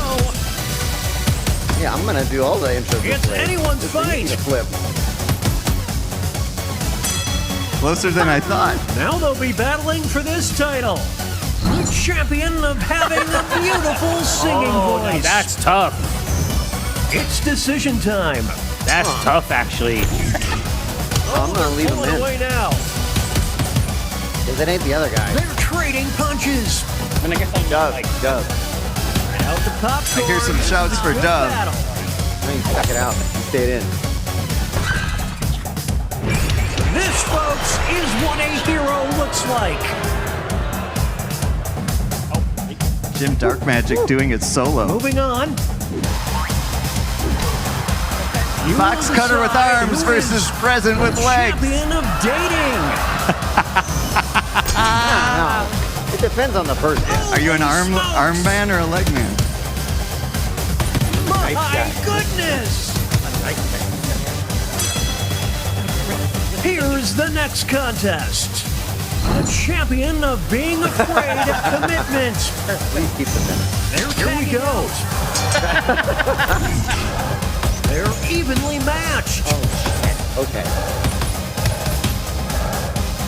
This is what happens when an immovable I like the way that object box cutter is an dances. unstoppable force.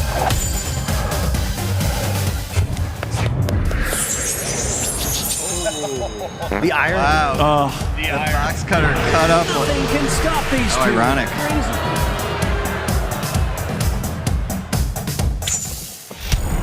Okay, folks, that was the final match. The judges are tallying the final scores, and we have a winner. the winner. Well done.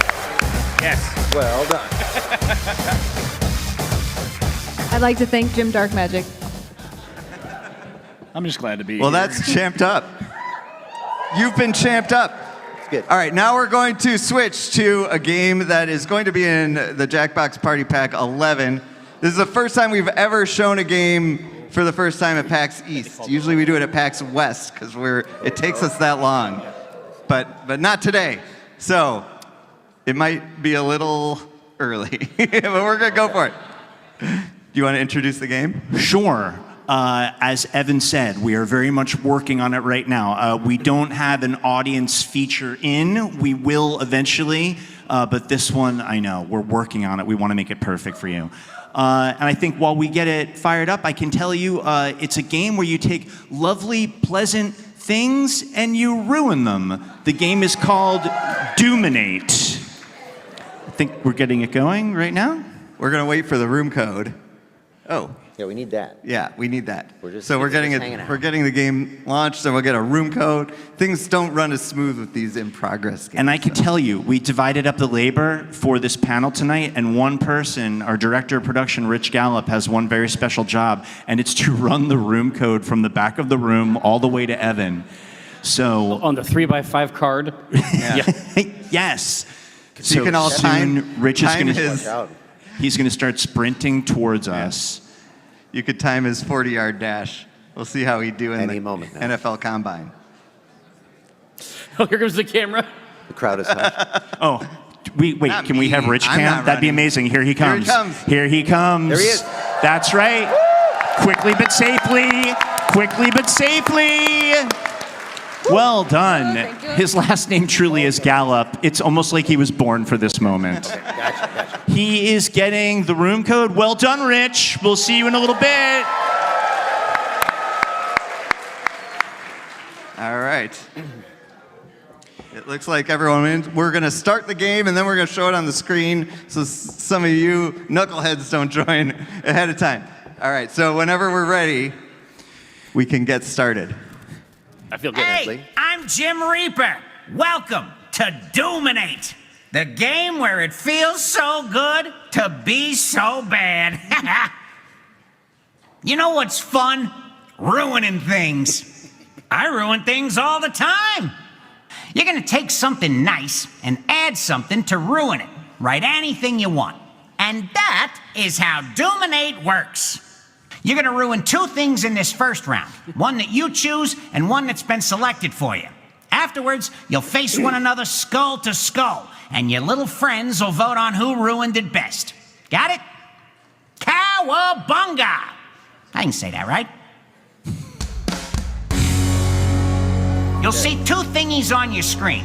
Pick one to wreck. So what's happening right now is our panel has two different prompts to ruin. You can click back and forth between if you want, but you get something simple, lovely, and then you just make it worse. An example is a bowl of spaghetti, but it's actually human hair. Ooh, these are some Things good like ones. that. So they're You have your adding, main I know, pick, terrible. But you also have a second one that one of your little buddies picked to ruin too. Time to get messy. Remember, you're being judged on who ruined these best. Also, you know, it's a joke game, so make your buddies laugh. Or not. I don't know your friends.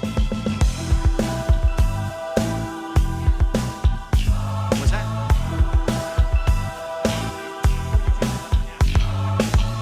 We're getting live positive feedback about this host. It's good to hear. Good to hear.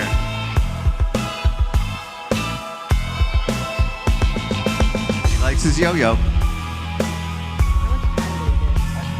And I'm guessing his jaw will probably move when he talks, when the game is released. Although, who knows?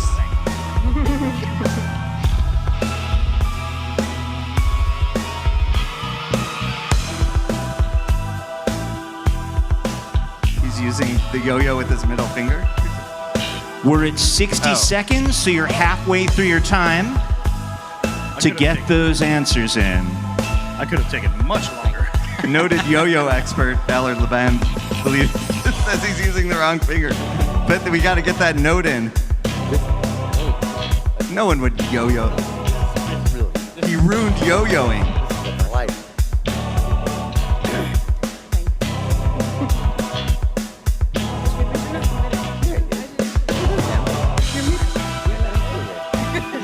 All answers are in.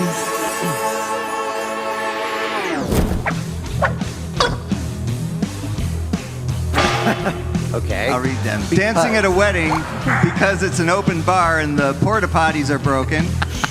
Versus dancing at a wedding but your dong is out and you don't know it.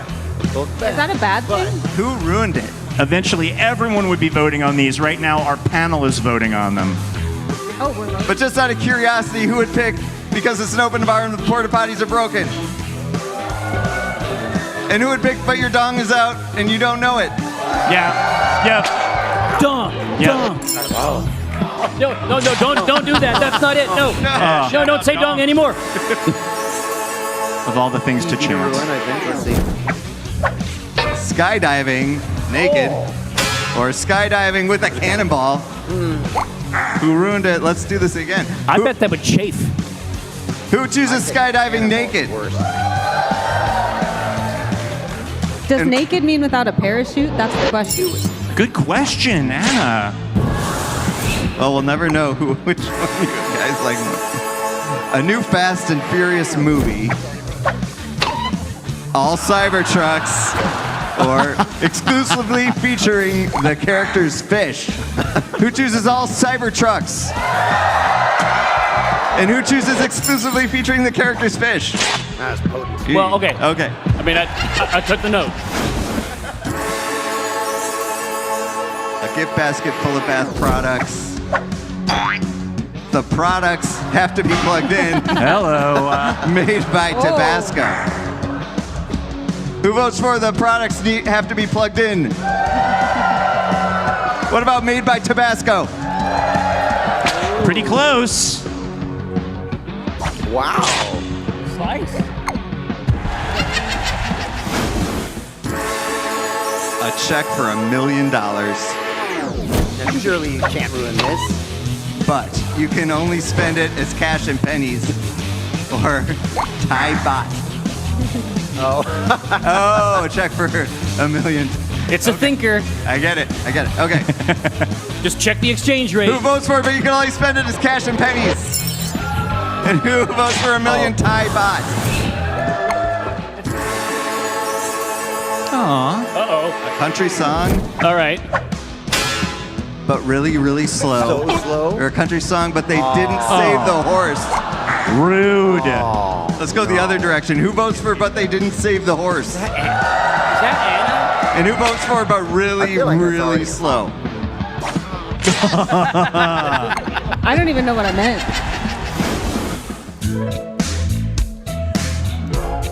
Okay, that's the end of round one. Angel number of points. What happens in round two? Round two, Boobaloo!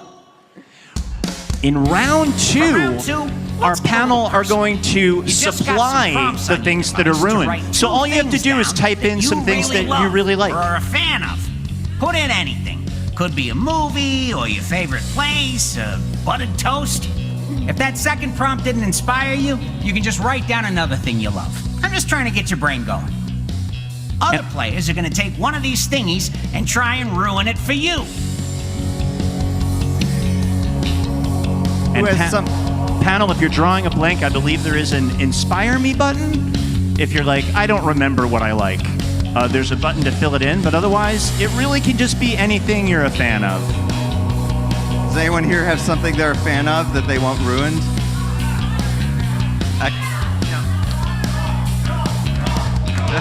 Dong! What? You got some We're dog back on this fans. Dong, we're back on the dong train. Shout out dongs, dude. I thought you were chanting dog, and now I realize what you were really chanting. I'm really proud of you. Yeah. I think they were saying dog dong. They weren't. They're terrible people.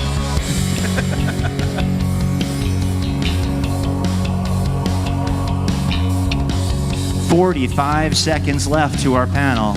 Anybody know any jokes?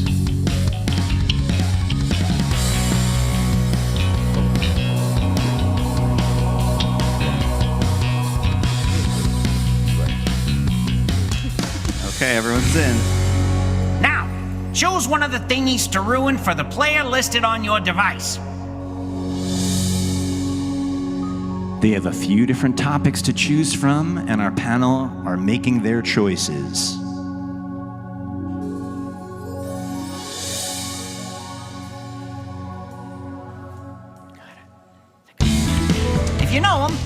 free to use any and all information you have on them to ruin it. Or, just ruin it any old way you want. I'm not your mom. Get creative.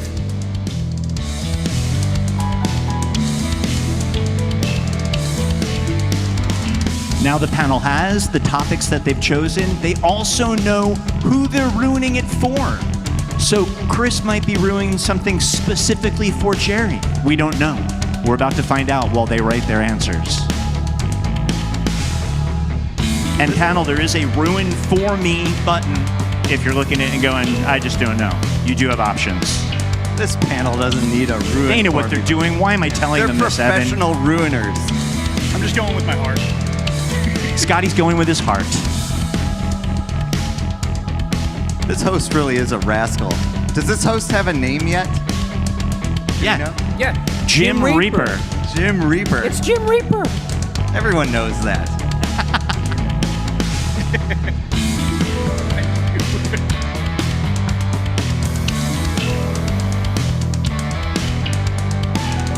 Panel, Tune in 50 to the more new seconds season. to finish ruining.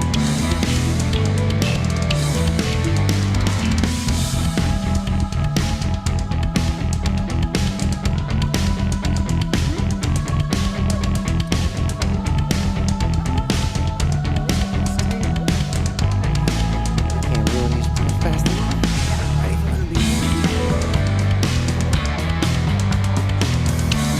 Craven.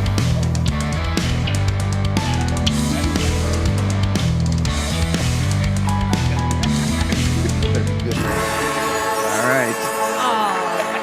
Nice. Don't ruin those. Thick hot goths. They love you like a brother. Oh. Thick hot goths, the historical kind, boiling in oil. Who votes for They Love You Like a Brother? Who votes for the historical kind, boiling in oil? Wow. Oh, didn't get it. People love boiling in oil. All you can eat crab buffet. Lovely. Right, this one's mine. Let's see. But you definitely will get explosive given. diarrhea. Or in Oklahoma, famous for its crab. Oh, God. Who votes for, but you will God. definitely get They are one explosive and the same. diarrhea? Who votes for in Oklahoma? It's river crab. 2001: A Space How you Odyssey. gonna ruin it? Let's see. Dead sober versus, but it's this cursed year of our Oh, Lord this era. 2025. Who votes for dead sober? Who votes for 2025? Yeah. No, that's the one. I only watch it sober. Nothing ruined there. People watch. People watching. People watching. Okay. But they get off on it, or but the people watch back. Some classic ruining, Evan. But they get off on it. But the people watch back. Yeah. I don't know. Both can happen. It's Yeah. true. Yeah. That's reasonable, I think. How can they get off on it if they're not watching back? No, it's happening. Nice. It's Smutty Lovely. Book. Except their zipper gets stuck on pee-pee and then end up hospital. Or read by your grandmother on Christmas Eve. Okay. Who votes for zipper pee-pee? Who votes for grandmother? Grandmother takes it.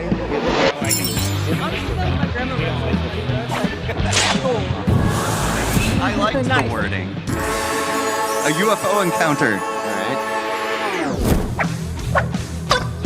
The aliens want your tasty skull, or but you don't get probed. Who votes for but you don't get probed? But the aliens want your skull. No probe.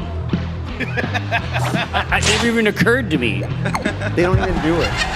Is that even an alien Why encounter? are they even here? Why are they even there?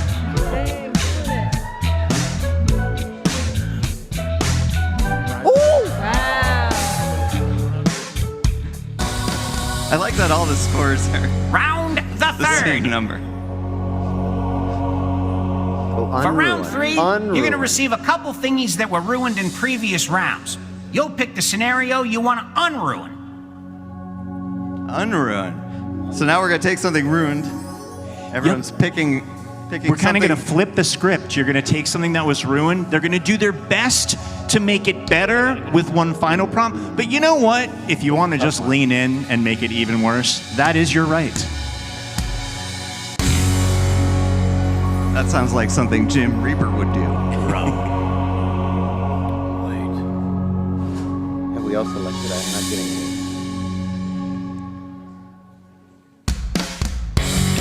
Oh, here we go. So they've chosen their prompt. Now they're doing their very best to unruin it. Somehow bring it to a You're going happy to add something conclusion. to save this disaster. Then you're going to go up against another player to see who unruined it best. Remember, you're unruining these thingies in a funny way. You're still trying to make your buddies laugh and not trying to actually fix these scenarios. Unlike our other games where you try to be as serious as possible, in this game you want to do it in a funny way.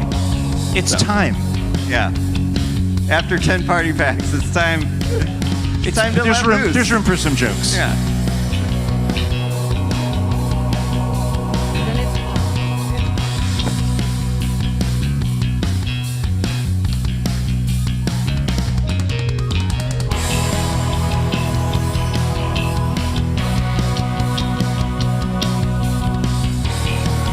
$60 seconds, that's the halfway mark. If you're doing your best to unruining, you still have about a minute.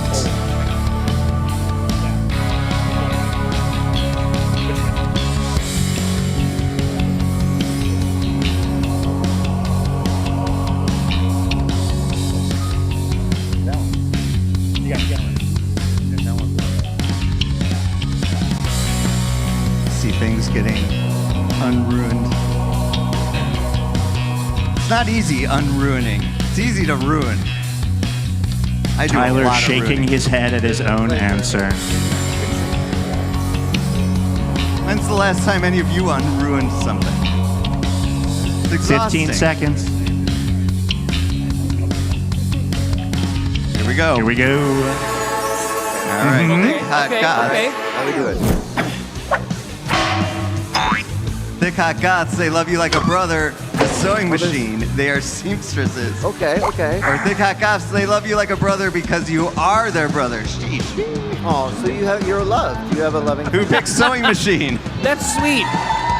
Who picks you are their brother? Fine. I'm giving it to sewing machine. Yeah, you're not mad about it. No.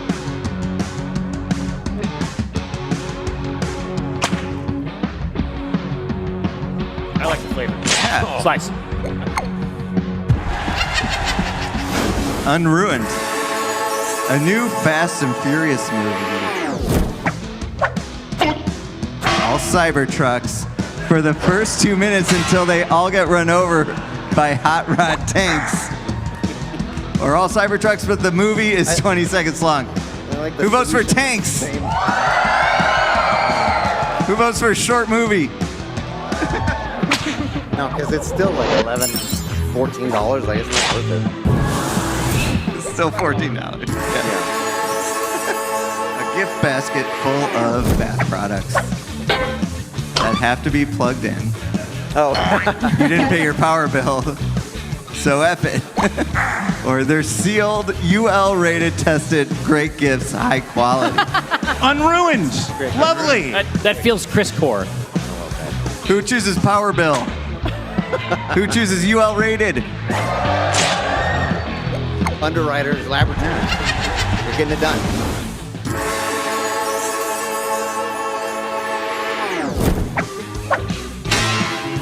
A UFO encounter, you don't get probed. You make love among the stars as Xenoducks, their god intended. Or you don't get probed and someone yells, cut. Who votes for Xenanaducks? Zendanax. Yes. Someone yells, cut.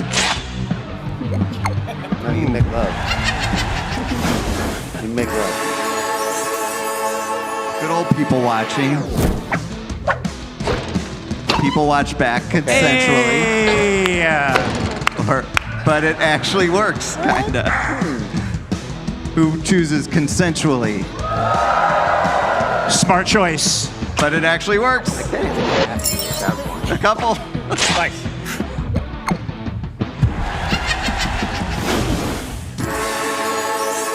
Here we go. No. All you can eat crab buffet in Oklahoma, Alaska. Oh yes. But they offer Imodium on the side. They offer Imodium on the side, I think. Who chooses Alaska? Alaska crab. Imodium. Yeah, who loved that? Who was that? Someone loved it.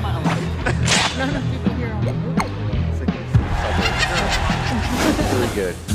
Thank goodness we put these.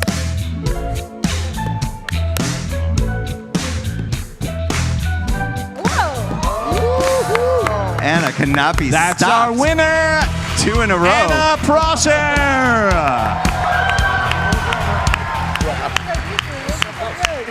Navy blue. Black cup. Consensually wins that one. Yeah, no. Consent is... All right. No, I got a lot. We have 13 minutes left. So I think we're going to try to, yeah, I see a thumbs up. We're going to try to play a little bit of TKO 2. Okay. We probably won't get through the whole thing, but we'll see what happens. So we're going to speed round this. Draw quick. Okay. This is on our panel here to be quick, terrible drawers. That is true. If the drawings go fast, we can kind of rush through it. Not to dump too much pressure on you. So we'll wait for Rich to zip up here. Oh, that's right. We're going to get another. Rich is going to run down the alleyway in a minute. And by the way, Rich. I can see that he's not ready yet, so this is a nightmare for him. They're shouting for you, Rich. He's going to... It's better than He's going to dream gone, about this for the rest of his life. Also, by the way, we have not formally announced Dominate, but go ahead and talk about it. If you want to tweet about it or whatever, we understand you may do that. We're ready for it, so feel free. It's going to be announced shortly, formally. Here comes Rich Gallup! Thank you. It would have been super fun to tell people they can't talk about it. Right, like that would have worked. If we hear that anyone hears about it, we know it's someone from this room who spilled the beans. I hear the TKO music. That's right. Welcome That's right. back to Soon we'll toss it on the T-shirt screen. Island. I am the new tournament mistress, and under my We're just watch, going. the time of No that messing around. recruitment has returned. All right, audience mode is back, so you can get back You're back in, in, audience.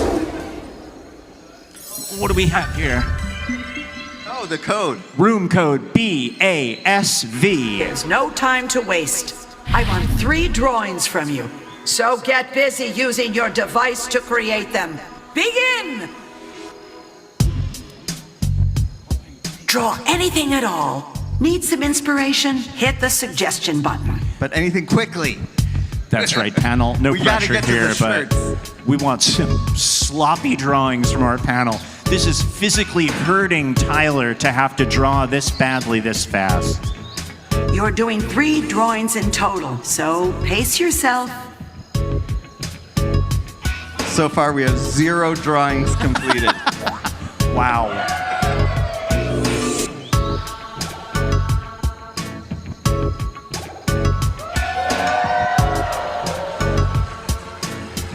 Oh, nice. That's right. The audience is triggering coconuts or airplanes. Well done. We have 2 drawings in, 3 drawings in.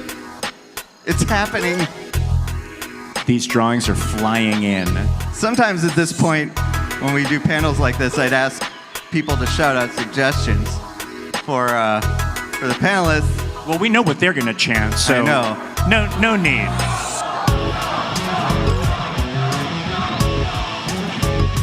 I mean, panel, if you want to play to the crowd, seems that there's one thing they want. If you haven't started your second drawing, maybe get started? By second, she means third. Chris is making short work of these drawings. Impressive.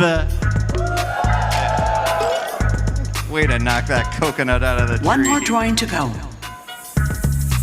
They're ghosts. They don't care.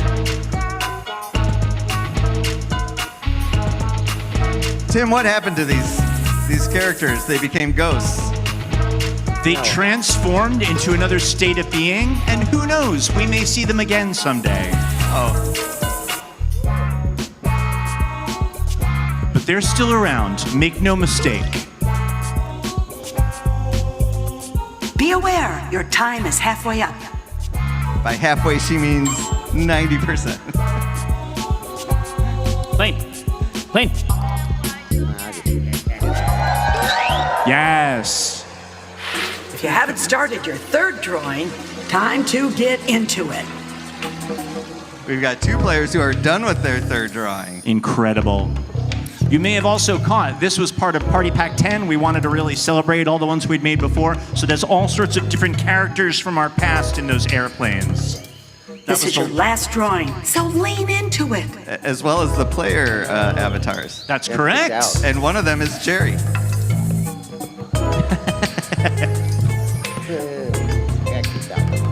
I got to dump something.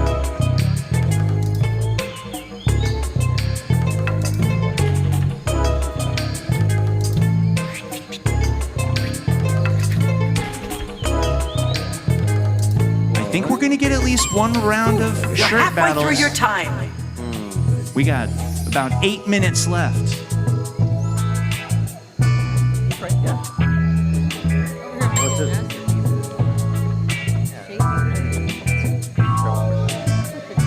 It's all on not iffy. There we go. It's time to write some phrases and slogans. At least 4 from each of you. Start writing now. These are just write whatever comes to mind. Any Once collection everyone of hits words that makes you 4, feel we alive. move on. And hit the suggestion button if you're drawing a blank.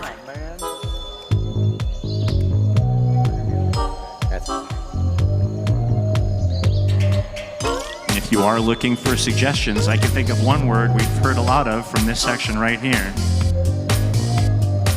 Just start typing and see what happens. That's never been more true. You're halfway through your time.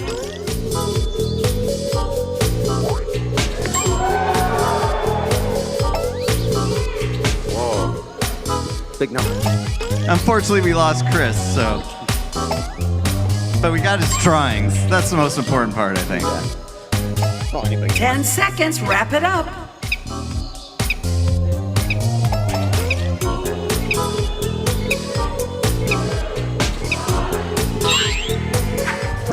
It's time to get crafty. Combine a drawing and a slogan to make the perfect garment from the choices you have. Start now. You'll notice you can pick the garment and slogan style that really speaks to you. The tournament mistress loves options. She does love options. In TKO 2, you could choose a long sleeve shirt, sweatshirt, a hoodie, Tank top. Tank top. Choose the font that your slogan is in. Oh wow, you can do a lot of that. But Chris can't. Chris can't do anything. 30 seconds.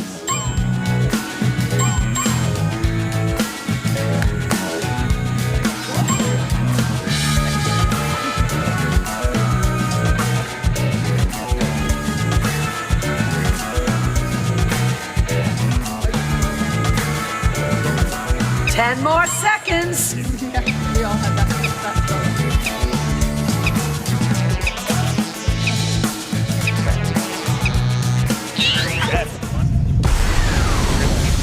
Here we go. We did it. You did it. Begin. Fight. Oh wow. Ah! My goodness. Look at the votes Yummy one pour in. says, wiping, but there's nothing there. Well, that's nice.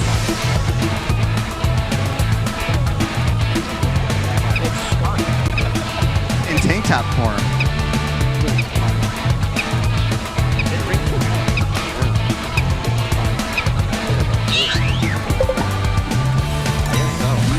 Okay. Everyone loves a butt.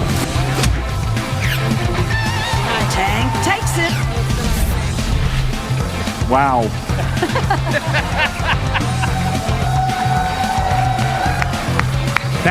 I believe that's King Dong.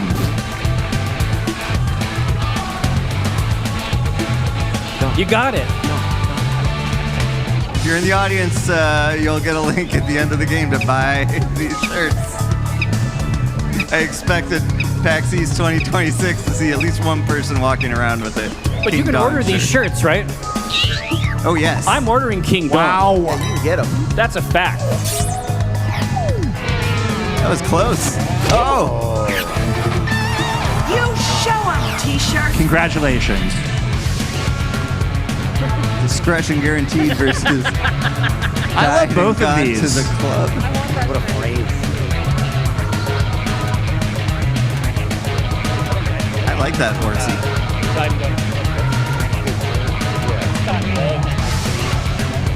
That's got to be Anna. That's a real shirt.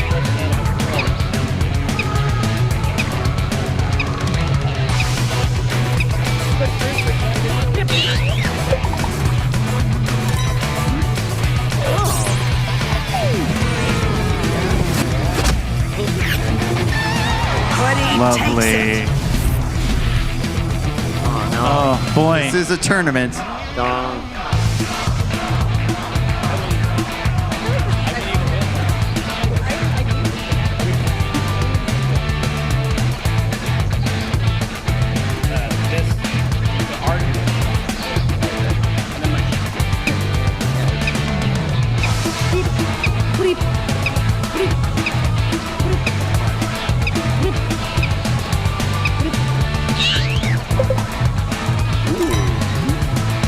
Audience, clear preference from the audience.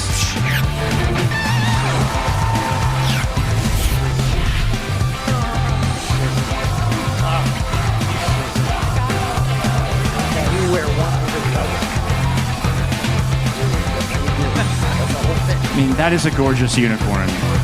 Or horse with pink hair. Pony, pony. Pony, pony. No, Dong. Dong.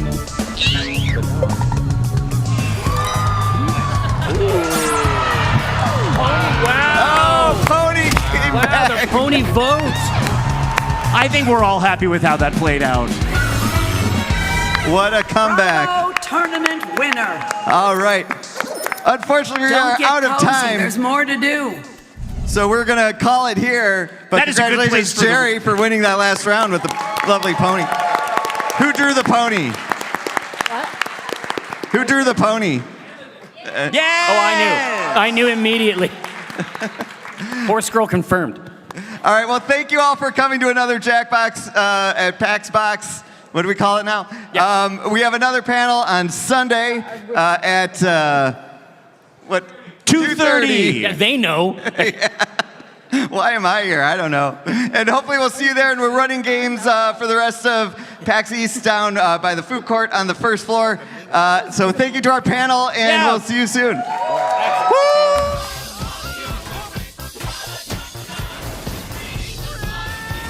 Close airlock 7. You really don't know me, do you? The best high-concept sci-fi rigmarole in the universe is back. Mob justice! Get back here! This is for your own good! Rick and Morty Season 8 premieres May 25th at 11 on Adult Swim. Get your mouth rounded. Whether it's sunglasses outside, blue light glasses inside, or night driving lenses in the dark, Zeni has affordable eyewear for everyone. Get 10% off with code PAX at Zeni.com.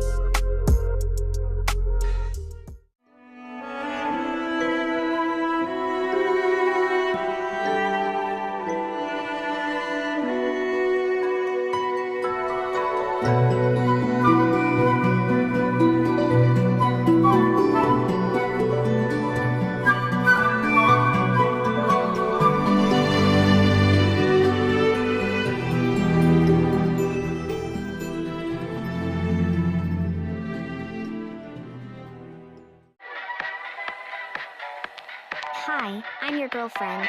I can't wait for our journey ahead. I will always be by your side. You can't leave. You're mine, and I won't let you go.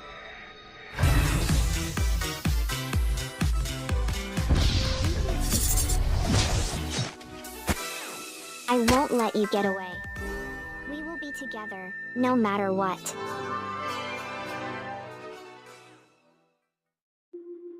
Whether it's sunglasses outside, blue light glasses inside, or night driving lenses in the dark, Zeni has affordable eyewear for everyone. Get 10% off with code PAX at Zeni.com.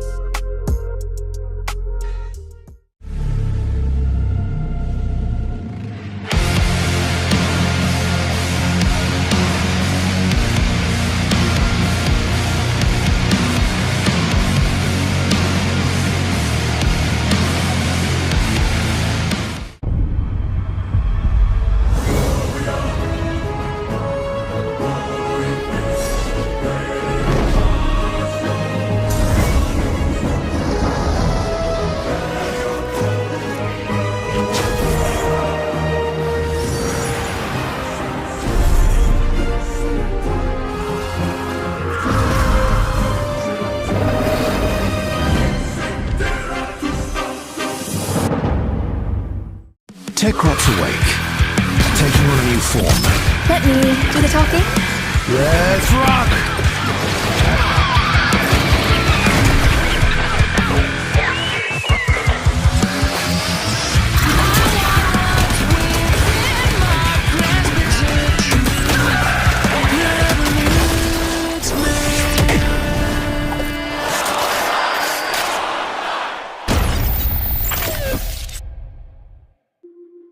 Whether it's sunglasses outside, blue light glasses inside, or night driving lenses in the dark, Zeni has affordable eyewear for everyone. Get 10% off with code PAX at Zeni.com.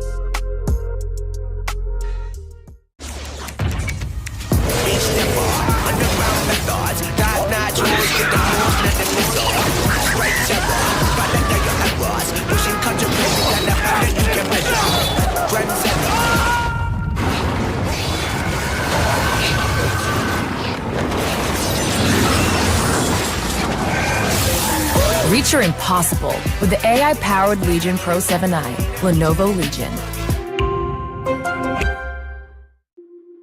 Whether it's sunglasses outside, blue light glasses inside, or night driving lenses in the dark, Zeni has affordable eyewear for everyone. Get 10% off with code PAX at Zeni.com.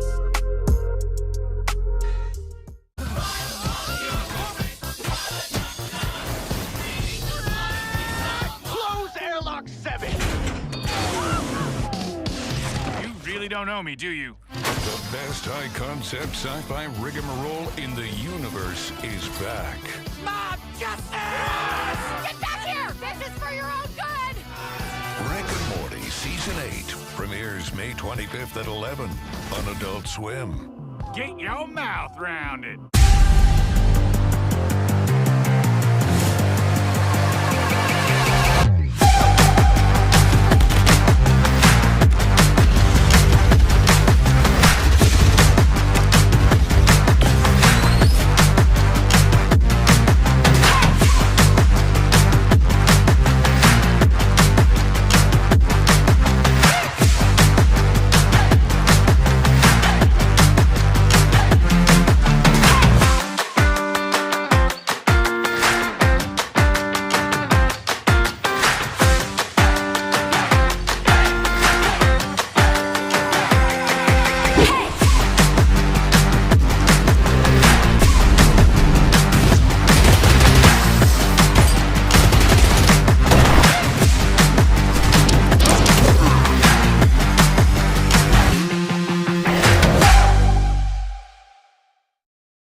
Whether it's sunglasses outside, blue light glasses inside, or night driving lenses in the dark, Zeni has affordable eyewear for everyone. Get 10% off with code PAX at Zeni.com.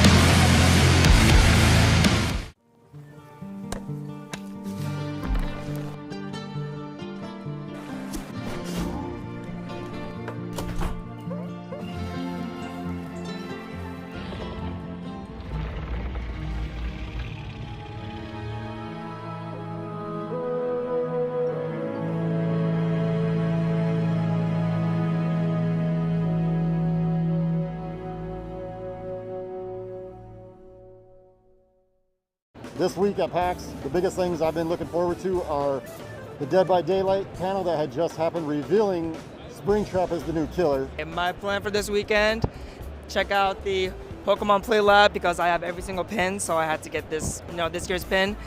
New merchandise. I'm really excited to connect with a lot of indie developers and play a lot of indie games. They have a huge showcase downstairs, so I'm really excited for that.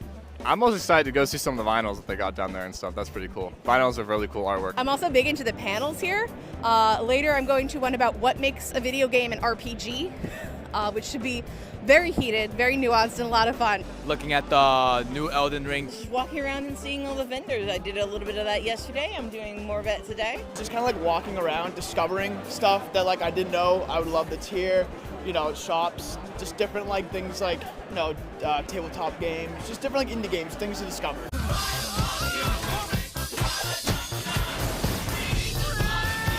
Close airlock 7.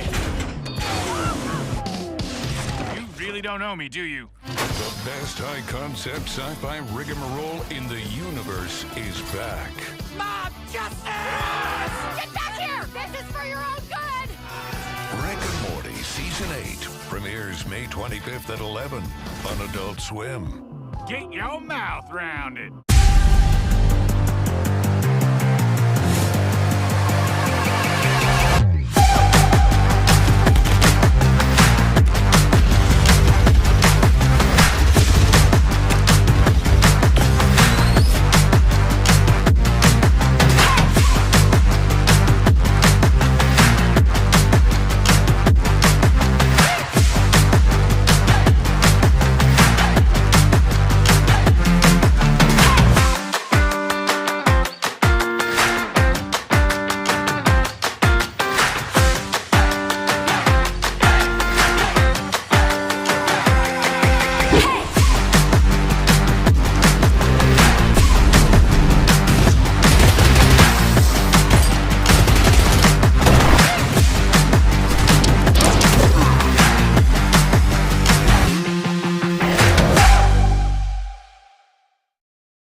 Whether it's sunglasses outside, blue light glasses inside, or night driving lenses in the dark, Zeni has affordable eyewear for everyone. Get 10% off with code PAX at Zeni.com.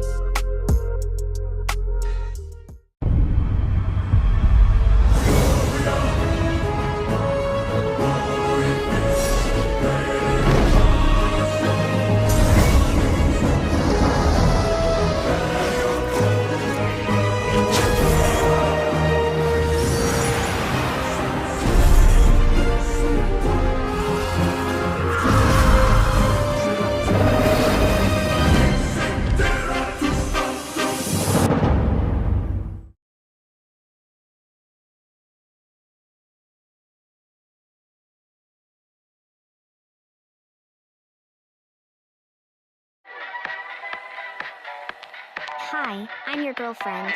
I can't wait for our journey ahead. I will always be by your side. You can't leave. You're mine, and I won't let you go.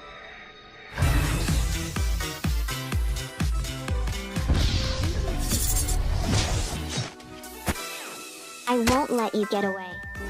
We will be together, no matter what.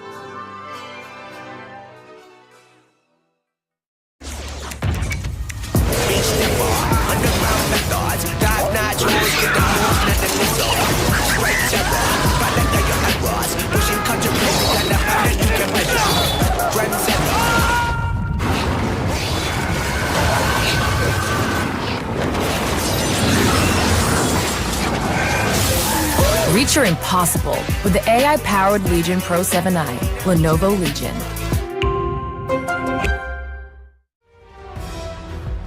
Here we go.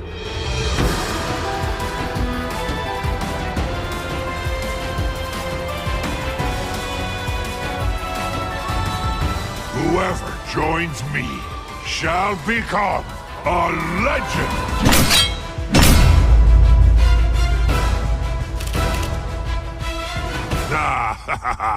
This should be fun!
Hi, I'm your girlfriend.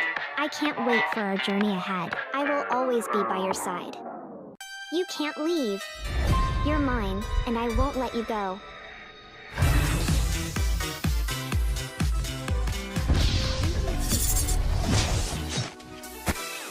I won't let you get away. We will be together, no matter what.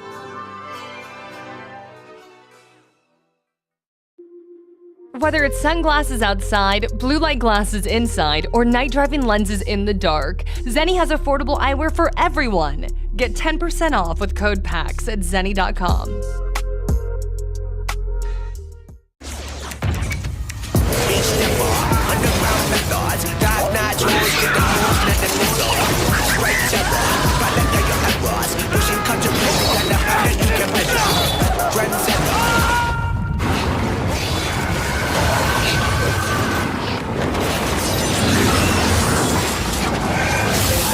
Reach your impossible with the AI-powered Legion Pro 7i, Lenovo Legion.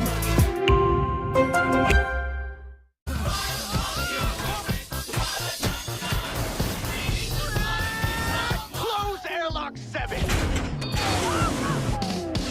You really don't know me, do you? The best high-concept sci-fi rigmarole in the universe is back. Mob justice! Get back here! This is for your own good! Rick and Morty Season 8 premieres May 25th at 11 on Adult Swim. Get your mouth round it. Whether it's sunglasses outside, blue light glasses inside, or night driving lenses in the dark, Zeni has affordable eyewear for everyone. Get 10% off with code PAX at Zeni.com.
Whether it's sunglasses outside, blue light glasses inside, or night driving lenses in the dark, Zeni has affordable eyewear for everyone. Get 10% off with code PAX at Zeni.com.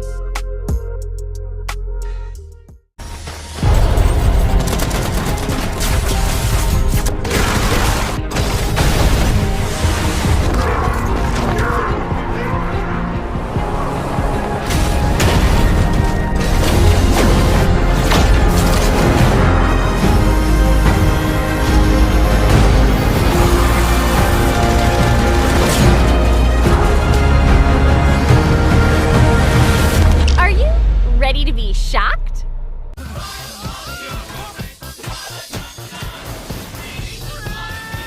Close airlock 7! You really don't know me, do you? The best high-concept sci-fi rigmarole in the universe is back. Mob justice! Get back here! This is for your own good! Rick and Morty Season 8 premieres May 25th at 11 on Adult Swim. Get your mouth round it.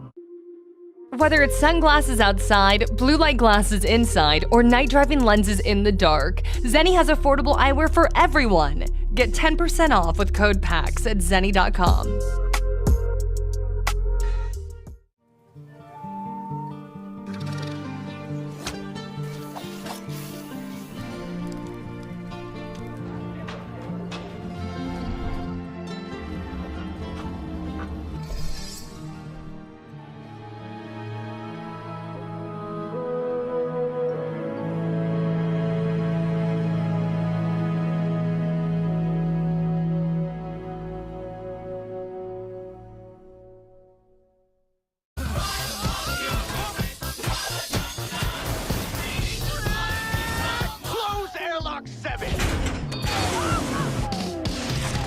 really don't know me, do you? The best high-concept sci-fi rigmarole in the universe is back.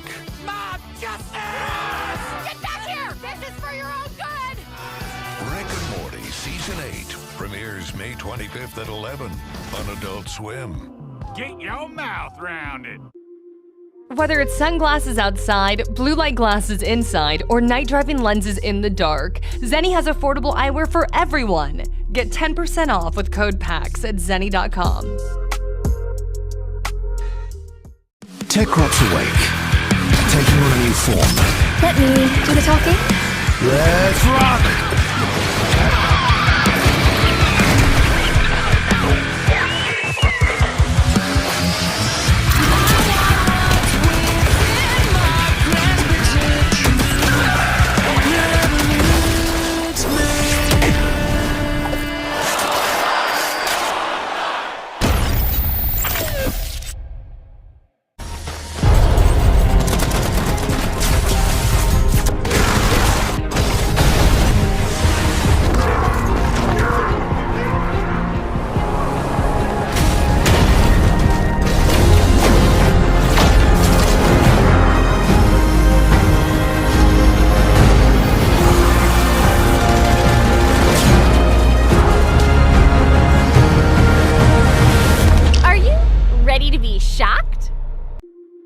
Whether it's sunglasses outside, blue light glasses inside, or night driving lenses in the dark, Zeni has affordable eyewear for everyone. Get 10% off with code PAX at Zeni.com.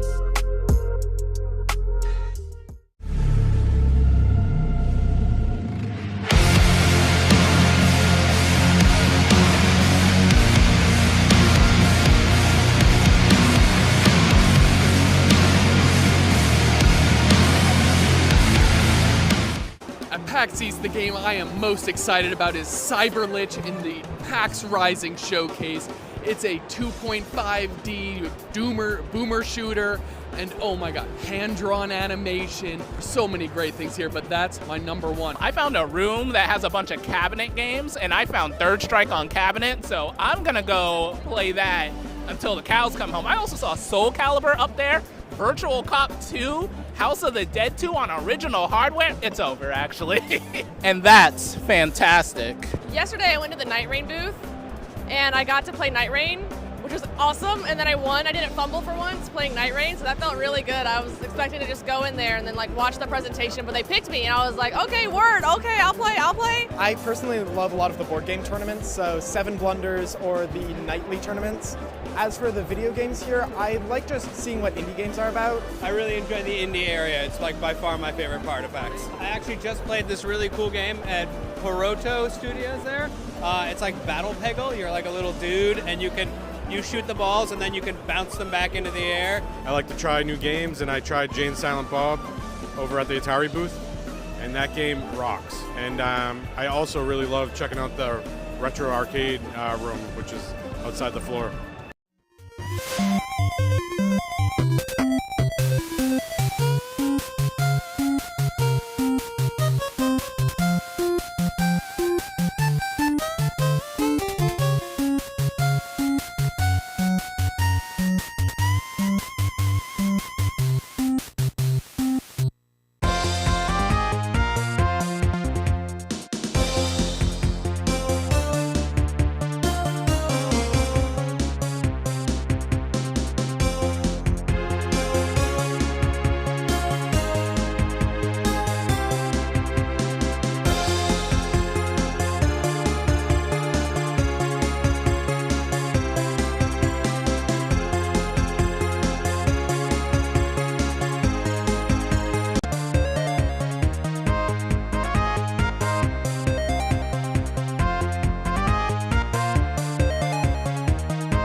really don't know me, do you? The best high-concept sci-fi rigmarole in the universe is back. Mob justice! Get back here! This is for your own good! Rick and Morty Season 8 premieres May 25th at 11 on Adult Swim. Get your mouth rounded. Whether it's sunglasses outside, blue light glasses inside, or night driving lenses in the dark, Zeni has affordable eyewear for everyone. Get 10% off with code PAX at Zeni.com.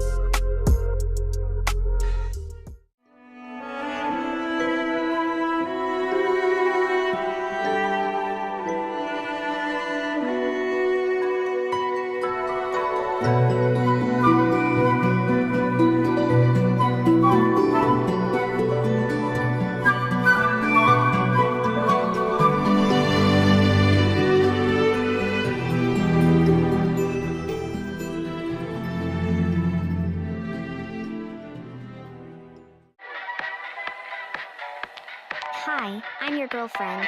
I can't wait for our journey ahead. I will always be by your side. You can't leave.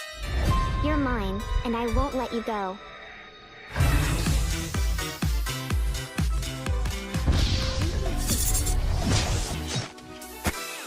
I won't let you get away. We will be together, no matter what.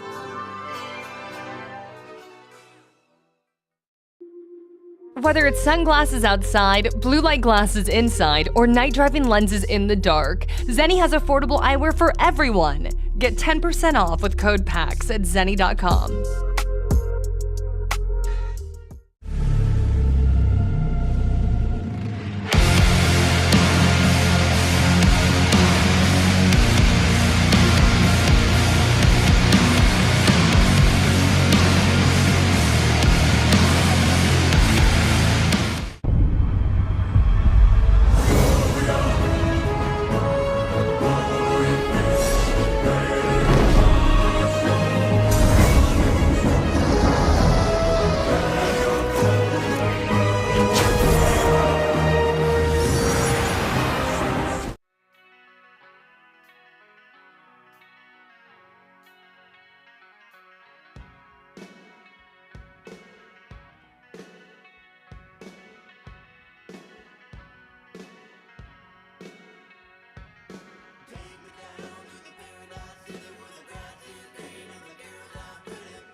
I come to you with a heart burdened by grief and rent in twain.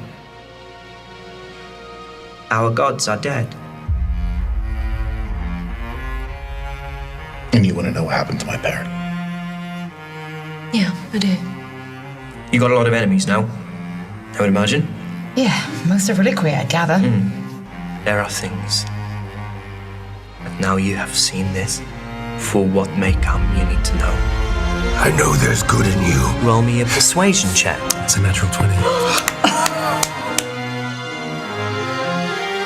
The Tiefling Dolly de Winter, Endelian Urinnen, the Elf Radiant Thornbear, Dragonborn of Lathi, Kelnis, and the Kobold known as I.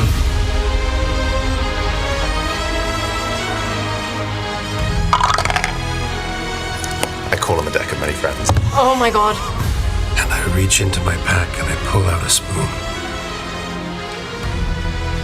And I want to reach into the fire and try and read. Honey, you can't read. A Okay. nat 20 Oh my intelligence gosh. check, you learn how to read. Come on, Alex, come on. That one. Why am I naked? Dead gods, the siege. We're still alive, aren't we? I'm on my third name. Your prince will watch through his many eyes as I burn his web to the ground.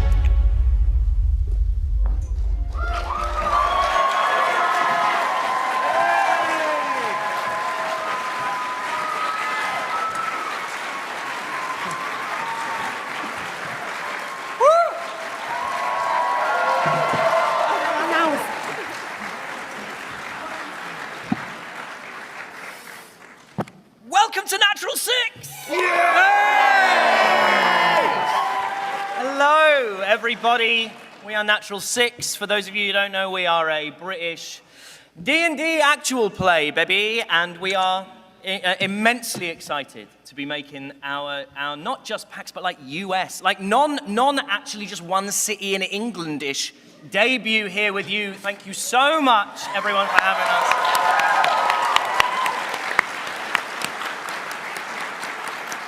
Now, anyone who knows the show would know that normally at this point I say, let's say hi to our heroes, but we are one hero short. We are not just Natural Six tonight, we are Natural Six with advantage, and what an advantage we have. You may know her from, how long have we got? Miss Marvel, from Critical Role, from Dimension 20, from Desi Quest. However you know her, she is Anjali Bimani!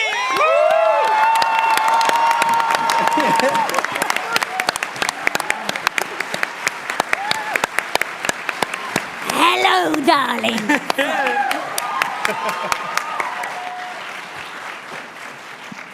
So now I can say, let's say hi to our heroes. Hello, I, the me, not the character, am Alex Jordan, and I, the me, not the character, am playing I, the character, not the me, the Kobold Rogue. It's as simple as that, it really is. Hello, we're sharing a microphone. I'm Eve Wilson, and I'm playing Dolly de Winter, the Tiefling Bard.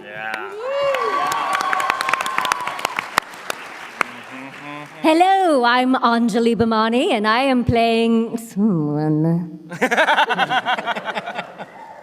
TBA. Hi, I'm Doug Cockle. I'm playing Kelnis, the Dragonborn Druid. Hi, I'm Holly, and I'm playing the human fighter, Endelian Rinnan. Hi, I'm Ben Starr, and I'm Yeah, he's amazing! and I'm just me all night. Just you and me, baby. I'm Ben Starr, and I play Radiant Thornbear, the Wood Elf Wizard.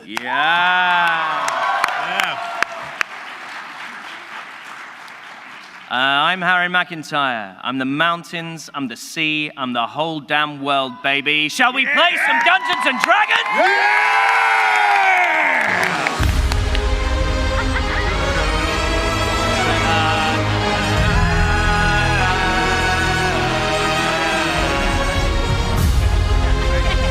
The idea of sitting here through our own credits didn't feel egotistical until here we are now sitting through our own credits. Feel free to pick your nose. Yeah, like this make time yourself just for comfortable. you. Take off your belt, undo your top button, whatever it is. No. Okay, don't do that. Sorry, don't do that. Also, can I just say, every time Eva and I lean forward, we look like a senator on trial.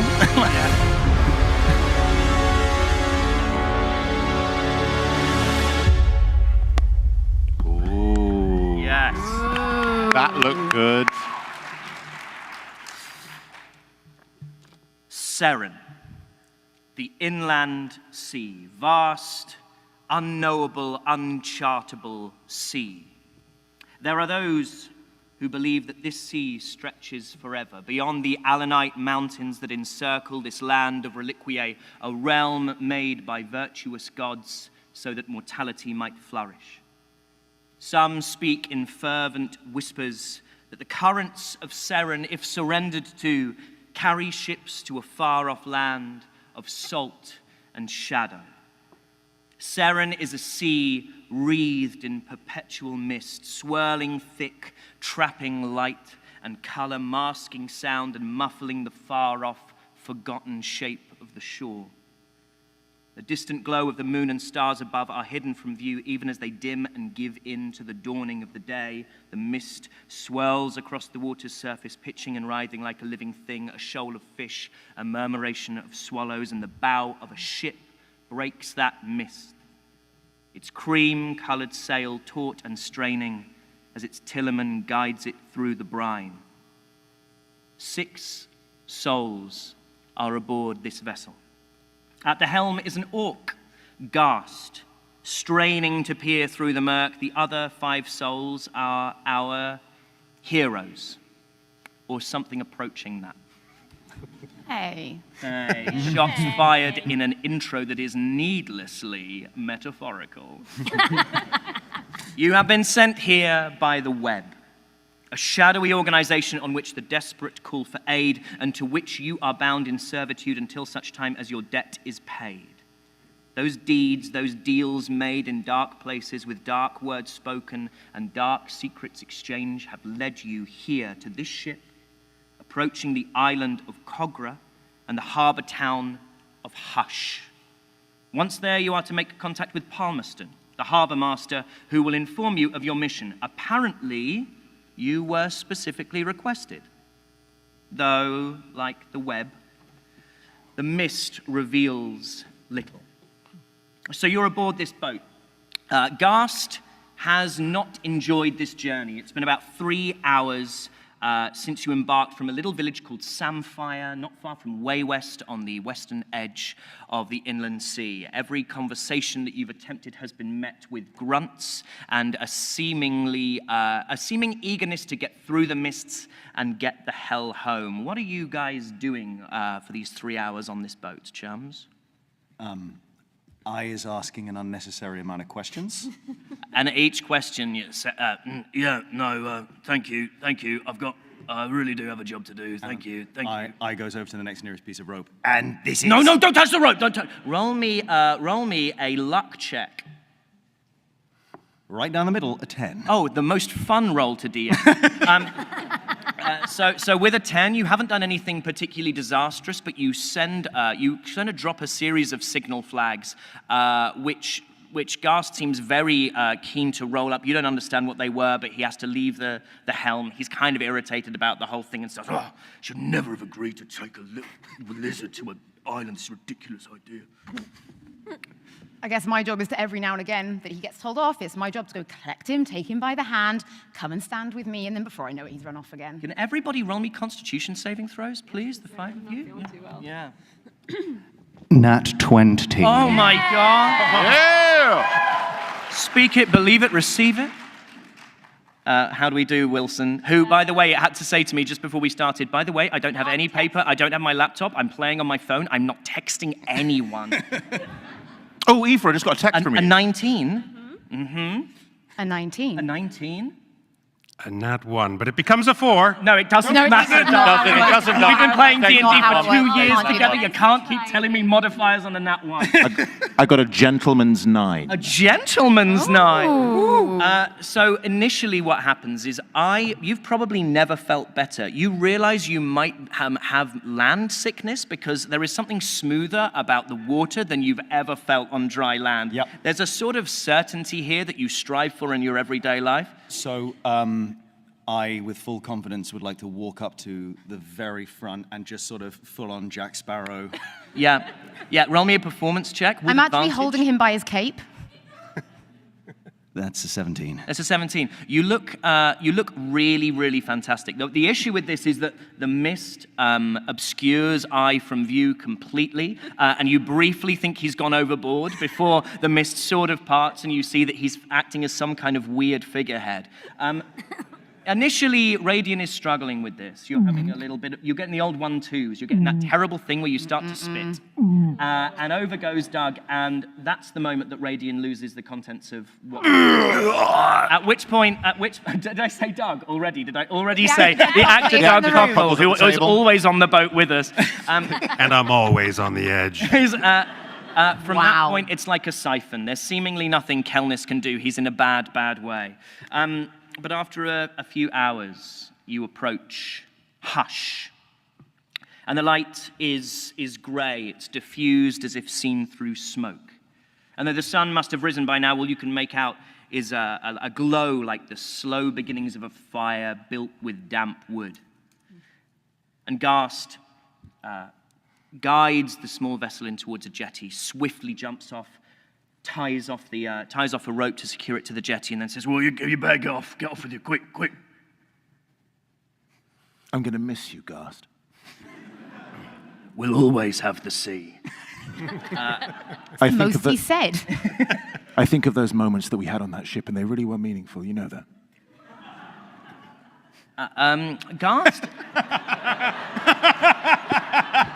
Gast? Gast, look at me. Don't be scared. Gast holds a disconcertingly comfortable amount of eye contact with you. You know, I've in the mist, I didn't notice your eyes.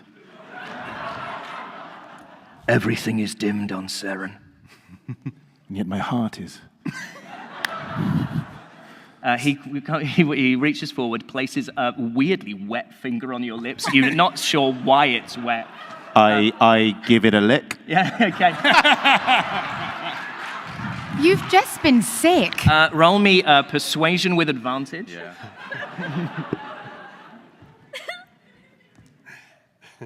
That's a 4. with advantage. He as your finger ends, as your tongue ends contact with his finger, he looks at you again without breaking eyes and says, "No, you misjudged this." I would like to just come along and just take Radian's hand. Let me off this boat immediately. Cal, how are you doing? Cal pushes past everybody. Down the dang plank. God, he's good. An iconic, generational defining voice actor. Out of my way. Gast, the salted fish is off. And as you run down the jetty, Kelnis, to relieve yourself of the very last of the... I mean, you ate a lot of salted fish. It seemed like a bold move even at the time. It's now feeling like an even more strange one. As you start to get rid of that all, you realize that you're leaning up against a tower of barrels and scraps of fishing net, and you see a set of really rather good, if a little faded, boots. And your eyes climb the boots and see the individual who is stood there in front of you. Anjali?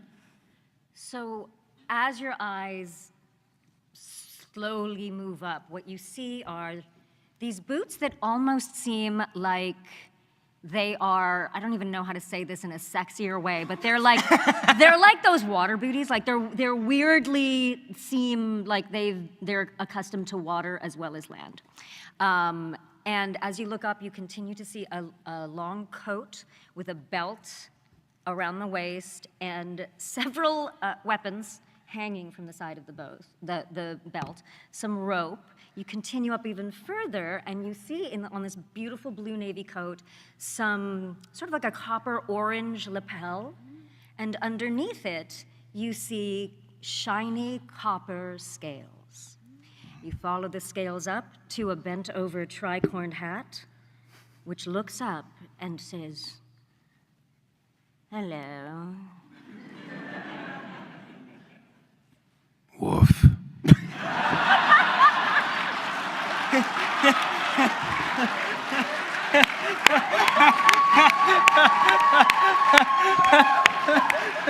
We just want to be clear, that was the Doug Cockle that was on the boat. Yeah. But what does Kelness say? What does Kel say? Yeah. Is that a legitimate question? No, the improv was marvelous. No. I walk straight up and offers his tiny little claw upward like this and bows his head. They reach out their hand like this, and you see very finely manicured sort of talons on the end of their fingers. And I takes his hand back and... Right. That's a kobold thing. That's a kobold thing. It's not weird. It's not weird. I don't think the two are mutually exclusive. Oh my god, she might be the coolest person I've ever seen in my life. By this point, Gast has kind of ushered you all off the boat. Radian and Endelian, you're making your way down as well, and you are staring. You're looking at a dragonborn, at this beautiful copper dragonborn, regally dressed, a noble bearing. Radian immediately runs up to this dragonborn and goes, "Woof." Sorry, I meant what to say is, hi. I'm Radian. I'm the leader of this Wait, gang. hold on. Pardon me?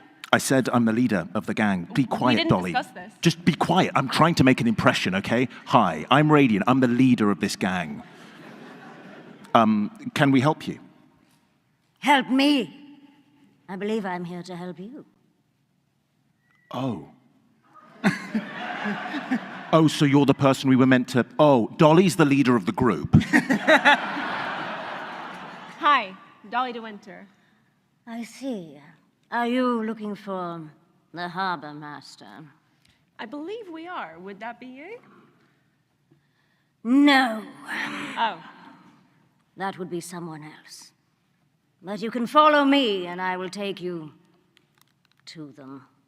Appreciate it. Nice hat. Thank you, darling. Someone who recognizes good taste. Well, I don't like to tip my own horn, but kind of. Horns? Just I love it. while we're on our way, do you know anywhere I could get a taco? Is this a euphemism?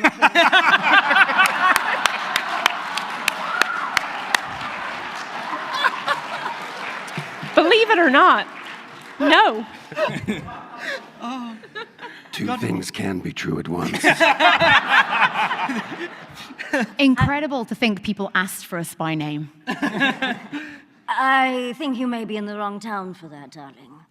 By the way, there's a little bit of something on your lip. Sorry, salted fish.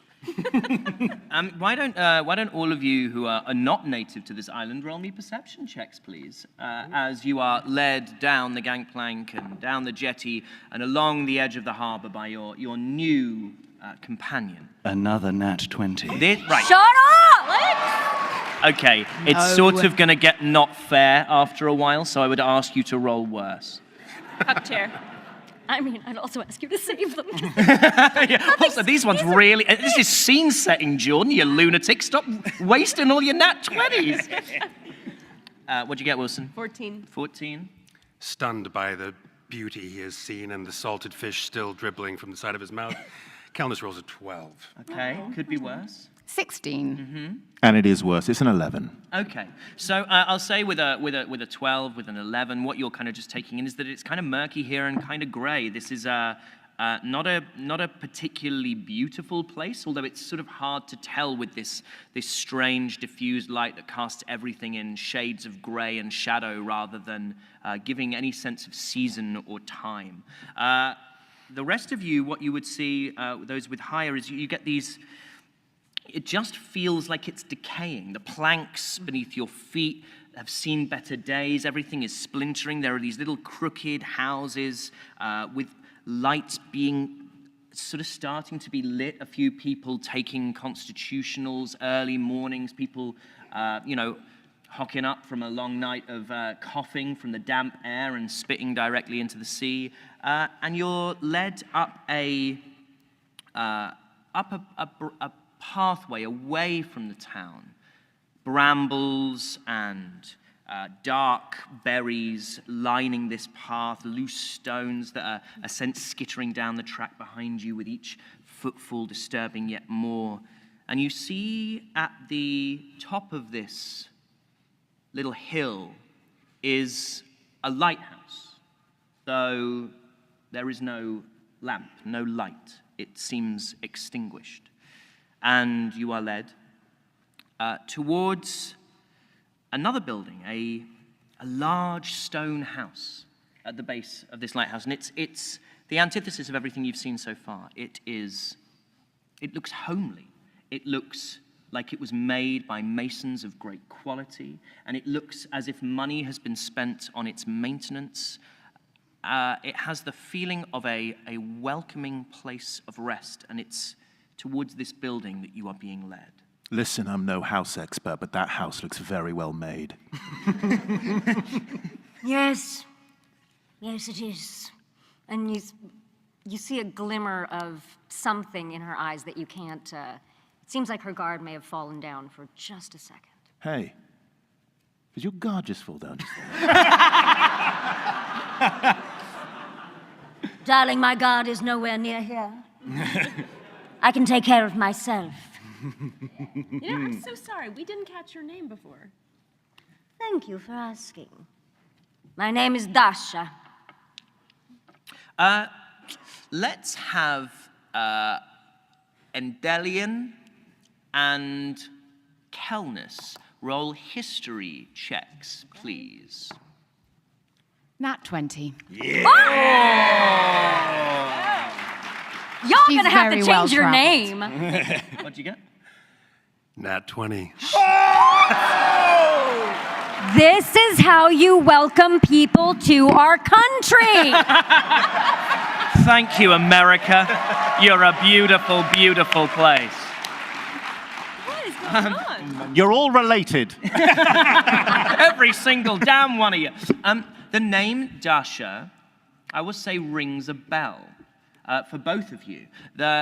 Endelian, yours has come more from study and your time as a youngster. You would have studied names of prominent families and bloodlines. And while Dasha isn't necessarily a name you specifically know the individual, you've seen it come up quite often in Dragonborn bloodlines of repute. It's a sort of quite revered name, and it's often given to eldest daughters of particularly prominent households. And Kelness, with your experience, not just of the world at large, but certainly Dragonborn life, you identify that very same thing, that Dasha is a name that implies a level of breeding and sophistication. Well, with a name like that, the dress sense certainly matches. Thank you. Are you familiar with the etymology of my name?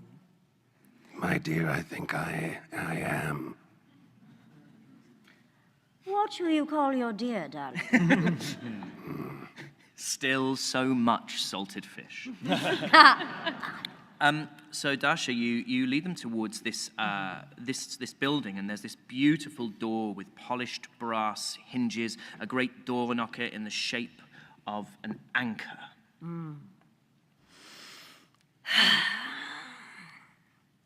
I grab it, slam it down 3 times. And there is the kind of noise of activity, and you hear a set of footsteps approach, and they are well-heeled footsteps, good quality soled shoes. They're kind of rat-tat-tat echoing on flagstone floors. And anything we need to know about this harbor master before they come to the door? You'll learn everything you need to know as soon as you talk to him. That sounds ominous. Trust me, he's not that deep. The door opens, and Dasha, you would recognize who opens the door. It is this is Needham. It's a tall, angular elf with curly red hair, a very sort of genteel bearing, dressed in this very rich red tailcoat. It has golden brocade detail on it. And as Needham opens the door, he struggles to make eye contact with you, Dasha. Good morning. Good to... Hello, Needham. It's a pleasure to see you, Mr. Dasha. I'm going to reach my hand out and put it on his arm and say, it's a pleasure to see you too. And he looks up and he makes eye contact with you, and he gives a small conciliatory smile, which speaks to his discomfort with this present arrangement. You must be here to see the master. To see some kind of master, yes. I shall lead him to you. These are your... Hello, we're also here. Oh, hello. Yes. Sorry. My name's Needham. I manage the household for Master Palmerston. Radian goes over to him and does exactly what Dasha just did. roll me an insights check. Oh no.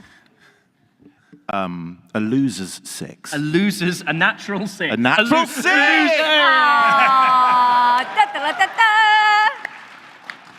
He really relishes intimate contact from someone who he's just met. It went well, and it was a good choice.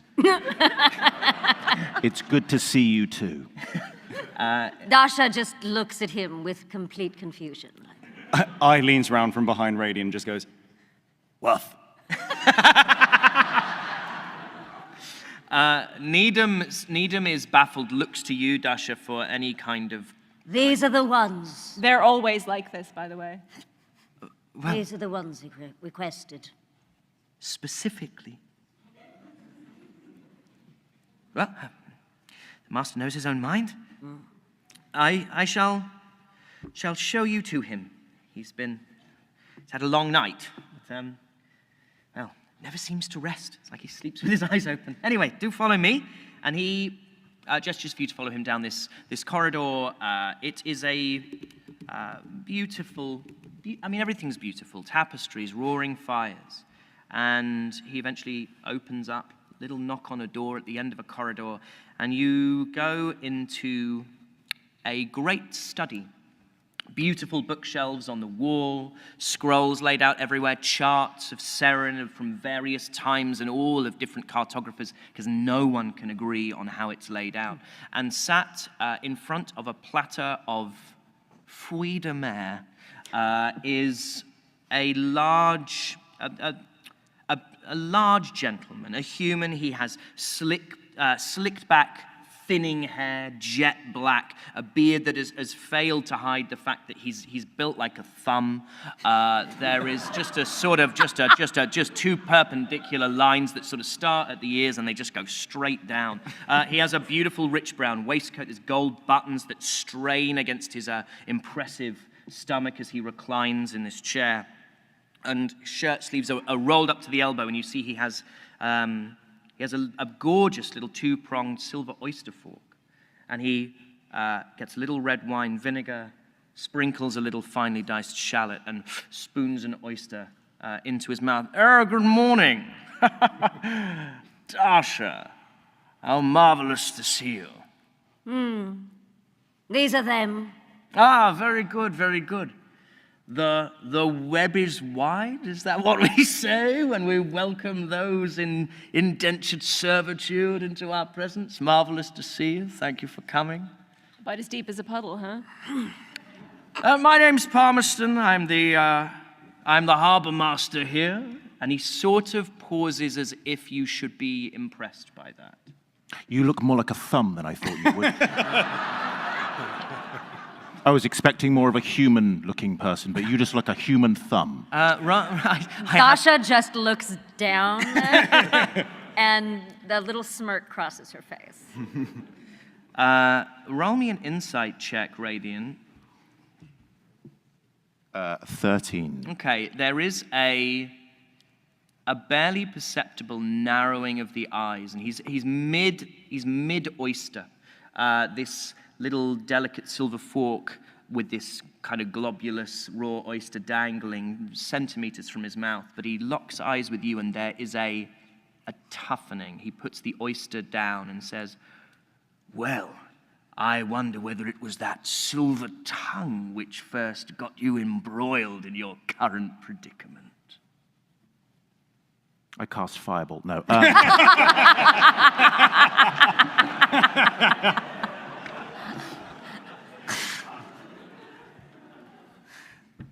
I suppose you want to know why you're here. What can we help you with? Well, we've had a bit of trouble with the fishing lanes, you see. I can't imagine you passed much traffic on the sea on your way in from way west. And it's true, you passed nothing. No vessels going towards the shore, no vessels accompanying you on your journey. He explains that there's a ship called the Mistbound, a pirate ship which has been attacking smaller vessels. And it's resulted essentially in Hush having no trade. And he says, "I need you to deal with that little problem." There's a captain, calls himself Red Crowley. He's he's in charge of the vessel. I want his head. Do you mean that in a metaphorical sense? We've had trouble with that before. No, I do not mean that in a metaphorical sense. Literal. I would like it to be removed from his shoulders and brought to me in as large a shell as you can possibly carry. And he sort of gestures with his little oyster fork. I don't think we can does it with that. I'm sure you have ways. He moves towards you, and he sort of runs a finger down the side of your face. As he does so, I looks and studies his thumb, then looks at him and goes, He says, "Tell me, have you been aboard a ship before, my small friend?" Yes, I has just had my first experience, and I has to say, I is pretty good at it. Well, hardly surprising, of course, with your background. I does not understand what this means. He looks kind of back, he says, "They can't drown. They can't drown, can they? Good luck." What's is a drown? Gosh, I've never had to explain that to anybody before. Death by water. Sounds fun. No, far from it. Pretty sure you can, though. Well, that's why we wanted you see. Good omen. I asked them for one with a kobold, a chapter with a kobold, a little gang. There aren't many of you around, are there? We is few, but we only needs one. Yes. Terribly hard to track down. This is how we likes it. I'd like to roll, if you allow me, Absolutely. roll a perception check to see exactly what this is shady shit. I don't know how to explain it any differently. I'm like, whatever's going on here, I don't like it, and this little guy is little. Okay. Yep. Oh God, my glasses. I can't see shit. Oh no, that is not a thing. that is bad. Oh, it's a 10 now, but it was a 4. He is looking at like someone would look at a rare piece of artwork or a rare animal. There is a lack of sort of mortal-to-mortal compassion in the eyes, but you don't detect anything deeply sinister. She's just staring right at him, and her hand moves to her belt. And as you start to move your hand towards your belt, his eyes with surprising sharpness and speed move directly to your hand. "I think you'll want to hear your involvement, Dasha."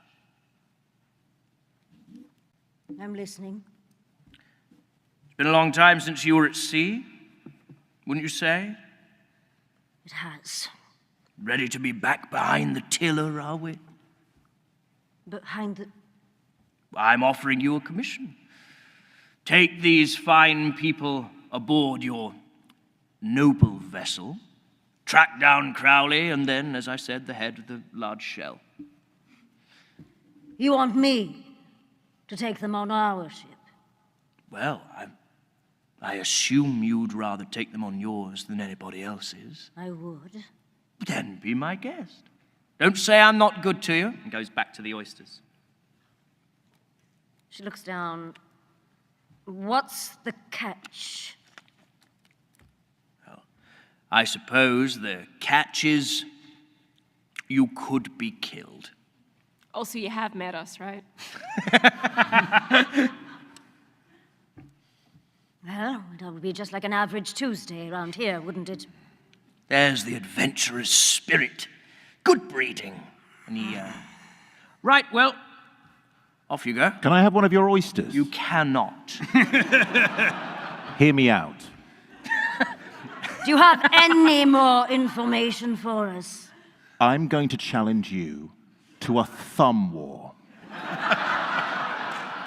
For one of your oysters, sir. Roll me persuasion. Anyone want to use the help action? Absolutely not. Like to see how this goes. I They don't want to help to him. see a thumb war. Nope. Not encouraging this behavior. Okay. What was I rolling? Persuasion. It's a 15. Okay. He stands up and walks towards you. This guy is massive. Like, it's not until he stands that you realize that he's like one of the broadest, tallest humans you've ever seen. May I ask, how did you get so big? He says, fine living and a lot of thumb wars. And you see this guy's thumb is maybe 3 or 4 times longer than every other digit on his hand. He's got a thumb like a fucking praying mantis. It's like absolutely insane. Oh, I can't unsee it. Can you roll me a contested dexterity? You can roll me athletics or acrobatics, actually. At this point, I really, really don't care. I do want to provide the help action. Don't help him. Don't help him. I look over to Dasha and I say, don't worry, I got this. Never mind, I'm not interested anymore. Can I do it in the tower? Yes. The tower, in the tower. Okay. Let's just imagine we have a musical sting for this. Deeply cursed. This is cursed as hell. This Deeply cursed. It's Dun, a dun, skull. dun. For the thumb war. Athletics. Or acrobatics. You are famous for. I am. 16. You make a good start. You've thumb warred before. You engage it in a sort of much like a chess player. There are set sort of defenses. There are these dances that one goes through. It's almost like watching a great artist at work. The thumb darts back and forth, urging Palmerston to attack so that you can riposte, counter, and then this great fucking thumb slams down on yours. It is immovable. It is like a neutron star. It is dense and powerful and terrible. He rolled an 18. And I look at him and say, I respect you, giant thumb man. 1, 2, 3, 4. I win the thumb war. And he gestures for you to leave his presence. Can I request a sleight of hand check to have nicked one of the oysters while he was distracted? Oh yeah, with advantage. That's hella fun. Yeah. It is a 4, but with advantage, yep. Oh wow. But I get to turn that into a 10. Yeah. And then I get to add my plus 11, so it's a 21. You get 1 oyster. Yeah. I puts it in my pocket. Your pocket is immediately the wettest it's ever been. God. So he gestures for you to leave, and Needham shows you to the door and gives a little conciliatory smile to you, Dash, and he says, I'm glad for the chance you have to be out on the water again. The sea never forgets. think you need him. You need not worry about anything. You know that. I need him not. Yeah. I didn't like it much either, to be honest. Look, they can't all be winners. We love you anyway. Yeah, absolutely.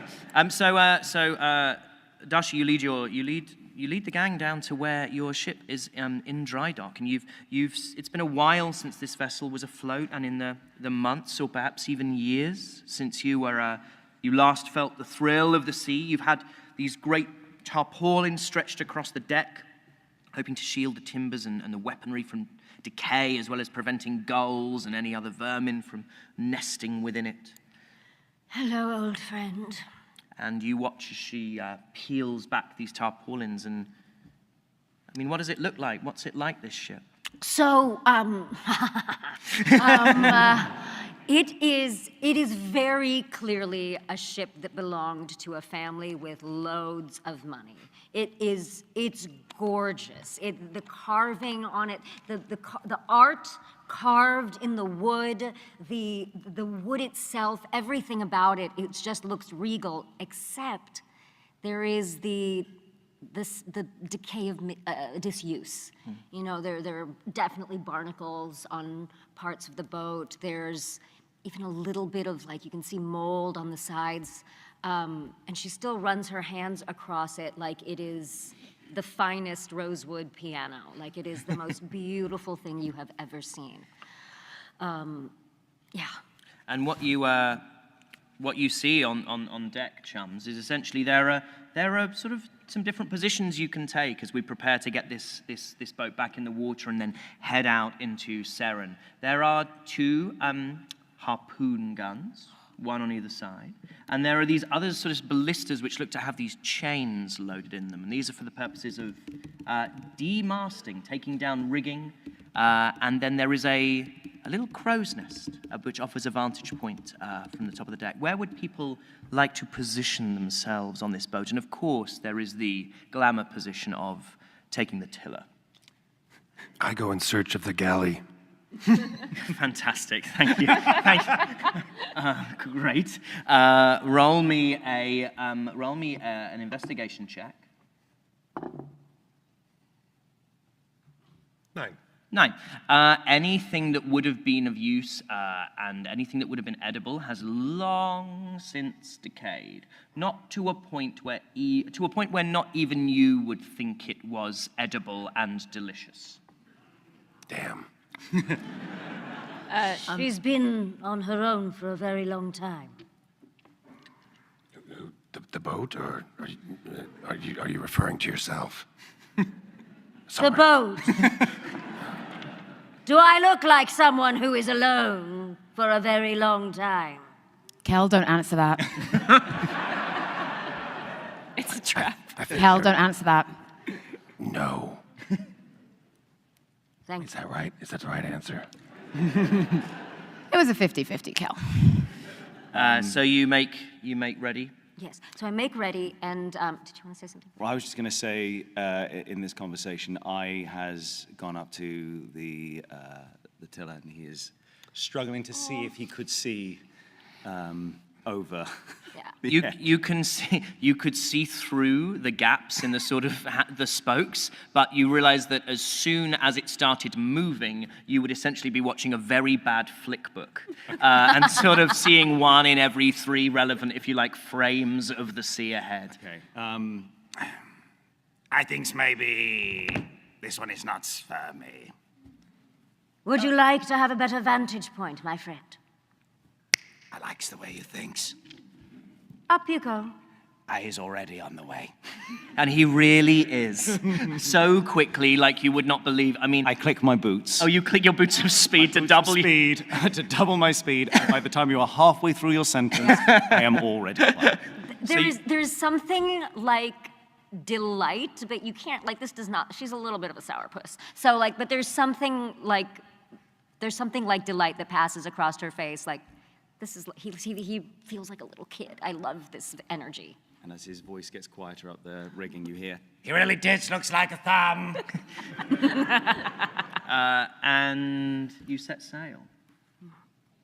One last thing. You did, as you all boarded the boat, you did see some writing in a language that you may or may not be able to read, depending on what languages you can read. But it seems to be in kind of slightly worn copper paint.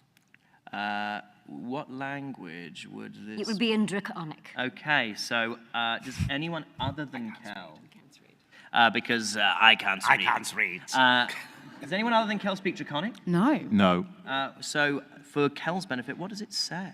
It says the darkness. I just got a chill down my spine, and I don't know why. I have that effect on people.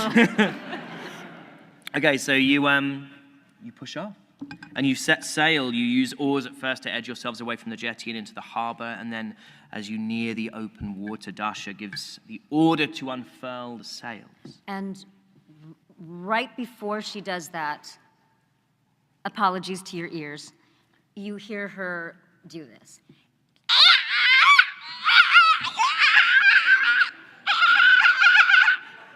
And you hear some splashes next to the boat. Yes, Alex, yes. What was that? Excuse me. What was that?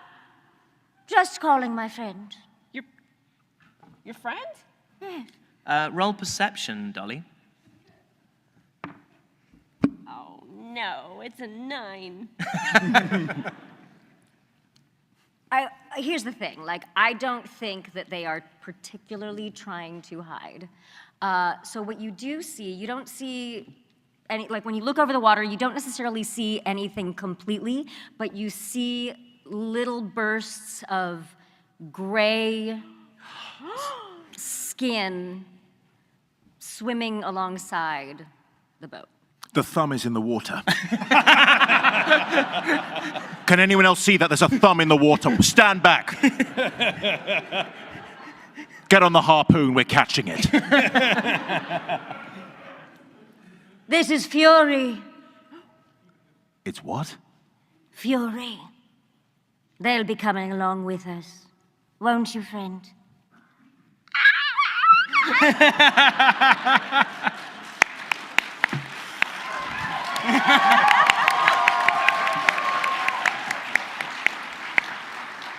So wow, with, Kelness, it looks like Hank's got some competition.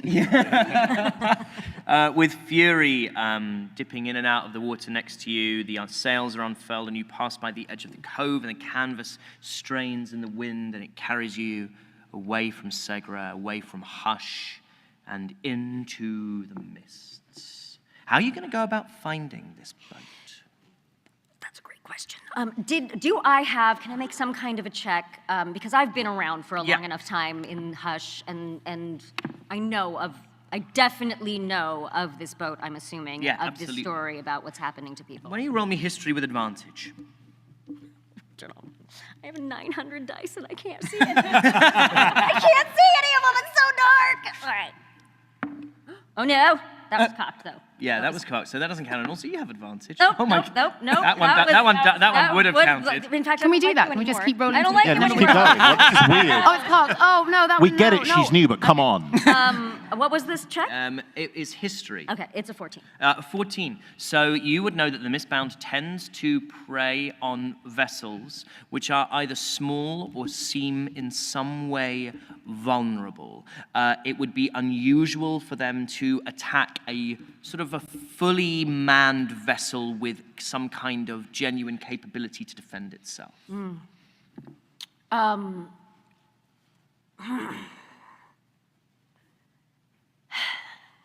This boat, these pirates, they've been terrorizing my people for a very long time.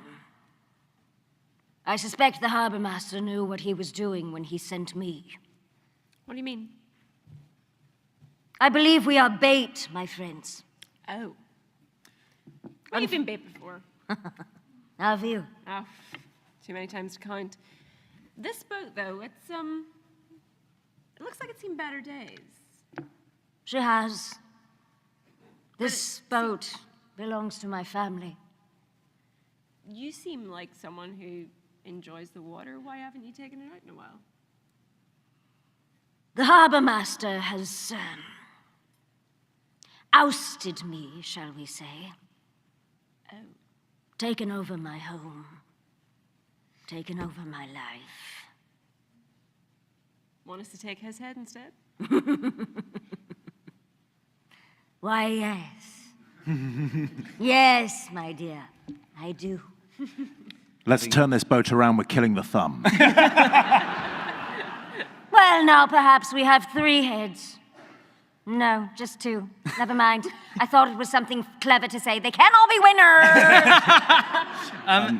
winners! Can you roll me a perception check with advantage from the top of this crow's nest? As I do this, you hear from up in the ring, adding to the overall sense of, capability, you hear, I know I said I was good at this, but I doesn't has any idea what I meant to be doing up here. Looking. It's a 10. With advantage? Oh, with advantage? It's a 19. Oh!